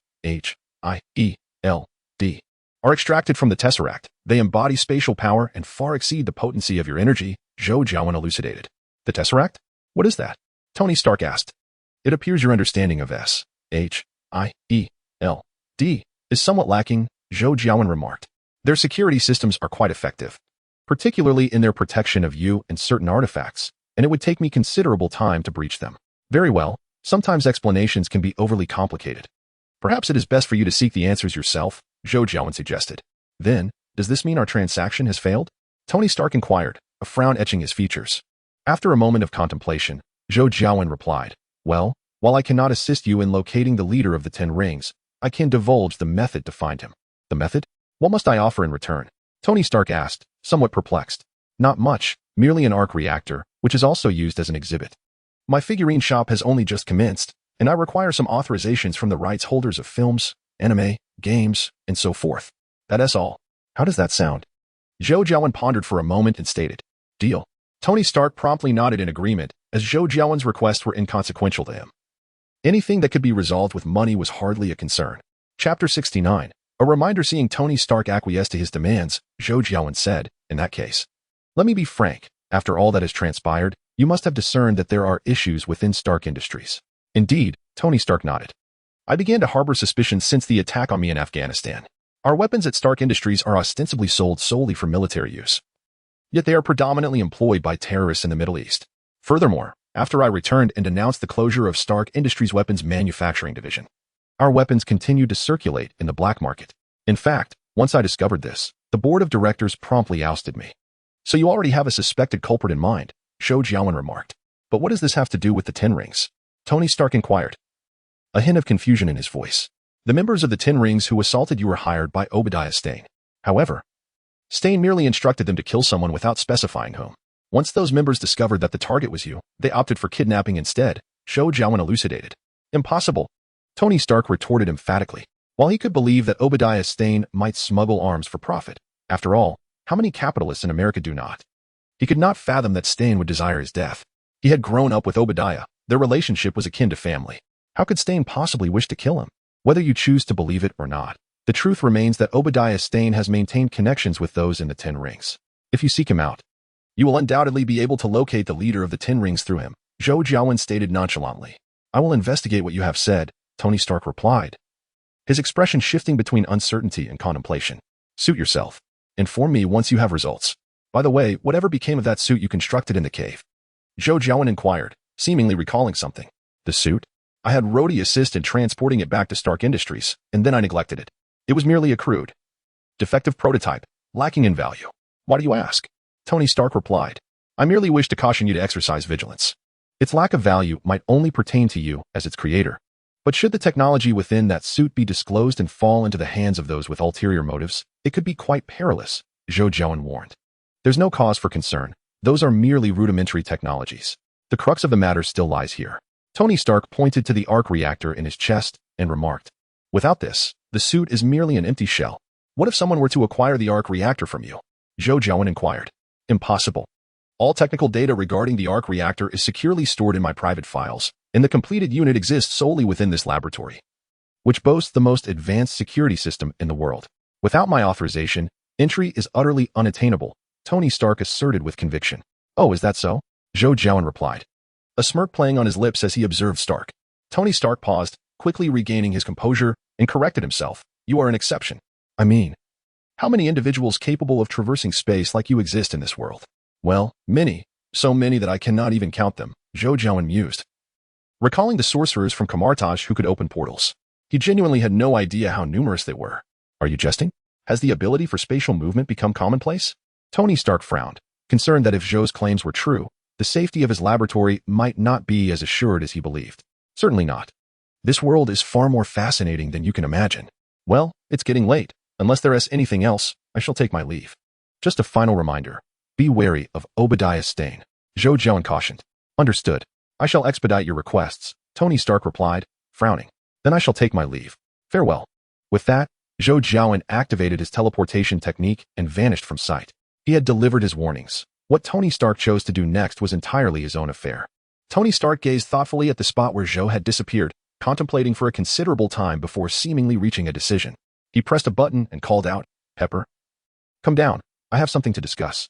Shortly thereafter, a tall blonde woman in high heels entered the laboratory. Virginia Pepper Potts, Stark's most trusted confidant. Are these all bullet holes? Potts asked, her brow furrowing as she took in the battered armor. It's nothing. Just a minor issue. Do you have a moment? I need you to do something for me. Go to my office, hack into the main computer, and retrieve the company's recent loading lists. I want to see what Stane is up to. This disk will help you breach the company's firewall, Tony Stark instructed, handing her a disk. If I manage to retrieve it, what do you intend to do? Potts questioned, her expression serious. I will stop any covert dealings they're engaged in and destroy those weapons. Tony Stark declared succinctly. Tony, you know I am willing to assist you with anything. But I cannot support you if you continue to act recklessly, Potts sighed, her voice tinged with a hint of pleading. You have been by my side for so long. In the past, when I profited from the destruction of others, you aided me.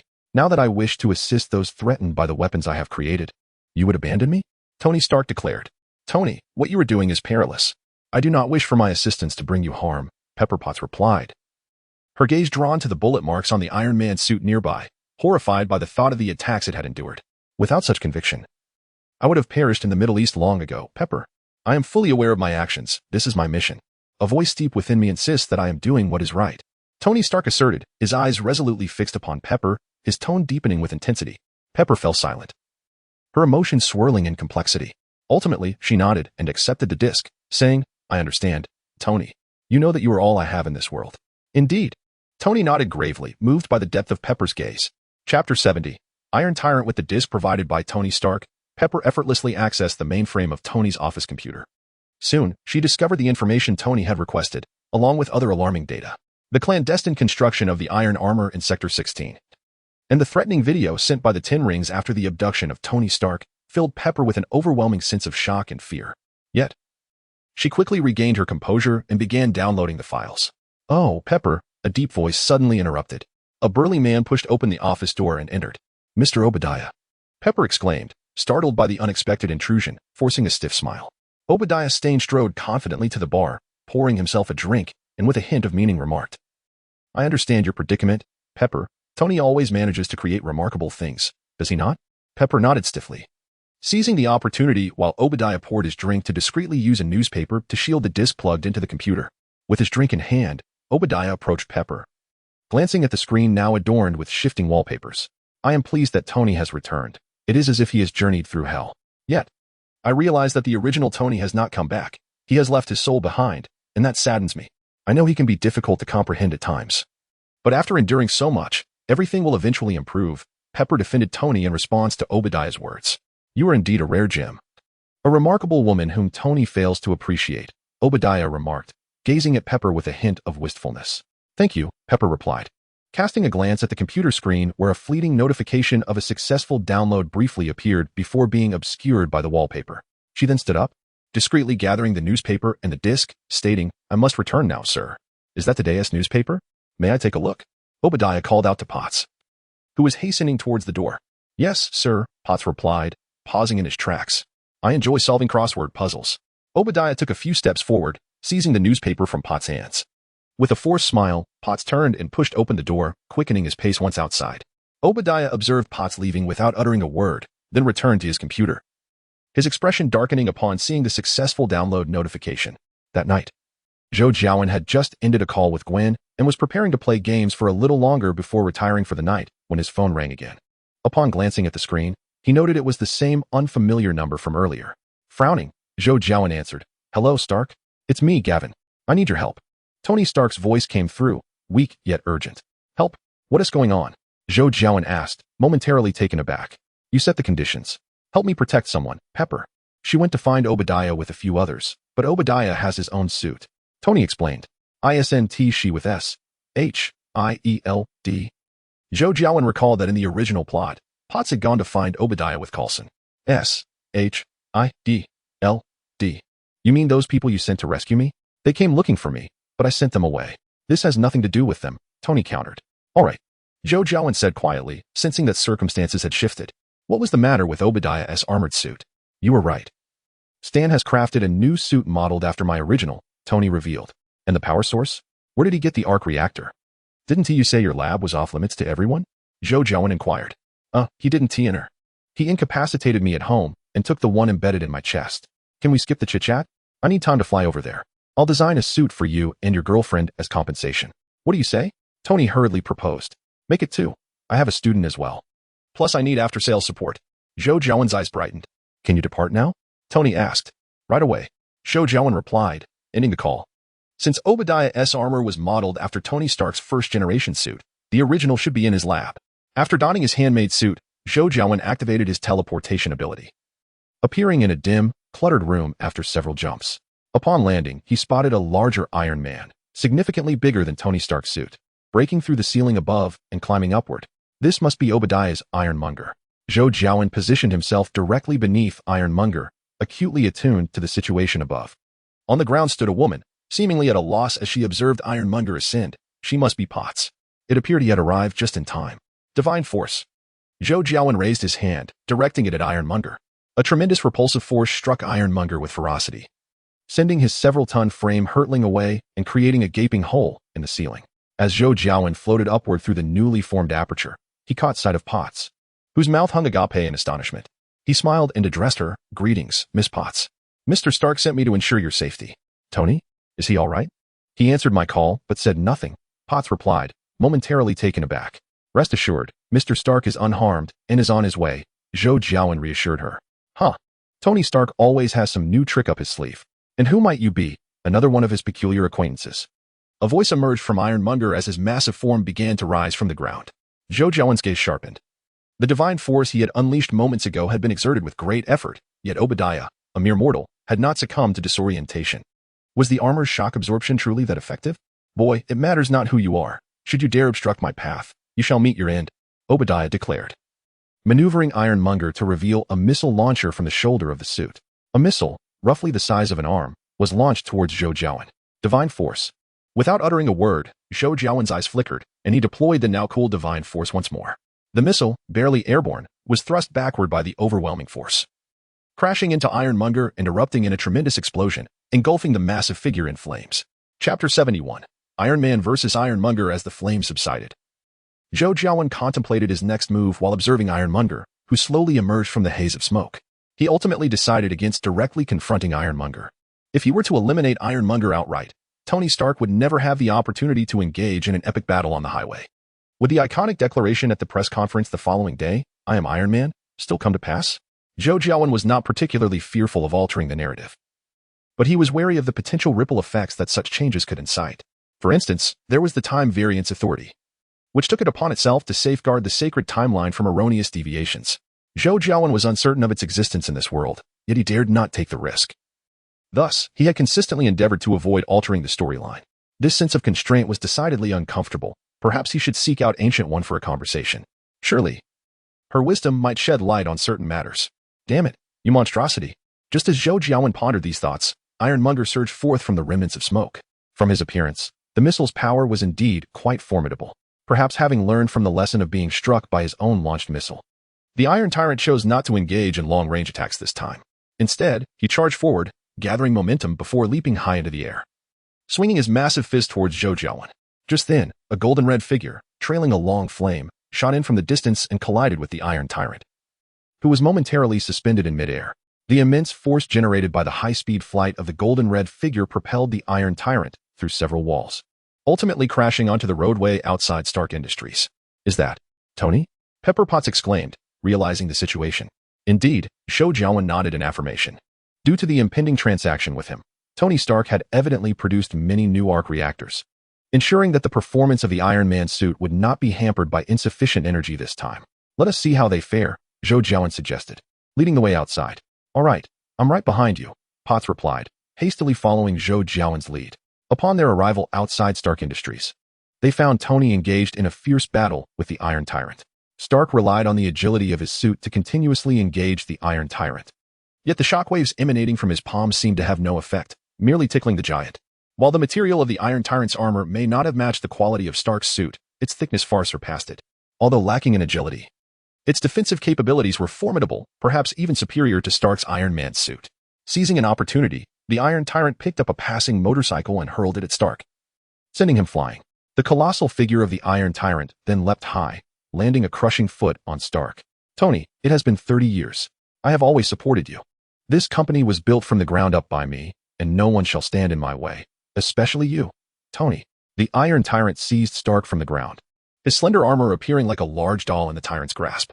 With a tight grip, the Iron Tyrant squeezed, producing a cacophony of creaking metal. Realizing that brute force alone would not suffice to crush Stark, he flung him into a nearby parked bus. Subsequently, a missile emerged from the Iron Tyrant's left shoulder, aimed directly at Stark. Boom! A tremendous explosion erupted, launching Stark into the sky. However, just as he was about to plummet to the ground, Stark maneuvered his Iron Man suit mid-air, activating the thrusters in his palms and soles, allowing the suit to hover steadily above the ground. The thickness of his outer armor is remarkably high, rendering conventional attacks ineffective against his defenses as J.A.R.V.I.S., Tony Stark's intelligent assistant, pointed out from within the steel suit. I am aware, Tony Stark replied, his irritation palpable as he pondered how to defeat Ironmonger. Ironmonger, observing Tony Stark hovering in the air, chuckled lightly and remarked, impressive, you've enhanced your suit, but I have equipped mine with some new features as well. With a transformation in the armor at his feet, thick smoke billowed forth, and to everyone's astonishment, Ironmonger's massive form began to ascend into the sky. It appears he can fly too, J.A.R.V.I.S. noted. I see it, J.A.R.V.I.S. Ascend to maximum altitude, Tony Stark exclaimed, a spark of inspiration igniting within him. With that, his steel armor turned and soared towards the heavens, closely followed by Ironmonger, their silhouettes swiftly vanishing into the clouds. Upon reaching a certain height, Tony Stark's suit gradually decelerated, prompting Ironmonger to accelerate and seize Tony. Tony, while this notion may have originated with you, my suit is undeniably superior in every aspect, Obadiah declared, brimming with pride, entirely oblivious to the thin layer of frost forming on Ironmonger's outer armor. Is that so? How do you plan to address the icing issue? Tony Stark inquired with a sly smile. The icing issue? Obadiah paused, only to soon realize that the electronic screen before him was flickering erratically. Moments later, his armor's control system malfunctioned, and Ironmonger's suit began a chaotic free fall. I fear this solution may not suffice, J.A.R.V.I.S. cautioned as Tony admired his handiwork. What do you mean? Tony Stark frowned, seeking clarification. Do not forget that upon descending to a certain altitude, the armor's control system will reactivate. Given the thickness of his armor, there is an 80% chance he will remain unharmed, J.A.R.V.I.S. explained. Damn it. Tony cursed under his breath, hastening after the plummeting Ironmonger. The armor at the junction of his shoulder and head is not adequately fortified. I believe we can exploit that weakness, J.A.R.V.I.S. suggested. A spark of realization flashed in Tony's eyes. Accelerate, J.A.R.V.I.S. with the thrust of the boosters. Tony quickly caught up with the free-falling Ironmonger. Grasping Ironmonger's body, Tony reached into the neck area and yanked out a multitude of connecting wires. After several attempts, feeling he had extracted everything possible, yet still uneasy, he unleashed a series of shockwaves within Ironmonger's interior, rendering it a chaotic mess before finally ceasing his assault. Meanwhile, Obadiah had been rendered unconscious by Tony's relentless actions, oblivious to his fate.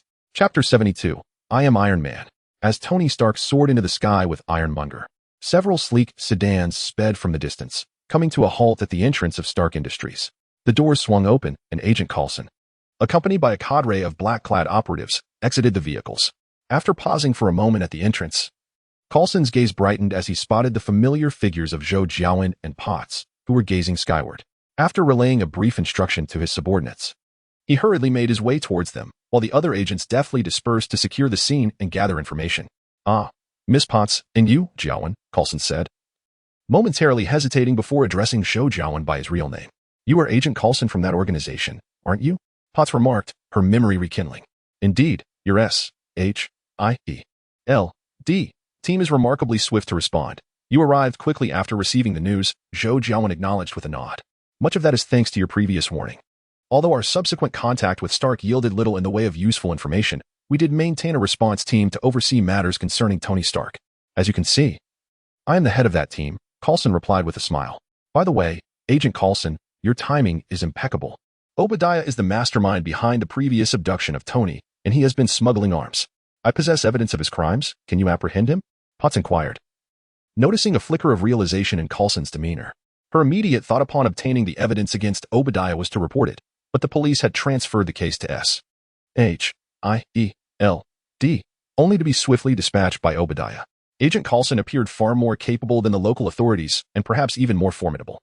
Rest assured, Miss Potts, this falls squarely within our jurisdiction. We will apprehend Obadiah, Coulson assured her with a nod, then turned to Zhou Jiawen, his brow furrowed in curiosity. Jiawen, what brings you here? Observing Zhou Jiawen, S.H.I.E.L.D., had noted that he did not seem the type to meddle in affairs that did not concern him. I am here under Stark's employment, tasked with protecting Miss Potts. Zhou Jiawen explained succinctly. Employed? By the arc reactor? Coulson pondered, realizing that the only thing likely to entice Zhou Jiawen would be Stark's latest invention, the compact reactor brimming with energy. More or less. Along with a myriad of other assorted items. Stark is far more generous than your organization, Zhou Jiawen replied. S.H.I.E.L.D. is an official organization. All expenditures are meticulously budgeted, and we cannot compete with Stark. What is the current situation? Coulson inquired. In the distant sky, two figures were entwined, plummeting at high speed.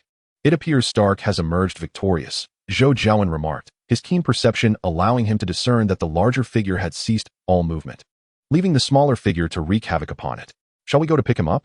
Coulson furrowed his brow, estimating that the landing site of the two figures plummeting was somewhat distant from their location. No need. Stark has already subdued Obadiah and is bringing him over. Zhou Jiawen replied.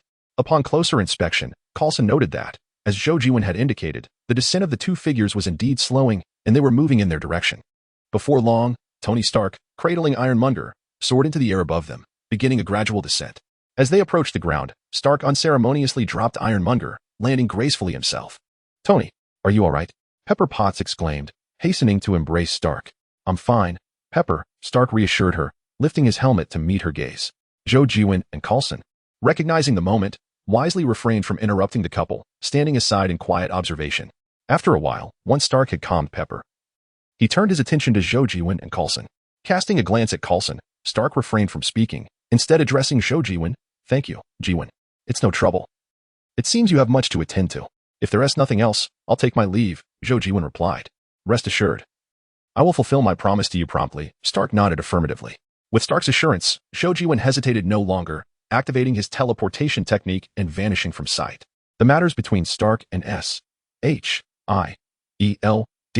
were no longer his concern. I am Iron Man. I am Iron Man. The following morning, Zhou Jiawen and Gwen sat before the television, watching Stark Industries' press conference. As Zhou Jiawen mimicked Stark's lip movements, he nearly simultaneously echoed those words. Goodness. He actually admitted it. Doesn't he realize how crucial it is for a superhero to conceal their identity? Gwen lamented. He is Tony Stark.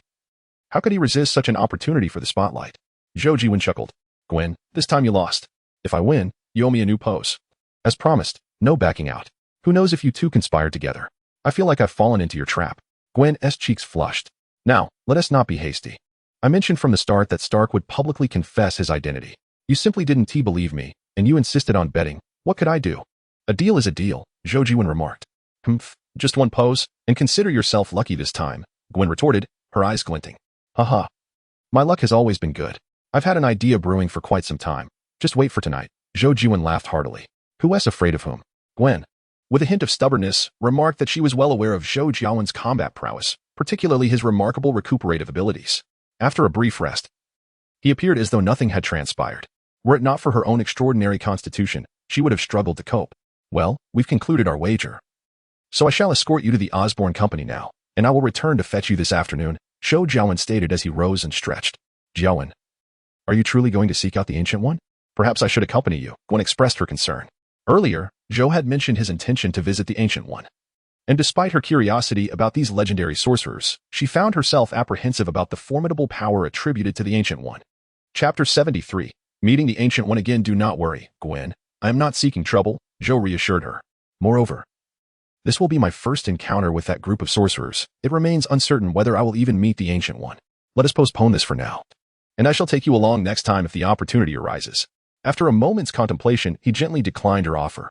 Very well, but do exercise caution. Gwen replied with a nod. And you as well. I find myself somewhat perplexed by matters at the Osborne Company. Refrain from overextending yourself and focus on your internship. Zhou advised her. Although, on the surface, Norman Osborn appeared gravely ill and on the brink of death. And the Green Goblin had only shown up once during the Aerospace Carnival. Zhou's intuition suggested that Norman Osborn was indeed not as he seemed. He had undoubtedly been involved in the previous incident with Dr. Lizard. However, out of fear, Zhou had felt constrained in his actions, leading him to resolve to seek the Ancient One for a deeper understanding of the world's intricacies. I will inform you immediately should anything arise. I will not act independently, Gwen assured him. After reiterating his concerns to Gwen, Zhou escorted her to the Osborne Company for her internship before driving alone to Brick Street. Upon arriving at 177 Brick Street, he parked his vehicle and took a deep breath before knocking on the door. After a few moments, the door creaked open, revealing a man clad in yellow robes. Hello, I am Zhou Jiawen, and I wish to see the Ancient One, Zhou announced. Greetings, I am Mordo. A disciple of the Ancient One, Mordo replied, sizing up Zhou. The Ancient One has been expecting you. Please, follow me.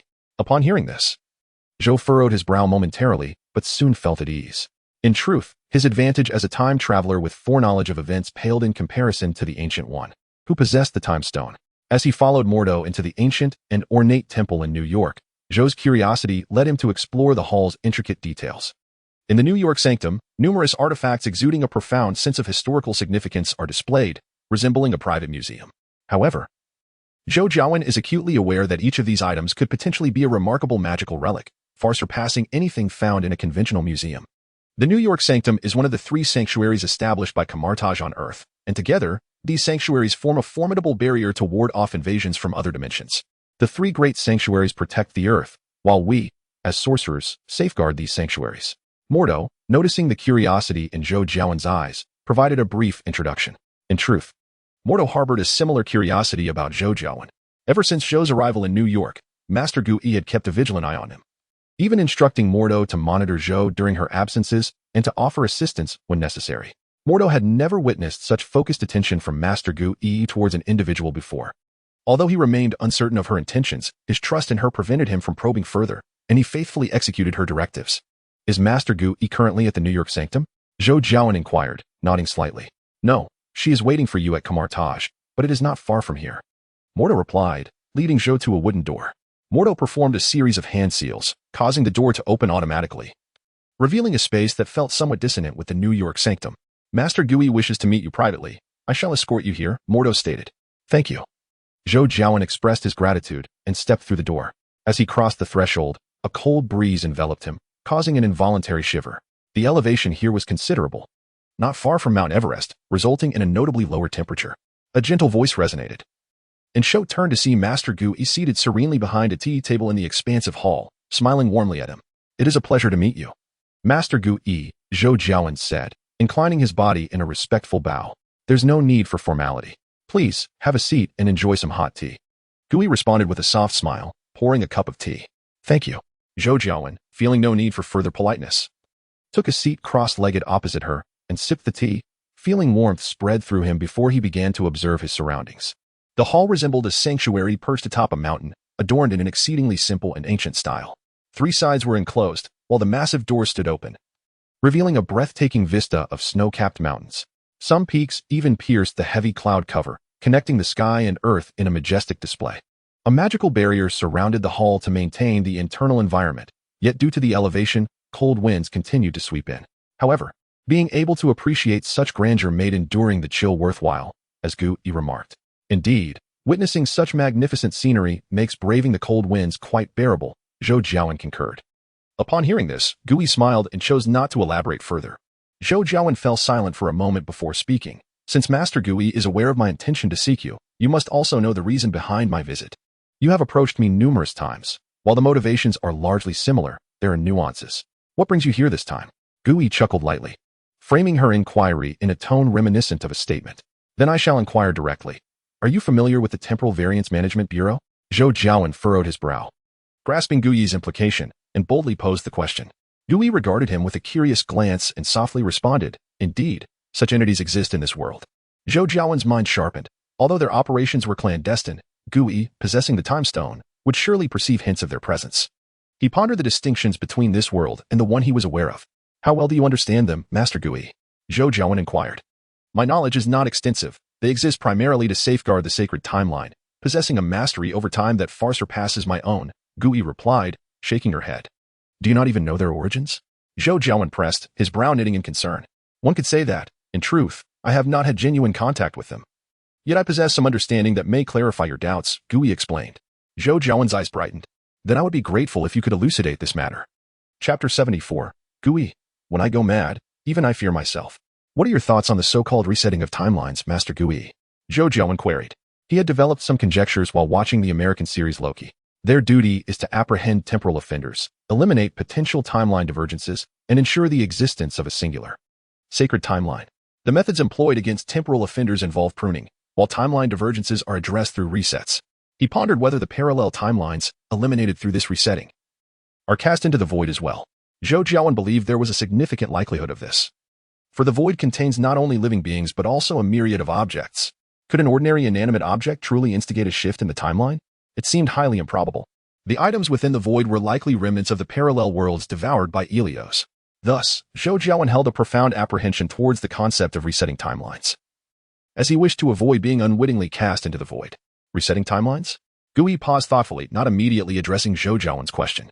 Instead, she remarked, "In truth, the future is not immutable. Its changes are as boundless as the sands of the Ganges, encompassing both the favorable and the unfavorable. Throughout my life, I have endeavored to avert adverse outcomes, steering the timeline toward a more favorable course." Zhou Jiawen furrowed his brow. As the figure of Ancient One before him evoked memories of a character from a comic he once read, Yawatch from one of Neon Country's 3 major labor comics, Bleach. Yawatch, the supreme leader of the Soul Society, reigned over the entire Quincy Empire and served as the common ancestor of all Quincy, boasting omniscience and omnipotence. Capable of perceiving all futures with formidable power, he effortlessly dispatched formidable adversaries such as Captain Yamamoto Jinryusai Shigekuni and the elite members of the Zero Division, including Shinji Hirako. Even the protagonist Ichigo Kurosaki, who had fused the powers of Hollow, Shinigami, and Quincy to attain a new Bankai, had his abilities abruptly curtailed by Yawatch before they could even be fully realized. Zhou Jiawen had anticipated the protagonist's new powers for quite some time, only to be astounded by this unexpected outcome. To the point where he contemplated purchasing a plane ticket to Neon Country to pry open the mind of the author-type Kubo and discern what lay within. Yet, this seemingly invincible figure, while boasting about the futures he could foresee, was ultimately slain by Ichigo with a single strike. Indeed, it was but one strike, albeit with the aid of Aizen and Yuryu Ishida, yet the fact remained that it was a singular blow. Zhou Jiawen was left incredulous, questioning how one who claimed omniscience could fail to foresee such an outcome. Similarly, Ancient One met her demise after being stabbed by the traitor Kaisalius of Kamartaj, while the mastermind Kong was felled by Sylvie from a parallel universe. Were all those who could glimpse the future destined to meet such trivial ends? While the deaths of Kong and Ancient One may have been imbued with purpose, Yawatch's demise felt utterly anticlimactic, especially since numerous Bankai had yet to be showcased in Bleach. Zhou Jiawen harbored a lingering sense of injustice regarding this. "Jiawen," Ancient One called out, noticing his momentary distraction, her gaze perplexed by the peculiar expression he wore. "Oh, my apologies, Master Ancient One. I was lost in thought." "Please, continue," Zhou Jiawen quickly interjected, regaining his focus. "No matter," Ancient One replied, shaking her head. "While the timeline I currently safeguard is progressing positively, there remain certain branches diverging toward alternate futures. This phenomenon, known as timeline bifurcation, may begin with minuscule differences, yet over time, these divergences magnify, creating one parallel world after another. It is akin to your last visit to Broadway.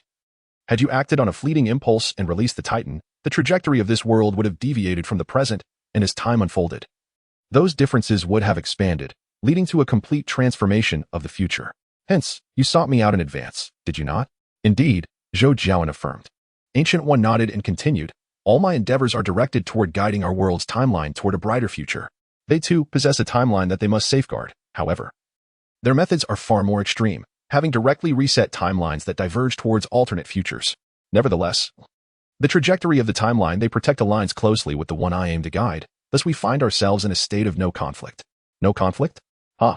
I suspect that the Ancient One, while steering the timeline, has deliberately catered to their interests." Zhou Jiawen let out a derisive chuckle and remarked, "The Ancient One just stated that the future is as numerous as the sands of the Ganges. Yet, from beginning to end, there exists but a singular path. All other futures stifled in their cradles. Ancient One, do you know where those reset timelines diverge to? What became of them?" After a brief silence, the Ancient One nodded and replied, "I am uncertain, but I have my suspicions. They likely ventured into the realm of oblivion." Zhou Jiawen was momentarily taken aback, as he had assumed the Ancient One was unaware of the existence of this void. "So, the Ancient One endorses such actions?" he inquired with a furrowed brow. The Ancient One chuckled softly. "Among the countless futures I have witnessed, there are indeed actions I do not endorse, yet some have risen to resist them." "What was the outcome?" Zhou Jiawen, intrigued, asked. "There were both victories and defeats, but such matters are of little significance," the Ancient One stated. "Of little significance? What do you mean?" Zhou Jiawen questioned, puzzled. "It is not solely because I have long been drawing upon the powers of the dark dimension. Some of those forces have ensnared me. Jiawen, can you fathom how terrifying I would become if I were to completely succumb to darkness?" The Ancient One flashed a toothy smile at Zhou Jiawen. A shiver ran down Zhou Jiawen's spine as he felt the temperature in the hall drop several degrees. Should I fall completely into darkness, I would not merely be a calamity for that world. The entirety of the multiverse would be affected. If not, it is quite possible that in the next moment, another version of myself from a different world would come knocking. Thus, rather than fearing them, I find myself fearing what I might become. Moreover, it is not just I. There are others as well, such as the Captain America transformed by Hydra, the Hulk who mastered meditation, the Iron Man infected with the Extremis virus, and Ultron who wielded 6 Infinity Stones. These individuals could very well manifest in other parallel worlds, and many possess the capability to breach dimensional barriers.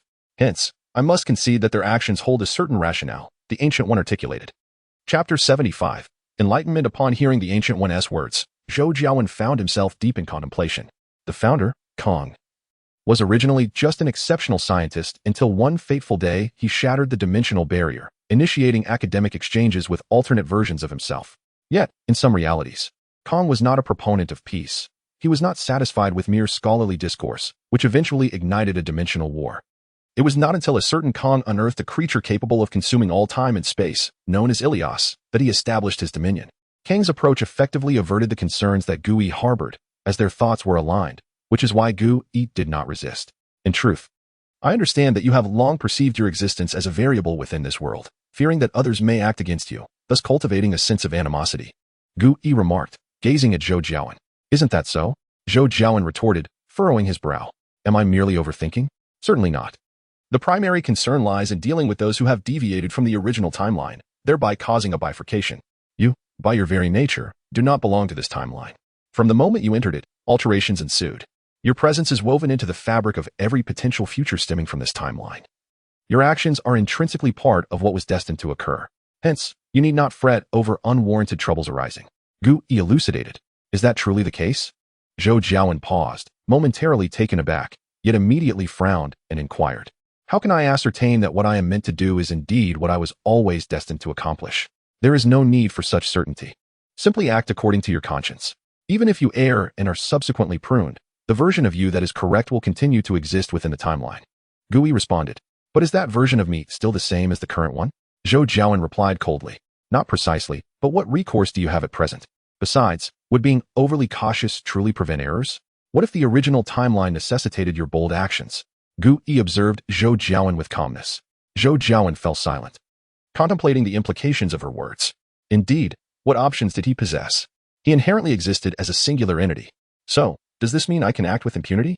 Zhou Jiawen spoke with a sense of resignation, echoing the age-old adage that life is akin to a certain unpredictable element. Since resistance is futile, one might as well embrace the experience. Act with impunity? Gui regarded Zhou Jiawen with a bemused expression, imparting with significance, perhaps to some extent. But do not indulge excessively. Trust me, your future will undoubtedly exceed your current imagination.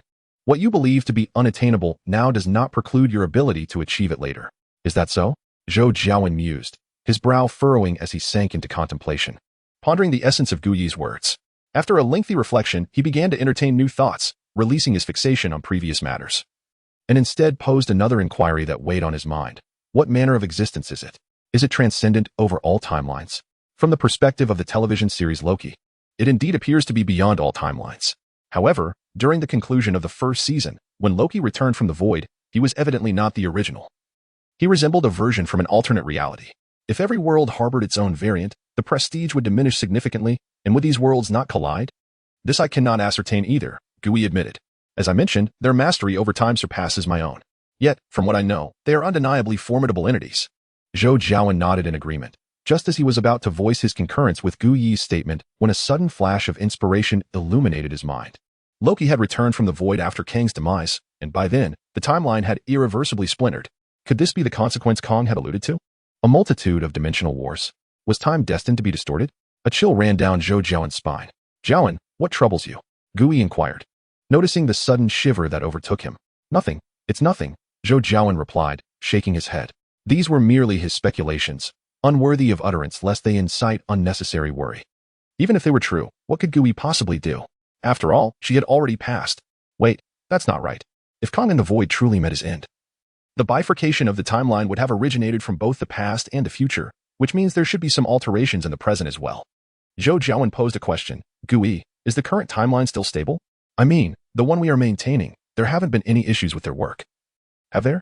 Of course not. Otherwise, I wouldn't have the luxury of sitting here enjoying tea with you, Gui responded, somewhat perplexed. Is that so? Zhou Jiawen furrowed his brow. What precisely had transpired in the void?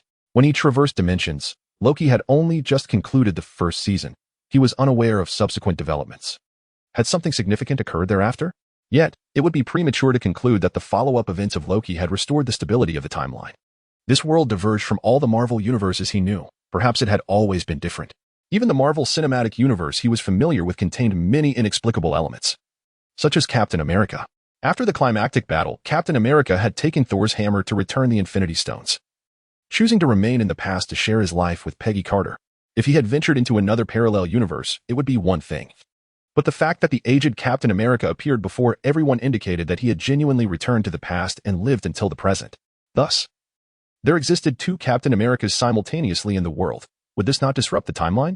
Moreover, could a person truly refrain from altering any future events upon returning to the past? If Captain America could quietly observe his dear friend Bucky being controlled by Hydra, wreaking havoc and even killing his friends Howard and Maria Stark, could he still be deemed Captain America? Gui, do you know how many Captain Americas currently exist in this world? Zhou Jiawen asked her. Gui paused, then chuckled softly, her gaze imbued with significance. I have mentioned that I harbor goodwill towards those benevolent visitors from other worlds. Upon witnessing your arrival, I made a few changes and left behind some things, hoping you would find them delightful. Zhou Jiawen. Somewhere on Earth, within a glacier, a colossal aircraft wreck lay frozen just beneath the surface of the ice. Within the confines of an aircraft's cabin, a tall, blond Caucasian man lay quietly on the floor. His posture was impeccably arranged, with his arms naturally resting at his sides, his entire form appearing as if meticulously groomed. What captured the most attention was the exquisite hammer he grasped in his right hand, adorned with unique patterns, occasionally glimmering with flashes of golden light. Chapter 76, Exposure in a Private Safe House Somewhere in New York City. Director Nick Fury of S.H.I.E.L.D. was engaged in a clandestine conversation with Agent Maria Hill and a voluptuous woman with fiery red hair. What is the status of the covert investigation into those individuals?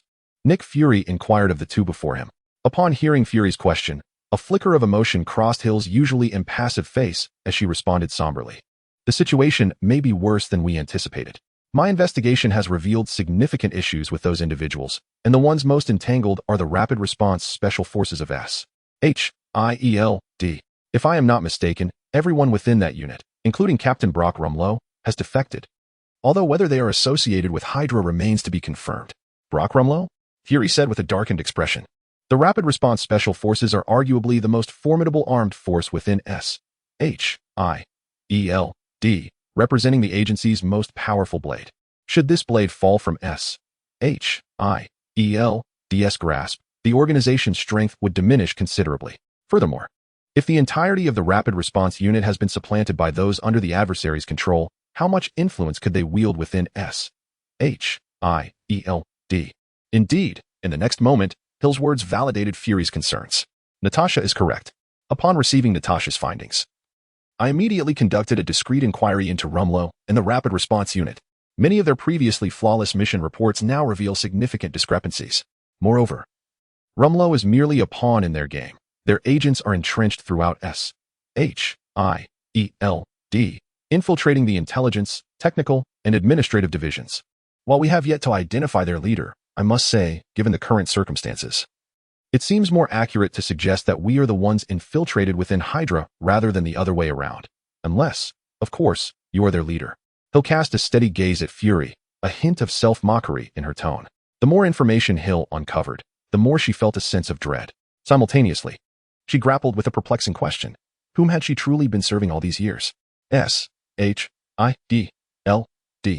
Perhaps it would be more fitting to call it Hydra's shield. Damn it. Fury could not suppress an expletive.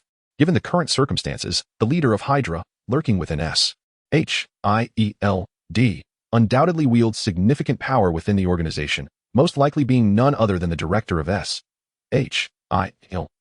So, how many directors does S-H-I-E-L-D have? First, we can dismiss Nick Fury himself, as well as the founder of S-H-I-E-L-D, Peggy Carter. Thus, we are left with the former director of S-H-I-E-L-D and the current chairman of the World Security Council, Alexander Pierce, who is now Nick Fury's superior.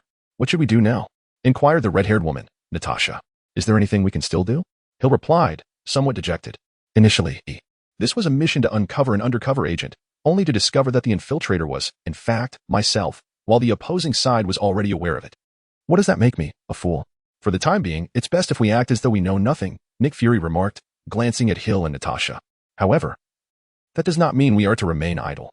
If there is an undercover agent, then let it be so, but publicly, S-H-I-E-L-D remains under my command. Our objective now is to utilize S-H-I-E-L-D's resources to secure the greatest benefit, establishing a department independent of S-H-I-E-L-D,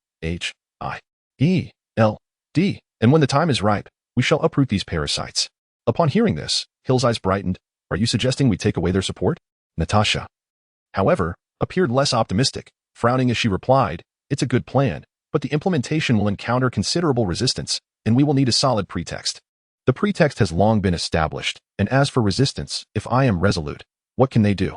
Moreover, this idea has been on my mind for quite some time. What do you think of the Avengers? Nick Fury posed the question. The Avengers? Natasha asked, somewhat perplexed. It is a response team established to address exceptional situations. We can take the lead in forming this group, but it would be prudent to relinquish the primary authority. Those with special abilities will not simply obey us, Hill explained. Having some understanding of Nick Fury's plan. Certainly, but we can use this as an excuse to establish a logistical support team for the Avengers. Hill, you will be in charge of this matter, and Natasha, you will assist Hill. Exercise utmost caution in the personnel selection, Nick Fury instructed. Directing his gaze at Hill and Natasha. Rest assured, Hill and Natasha exchanged a glance and replied earnestly. In a private hospital located in New York City, rumors swirl about Norman Osborn, the ailing chairman of Oscorp, who is reportedly on the brink of death. He sits alone in a hospital gown at the edge of a bed, operating a laptop. At this moment, a substantial amount of green unknown substance clings to his exposed skin, even covering much of his face, creating an unsettlingly grotesque appearance. Although Norman Osborn's appearance at this moment may have been somewhat unkempt, he emanated an undeniable vitality, entirely uncharacteristic of someone on the brink of death. He found it. Norman Osborn clicked on a video. The footage displayed was captured by Oscorp surveillance cameras, revealing Peter Parker leveraging his relationship with Harry Osborn to infiltrate Oscorp, stealthily making his way into the interspecies genetic fusion laboratory's data repository. Norman Osborn glanced at Peter Parker in the video and then shifted his gaze to a newspaper lying beside his laptop. The front page prominently featured a photograph of Spider-Man in the act of heroism in New York, with a caption identifying the photographer as Peter Parker. Upon seeing this name earlier that morning, Norman felt a flicker of familiarity. Upon reflection, he remembered that his former partner, Richard Parker, had a son named Peter Parker as well. The connections between Spider-Man, the interspecies genetic fusion experiment, Richard Parker, and Peter Parker began to coalesce in Norman's mind, leading him to form a hypothesis. The video of Peter Parker surreptitiously entering the interspecies genetic fusion laboratory only served to validate his suspicions. Richard, Peter, Spider-Man. Ha! I have you now. A glint of madness sparkled in Norman Osborn's eyes as he erupted into a fit of maniacal laughter. Chapter 77. Graduation. On the morning of the Midtown High School graduation ceremony, a teacher concluded the preliminary proceedings and addressed the crowd of graduates. Next, I invite this year's student representative, Gwen Stacy, to the stage for a speech. Amidst the enthusiastic applause from graduates and parents alike, Gwen, adorned in her academic regalia, gracefully approached the podium and began, "Good morning, esteemed teachers and dear classmates. It is my honor to stand here today We all believe in our capacity to achieve great things. We have graduated, and rightly so. However, just as these fleeting 4 years of high school have been precious for their transience, I empathize with the reality that they must come to an end. My words today serve as a reminder that life is short. Do not squander it in conformity. Instead, live out your own values and strive for what you hold dear. Undaunted by adversity, even if success is not guaranteed, is that not the essence of life? As Gwen radiated confidence on stage, Zhou Jiawen found himself momentarily entranced. The thought that such a beautiful, poised, academically accomplished, and well-bred goddess was his girlfriend felt surreal to him. After all, Zhao was an unmistakable introverted nerd. And such a reality had previously only existed in the realm of his fantasies. With Gwen's speech concluding, graduates began to queue on stage to receive their diplomas. When Zhou ascended, he refrained from emulating Peter Parker's passionate kiss with Gwen from the film The Amazing Spider-Man. Instead, with a subtle wink towards Gwen, he expressed his gratitude and stepped off the stage, diploma in hand. Zhou Jiawen had been reborn in the developed nation of America for some time now. However, the inherent modesty ingrained in the Chinese psyche was something he could never seem to shake off. He could not bring himself to display affection for his girlfriend in public. As he descended from the podium, Zhou Jiawen's gaze quickly fell upon Gwen's mother and her 3 younger brothers in the family section. Yet he noticed the absence of her father, Officer George. After a moment of contemplation, he approached them and greeted, "Good morning, Mrs. Stacy." "Hello, Jiawen. Congratulations on your graduation," Helen replied with a smile. Having learned about Zhou Jiawen's family circumstances from Gwen, Helen thoughtfully refrained from inquiring why he had attended the graduation ceremony alone, instead asking, "So, what are your plans after graduation? Will you continue your studies at university or pursue something else?" "Well, I don't plan to continue my studies. I've rented a storefront in Chinatown and intend to start a small business. It should be ready for opening soon after some renovations," Zhou Jiawen responded. In discussing this, Zhou Jiawen couldn't help but marvel at the formidable power of capital. Within less than a week, Tony Stark had secured the rights to most of the products on the market. He even arranged for the suppliers on Zhou Jiawen's behalf. Now, all Zhou Jiawen had to do was wait for the renovations to be completed before he could officially open for business. Helen, intrigued by his venture, inquired, "Oh, really? Starting your own business sounds great. What kind of store is it?" Although Gwen had shared some details about Zhou Jiawen, it was merely a general overview. And Helen was genuinely curious about her daughter's boyfriend's specifics. Since she had the opportunity to learn more, she was eager to do so. "It's a small shop selling various collectible figures, which is a personal hobby of mine. I wouldn't quite call it a business yet," Zhou Jiawen chuckled. "Figures?" Helen asked, somewhat perplexed, as she was not particularly familiar with them. "Yes, they are models of characters from various movies, anime, games, and comics, among others. There is quite a market for them among young people," Zhou Jiawen explained. "Are they similar to children's toys?" Helen pondered for a moment before speaking. Zhou Jiawen found himself at a loss for how to respond. Were collectible figures considered toys? Perhaps not, but even if they were toys for adults. Although the term adult toys felt somewhat awkward, they could be categorized as toys, but it might be more appropriate to refer to them as collectibles. Zhou Jiawen finally articulated after some thought. "Collectibles? Collecting toys? All right then, the world of young people is becoming increasingly perplexing to me, but I wish you prosperous business endeavors," Helen remarked with a slight pout, somewhat resigned. "Thank you. By the way, why don't I see Officer George? Didn't he come with you?" Zhou Jiawen, wishing to avoid further entanglement over the figurine issue, swiftly redirected the conversation, inquiring, "George was supposed to join us, but he received an urgent call from the police station en route and had to attend to a situation. You know how it is with law enforcement. They must remain on standby at all times." Hearing Zhou Jiawen's question, Helen expressed her concern and resignation. "Indeed, being a police officer is quite demanding," Zhou Jiawen concurred. "An emergency, you say?" A thought flickered in Zhou Jiawen's mind, recalling the plot of The Amazing Spider-Man 2, where a gang of robbers was set to steal something significant from Oscorp today. The New York Police Department had dispatched a considerable force. Yet it was with the assistance of Spider-Man, Peter Parker, that the situation was resolved. With this thought, Zhou Jiawen instinctively glanced toward the area where the graduates were seated, noticing that Peter Parker's spot remained unoccupied. Recently, Spider-Man had become increasingly active in New York, his appearances far outnumbering those of Ghost Spider, Gwen. This trend had thwarted Zhou Jiawen's attempts to discuss Oscorp matters with Peter at school, compounded by his own preoccupations with the shop's renovation, causing the matter to linger unresolved. At that moment, Zhou Jiawen was bemused to see a figure clad in a graduation gown, donning a Spider-Man mask.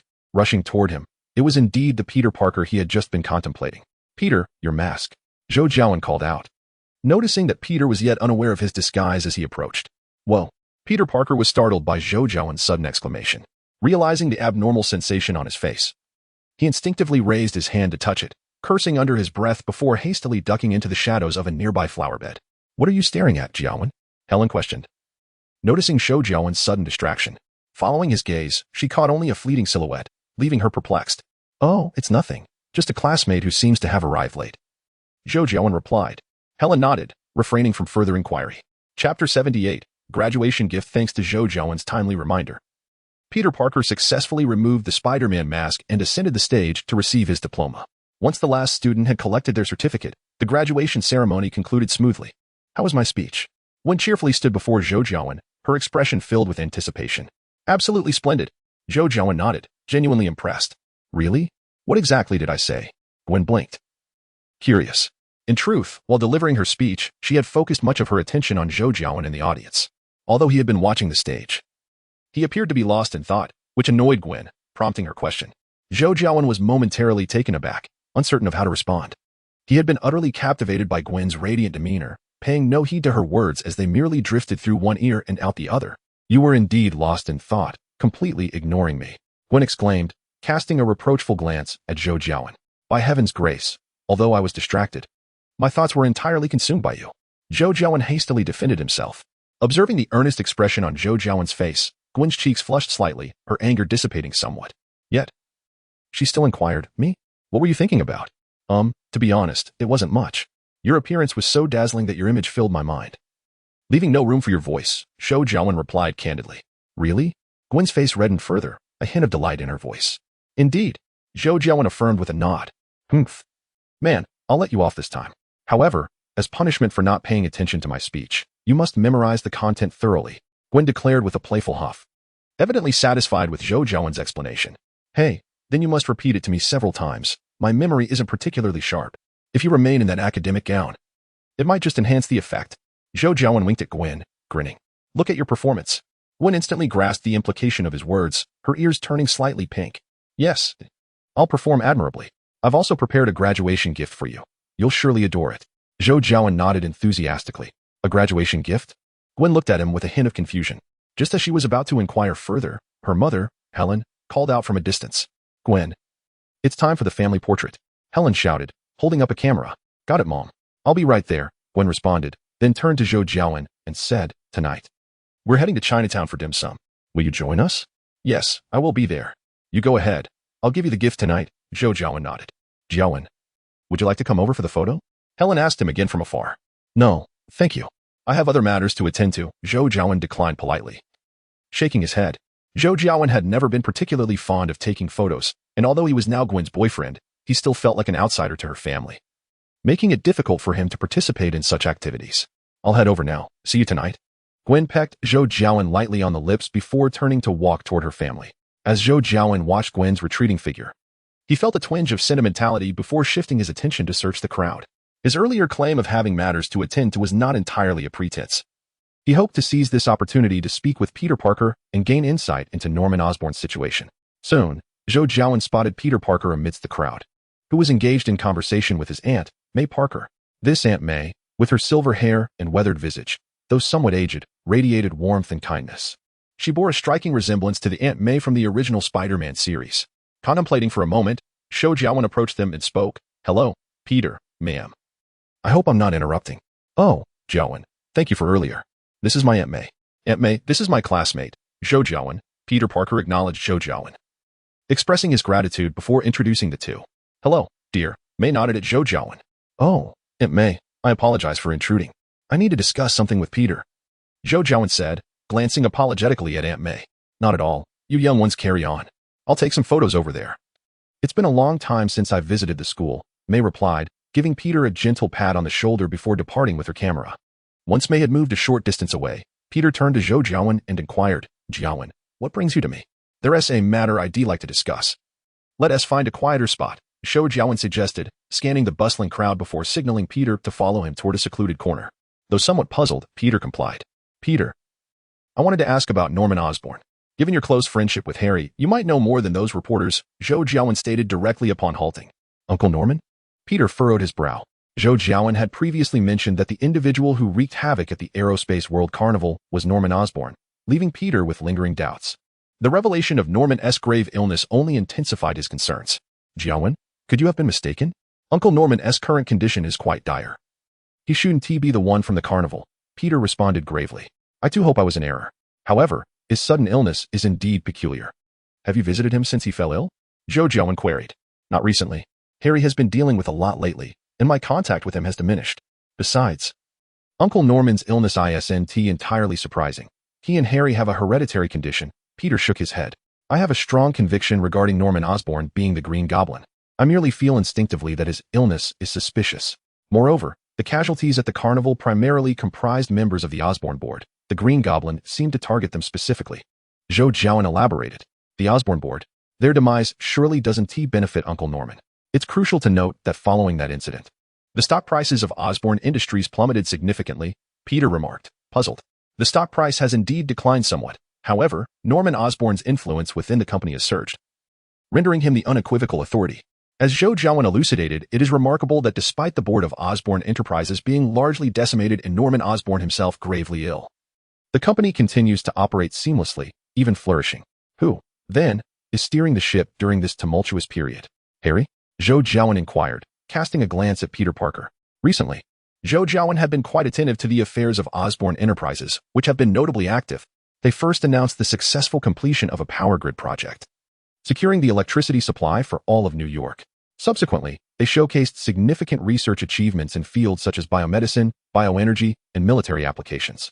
Such multifaceted progress raises questions about the presence of a guiding hand behind it all. Upon hearing Zhou Jiawen's words, Peter Parker furrowed his brow. As far as he knew, Harry had only recently begun engaging with the company's matters and could hardly be responsible for such developments. It seemed indeed that Osborn Enterprises was facing some issues. I came to find you merely to verify Norman Osborn's condition. It would be preferable if you were not the Green Goblin, Zhou Jiawen stated. All right. You make a valid point. I will seek out Harry and see if I can visit Uncle Norman, Peter Parker replied after a moment's contemplation. Then I shall count on you, Zhou Jiawen nodded. Having concluded the serious discussion, he turned his attention to Mary Jane, who was animatedly conversing with classmates nearby, and inquisitively asked, I heard you've been spending time with Mary Jane lately? What? No. Peter Parker's face flushed as he cast a fleeting glance at Mary Jane, vehemently denying, Mary Jane and I are merely friends. Oh, is that so? Zhou Jiawen smirked, clearly unconvinced. I assure you, it is just a platonic friendship, Peter Parker insisted, reinforcing his statement. Oh, merely? Zhou Jiawen emphasized the word with a teasing tone. Well, fine, we have been dating recently, but it has progressed further, and besides, Mary Jane has broken up with Harry, Peter Parker admitted, initially sounding somewhat deflated, but then he added with emphasis. Broken up? Dating? What is the story? Did you confess your feelings to her? Zhou Jiawen asked with keen interest. Mary Jane and Harry parted amicably. They had never quite suited each other. And with Harry's recent busyness, their relationship simply fizzled out. As for me, Mary Jane knows I am Spider-Man, Peter Parker explained. She knows you are Spider-Man? And then you two got together? Zhou Jiawen probed further. I already said we're not together yet. Mary Jane and I are neighbors, Peter Parker clarified. One evening, as I was climbing back through the window, she caught sight of me, and from that moment on, our relationship grew significantly closer. However, that was the extent of it. I managed to ruin several of our dates. Mary Jane was somewhat upset. As you can imagine, the unforeseen challenges that Spider-Man must confront are simply overwhelming. And I found myself at a loss. Peter Parker lamented. Ah, so that is the case. It seems you are still unaccustomed to the life of a superhero. You must strike a balance between your existence as a superhero and that of an ordinary person, comforted Zhou Jiawen. I have always wanted to ask you about this. Gwen is also a superhero, isn't she? How does she handle such situations? Inquired Peter Parker. Well, Gwen is different. I have always known her to be a superhero, so I have a fair degree of understanding regarding her responsibilities. Besides, Gwen possesses the ability to create duplicates.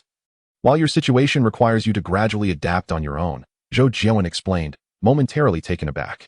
Of course, the primary reason is that Zhou Jiawen himself has a relatively leisurely life, free from the struggles of daily existence. Whenever Gwen has free time, he is available, which allows them to spend a considerable amount of time together. In contrast, Mary Jane has her own commitments. It is no wonder that she feels irked when she carves out precious moments to date Peter Parker, only to find him consistently absent. Is this the joy of the wealthy? To be unburdened by the grind of survival, pursuing one's desires instead? Peter Parker mused enviously about the ability to create duplicates, casting a hopeful glance at Zhou Jiawen. He was aware that Gwen's skill had been taught by Zhou Jiawen, and he yearned to learn it as well. However, their relationship was merely average, making it difficult to broach the subject. Coughing slightly, Zhou Jiawen discerned Peter Parker's longing gaze. Yet he was reluctant to allow his abilities to become too widely known. He chose to teach Gwen because she was akin to family, and as for Mindy, it was simply because he held a genuine affection for the young girl. As for Peter Parker, he was somewhat helpless in this regard, at least for now. He had no intention of imparting such skills. Peter Parker understood Zhou Jiawen's refusal, his head drooping in disappointment. Well, Peter, what are your plans after graduation? Zhou Jiawen sought to divert the conversation from this topic. Plans? I suppose I will continue my studies, balancing work and school, Peter Parker replied. Balancing work and school? That will undoubtedly make your life more demanding, Zhou Jiawen remarked with a furrowed brow. To be honest, among all the superheroes Zhou Jiawen knew, Spider-Man seemed to endure the most hardship, having fallen so low as to sell his own photographs to the Daily Bugle in a bid to sustain himself. Zhou Jiawen recalled a poignant scene from the film during a holiday when Aunt May slipped Peter Parker $20. It was a truly heart-wrenching moment. Furthermore, when Peter Parker intended to propose to Mary Jane, he planned to use Aunt May's wedding ring, a testament to his dire circumstances. In the realm of the extraordinary, one encounters tragic tales of individuals who, before even stepping into society, have lost their fathers-in-law and girlfriends, possibly resorting to selling their own photographs to make ends meet. The version portrayed by the Dutch lad appears to be in the most favorable circumstances, blessed with a father akin to Iron Man. Yet, ultimately, he too finds himself forgotten. A solitary figure. Shedding the iron armor, he dons the traditional, self-crafted suit of Spider-Man. Although Zhou Jiawen has heard whispers of Peter Parker eventually establishing Parker Industries, and even acquiring Stark Industries, he remains uncertain of what may transpire in this world. Do you recall the organization that monitored my interactions with Gwen? After some contemplation, Zhou Jiawen spoke up. That organization, S-H-I-E-L-D, wasn't it resolved already? What are they up to now? Peter Parker inquired. A hint of confusion evident in his tone. Indeed, it is S-H-I-E-L-D. They possess their own strategies for individuals with extraordinary abilities. They are quite willing to offer a salary to superheroes like yourself, Zhou Jiawen elucidated. A salary? Is that truly a possibility? Peter Parker responded, incredulous. Certainly. Just as with the affair involving Dr. Connors, if it were not for our intervention, they would likely have taken charge of the situation themselves. In a sense, you have performed their duties, so receiving compensation seems only fair. I, for one, have benefited significantly from them, Zhou Jiawen said, half-jokingly. He genuinely hoped for Peter Parker's well-being, wishing for him to be unburdened by financial woes. By the way, has no one from S-H-I-E-L-D reached out to you? Zhou Jiawen asked with curiosity. Not at all. Since that encounter with you, I was entirely unaware of their existence, Peter replied, shaking his head. That should not be the case. Could it be due to me? Zhou Jiawen furrowed his brow, reflecting on how, after confronting S-H-I-E-L-D, they had indeed ceased to intrude upon Gwen's life. Had they come to consider Peter Parker as part of his circle? You? Peter Parker gazed at Zhou Jiawen, puzzled. Perhaps there is some misunderstanding. I shall have a word with them, Zhou Jiawen assured. Thank you. Peter Parker expressed his gratitude. Peter Parker found himself in dire need of financial support. Since the passing of Uncle Ben, his household had lost its primary source of income, relying on the elderly Aunt May to take on odd jobs for sustenance. These burdens weighed heavily on Peter's heart. He was eager to alleviate some of Aunt May's struggles, contemplating foregoing college to enter the workforce directly, had she not opposed the idea. Despite his predicament, Peter refrained from exploiting his abilities for unlawful gains, a feat Zhou Jiawen believed would be beyond his own restraint. No need for thanks. But receiving their salary comes with obligations to perform certain tasks, akin to the incident with Dr. Connors. However, the choice to engage remains yours, Zhou Jiawen added. Yes, I understand.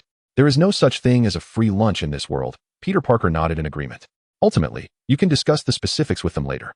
Don't hesitate to ask for a higher price. They have plenty of money, Zhou Jiawen remarked. Understood, Jiawen. Thank you. Peter Parker expressed his gratitude once more. I told you. No need for thanks, Zhou Jiawen waved his hand dismissively. In a secluded alley outside Midtown High School, a black van was quietly parked deep within the shadows. On the roof of the van, an apparatus resembling a radar receiver was poised to capture signals emanating from within the school. Inside the vehicle, two men clad in black were operating a device, and the conversation between Zhou Jiawen and Peter Parker was audibly transmitted through the speakers. After a series of manipulations, their dialogue was relayed to a more distant location.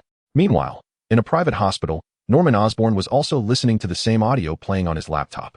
Later that evening, within the sphere of commencement festivities, Zhou Jiawen presented a sleek, technologically advanced briefcase before Gwen, saying, "Here's a graduation gift. Congratulations on your successful completion."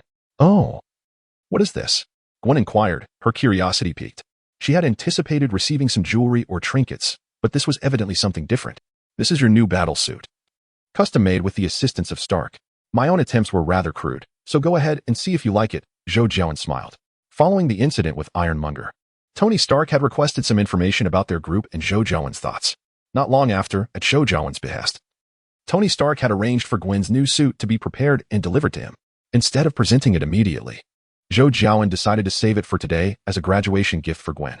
Meanwhile, it was likely that Mindy and Zhou Jiawen's own suits were nearing completion. A new battle suit, made by Stark? Is it similar to his iron armor? Gwen's interest was instantly ignited, excitement evident in her voice. Since Tony Stark publicly acknowledged his identity as Iron Man, his visibility had soared, and images of his armor had spread widely across the internet. Despite being a girl, Gwen found Stark's dazzling iron armor intriguing. Not exactly. Stark's armor isn't suited for you. However, he did send me a similar suit, which will arrive in a couple of days. For now, let's focus on your new battle suit, Zhou Jiawen replied. All right, Gwen nodded, eagerly opening the briefcase. As she lifted the lid, her eyes were immediately drawn to a pure white hood with delicate pink eyeshadow around the eye sockets, accompanied by a hooded jumpsuit that was white on the outside, lined with pink and adorned with a web pattern. How smooth. Gwen's fingers gently caressed the fabric of the suit, sensing its exquisite softness, and she couldn't help but exclaim in delight. Let me try it on. Zhou Jiawen reached out, retrieving the suit, and with a flick of his wrist, it unfolded before them. The primary colors of the suit were a striking black and white, adorned with delicate pink patterns under the arms, while the soles were embellished in a sky blue, resembling a pair of shoes. Gwen's eyes sparkled. The design and color scheme of the suit resonated deeply with her. However, the suit appeared rather loose, clearly a size too big, accommodating her with ease. Jiawen, is it too large? Gwen inquired hesitantly. You'll understand once you wear it. This suit's design and color scheme were crafted specifically for you. Stark merely provided the technical support. Zhou Jiawen replied, noticing the admiration in Gwen's eyes, a hint of pride in his voice. The suit's exterior was a one-to-one replica of Spider-Woman's attire from Zhou Jiawen's memory. Although Gwen's current suit was based on that same design, with Zhou Jiawen's craftsmanship, achieving a resemblance of 4 out of 10 would be commendable. Following his encouragement, Gwen shed her outer garments, unzipped the hidden zipper of the suit, and slipped into the loosely fitting attire. Zhou Jiawen pressed a couple of buttons on the watch at the suit's wrist, causing the previously baggy outfit to transform into a form-fitting ensemble. Gwen's enviable curves were accentuated beautifully. Cool, Gwen exclaimed in excitement, bouncing on the spot, raising her arms to admire the suit enveloping her. This suit is not only bulletproof but also resistant to sharp object cuts, which is merely the basics. Stark has also integrated a simple system that connects to Stark Industries' network, enabling it to perform numerous functions. Zhou Jiawen briefly introduced the suit's features, and Gwen nodded vigorously, her eyes shining brighter with each revelation. Jiawen, you are truly wonderful. Thank you. I absolutely adore this suit. After a while, once Zhou Jiawen had succinctly outlined all the functionalities of the suit, Gwen leaned against him, planting a gentle kiss on his cheek. Is that all? Just verbal praise, without any tangible reward? Zhou Jiawen teased, playfully lifting her chin. What more do you desire? Gwen's cheeks flushed as she whispered. Hee, I think at least one new skin should be unlocked. Zhou Jiawen assessed her from head to toe. This outfit might be inconvenient, right? Gwen murmured softly. Did I not mention? Considering your restroom needs, this suit features a convenient back door. With that, Zhou Jiawen could no longer contain himself, playfully exploring her form. No. Didn't we agree to wear the graduation gown this morning? Gwen protested lightly, caught in a playful resistance. The graduation gown? We'll revisit that in a few days.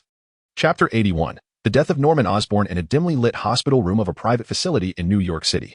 Harry Osborn gently pushed open the door and stepped inside, his gaze falling upon Norman Osborn, frail and barely clinging to life on the sickbed. A tumult of emotion swirled within Harry, a complex blend of resentment and longing for a father who had been consumed by his career, neglecting him throughout his youth.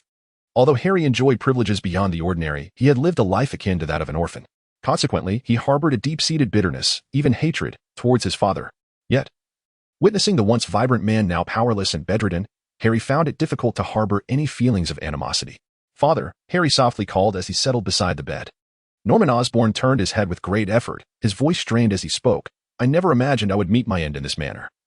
Gazing at my son as if he were a stranger. You possess immense potential, Harry, and unparalleled wisdom, yet you fail to appreciate it. It is you who does not understand the value of our relationship, Harry retorted, unable to contain his rising anger. At 11, you sent me away to boarding school.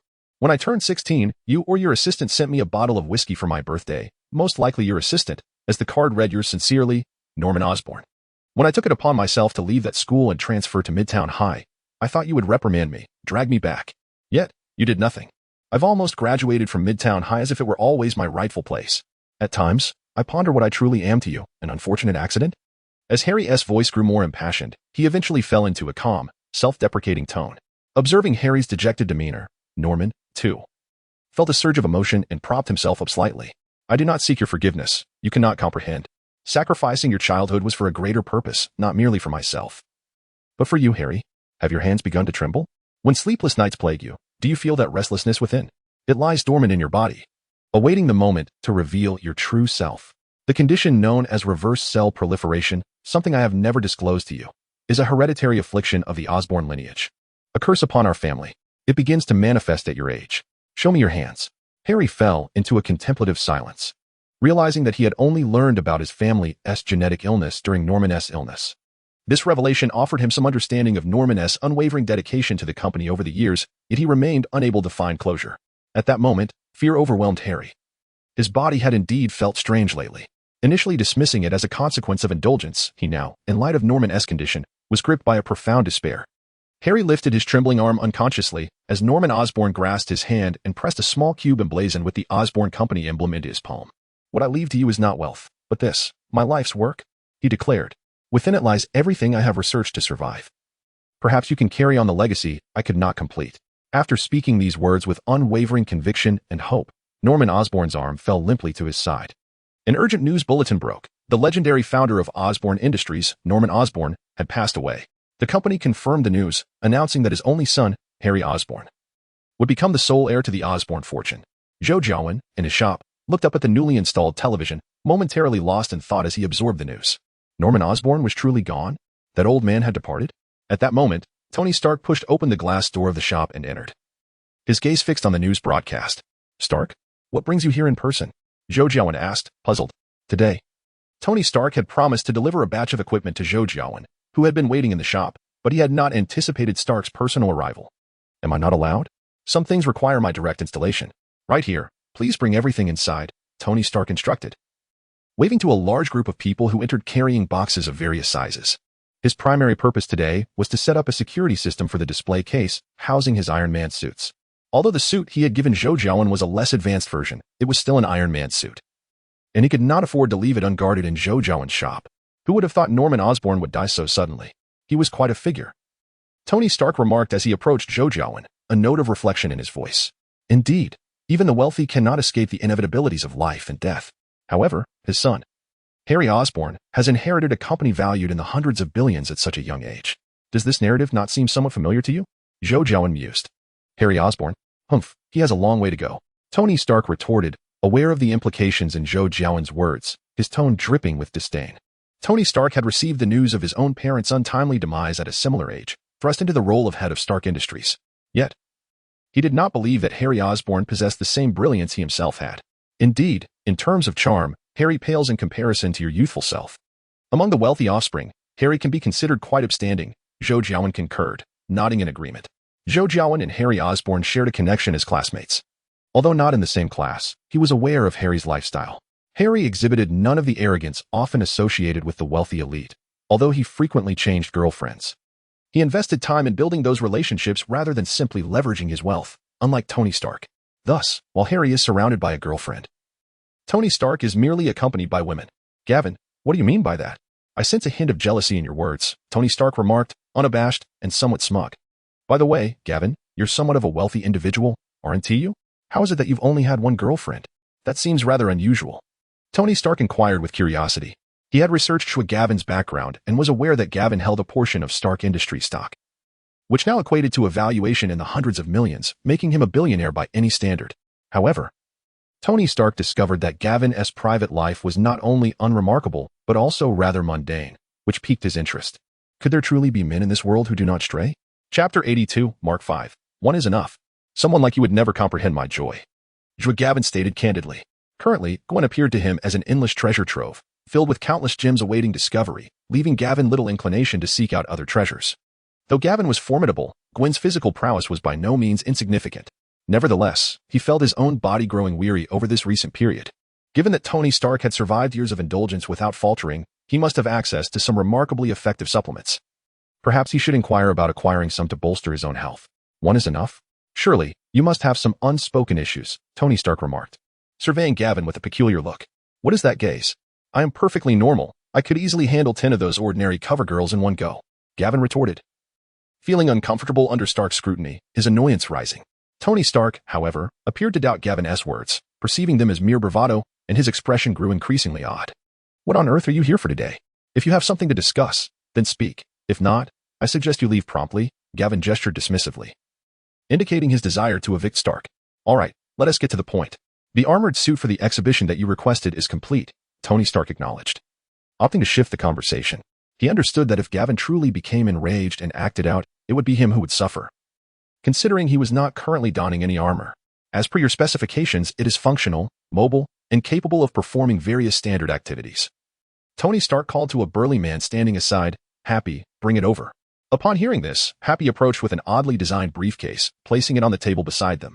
Wearing a conventional Iron Man suit necessitates the coordination of various devices, and installing them on your end would be rather cumbersome. Hence, I have specially designed a portable Iron Man suit, the Mark V, Tony Stark announced. The Mark V? Zhou Jiawen's eyes sparkled. Wasn't that the very suit Tony Stark utilized at the racetrack in Iron Man 2? Zhou had been utterly captivated the first time he beheld it, and he couldn't believe that Tony Stark had managed to create it. How does one wear this? Zhou Jiawen inquired eagerly, as he gingerly touched the Mark V suit. It's quite simple. You just need to do this, and then that, followed by this. With that, Tony Stark demonstrated the method of donning the Mark V. He placed the suit on the ground, stepped on it, and the suitcase-like Mark V instantly unfurled, revealing 2 pull tabs. Stooping down, Tony grasped the tabs and pulled upwards. A multitude of metallic armor began to assemble itself around him with the whir of machinery. In no time, the iron suit was fully adorned upon Tony Stark. Impressive. Witnessing the suit being donned, Zhou Jiawen couldn't help but exclaim, the mech was indeed a romantic endeavor for men. Unlike the nanotech suits featured in Avengers, Infinity War, and Endgame, which, while potent, felt lacking in some aspect, Zhou found himself more enamored with the tangible metallic essence of the iron suit. How does one remove it? Zhou asked, recalling that shedding an iron suit could also be quite a hassle, just as simple as putting it on. I invested considerable effort into designing the streamlined version for both wearing and removal. You merely need to say, disarm, Tony Stark declared. As his words faded, the Mark V rapidly reverted back to its suitcase form with a series of metallic twists. Impressive. Allow me to give it a try. As Tony Stark removed the Mark V, Zhou Jiawen stepped forward, nudging Tony aside and mimicking his earlier actions to don the suit. Tony, momentarily taken aback, felt as though he had fallen for Zhou's trickery. As the suit automatically adhered to him, the iron mask descended, plunging Zhou into darkness for a brief moment before illuminating again, revealing several ethereal electronic displays before him. The system integrated into this suit has also been modified by me. It can automatically recognize the actions you intend to perform. The more advanced commands will necessitate voice activation, such as flight, Tony explained. Flight? This suit can fly? Zhou Jiawen questioned, brimming with excitement. Indeed. However, the flight speed is rather slow, topping out at a velocity comparable to that of a sports car, Tony stated. That is sufficient. The ability to fly is already remarkable, Zhou Jiawen replied contentedly. He was aware that Tony's conventional iron suits could achieve supersonic speeds, but he only desired this suit for the sake of showmanship. Flying at such high speeds seemed unnecessary. At the command of Zhou Jiawen, the Mark V armor automatically lowered its arms, palms facing downward, and assumed a posture. Zhou Jiawen offered no resistance, allowing his body to follow the movements of the suit. This might be the most significant distinction between the toned-down version of the Iron Man suit and the original. Many actions were controlled by the system, resulting in a somewhat rigid and less autonomous experience. Once the suit completed its movements, the thrusters beneath his feet activated, and Zhou Jiawen began to ascend slowly. Haha. This feels incredible, he exclaimed joyfully in midair. Although he was capable of flying on his own, the sensation of utilizing the Iron Man suit was entirely different. Initially, Zhou Jiawen found the experience novel, but upon reflection, he realized that flying in the suit was certainly less comfortable than soaring unaided. After playing with the armor for some time, he finally felt satisfied and removed the suit, addressing Tony Stark. Thank you, Stark. I am thoroughly pleased with this Iron Man suit. Of course, Stark's creations are always of the highest quality, Tony Stark replied without a hint of modesty. Chapter 83. The new suit too, by the way. In addition to this Mark V, I have also completed the suit design for you and your student. As Tony spoke, he instructed Happy to bring forth 2 briefcases, one black and the other purple. So soon? Zhou Jiawen was taken aback.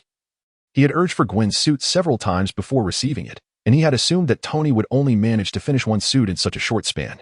I was quite busy previously, but now that I have free time, my pace naturally quickens, Tony explained matter-of-factly. Is that so? Zhou Jiawen nodded and opened the black briefcase. What immediately caught his eye was a strangely designed metal mask resembling a skull. After feeling its cold surface, Zhou Jiawen placed the mask against his face. And it instantly adhered, extending to envelop a significant portion of his head, leaving only the hair at the back exposed. Simultaneously, two curved horns sprouted from the sides of the mask. As Zhou Jiawen attempted to open his mouth, two rows of teeth-like structures on the mask moved in tandem, creating a slight opening. According to your specifications, this helmet possesses the highest technological complexity of your suit. As for the clothing, aside from its unique material, it lacks any intricate technology, making it relatively quick to produce, Tony Stark quipped. The design of Zhou Jiawen's suit was inspired by Ichigo Kurosaki's transformation into a bull-headed hollow, with the mask representing the hollow-esque visage and the attire resembling Ichigo's Bankai form.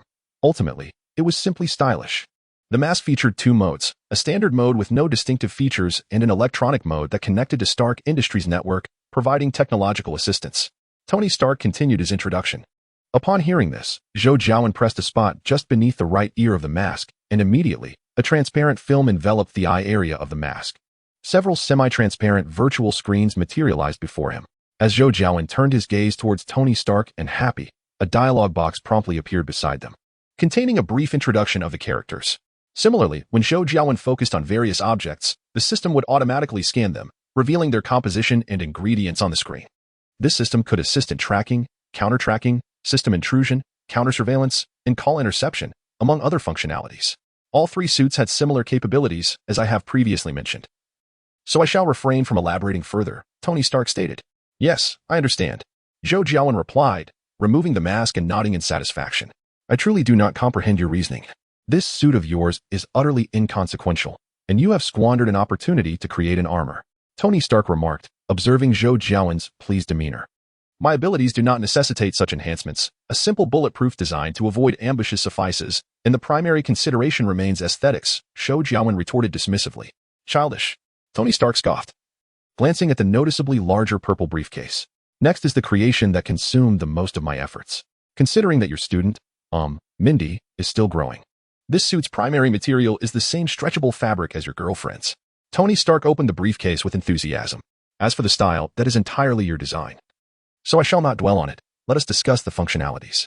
Zhou Jiawen nodded in agreement. Both he and Gwen possessed formidable abilities, while Mindy, although beginning to learn ninjutsu from Zhou Jiawen, still had much to acquire and would therefore rely heavily on the suit.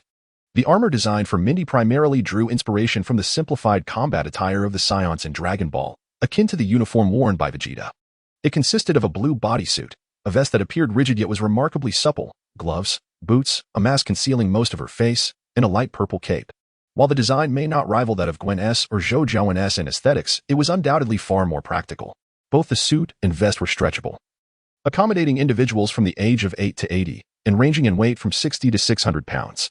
In addition to basic functionalities, the gloves and boots were equipped with thrusters, enabling simple levitation or flight, though not at excessive speeds, as the body would not withstand them. Additionally, the palm thrusters could emit energy beams for offensive maneuvers, though I would advise against such actions due to the significant recoil involved. The cape could harden into a formidable shield, impervious even to armor-piercing rounds. These are powered by the arc reactors mounted on the suits. This armor can be regarded as a simplified version of the Iron Man suit, yet its energy consumption is certainly not as substantial. Allow me to provide you with 5 arc reactors for your use. Should you deplete them, do not hesitate to return for more. Tony Stark stated as he elaborated on the various functionalities of the suit, producing another 5 arc reactors. Zhou Jiawen nodded in satisfaction but expressed a hint of surprise, remarking, "Such generosity. You must have a request of me. How could that be?" "I promised to cover the after-sales," Tony Stark promptly refuted, though he soon hesitated, opening his mouth as if to convey something more. After a moment's contemplation, he turned to Happy and instructed, "Happy, please step outside and wait for me." Happy, somewhat apprehensive, opened his mouth in reluctance. After all, he was Tony Stark's bodyguard and had been feeling uneasy ever since Stark's previous kidnapping incident. "All right, Happy, just step outside for now," Tony Stark urged. "Very well, I shall remain at the door," Happy replied, reluctantly nodding in agreement as he exited, casting a glance back at Stark's resolute demeanor. "Is there a matter so significant that even Happy must be kept at bay?" Zhou Jiawen inquired, aware that Happy, more than a mere bodyguard, served as a steward and friend to Tony Stark. Zhou Jiawen had begun to speculate on what Stark was about to reveal. I am nearing death," Tony Stark confessed after a moment's deliberation. "Oh, palladium poisoning, I presume?" Zhou Jiawen nodded, speaking with a calm demeanor. Huh? How did you come to know this? Tony Stark's gaze shot up in surprise as he met Zhou Jiawen's eyes. I had my suspicions upon our first meeting, which were later confirmed when we crossed paths again. Zhou Jiawen casually replied. Then why did you not warn me? Tony Stark questioned, perplexed. During our first encounter, we were still strangers, and later. What good would a warning do? You were already burdened with this thing embedded in your chest, Zhou Jiawen explained. Chapter 84, Max Dillon. Well then. Tony Stark conceded with a nod, a hint of despondency in his voice. It seems you were unable to resolve this predicament. Upon discovering his palladium poisoning, Tony Stark immediately commenced his search for a remedy. The solution appeared straightforward. Either remove the arc reactor from his chest or find an alternative element to replace the palladium. However, while the concept was simple, the execution proved to be exceedingly challenging. If he were to extract the arc reactor from his chest, he would simultaneously need to eliminate the minuscule iron particles circulating in his blood. Even the world's finest surgeons could not guarantee the success of such an operation. As for a substitute for palladium, Tony Stark had experimented with every known element without finding a suitable replacement. Naturally, if he could relinquish his identity as Iron Man, the reactor's energy consumption would be less critical, and he would not be facing a mortal threat. However, since taking on those responsibilities, relinquishing them has proven to be far from simple. Thus, in a moment of desperation, Tony Stark contemplated the peculiar individual known as Zhou Jiawen, pondering whether he might possess some extraordinary solution. Consequently, Tony found an excuse to visit Zhou today, yet his reaction suggested he may not have any viable options, leaving Tony somewhat disheartened. No, I do have solutions, Zhou Jiawen asserted. Oh, do you? You have a way? Tony inquired, momentarily taken aback by a flicker of hope. Indeed. I have long been contemplating solutions and have even practiced some methods, Zhou replied. From the outset, Zhou had anticipated Tony's palladium poisoning and had considered potential solutions to negotiate some benefit. However, given Tony's generous gift of several suits of armor, Zhou decided against seeking any reward. I have two proposals. The first involves a medical ninjutsu called the extraction technique, which can draw out the toxins and metal particles from your body, restoring you to health. The second involves creating a new element to replace palladium. However, I can only provide information for this. You will need to undertake the practical work yourself. My recommendation is to pursue both solutions simultaneously, Zhou suggested thoughtfully. What was that called? Is it dangerous? And what about this new element? I've already experimented with every known element in this world, Tony queried, his brow furrowed. It's called the extraction technique. It is not hazardous, but I will require additional time to practice, as it demands a high level of chakra control from the user. As for the new element, it is a creation of your father's, though he was unable to realize it due to the constraints of his era, Zhou clarified. My father? I was unaware of this, Tony exclaimed, astonished. I am not well versed in the details. I am merely an outsider. Your father's work is housed within S.H.I.E.L.D. If you wish to pursue it, you will need to negotiate with them, Zhou stated. S.H.I.E.L.D. Tony murmured, lost in thought. Have you decided how to proceed? Zhou inquired after a brief pause, allowing Tony time to process the information. Yes, Tony nodded, responding. I will need you to prepare that extraction technique. You mentioned needing time to practice, so I will first speak with S.H.I.E.L.D. Please notify me once you are ready. Certainly, rest assured, I am confident in my abilities, Zhou affirmed. Thank you. I owe you once more, Tony remarked gratefully, gazing at Zhou with appreciation. Having discovered a potential solution, Tony felt little inclination to linger and engage in idle conversation. After exchanging pleasantries, he hurriedly departed. Zhou Jiawen paid little attention, remaining in the store to direct the installation of the exhibition cabinet for the Iron Man suit brought by Tony Stark. As dusk settled, the workday had long since concluded, and most of the employees at Oscorp had departed. However, within the confines of Oscorp's bioelectric laboratory, a somewhat disheveled, tall African-American lingered. Max Dillon, an electrical engineer at Oscorp, had remained largely unnoticed in both the world and his industry, despite his remarkable talents. He was the architect behind the power grid that supplied electricity to the entirety of New York City. Unfortunately, his superior had stolen his design, leaving Max still in the shadows. Recently, his spirits had been buoyed, a fervent admirer of the superhero Spider-Man. He had received encouragement when Spider-Man called his name on the street just days prior, deepening his admiration for the hero. Today marked Max's birthday. After a long day's work, he yearned to return home early to enjoy the birthday cake he had prepared for himself. However, his superior detained him to inspect a circuit malfunction in the bioelectric laboratory. Max wanted to refuse, but having grown accustomed to acquiescence, he ultimately stayed. Hey, guys, let us see what's wrong with you. Max greeted the electric eels in the bioelectric experiment tank as he began to investigate the source of the malfunction. Soon, He noticed a connector of a cable overhead had become disconnected. I've given so much to the company, yet I can't even celebrate my birthday. This is utterly disheartening. I designed the power grid and received no recognition, Max muttered as he climbed upward. After reaching the maintenance passage at the top of the laboratory, he pondered for a moment before retrieving his phone to dial a number. Gilbert, it's Max. Could you please shut off the circuit breaker in zone 32? He inquired once the call connected. I've already gone home for the day, came the response. What do you mean? I need to repair the circuit there. It's dangerous if the power remains on. Max frowned in frustration. Sorry. Max, hello? Hello? As Max stared at the phone which had been abruptly disconnected, a surge of anger welled up within him. Fine, I'll do it myself. I'll fix the circuit and sing myself a birthday song. He began to sing a birthday tune to himself as he carefully climbed over the railing, grasping the disconnected connector. Max took a deep breath and swiftly rejoined the cable's connection. After a moment of stillness, when no shock had occurred, Max exhaled in relief and prepared to place the cable back on the rack. Just then, a surge of electricity struck him. His body convulsed, and he lost his balance, plunging into the bioelectric experiment tank below, still clutching the cable. The electric eels in the experimental tank were startled, immediately plunging into chaos as they swarmed towards Max, causing the entire bioelectric experiment tank to rupture under the impact of the electric currents within the cables. Chapter 85. The Electric Man. In a secluded forest on the outskirts of New York City, a vast spider web was stretched between two towering trees. Within its intricate threads, Peter Parker and Mary Jane nestled together, gazing up at the stars twinkling in the night sky. Life had been relatively pleasant for Peter Parker lately. Just the day after his graduation ceremony, Agent Coulson from SHIELD approached him, indicating that Zhou Jiawen's efficiency was commendable. However, to Peter's surprise, Coulson's visit pertained to the affairs of his parents, the Parkers. Dr. and Mrs. Parker had long been esteemed researchers for SHIELD, though, for certain reasons, they had publicly been affiliated with Oscorp. Dr. Parker's cross-species genetic fusion experiment was nearing its conclusion when a mysterious force intervened, seeking to seize his groundbreaking findings. SHIELD promptly arranged for their emergency evacuation, but tragically, the plane they boarded met with disaster, resulting in the disappearance of the Parkers along with their research. Data, however, suggested that Dr. Parker uploaded critical information to a secure location in those final moments, likely containing the experimental data. The delay in contacting Peter was a protective measure. The information possessed the potential to attract unwanted attention. Recent changes in Peter's circumstances indicated that the Parkers' research had not vanished. He had successfully completed his father's experiment. Thus, they sought him out. Coulson's revelations dispelled some of Peter's long-held uncertainties and healed emotional wounds that had lingered for years. It became clear that his parents had not abandoned him.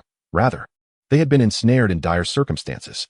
Ultimately, Peter received a substantial compensation package and joined a SHIELD team known as the Avengers, enjoying a steady salary along with bonuses for missions undertaken. Furthermore, Peter received his first assignment from SHIELD to locate items left behind by his parents. With his emotional burdens lifted and financial concerns addressed, Peter's life began to flourish. Each day, he embraced his role as a superhero, enjoyed romantic outings with Mary Jane, and prepared for college, where he excelled academically, free from worry. Peter, I plan to audition for a role as an opera singer on Broadway. I will perform on stage while you sit in the front row watching me. That has become my greatest dream, Mary Jane said, turning to Peter Parker. You will succeed, and I will indeed be seated in the front row to witness your performance. Peter Parker replied, gazing at Mary Jane with deep affection. I love you, Peter, and I love you. In a moment of profound emotion, Peter Parker and Mary Jane shared a passionate kiss. As the two shared a tender kiss, neither of them noticed a meteor streaking across the sky, crashing down not far from their embrace. After a prolonged moment of intimacy, Peter Parker and Mary Jane prepared to return to the bustling heart of New York City. Peter, having retrieved his newly acquired electric scooter from the underbrush, felt Mary Jane wrap her arms around his waist as she settled onto the rear seat. Are you ready? He inquired. She nodded in affirmation. At that instant, a dark, amorphous entity sprang from the foliage, leaping onto Peter's calf and merging with his being. Startled, Peter glanced down but saw nothing amiss. Shaking his head, he dismissed the occurrence and started the scooter. Within the dimly lit autopsy room of a hospital on Manhattan Island, the lights flickered ominously as various electrical devices began to tremble erratically. Max abruptly threw off the white sheet covering him and sat up with a jolt. His mind was in turmoil, rendering coherent thought elusive, yet he felt an undeniable pull from a distant source, an insatiable craving that compelled him forward. Without a second thought, Max stumbled toward that enigmatic allure. Wandering aimlessly, he found himself in Times Square, where the electrical currents in his wake surged chaotically. He uncovered a protective panel in the middle of the road, revealing several thick cables, a power transmission node of Oscorp's electrical grid. Through his eyes, he perceived a torrent of electricity coursing through the cables, glowing enticingly like a sumptuous feast. Without hesitation, Max knelt and grasped the cables, absorbing the energy within. His extraordinary action soon drew the attention of the surrounding crowd, who began to disperse. The local police stationed in Times Square moved to restore order and called for reinforcements. Oblivious to the chaos around him, Max continued to consume the electricity. "Sir, remove your hands from the cables immediately. I repeat, remove your hands from the cables." After clearing the crowd, a police officer aimed his weapon at Max and shouted. Instinctively, Max looked up, a dazed expression on his face.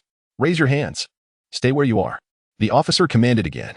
Having absorbed a portion of the electric current, Max's mind began to clear. Upon noticing the gun pointed at him, he sprang to his feet, panic washing over him. "Don't move. Get back on the ground," the officer shouted, his anxiety evident as he observed Max standing. Just as Max attempted to respond, a blinding light approached, a medium-sized truck barreling down the road, unaware of Max's presence. Reacting instinctively, he raised his hand to shield himself. And arcs of brilliant electricity shot forth, connecting with the truck. The medium-sized truck, weighing over 10 tons, was effortlessly lifted into the air by Max. He gazed at the scene with a sense of bewilderment, yet cautiously maneuvered the truck, placing it onto the side of the road. At that moment, police reinforcements arrived. A dozen patrol cars screeching as they surrounded Max. "Don't move. Get on your knees with your hands on your head." More officers exited their vehicles, guns drawn. Under the command of Chief Georges Daisy. "Stop. This isn't my fault," Max explained, panic creeping into his voice. However, in the next instant, he was astonished to see that the screens on the surrounding buildings were all broadcasting his current predicament. "They are watching me. They can all see me," he thought with a flicker of delight, momentarily captivated by the attention. After repeated warnings fell on deaf ears, the officers surrounding Max launched several tear gas canisters in his direction. "Stop. I haven't done anything," he shouted in anguish as the pungent gas began to disperse. Yet the gas continued to spread, intensifying his discomfort, and he unconsciously summoned a surge of electricity between his hands. With a powerful downward thrust, Max unleashed a tremendous shockwave from his center, sending the patrol cars surrounding him flying through the air. Chapter 86, Arrival on Broadway, Zhou Jiawen, Gwen. And Mindy had just finished their meal and were enjoying a leisurely stroll. "Gavin, your shop must be nearly ready. When do you plan to open?" Gwen casually inquired, holding Mindy's hand. "Next week. I still have some stock arriving this weekend," Gavin replied. "So you're opening next week?" "Gavin, both Gwen and I have new suits. Do you want to showcase your old ones in the store? And what about Uncle Ben's? He has no use for it now," Mindy suggested, recalling something. Gavin had not sought a special occasion to present the suit Tony Stark had crafted for Mindy. He simply gifted it to her, and she was enamored by its power, promptly retiring her previous ensemble. "Gwen's suit is worth considering, but yours is a no-go. You're still relatively unknown. That suit would diminish the prestige of my store," Gavin bluntly rebutted. "Humph. I'm quite formidable now. Sooner or later, they will all know me, the bane of crime in New York City, the invincible girl who commands lightning." "The overkill girl," Mindy retorted defiantly. Recently, having learned a few lightning-based techniques from Gavin, Mindy had adopted the persona of a lightning wielder, prompting Gavin to chuckle silently, eager to see her reaction should she encounter Thor or anyone with powers akin to electricity. "Huh. Even if you become famous, your original suit will remain unknown," Gavin teased. "You." Mindy was rendered speechless with anger, yet Zhou Jiawen's words rang true. Should she wait until she garnered fame in her old battle attire before donning her new one? She was reluctant to let her new outfit gather dust. "Fine. Once you achieve fame, you can find an opportunity to showcase your old attire," Gwen consoled Mindy, casting a glare at Zhou Jiawen. "Indeed, they won't discern the difference between the old and the new outfits. You are quite clever, Sister Gwen. It is no wonder you gained admission to university, unlike certain individuals who can only return home to run a shop. If it weren't for a bit of money, they would likely be at a loss for what to do." Mindy's eyes brightened as she praised Gwen, then turned to Zhou Jiawen with a hint of sarcasm. "Ah. So what if I have money? I'm proud of it," Zhou Jiawen responded, unfazed by Mindy's tone, exuding his own sense of pride. "You. Humph. What is so remarkable about having money?" "I have money too," Mindy retorted, her irritation mounting as she noticed Zhou Jiawen remained unbothered. Nonetheless, she refused to back down. Mindy was indeed wealthy. During her and her father's sweep of Frank's peripheral forces, the seized drug money had filled their coffers. "Oh, is that so? When I taught someone ninjutsu, I don't recall ever collecting tuition. How about $1 million per technique?" Zhou Jiawen remarked, looking at Mindy. "You, Sister Gwen, look. Jiawen is bullying me again." Mindy, at a loss for words, usually resolved matters with her fists, but now she found herself unable to contend with Zhou Jiawen. prompting her to seek Gwen's assistance. "You're still far from being able to challenge me," Zhou Jiawen said, disregarding Gwen's reproachful gaze, reveling in his own triumph over Mindy. Just as Gwen was about to interject, she suddenly paused, looking towards Times Square. Zhou Jiawen sensed something amiss and turned to see a distant area flickering with lights, both bright and dim, unsure of what was unfolding. "Jiawen, I need to go check it out," Gwen said, furrowing her brow. "Be careful," Zhou Jiawen replied with a nod. After exchanging farewells with Zhou Jiawen and Mindy, Gwen hesitated no longer, sprinting down a narrow alley. "Jiawen, I want to go too," Mindy exclaimed, enviously watching Gwen's retreating figure before turning to Zhou Jiawen with anticipation. "No." Zhou Jiawen instinctively rejected her without a second thought. "Why not? I'm already quite formidable. And I have that new outfit," Mindy insisted, her excitement palpable. You're still too young. You are merely stronger than an average person," Zhou Jiawen said, feeling a headache coming on. "I started fighting crime a year ago, and I've improved significantly since then. Did I not handle those lizardmen quite well last time?" Mindy asserted, unwavering. "This situation is different. The commotion suggests that we are dealing with formidable adversaries," Zhou Jiawen replied, his gaze fixed on the distant flickering lights, harboring some suspicions yet remaining uncertain. "How can you know what the situation is without having seen it for yourself?" Mindy firmly countered. "Well, let's first assess the situation. You must not act without my permission." After a moment of contemplation, Zhou Jiawen nodded in agreement. Mindy reciprocated with a nod. As the shockwave unleashed by Max rippled outward, a dozen police cars were hurled into the air. Among them, the nearest vehicle experienced the greatest force, soaring several meters high before crashing down towards Officer George, who was directing the operation. In the next instant, a figure appeared before Officer George, effortlessly catching the police car. "Hey, Dad, officer, tell your men to stand back," Gwen said. Though her voice was altered by her suit, the tension was palpable as she confronted her father for the first time in her Ghost Spider guise. "Ghost Spider?" Officer George gazed at the figure clad in the brand-new suit, uncertainty etched on his face. "Indeed, officer. You are no match for him. Permit me to handle this," Gwen replied with a nod. "Everyone, cease fire and retreat," Officer George commanded into his radio after some thought. Compared to the reckless Spider-Man, who had disrupted their police arrangements, he found a degree of favor in this more cautious Ghost Spider. Upon hearing the order, the surrounding officers halted their gunfire, yet the bullets previously fired, while failing to harm Max, only served to incite his fury. With a furious roar, Max could no longer contain his wrath, unleashing a surge of electricity towards several of the shooting officers. Gwen swiftly shot a web to ensnare Max's wrist, redirecting his attack. However, at that very moment, a current surged along the web, coursing through Gwen's body, leaving her momentarily paralyzed as she half-knelt on the ground. "Ghost Spider?" Max paused, instinctively stepping forward, causing the electricity on him to react violently with the metal railing on the ground, resulting in a shower of sparks. Max began to speak, but a shadow struck him, sending him flying into an advertisement board affixed to a nearby building. Then, Spider-Man swung down on a web, landing gracefully. Chapter 87. Venom, are you all right, Ghost Spider? Peter Parker inquired as he landed beside Gwen. "I'm fine, Spider-Man," Gwen replied, casting a curious glance at Peter Parker, her voice tinged with confusion. "It's me. What's wrong? Is there an issue?" "By the way, your new suit is stunning," Peter Parker remarked, somewhat bewildered. "No. Your new suit is quite impressive as well," Gwen countered, shaking her head. Peter's all-black ensemble exuded a menacing aura, rivaling Zhou Jiawen's suit. She pondered what kind of aesthetic these boys possessed. "Mine?" Peter Parker blinked, then, as if struck by a realization, stepped aside to glance at the reflection in a police car's mirror. His former red and blue suit had vanished, replaced by an entirely black suit adorned with spider motifs. Peter Parker clenched his fist, suddenly aware of a newfound surge of strength coursing through him, feeling as though he had ascended to a higher echelon of power. "How does it feel?" "I shall refer to it as the Venom Spider-Man form." "Wang Defa," a voice abruptly echoed in Peter Parker's mind, startling him into an exclamation of obscenities, though he quickly regained his composure. "Gavin, is that you? Must you speak in my head without warning? You'll eventually frighten me to death." "Who is Gavin?" "I am Venom." The voice resounded once more. "Wang Defa. Venom. Who are you? Where are you? How is it that you can converse within my mind?" "I am not human. I reside within your body. Thus I can indeed communicate in your mind. I could even consume your brain. It appears quite delectable, and I can hardly contain my salivation." "Wang Defa. Spider-Man, are you all right?" Gwen inquired, rising as she observed Peter Parker's startled outburst with a hint of confusion. I'm fine. Peter Parker replied with uncertainty. "The one called Ghost Spider appears rather appetizing as well. May I devour her?" Venom interjected. "No, absolutely not. What exactly are you?" "Not allowed." "What about that shiny fellow over there? He should provide a more satisfying chew." Why do you incessantly wish to consume people? Are humans truly that delectable? I do not know. I have yet to taste one, but your brain looks quite scrumptious, and your liver seems juicy and tender. Wang Defa. Could you please cease gazing at my internal organs? I cannot. I am nearly at my limit. Wang Defa. Gwen watched as Peter Parker fell into a stupor once more, shaking her head in exasperation before turning her attention to Max. Max was seething with anger. He had done nothing wrong, yet his idol had abruptly attacked him without uttering a word. A fervent admirer of Spider-Man, just days prior. Spider-Man had patted him on the shoulder, calling him his eyes and ears, yet now he was being assaulted and left to mutter to himself in front of a mirror.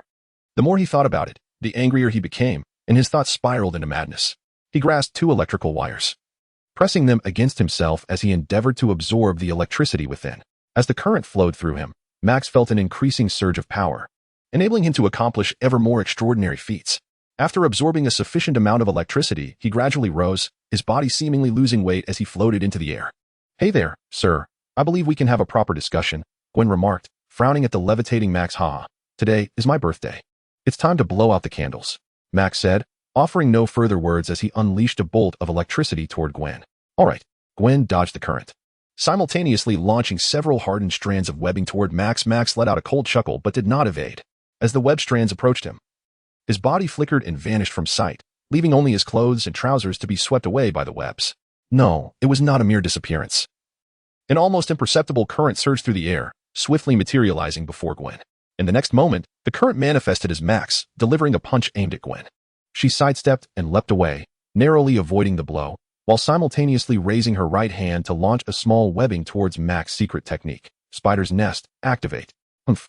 Max scoffed, his body crackling with electricity. Gwen's webbing, infused with her chakra and impervious to even sharp blades, was effortlessly torn apart by Max. Gwen was taken aback. She had not expected her web to be so easily shredded. Max then raised his hand and unleashed another jolt of electricity toward her. The distance between them was minimal, and the speed of the current left Gwen no time to dodge. She could only shield her body with her arms. The current struck Gwen, but fortunately, her combat suit had been reinforced against electrical attacks at the behest of Zhou Jiawen. However, the force of the impact sent her flying backward. Hey, Sparkles. As Gwen was launched away, Peter Parker finally reacted, immediately shooting 2 strands of webbing toward Max in an attempt to ensnare him. However, upon contact, the electricity coursed through the strands, causing Peter's web shooters to explode, rendering them useless. Thankfully, Peter's webbing was not shot from his body like Gwen's. Otherwise, he would have been incapacitated for a considerable time, and Max would not grant him that opportunity. Spider-Man, how could you do this to me? Max hissed through clenched teeth, abandoning Gwen to lunge at Peter. Excuse me, who are you? Peter dodged Max's assault, feeling rather bewildered. You don't know who I am? You've truly forgotten me. You liar. Max's attacks intensified. Wait, how am I supposed to know who you are if you don't tell me? Have we met? Peter exclaimed, growing increasingly frantic. The tone of Sparkles was far too ambiguous, and Peter's mind began to fabricate an elaborate backstory between Spider-Man and this Sparkles. Yet he struggled to recall if he had ever encountered him. Peter adeptly avoided Max's onslaught, the Venom suit undoubtedly granting him significant enhancements. Seizing an opportunity, Peter delivered a powerful kick, sending Max flying through the air. Max soared a distance before halting mid-air, gazing at Peter. You saved me. I am Max. Oh, right. You are Max. Peter exclaimed, realization dawning upon him, but he still wondered who Max truly was. Chapter 88.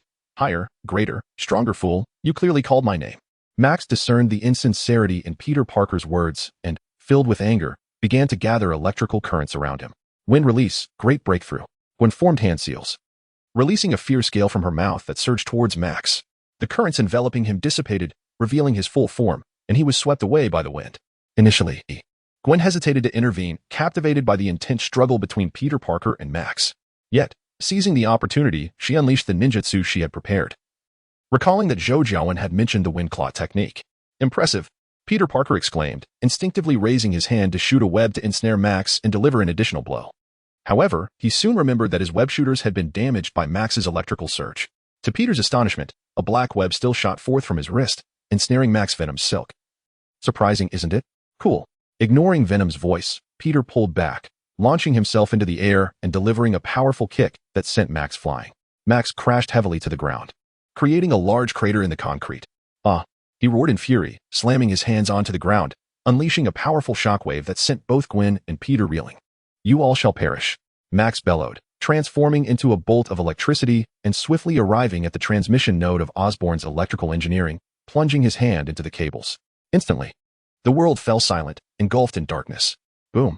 A massive electrical explosion illuminated the world once more, with Max floating amidst a storm of thick currents, bathed in electric light. Resembling a deity. This is troublesome. Gwen steadied herself, rapidly forming hand seals once again, employing the wind release, great breakthrough against Max. The gale roared forth, but this time, Max stood firm as if anchored to the earth, his feet connected to the transmission node, continuously supplying him with power. Die. Max thrust his hands forward, sending numerous intertwining currents towards Gwen and Peter, who evaded with agility.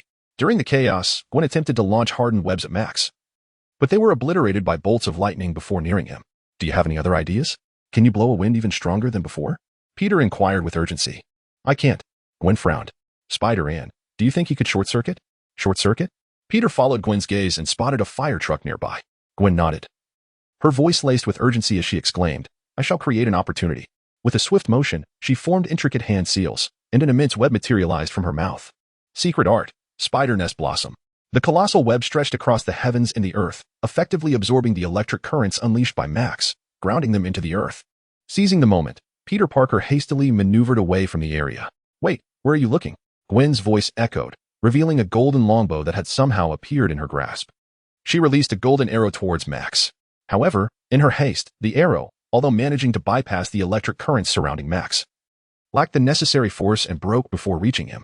Gwen furrowed her brow, regretting her earlier impulsiveness. Had she conserved her strength, the arrow might have struck true. Indeed, Max, now on guard, deflected her subsequent arrows with his electric currents. Suddenly, as Max neutralized another of Gwen's arrows, a torrent of water surged toward him, breaking through the electric barriers. Just as it was about to make contact, Max scoffed, reclining backward to evade the water, simultaneously unleashing a bolt of lightning that sent Peter Parker, who was wielding a fire hose, flying. Having struck successfully, Max directed another electric surge toward the fire truck, lifting it with his powers and hurling it towards Peter. As Peter landed, he was momentarily disoriented. At that moment, a massive dark substance erupted from his shoulder, entwining itself around the ground like his web, pulling him out of harm's way. What was that? Gwen inquired, landing beside Peter, her expression one of astonishment. She had intended to rescue him moments ago. Let us discuss that later. Do you have any other options? Peter replied with a wry smile as he rose to his feet. Perhaps you should attempt the Venom form of Spider-Man. The voice of Venom chimed in once more. Spider-Man's Venom form? What on earth is that? Am I not in it already? Peter protested. No. You are currently in the Venom Spider-Man form, which is merely a variant of mine. The true Spider-Man Venom form is my complete state, greater, larger, and more powerful. What is all this? When did these forms come into being? Why was I not informed? I just thought of it. So, would you like to give it a try? Then let us try it. A torrent of dark substance surged forth from Peter's body, and his perspective began to elevate. In a matter of moments, he transformed into a towering figure, reminiscent of Spider-Man yet distinctly more fearsome, standing over 3 meters tall. Whoa, is that you, Spider-Man? Gwen was taken aback by the sudden turn of events and quickly distanced herself from Peter Parker, inquiring with concern. Even Max was momentarily stunned by the scene, forgetting to make a move. It's me. This feels incredible. Venom, I find myself rather fond of you. Peter Parker's voice resonated from within the giant's form. Indeed. You are the most suitable host I have encountered. Venom responded with a rugged tone. You can speak? Peter Parker asked in astonishment. Of course. My capacity for learning is quite formidable. Venom replied. Well then, how many hosts have you had in total? What became of them? Peter Parker inquired. You were the first. Venom stated. So you claim I am the most suitable host you've met? Peter Parker remarked, somewhat exasperated. I can sense it. Perhaps encountering you at this moment is fate. Venom declared. Well, let us thank this wretched fate and commence with the second act, Peter Parker said. Chapter 89. Conclusion. Hold on, Spider-Man. We cannot act recklessly. We need a strategy. Gwen intervened, stopping the eager Venom. Madam, I am Venom, Venom asserted. You mean Spider-Man in Venom form? Peter Parker replied, somewhat disgruntled. I understand, but that name is rather lengthy and cumbersome to introduce, Venom countered. Yet you named yourself that without consulting me, Peter Parker retorted. Rather than that, why not call me Venom Spider-Man? Gwen interjected, halting the dispute. Venom Spider-Man? I rather like that name. Let us settle on it. Venom nodded in satisfaction, then pondered, what about Ghost Spider? Do you have a plan? First, we must sever the electrical connection between him and the power grid. Otherwise, his energy is limitless, and we cannot penetrate his defenses. Gwen stated. Ghost Spider is correct. Despite feeling immensely powerful now, Even against the lizard doctor, I felt I could confront him head-on. But this Max is different. If we are warriors, he is akin to a sorcerer. Peter Parker concurred. Well then, have you devised any ideas? I doubt he can wait much longer, Venom said, glancing at the now stirring Max.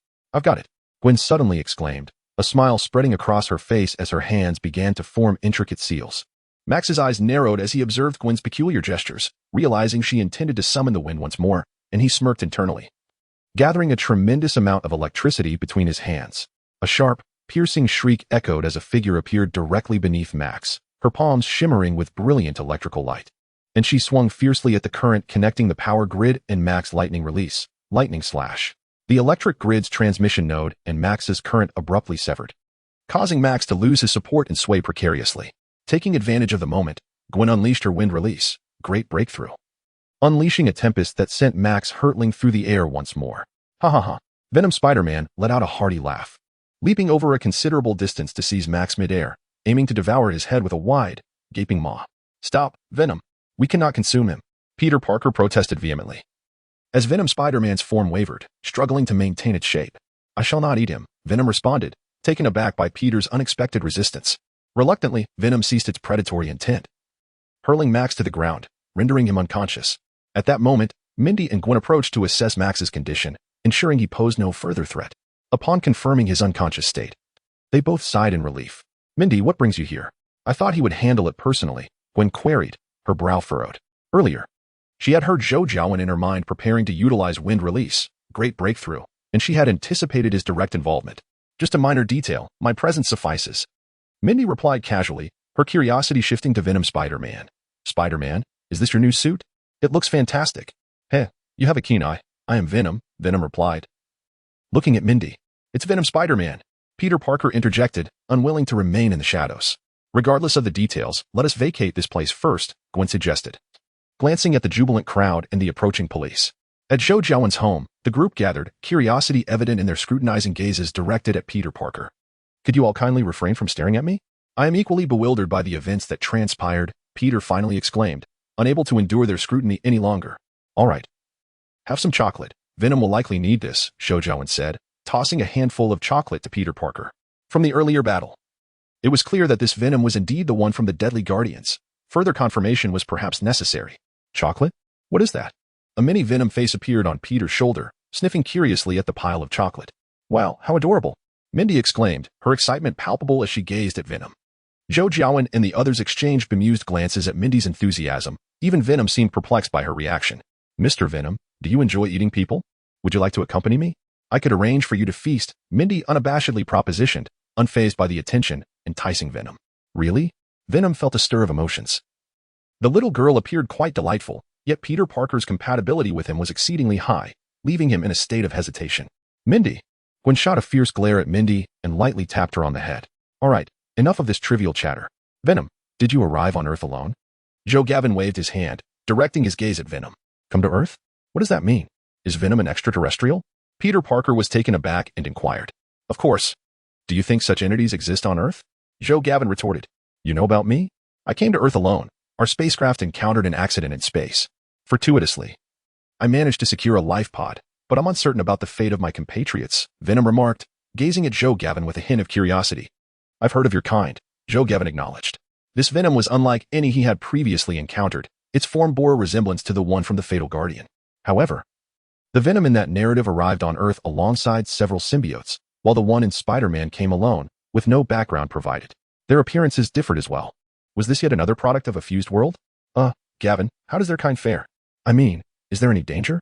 Peter Parker glanced at the Venom on his shoulder, finding it somewhat difficult to articulate his concern, but he posed the question nonetheless. Peter, what do you imply? Do you doubt my capacity to devour your liver right now? Venom inquired with a hint of dissatisfaction. Danger? It depends, as long as you provide him with ample sustenance. There shouldn't be any issues, Zhou Jiawen replied. Indeed, I require human brains, and this chocolate, Venom chimed in after sampling the chocolate Zhou Jiawen had given him. He needed sustenance containing a substance known as phenylethylamine, akin to chocolate. The specifics eluded him, so Zhou Jiawen suggested Peter seek further information. Understood, Peter Parker nodded in acknowledgement.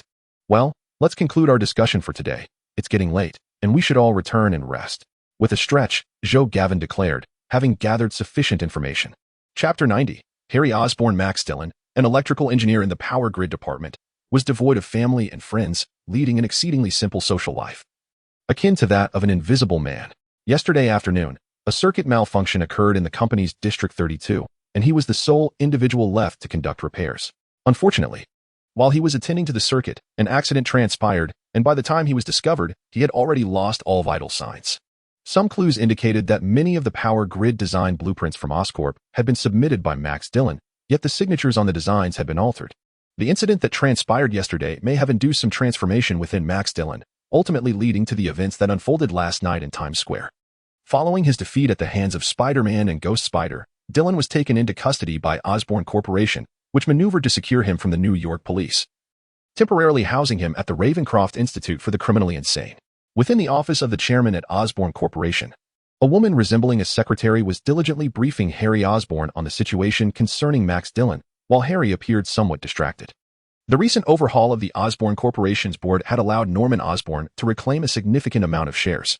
Consequently, Harry's transition into leadership of the multi-billion-dollar company was notably smooth, encountering little resistance.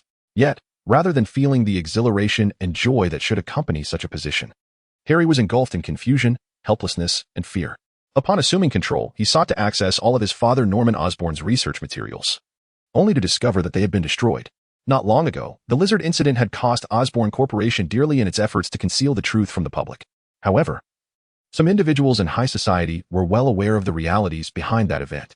To quell concerns and avoid unnecessary legal disputes, Osborn Corporation had obliterated all data and records pertaining to Dr. Connors and the former Dr. Parker's experiments on cross-species genetic fusion.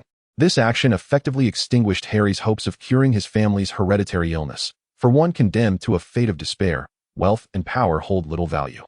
As for the physical enhancement serum that Norman Osborn had been researching, it was a topic that no one seemed inclined to mention, as if it had never existed. Mr. Osborn? Felicia tentatively called to the lost-in-thought Harry. Oh, my apologies, Felicia. Please continue, Harry replied, returning to the moment. Absently fiddling with the small cube his father had given him, his voice tinged with fatigue. Mr. Osborn, how shall we proceed regarding Max Dillon's situation? Felicia inquired. We will follow the standard procedure, Harry replied nonchalantly. Standard procedure?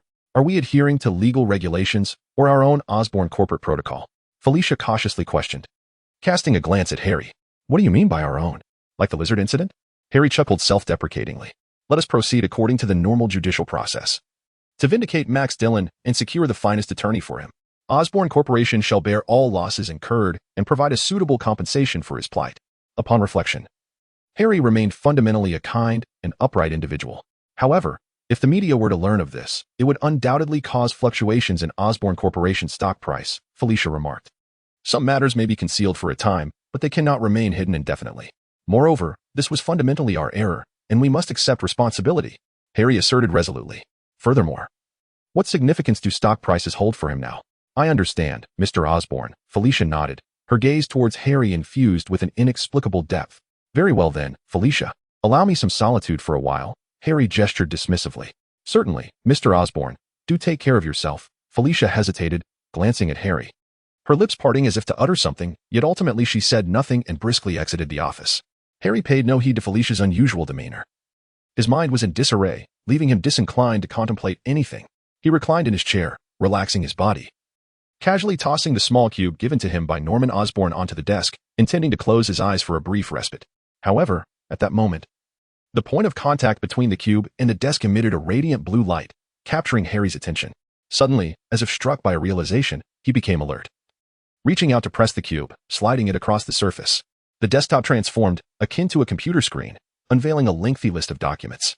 Among them, Harry's eyes were drawn to a folder titled Successful Cases of Interspecies Gene Fusion Experiments. Excitedly, he clicked on the folder, revealing a trove of materials. Predominantly experimental hypotheses from his father, Norman Osborn, and a certain Dr. Richard Parker. Yet, at the top of these documents was a subfolder labeled Successful Cases, which Harry promptly selected. A media player materialized on the desktop, showcasing footage of Spider-Man in action across New York City. Beside it, a smaller screen displayed a video of Peter Parker accessing the Interspecies Gene Fusion Experiment database. Below the video, some information about Peter Parker appeared. Peter, Harry murmured. A fervent light igniting in his eyes, as if he had grasped a final lifeline, he swiftly retrieved his phone and dialed a number. Hello? came Peter Parker's weary voice after the call connected. Hey, Peter, it's me, Harry exclaimed. Harry? Oh, I apologize. I saw the news about Uncle Norman on television. Are you all right? Peter Parker's demeanor shifted to alertness upon hearing Harry's voice. He had scarcely slept after a long night of conversing with Venom. Yet he remained deeply concerned for his dear friend. Not well. I'm on the brink of death, but I believe you might be able to save me, Peter. I need to see you, Harry stated succinctly. Me? Peter Parker replied, puzzled.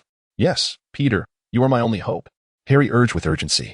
All right, Harry, where are you? I will come to find you. Peter Parker refrained from further inquiries, intending to converse in greater detail with Harry upon their meeting. I am waiting for you at the Osborn Corporation building, Harry declared. I will be there shortly, Peter Parker replied before concluding the call. Chapter 91. Candor thus. The spiders at home differ fundamentally from humans. Even when afflicted by severe infections and tissue damage, their cells possess extraordinary regenerative capabilities. What you behold is the world's first human-spider hybrid. Our initial goal was to extract venom from its glands, which we intended to utilize in healing aberrant cells, Alzheimer's disease, and the hereditary ailments of the Osborn lineage. In the video, Norman Osborn and Richard Parker stood together, engaging in a hopeful discourse about a bright future. Harry pressed the pause button, rendering the subsequent fantasies meaningless to him. They had failed to conduct human trials. 14 years of research yielded no significant results, save for you. Peter Parker, Spider-Man. Harry gazed at Peter Parker and opened a video related to Spider-Man. You were bitten by a super spider, resulting in a successful mutation. I do not comprehend the reasons or methods, yet you have acquired some of the spider's abilities, including regeneration, Harry exclaimed with palpable excitement. I am equally perplexed by what transpired, which is why I sought out Dr. Connors in hopes of clarifying some uncertainties, Peter Parker confessed, feeling somewhat at a loss. I understand. I comprehend your dilemma. Therefore, I require some of your blood for further research, Harry implored Peter Parker earnestly. No, Harry, my situation is distinct, somewhat exceptional. Moreover, even with my blood, you may not achieve the desired results. Similar to Captain America, who, after losing the super soldier serum, has not seen another successful super soldier emerge in many years. I assume Captain America underwent numerous blood extractions as well, Peter Parker replied. I know, Peter. I am aware of all that, but do I have any other options? All the documentation has been destroyed. Must I begin anew? Peter. I do not wish to perish like my father. I beg you. Harry's voice trembled with desperation. He appeared rather pitiable, and perhaps I could indeed save him. The venom whispered within Peter Parker's mind. You? How would you save him? Peter Parker inquired. Transfer it to him. I can bestow upon him formidable regenerative abilities. Though I cannot ascertain whether he can withstand my parasitism. Is it dangerous? Not excessively so, should the situation become dire. I can detach myself from his body at any moment. Well, do you genuinely possess such altruism? Of course, but naturally, there are conditions. He seems markedly different from you. Likely affluent. Perhaps he would be willing to procure me an entire truckload of chocolate, or even a few human brains. Who knows? Chocolate is negotiable. But human brains are out of the question. Harry, you do not need to start from scratch. I am Dr. Connor's research assistant. And I am well versed in the pivotal decay rate algorithms.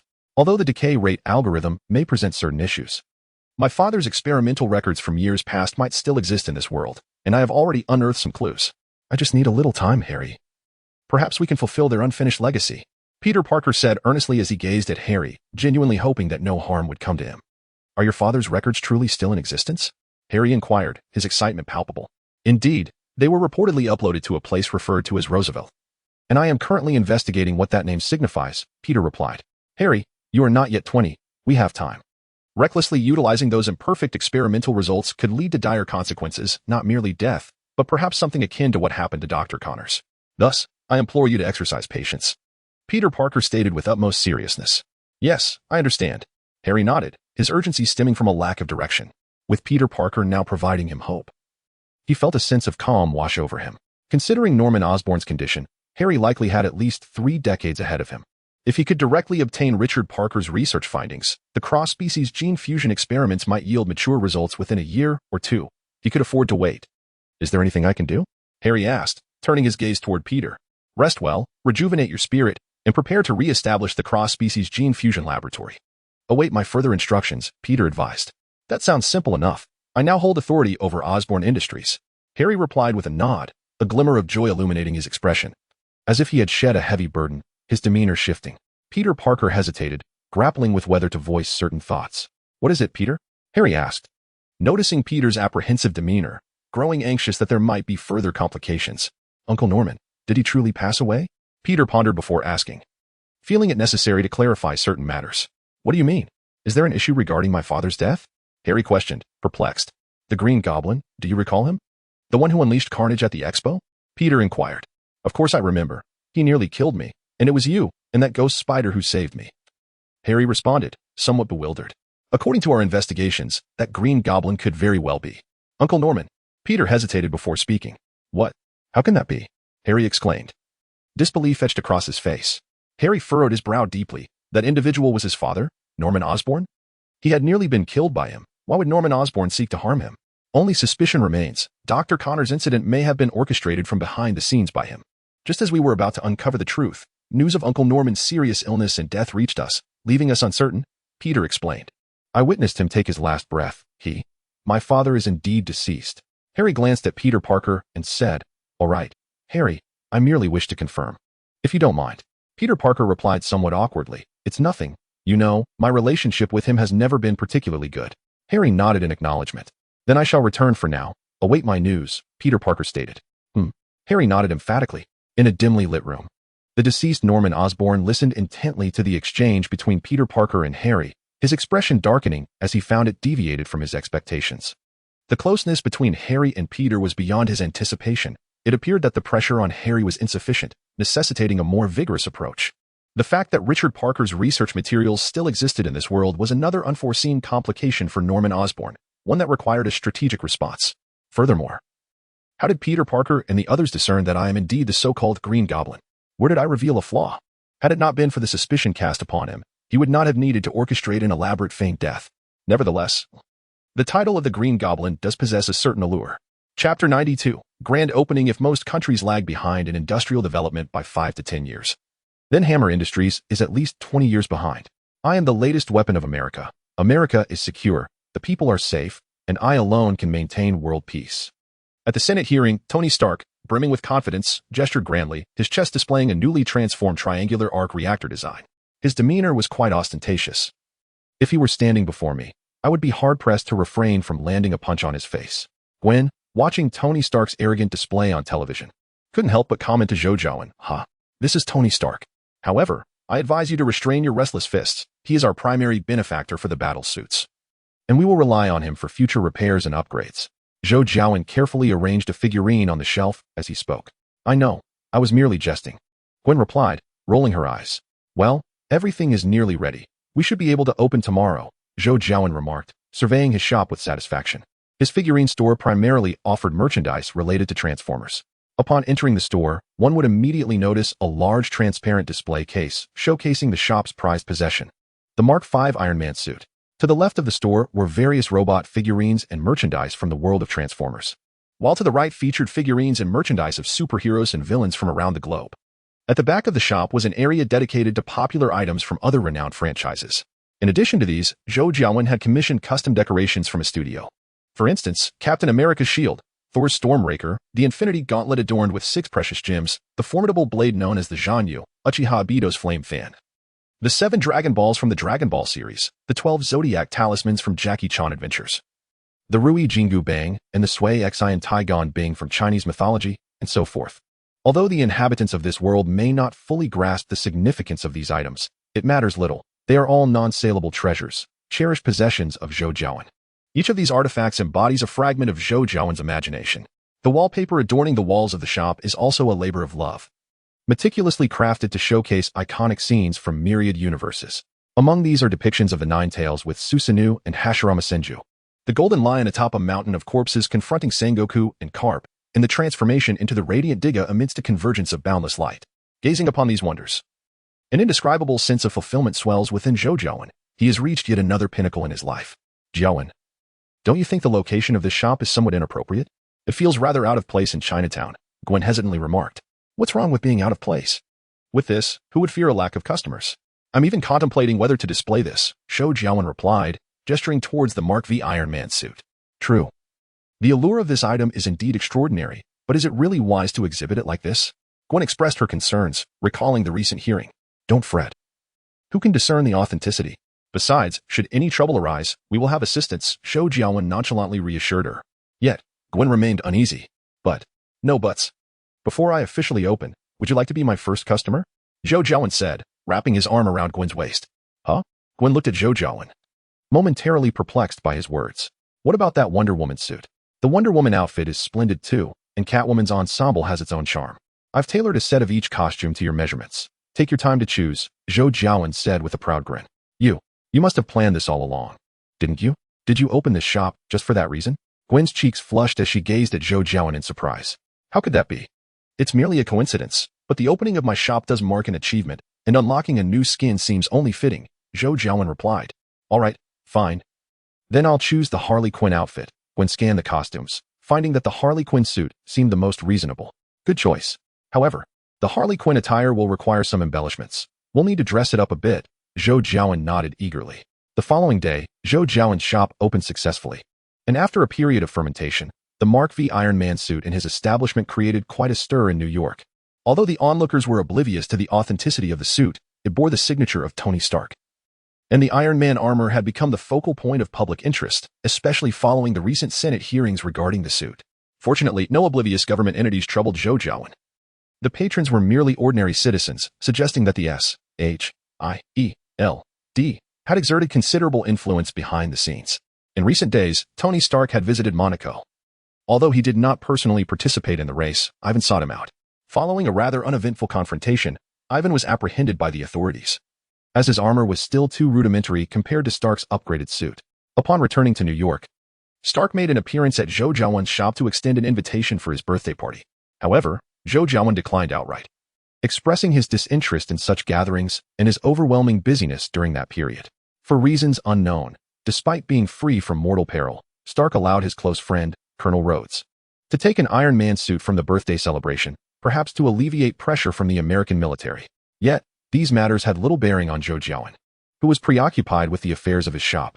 To manage the influx of visitors eager to glimpse the Iron Man suit, he called upon the now off-duty Mindy for assistance, though her help proved insufficient. As for Gwen, she was engrossed in her college commitments and unavailable. Ultimately, Zhou Jiawen resorted to creating several shadow clones, masquerading as superheroes to maintain order. The thought of hiring help never crossed his mind. Why squander money when he had shadow clones at his disposal?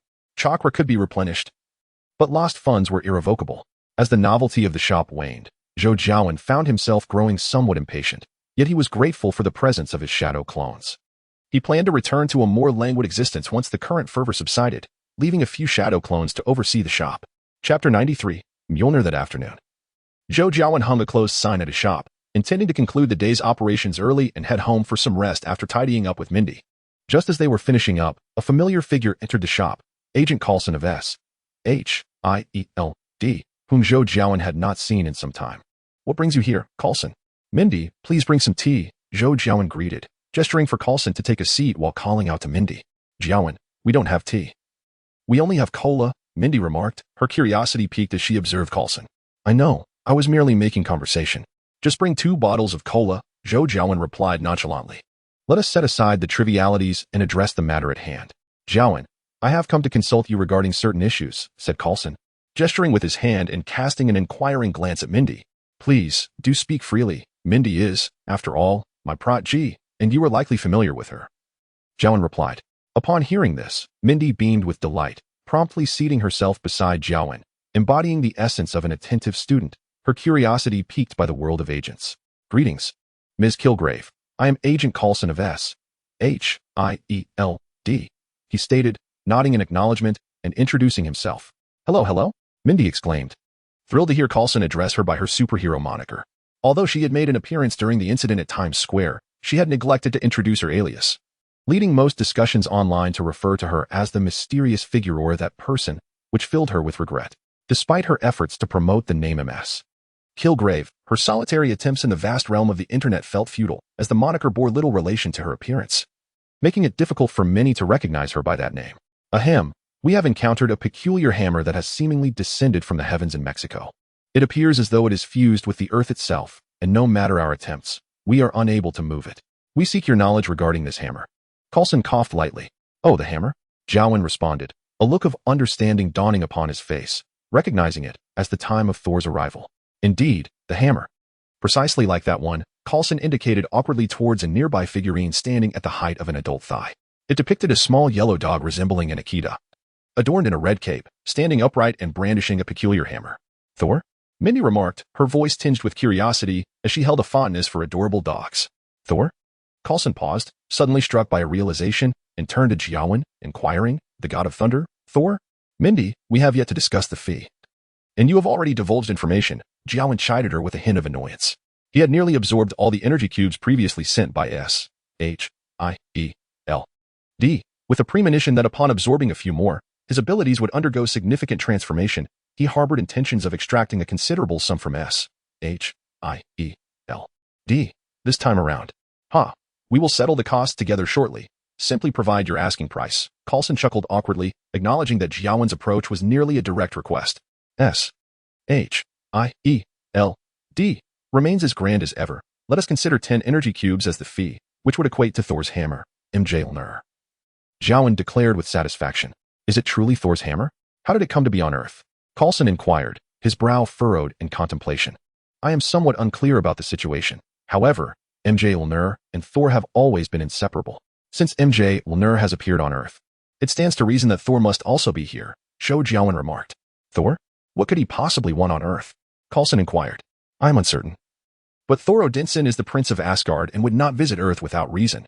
Furthermore, his failure to summon his hammer suggests that some issue has arisen. Zhou Jiawen replied. The Prince of Asgard, you say? Coulson shook his head in mild exasperation. This matter seemed rather significant. Well then, do you have any further questions? Zhou Jiawen directly asked, disregarding Coulson's contemplation.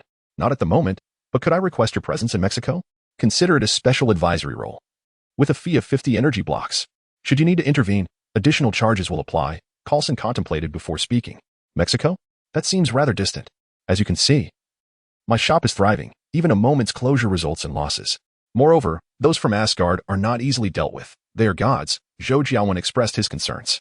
I can offer an additional 20 energy blocks as a travel allowance, plus 10 energy blocks for each day spent in Mexico to compensate for your shop's closure. How does that sound? Coulson suggested. Deal. Zhou Jiawen promptly agreed, as he had long wished for a break and this presented a perfect opportunity. He was also intrigued to visit Mexico, not out of interest in the Asgardians, but to meet Thor's girlfriend, a woman named Jane Foster. Zhou Jiawen's interest in Jane Foster stemmed from the actress Natalie Portman's portrayal of the character who had starred in a film Zhou Jiawen adored in his past life. Elon, the Professional. The poignant conclusion of that film left an indelible mark on him, compelling him to seek out this woman. When shall we depart? Zhou Jiawen inquired. At any time, Coulson replied. Any time, indeed? Well, today should count as one day of expenses, Zhou Jiawen stated. Agreed, Coulson nodded. I wish to accompany you. Mindy piped up, raising her hand. Absolutely not. Did you not hear our discussion? We are facing gods. They are far beyond your capabilities. Zhou Jiawen firmly rejected her. It is precisely because they are gods that I wish to witness them. Do not worry. I promise I will not cause any trouble, merely observe, Mindy pleaded. Her eyes wide with curiosity. Zhou Jiawen hesitated. If it was merely for observation, perhaps it would not be an issue. Expanding one's horizons could be beneficial. Very well. You may join us this time, Zhou Jiawen consented with a nod. Yay, Jiawen, you are the best, Mindy exclaimed, planting a kiss on Zhou Jiawen's cheek before dashing off. I will call Dad and let him know. Chapter 94, Counterfeit? I apologize, Coulson, but Mindy is merely a child. Observing Mindy's excitement, Zhou Jiawen expressed his reluctance to Coulson. Not to worry, Jiawen. I too have a fondness for her. However, is it truly wise to take her along? Coulson replied with a smile. As long as we exercise caution, it should pose no significant risk. Asgard harbors no malice towards Earth. In fact, they have fought on its behalf in the past. Zhou Jiawen reassured him. Very well. I hope your judgment proves correct. Do you need to prepare? Perhaps say farewell to your girlfriend? Coulson nodded thoughtfully. Give me a few minutes, Zhou Jiawen said, retrieving his phone and stepping aside to call Gwen. A day later, at a newly established temporary S-H-I-E-L-D base in New Mexico, Zhou Jiawen and his companions gathered around a peculiarly shaped hammer, examining it intently. Everyone from S-H-I-E-L-D here has attempted to lift it, yet even the strongest agents could not budge it an inch, Coulson remarked. Attempting to lift it through sheer strength is nearly impossible. Mjölnir is forged from the core of a dying star, imbued with Odin's enchantments. To wield it, one must possess certain qualifications, Zhou Jiawen elucidated. Qualifications? Coulson inquired, puzzled. Indeed, qualities such as goodness, justice, sacrifice, and compassion. It is rather complex, and I cannot articulate the specifics. But one who can lift Mjölnir gains the power of Thor and is deemed worthy of inheriting the throne of Asgard, Zhou Jiawen explained. Cool. The power of Thor? Allow me to give it a try. Mindy exclaimed, brimming with excitement as she stepped forward to grasp Mjölnir's handle. She had little interest in the throne but was deeply enamored with the notion of wielding Thor's power. With a determined grunt, Mindy planted her feet firmly and exerted all her strength, yet Mjölnir remained unmoved. It appears you lack the necessary qualifications, Zhou Jiawen said, approaching her to gently pat her shoulder, signaling her to step aside. Humph, I refuse to believe you can lift it either. Mindy huffed as she retreated. Zhou Jiawen was acutely aware that he too could not lift Mjölnir, yet he felt an inexplicable urge to try. After all, this was the legendary hammer of the god of thunder. Even if he couldn't lift it, merely touching it would suffice. Moreover, even if he couldn't physically lift Mjölnir, he could use his dimensional manipulation to raise the soil beneath it, thus creating an illusion of lifting it before the onlookers. With a firm grip on Mjölnir's handle, Zhou Jiawen casually lifted it slightly, preparing to employ his dimensional manipulation. To everyone's astonishment, as he raised his arm, Mjölnir effortlessly ascended from the ground, buoyed by his touch. The atmosphere fell into an eerie silence, and Zhou Jiawen himself was taken aback. He understood his own essence. He certainly did not possess the qualifications to lift Mjölnir. Yet here he was, having done just that. This must not be a counterfeit Mjölnir. Gavin, were your previous statements genuine? Do you possess the qualifications you just mentioned? Mindy's mouth fell agape, her expression one of utter disbelief. I am unsure, Gavin replied, his mind racing to ascertain the authenticity of the hammer in his grasp. He hurled Mjölnir into the air, then deftly maneuvered it back to his hand, repeating the act with such vigor that it was hard to believe it was a mere imitation. Gavin, have you truly acquired the power of Thor? Coulson interjected, interrupting Gavin's moment of exhilaration. Let me give it a try, Gavin declared, lifting Mjölnir skyward. A robust bolt of lightning cascaded from the clouds, coiling around the hammer. With a sweeping motion, he directed the hammer towards the ground, and in an instant, electrical arcs erupted, transforming the previously level earth into a landscape of deep fissures and charred remains. Awesome. Gavin, allow me to try it. I refuse to believe this, Mindy exclaimed, her eyes alight with excitement as she dashed over to grasp the hammer's handle. All right, hold on tight, Gavin nodded, releasing his grip. Yet, in that very moment, Mjölnir plummeted as if subjected to an extraordinary gravitational force, sending Mindy sprawling to the ground. Blast it. I refuse to accept this, Mindy exclaimed, rising to her feet. Seizing Mjölnir once more, determined to wrestle with its formidable weight. Gavin, what on earth is happening? Do you truly possess the abilities you claim? Coulson questioned, a perplexed expression on his face. I am uncertain, Gavin replied, shaking his head in confusion. He too was bewildered by the unfolding events. Could it be that he possessed those very abilities, unbeknownst to him? Well then, what should I do now? Coulson inquired. Gavin, equally at a loss, found himself ensnared in a whirlwind of self-doubt. Director, we have discovered something. At that moment, a bald agent approached, handing a tablet to Coulson. Oh, Hilbert, what have you uncovered? Coulson asked, taking the tablet and perusing its contents. This area is home to a research team comprised of astrophysicists and storm chasers who have been monitoring data from this region. We just breached their database, and the information contained within is indeed significant, Hilbert explained. What individuals are involved, and what are their names? Gavin interjected. Hilbert glanced at Coulson, and upon seeing no objection, continued, there are 2 scientists named Jane Foster and Eric Selvig, along with an intern named Daisy Lewis. Where are they currently located? Coulson inquired, looking up. In a town 50 miles east, Hilbert responded. Very well, I shall personally retrieve that information, Coulson affirmed with a nod. Let me join as well. After all, I have nothing to attend to at the moment. Perhaps Thor, the god of thunder, is currently in that quaint town, suggested Zhou Jiawen. Oh, very well. But what shall we do with this hammer? Coulson inquired, casting a glance at Mindy, who was still attempting to lift Mjölnir. Let us leave it here for now. Zhou Jiawen pondered, reaching out to summon Mjölnir back before tossing it to its original position. Mindy, it is time for us to depart. Although Zhou Jiawen harbored a desire to take the hammer of the thunder god, the peculiar fact that he could lift Mjölnir made him cautious, advising against any hasty actions. Chapter 95. Thor, the god of thunder. After a brief preparation, the group drove to the studio of Jane Foster in the small town. Upon discovering that no one was present in the studio at that moment, Coulson did not hesitate to command his subordinates to forcibly enter and begin moving equipment. Is this how S.H.I.E.L.D. operates, without regard for others? Mindy asked, holding an ice cream cone and standing beside Zhou Jiawen as they watched Coulson direct his team. I am not sure. My interactions with them have been limited. However, they must adapt their approach based on the situation. They have not been so aggressive with me, Zhou Jiawen replied. Humph, they are just bullies who prey on the weak. Mindy licked her ice cream cone. This world operates in such a manner. Thus, it is vital for you to grow stronger, to the point where none dare to underestimate you. Zhou Jiawen gently ruffled Mindy's hair. Yes, I understand. Mindy nodded earnestly. Hey, that is my property. At that moment, three individuals approached from a distance, observing the SHIELD agents as they continued to transport equipment from the studio. One woman shouted loudly. What on earth is happening? Jane Foster rushed into the studio, demanding answers. Miss Foster? I am Agent Coulson of SHIELD. Coulson promptly introduced himself. And so what? You cannot do this. Jane Foster asserted, claiming she had never heard of SHIELD. Jane. This situation is far more serious than you realize. Just let them be. Do not interfere.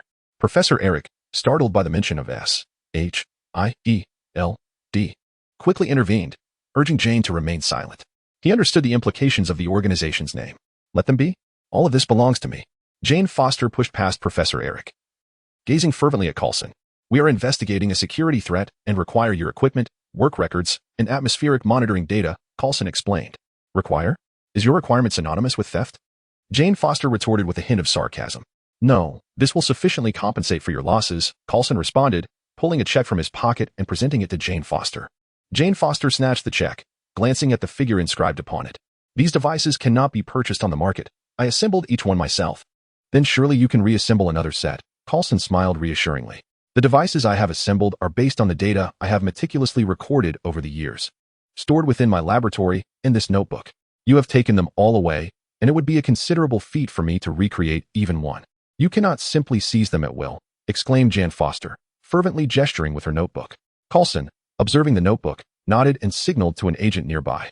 The agent, understanding the cue, approached and casually removed the notebook from Jane Foster's grasp. Taken aback, she quickly realized what had happened and was nearly beside herself with anger. Flailing her arms and preparing to retaliate, prompting Professor Eric to swiftly restrain her. Calm down, Jan. Thank you for your cooperation, Coulson said politely, nodding in gratitude. With their belongings nearly gathered, Coulson directed everyone to leave in an orderly fashion. She is truly unfortunate. If I hadn't come here with Coulson, I would have wanted to assist her, Mindy remarked sympathetically, gazing at Jane Foster. All right, we should take our leave as well, Zhou Jiawen said, casting a disappointed glance at Jane Foster. He had come to catch a glimpse of her, only to find that her appearance was nothing like Natalie Portman's as he had imagined, although he had anticipated this outcome. Given that the characters he encountered thus far differed from their televised portrayals, he still felt disheartened. Now that he had seen Jane Foster, his hopes had faded, and there was no longer any reason to remain. As for Thor, despite sensing a unique aura in the town, Zhou Jiawen decided against pursuing it, lacking any particular interest in the god of thunder. After all, he reasoned, Thor would eventually come seeking him. That night, outside the temporary base of SHIELD, a burly blond man breached the hastily erected barriers, entering with force. He advanced towards the center of the base where Thor's hammer, Mjölnir, was located. As the blond man drew closer to Mjölnir, the previously clear sky turned ominous, filled with dark clouds and flashes of lightning, and soon, a light rain began to fall. Is that Thor? Zhou Jiawen, Mindy, and Coulson stood from a height, observing the imposing figure below. Coulson furrowed his brow and inquired, though this man exhibits considerable strength, enough to render trained SHIELD agents as mere supermarket security guards, this hardly resembles the power of a deity. Indeed, Jiawen, is he really Thor? He seems rather weak. I feel I could take him down with an electric stun gun, Mindy echoed, questioning the situation. It is him. I can sense the immense power within him, though it seems he is currently sealed, which explains his lackluster performance. By the way, has the SHIELD brought in some skilled individuals? Zhou Jiawen reflected for a moment, recalling Hawkeye's initial appearance in Thor. This time, however, he did not see a SHIELD agent wielding a longbow. Aren't you the expert we summoned? What should we do now? Coulson chuckled awkwardly. If Thor's rampant display below could be deemed unseemly, then what could be said of SHIELD? Well, let him in. He won't relent until he tries to lift his hammer. Zhou Jiawen remarked. Relent? What do you mean? Thor can't lift Mjölnir? Coulson inquired. Indeed, at this moment, he cannot lift Mjölnir. He is currently in a state of exile. Zhou Jiawen nodded. Exile? The glitch of a prince being demoted to a commoner after a mistake. Zhou Jiawen scoffed. All right, Coulson nodded, picking up the radio. Do not stop him. Let him enter. Without the obstruction of SHIELD agents, Thor quickly approached Mjölnir, gazing at the familiar hammer. A proud smile swept across his face as he grasped the handle and attempted to lift it, but Mjölnir remained immovable. Thor's smile froze. He gripped the hammer with both hands, exerting every ounce of strength, Yet Mjölnir remained steadfast. No, unable to accept this reality, Thor knelt in the mud, despairingly howling at the sky. Chapter 96. Loki in a room at the temporary base of S.H.I.E.L.D. Thor sat despondently in a chair, his eyes vacant. Even when Coulson and Zhou Jiawen entered, he merely glanced up before slipping back into his stupor. Thor Odinson, God of Thunder, Prince of the eternal realm of Asgard, is it? Zhou Jiawen broke the silence. Midgardian, you know me? Thor raised his head, regarding Zhou Jiawen with curiosity. Odin, the king of Asgard, is the sovereign of the 9 realms. His renown has echoed throughout them, Zhou Jiawen stated. Thor nodded with a sense of affirmation. You are correct. Finally, I encounter a rational individual. Those I have met these past few days have regarded me as a madman. Mr. Odinson, I am Agent Coulson from S.H.I.E.L.D.,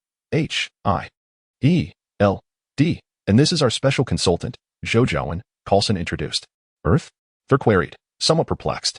Indeed, it is Midgard. We now refer to ourselves as Earthlings. Zhou Jiawen elucidated. Very well, Thor nodded. Mr. Odinson, may I inquire as to the purpose of your arrival on Earth? Coulson asked. Call me Thor. I may have instigated a war between Asgard and Jotunheim. My father has stripped me of my powers and exiled me here, Thor succinctly explained. All right, Thor. What are your intentions moving forward? Or do you have a place to go? Coulson inquired, a hint of exasperation in his voice. This might be considered an issue of interstellar diplomacy. Mishandling it could potentially lead to disputes or even war among the stars. Thor, feeling somewhat despondent, expressed his uncertainty. He had once believed that upon reclaiming his hammer and restoring his divine powers, he would return to Asgard. Yet now, all his hopes had been dashed, leaving him at a loss for what to do next. This place is quite safe. You can take the time to contemplate your next steps. And feel free to discuss any needs with them, suggested Jiawen, casting a knowing glance at Coulson before leading the way out of the room. We should step outside for a moment, Coulson said, momentarily taken aback before smiling at Thor and following Jiawen. Once outside, Coulson inquired, what is going on, Jiawen? Why the sudden exit? Others are arriving. They are likely Asgardians. If I am not mistaken, it should be Thor's brother, Loki, the god of lies and mischief, Jiawen explained. Being aware of the unfolding narrative, Jiawen recalled that Loki would indeed come to Earth seeking Thor at this juncture, which prompted him to remain vigilant since Thor's arrival. Just moments ago, a powerful presence had emerged within Jiawen's perception. He decided to grant Loki and Thor a private space to converse, recognizing this as a necessary phase of Thor's growth. Brother? In legend, isn't Loki supposed to be Thor's uncle? Coulson queried, perplexed. You mentioned legend. It is only natural that some aspects may not align with reality, Jiawen replied. All right, but why must we step out? Shouldn't we engage with Loki?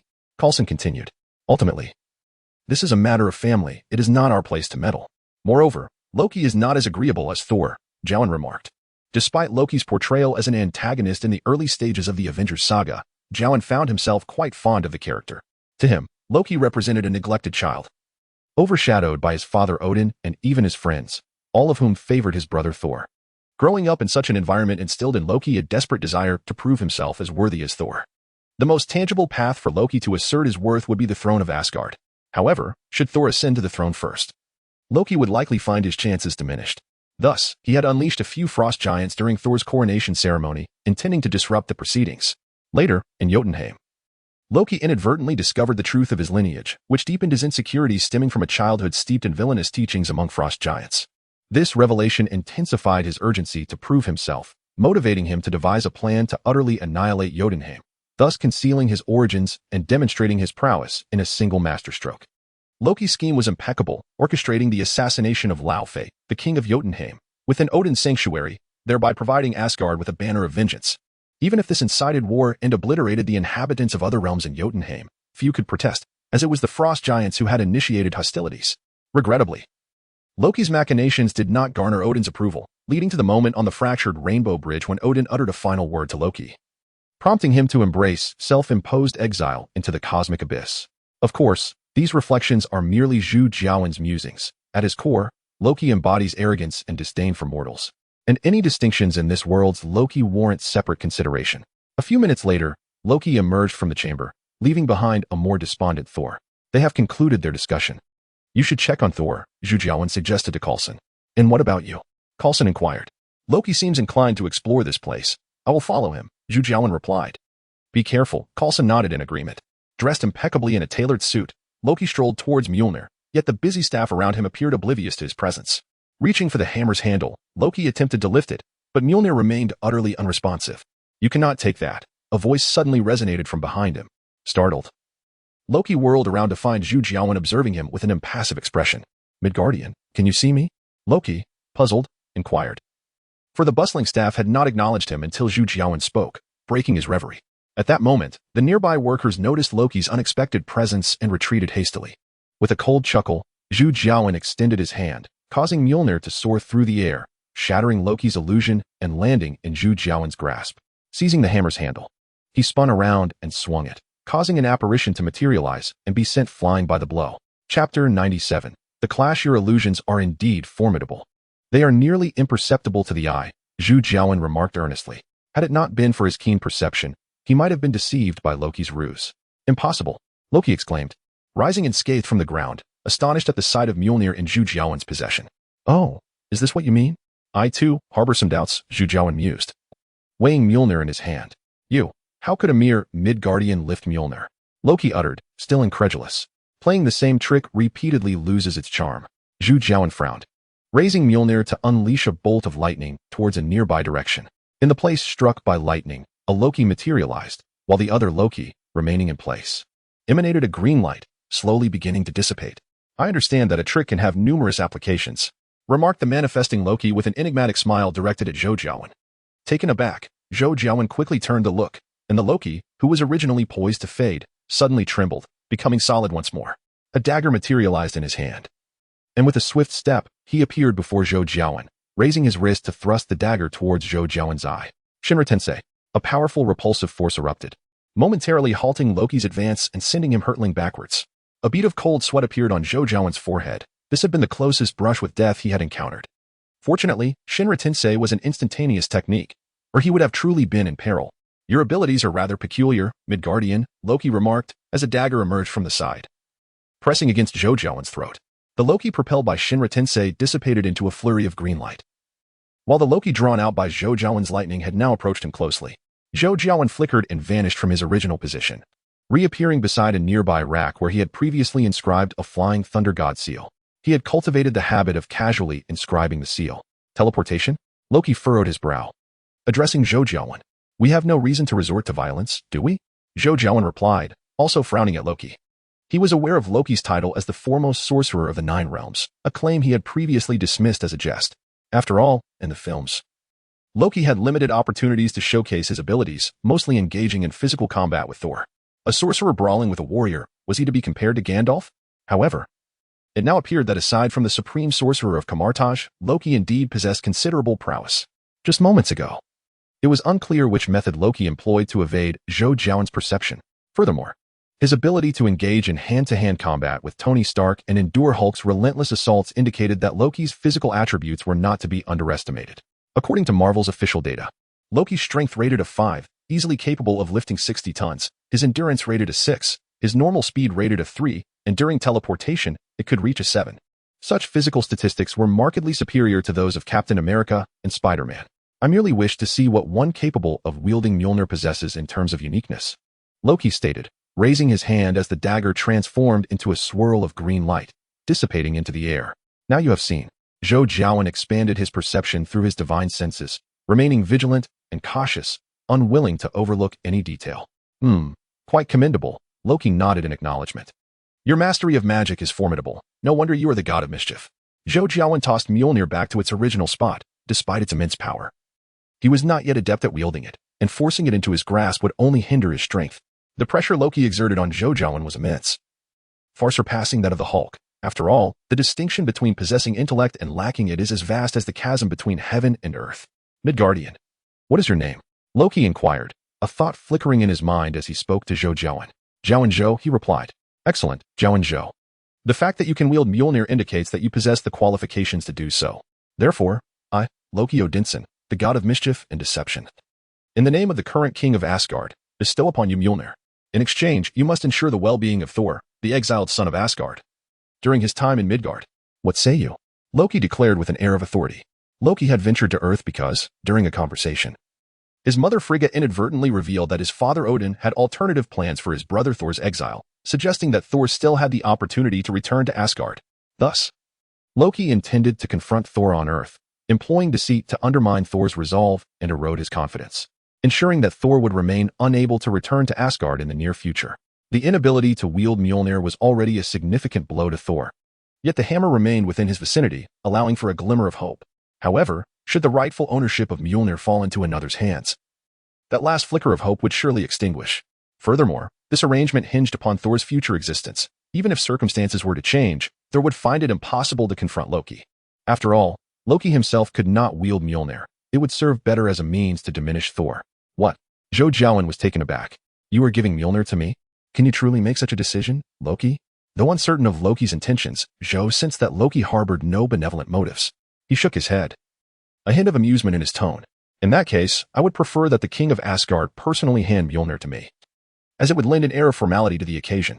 Loki's expression stiffened. If I were capable of lifting Mjölnir, would I be offering it to you? It lies there. You may take it directly. Loki forced a somewhat strained smile as he spoke. No. To take it myself would be quite impolite. It is far better for the king of Asgard to present it to me personally. Otherwise, I would feel uneasy about taking it. Zhou Jiawen shook his head. Midgardian, do not be ungrateful. Loki's demeanor darkened, a surge of green light enveloping him as he donned ornate battle armor, brandishing an oddly shaped spear. Jiawen, what is happening? At that moment, Coulson and others arrived, witnessing the unfolding scene. Coulson inquired, unable to contain his curiosity. Loki, cease this. What do you intend to do? Thor exclaimed, astonished by Loki's fully armed appearance. Loki glanced at Thor, but offered no reply. Instead, he thought it fitting for Thor to witness Mjölnir wielded by another. The effect would be equally powerful. Coulson, evacuate all personnel immediately. Step back. Zhou Jiawen shouted toward Coulson upon perceiving the fierce determination reflected in Loki's eyes. Chapter 98. Lightning Release, Qilin. Upon hearing Zhou Jiawen's words, Coulson grasped the gravity of the situation and, without hesitation, seized Mindy and called for the S.H.I.E.L.D. agents to retreat. However, Thor remained oblivious to the danger, persistently calling out to Loki. Midgardian, are you prepared? Loki, still ignoring Thor, smiled at Zhou Jiawen and inquired. Wait, since we are to battle a god, allow me to don my battle attire as a sign of respect, Zhou Jiawen declared. Zhou Jiawen felt that given Loki's flamboyant ensemble, he too should appear gallant, buying Coulson and the others a moment's respite. Interesting, go ahead, but do hurry. My patience is rather limited, Loki replied with a chuckle, appreciating Zhou Jiawen's choice of words and not minding the wait. Rest assured, it will be swift, Zhou Jiawen responded. As a dark rift opened beside him, he reached in and retrieved a black cloak, nonchalantly draping it over himself before extracting a mask to fasten upon his face. Beware behind you, Thor suddenly shouted at Zhou Jiawen. From behind, Loki thrust the eternal spear toward Zhou Jiawen's back, piercing through him effortlessly. Yet, upon the successful strike, Loki found the sensation rather peculiar. In the next moment, Zhou Jiawen, struck by the eternal spear, transformed into a mass of mud that cascaded to the ground. Instantly, the earth beneath Loki cracked open, and Zhou Jiawen emerged, a black rod thrusting upward toward Loki's visage. Though Zhou Jiawen was changing attire, his vigilance against Loki never waned. Upon sensing Loki's movement, he reacted immediately. With a flick of his wrist, Loki shook the eternal spear, scattering the surrounding mud, and executed a spin to block Zhou Jiawen's black rod. Clang! The black rod collided with the eternal spear, producing a resounding clash of metal. To vacillate is unbefitting of a god, Zhou Jiawen remarked coldly. But I am the god of lies and trickery, Loki replied nonchalantly. With a vigorous sweep, Loki deflected Zhou Jiawen's black rod, the eternal spear changing angles as it advanced toward Zhou Jiawen. Zhou Jiawen's body crackled with electricity, maximizing his speed and reflexes as he continuously defended against Loki's onslaught. Despite the overwhelming strength he exhibited, Zhou Jiawen found the recoil from the black rod to be somewhat disconcerting. Loki swung down with the eternal spear, shattering the black rod in Zhou Jiawen's grasp. As its quality paled in comparison to the eternal spear, Zhou Jiawen crouched low, narrowly evading the oncoming strike of the eternal spear. With nimble hands, he quickly formed seals, unleashing a torrent of water that surged upward, cleaving Loki's form in twain. The force of the water also ravaged the structures behind him, leaving them in disarray. Water release, water severing wave. Loki's figure transformed into a cascade of green light, gradually dissipating, while the true Loki materialized beside Zhou Jiawen. The spear in Loki's grasp emitted a fiery energy beam directed at Zhou Jiawen. With a thunderous explosion, the energy beam erupted, engulfing Zhou Jiawen in a cloud of smoke. Fire release, great fire annihilation. Zhou Jiawen reappeared atop a scaffold within the temporary base, unleashing a torrent of flames from his mouth that swiftly engulfed the entire secret facility. A piercing scream of agony echoed through the air, startling Zhou Jiawen. It was Thor's voice. He had forgotten about him. Surely, Thor couldn't have perished? He reassured himself. He should be fine. It said that fire release cannot kill, only inflict severe injury. As Zhou Jiawen contemplated checking on Thor, a biting cold swept through, extinguishing the remaining flames within the base. As the blaze faded, he beheld Loki, his skin now a chilling blue, cradling a peculiar box that radiated an eerie azure light, standing before Thor and shielding him from the brunt of the flames. However, despite Loki's swift reaction, Thor was still scorched, his golden locks were singed, and his beard and eyebrows nearly obliterated, hence his anguished cries. Yet, as Thor beheld Loki's transformed visage, he fell into stunned silence, his cries abruptly ceasing. "Loki, is that you?" Thor stammered, bewildered. "Humph, you'd best step back. I have no time to coddle you," Loki replied darkly. Though it was unclear whether his ire stemmed from Thor's proximity to the battle or the revelation of his own lineage. Zhou Jiawen couldn't help but smirk at Thor's disheveled state. The rift between them had widened significantly. Before Zhou Jiawen could ponder further, Loki wielded the icy box, unleashing a frigid torrent that surged toward him. Zhou Jiawen swiftly extended his palm, activating his ability from the hungry ghost path to absorb the encroaching cold. However, it soon became apparent that the output of the icy box far exceeded his absorption rate. Frost began to form upon his body, thick ice walls encasing him, and it was only a matter of time before he would be completely entombed. This icy artifact was indeed a treasure capable of plunging the entire Earth into an ice age. Without hesitation, Zhou Jiawen activated the Flying Thunder God technique, vanishing from his position. With the obstruction of Zhou Jiawen removed, the chilling current emitted by the icebox surged forth, transforming the surrounding area into a vast expanse of snow. Zhou Jiawen appeared approximately 100 meters away from Loki, extending his hand, and the previously dormant Mjölnir immediately soared into his grasp. Zhou Jiawen had begun to surmise Loki's intentions, which were merely to undermine Thor. However, Zhou Jiawen could hardly afford to dwell on such matters. With Loki unleashing the icebox, he could not refrain from responding with a formidable counterattack. Meow meow meow. At this moment, Thor, heeding Loki's words and distancing himself from the area, still focused much of his attention on the event unfolding. Upon witnessing his beloved Mjölnir in Zhou Jiawen's hands, he was momentarily rendered speechless, exclaiming in shock. Thor's astonishment was so profound that his words tumbled forth in a rapid, incoherent manner. Zhou Jiawen raised the hammer of the God of Thunder, as dark clouds swirled overhead, with serpents of lightning crackling. His lightning release technique required the cooperation of celestial phenomena. If performed in isolation, it would necessitate considerable preparation, but the power of Mjölnir significantly shortened the incantation's lead time. As Zhou Jiawen held Mjölnir aloft, sparks danced at his fingertips, and a bolt of lightning surged from the hammer into the clouds above.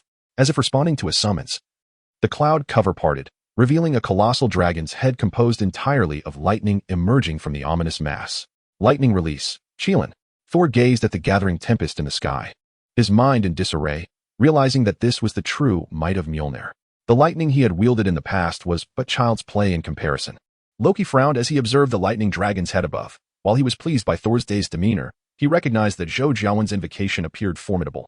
With a twist of his hands, Loki activated the ice box, which radiated a blinding light, unleashing a frigid gale far greater than before, aiming to freeze the very clouds.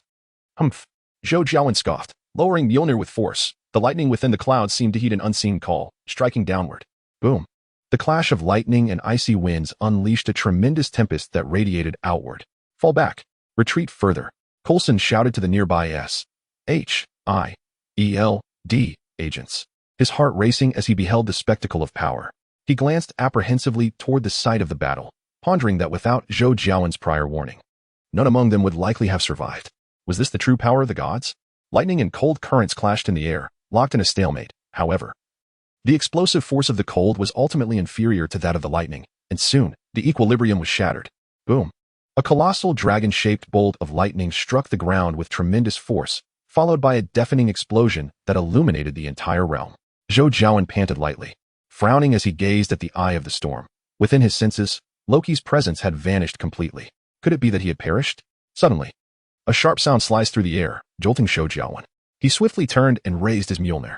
The clash of the eternal spear's tip against the hammer's surface produced a tremendous shockwave, causing Zhou Jiawen to loosen his grip, leading Mjölnir to fall to the ground, while his body was sent flying backward. Seizing the opportunity, Loki, undeterred, advanced with the eternal spear, thrusting it toward Zhou Jiawen's airborne form. Divine retribution. Zhou Jiawen, left with no choice, raised his hand, unleashing a powerful repulsive force. Yet, Loki's figure, once struck by the repulsion, transformed into a wisp of green light.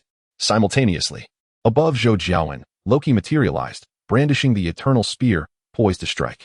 With a thunderous crash, Loki landed heavily, the majority of the eternal spear embedding itself in the earth. In an instant, Zhou Jiawen reappeared at the spot where Mjölnir had fallen, reclaiming it. "How did you come to be so close to me?" Zhou Jiawen inquired. Furrowing his brow, he had again failed to sense Loki's presence. "You must have relied on sensing my aura to ascertain my location. Coincidentally, I have some expertise in concealing my presence as well," Loki responded, rising to his feet and fixing his gaze on Zhou Jiawen. Zhou Jiawen was momentarily taken aback. He had almost forgotten that Loki was a master of feigning death. If he were unable to mask his aura, he would have been easily detected. The thunderbolt you unleashed just now was indeed formidable, but the preparation time was excessively lengthy, making it easily avoidable. That ability to push others away is impressive. However, it seems you cannot use it repeatedly. Additionally, your teleportation likely has its limitations, otherwise, you would not resort to it solely for escape, Loki remarked. A smile playing on his lips as he analyzed Zhou Jiawen's capabilities with logic and precision. Zhou Jiawen tightened his grip on Mjölnir.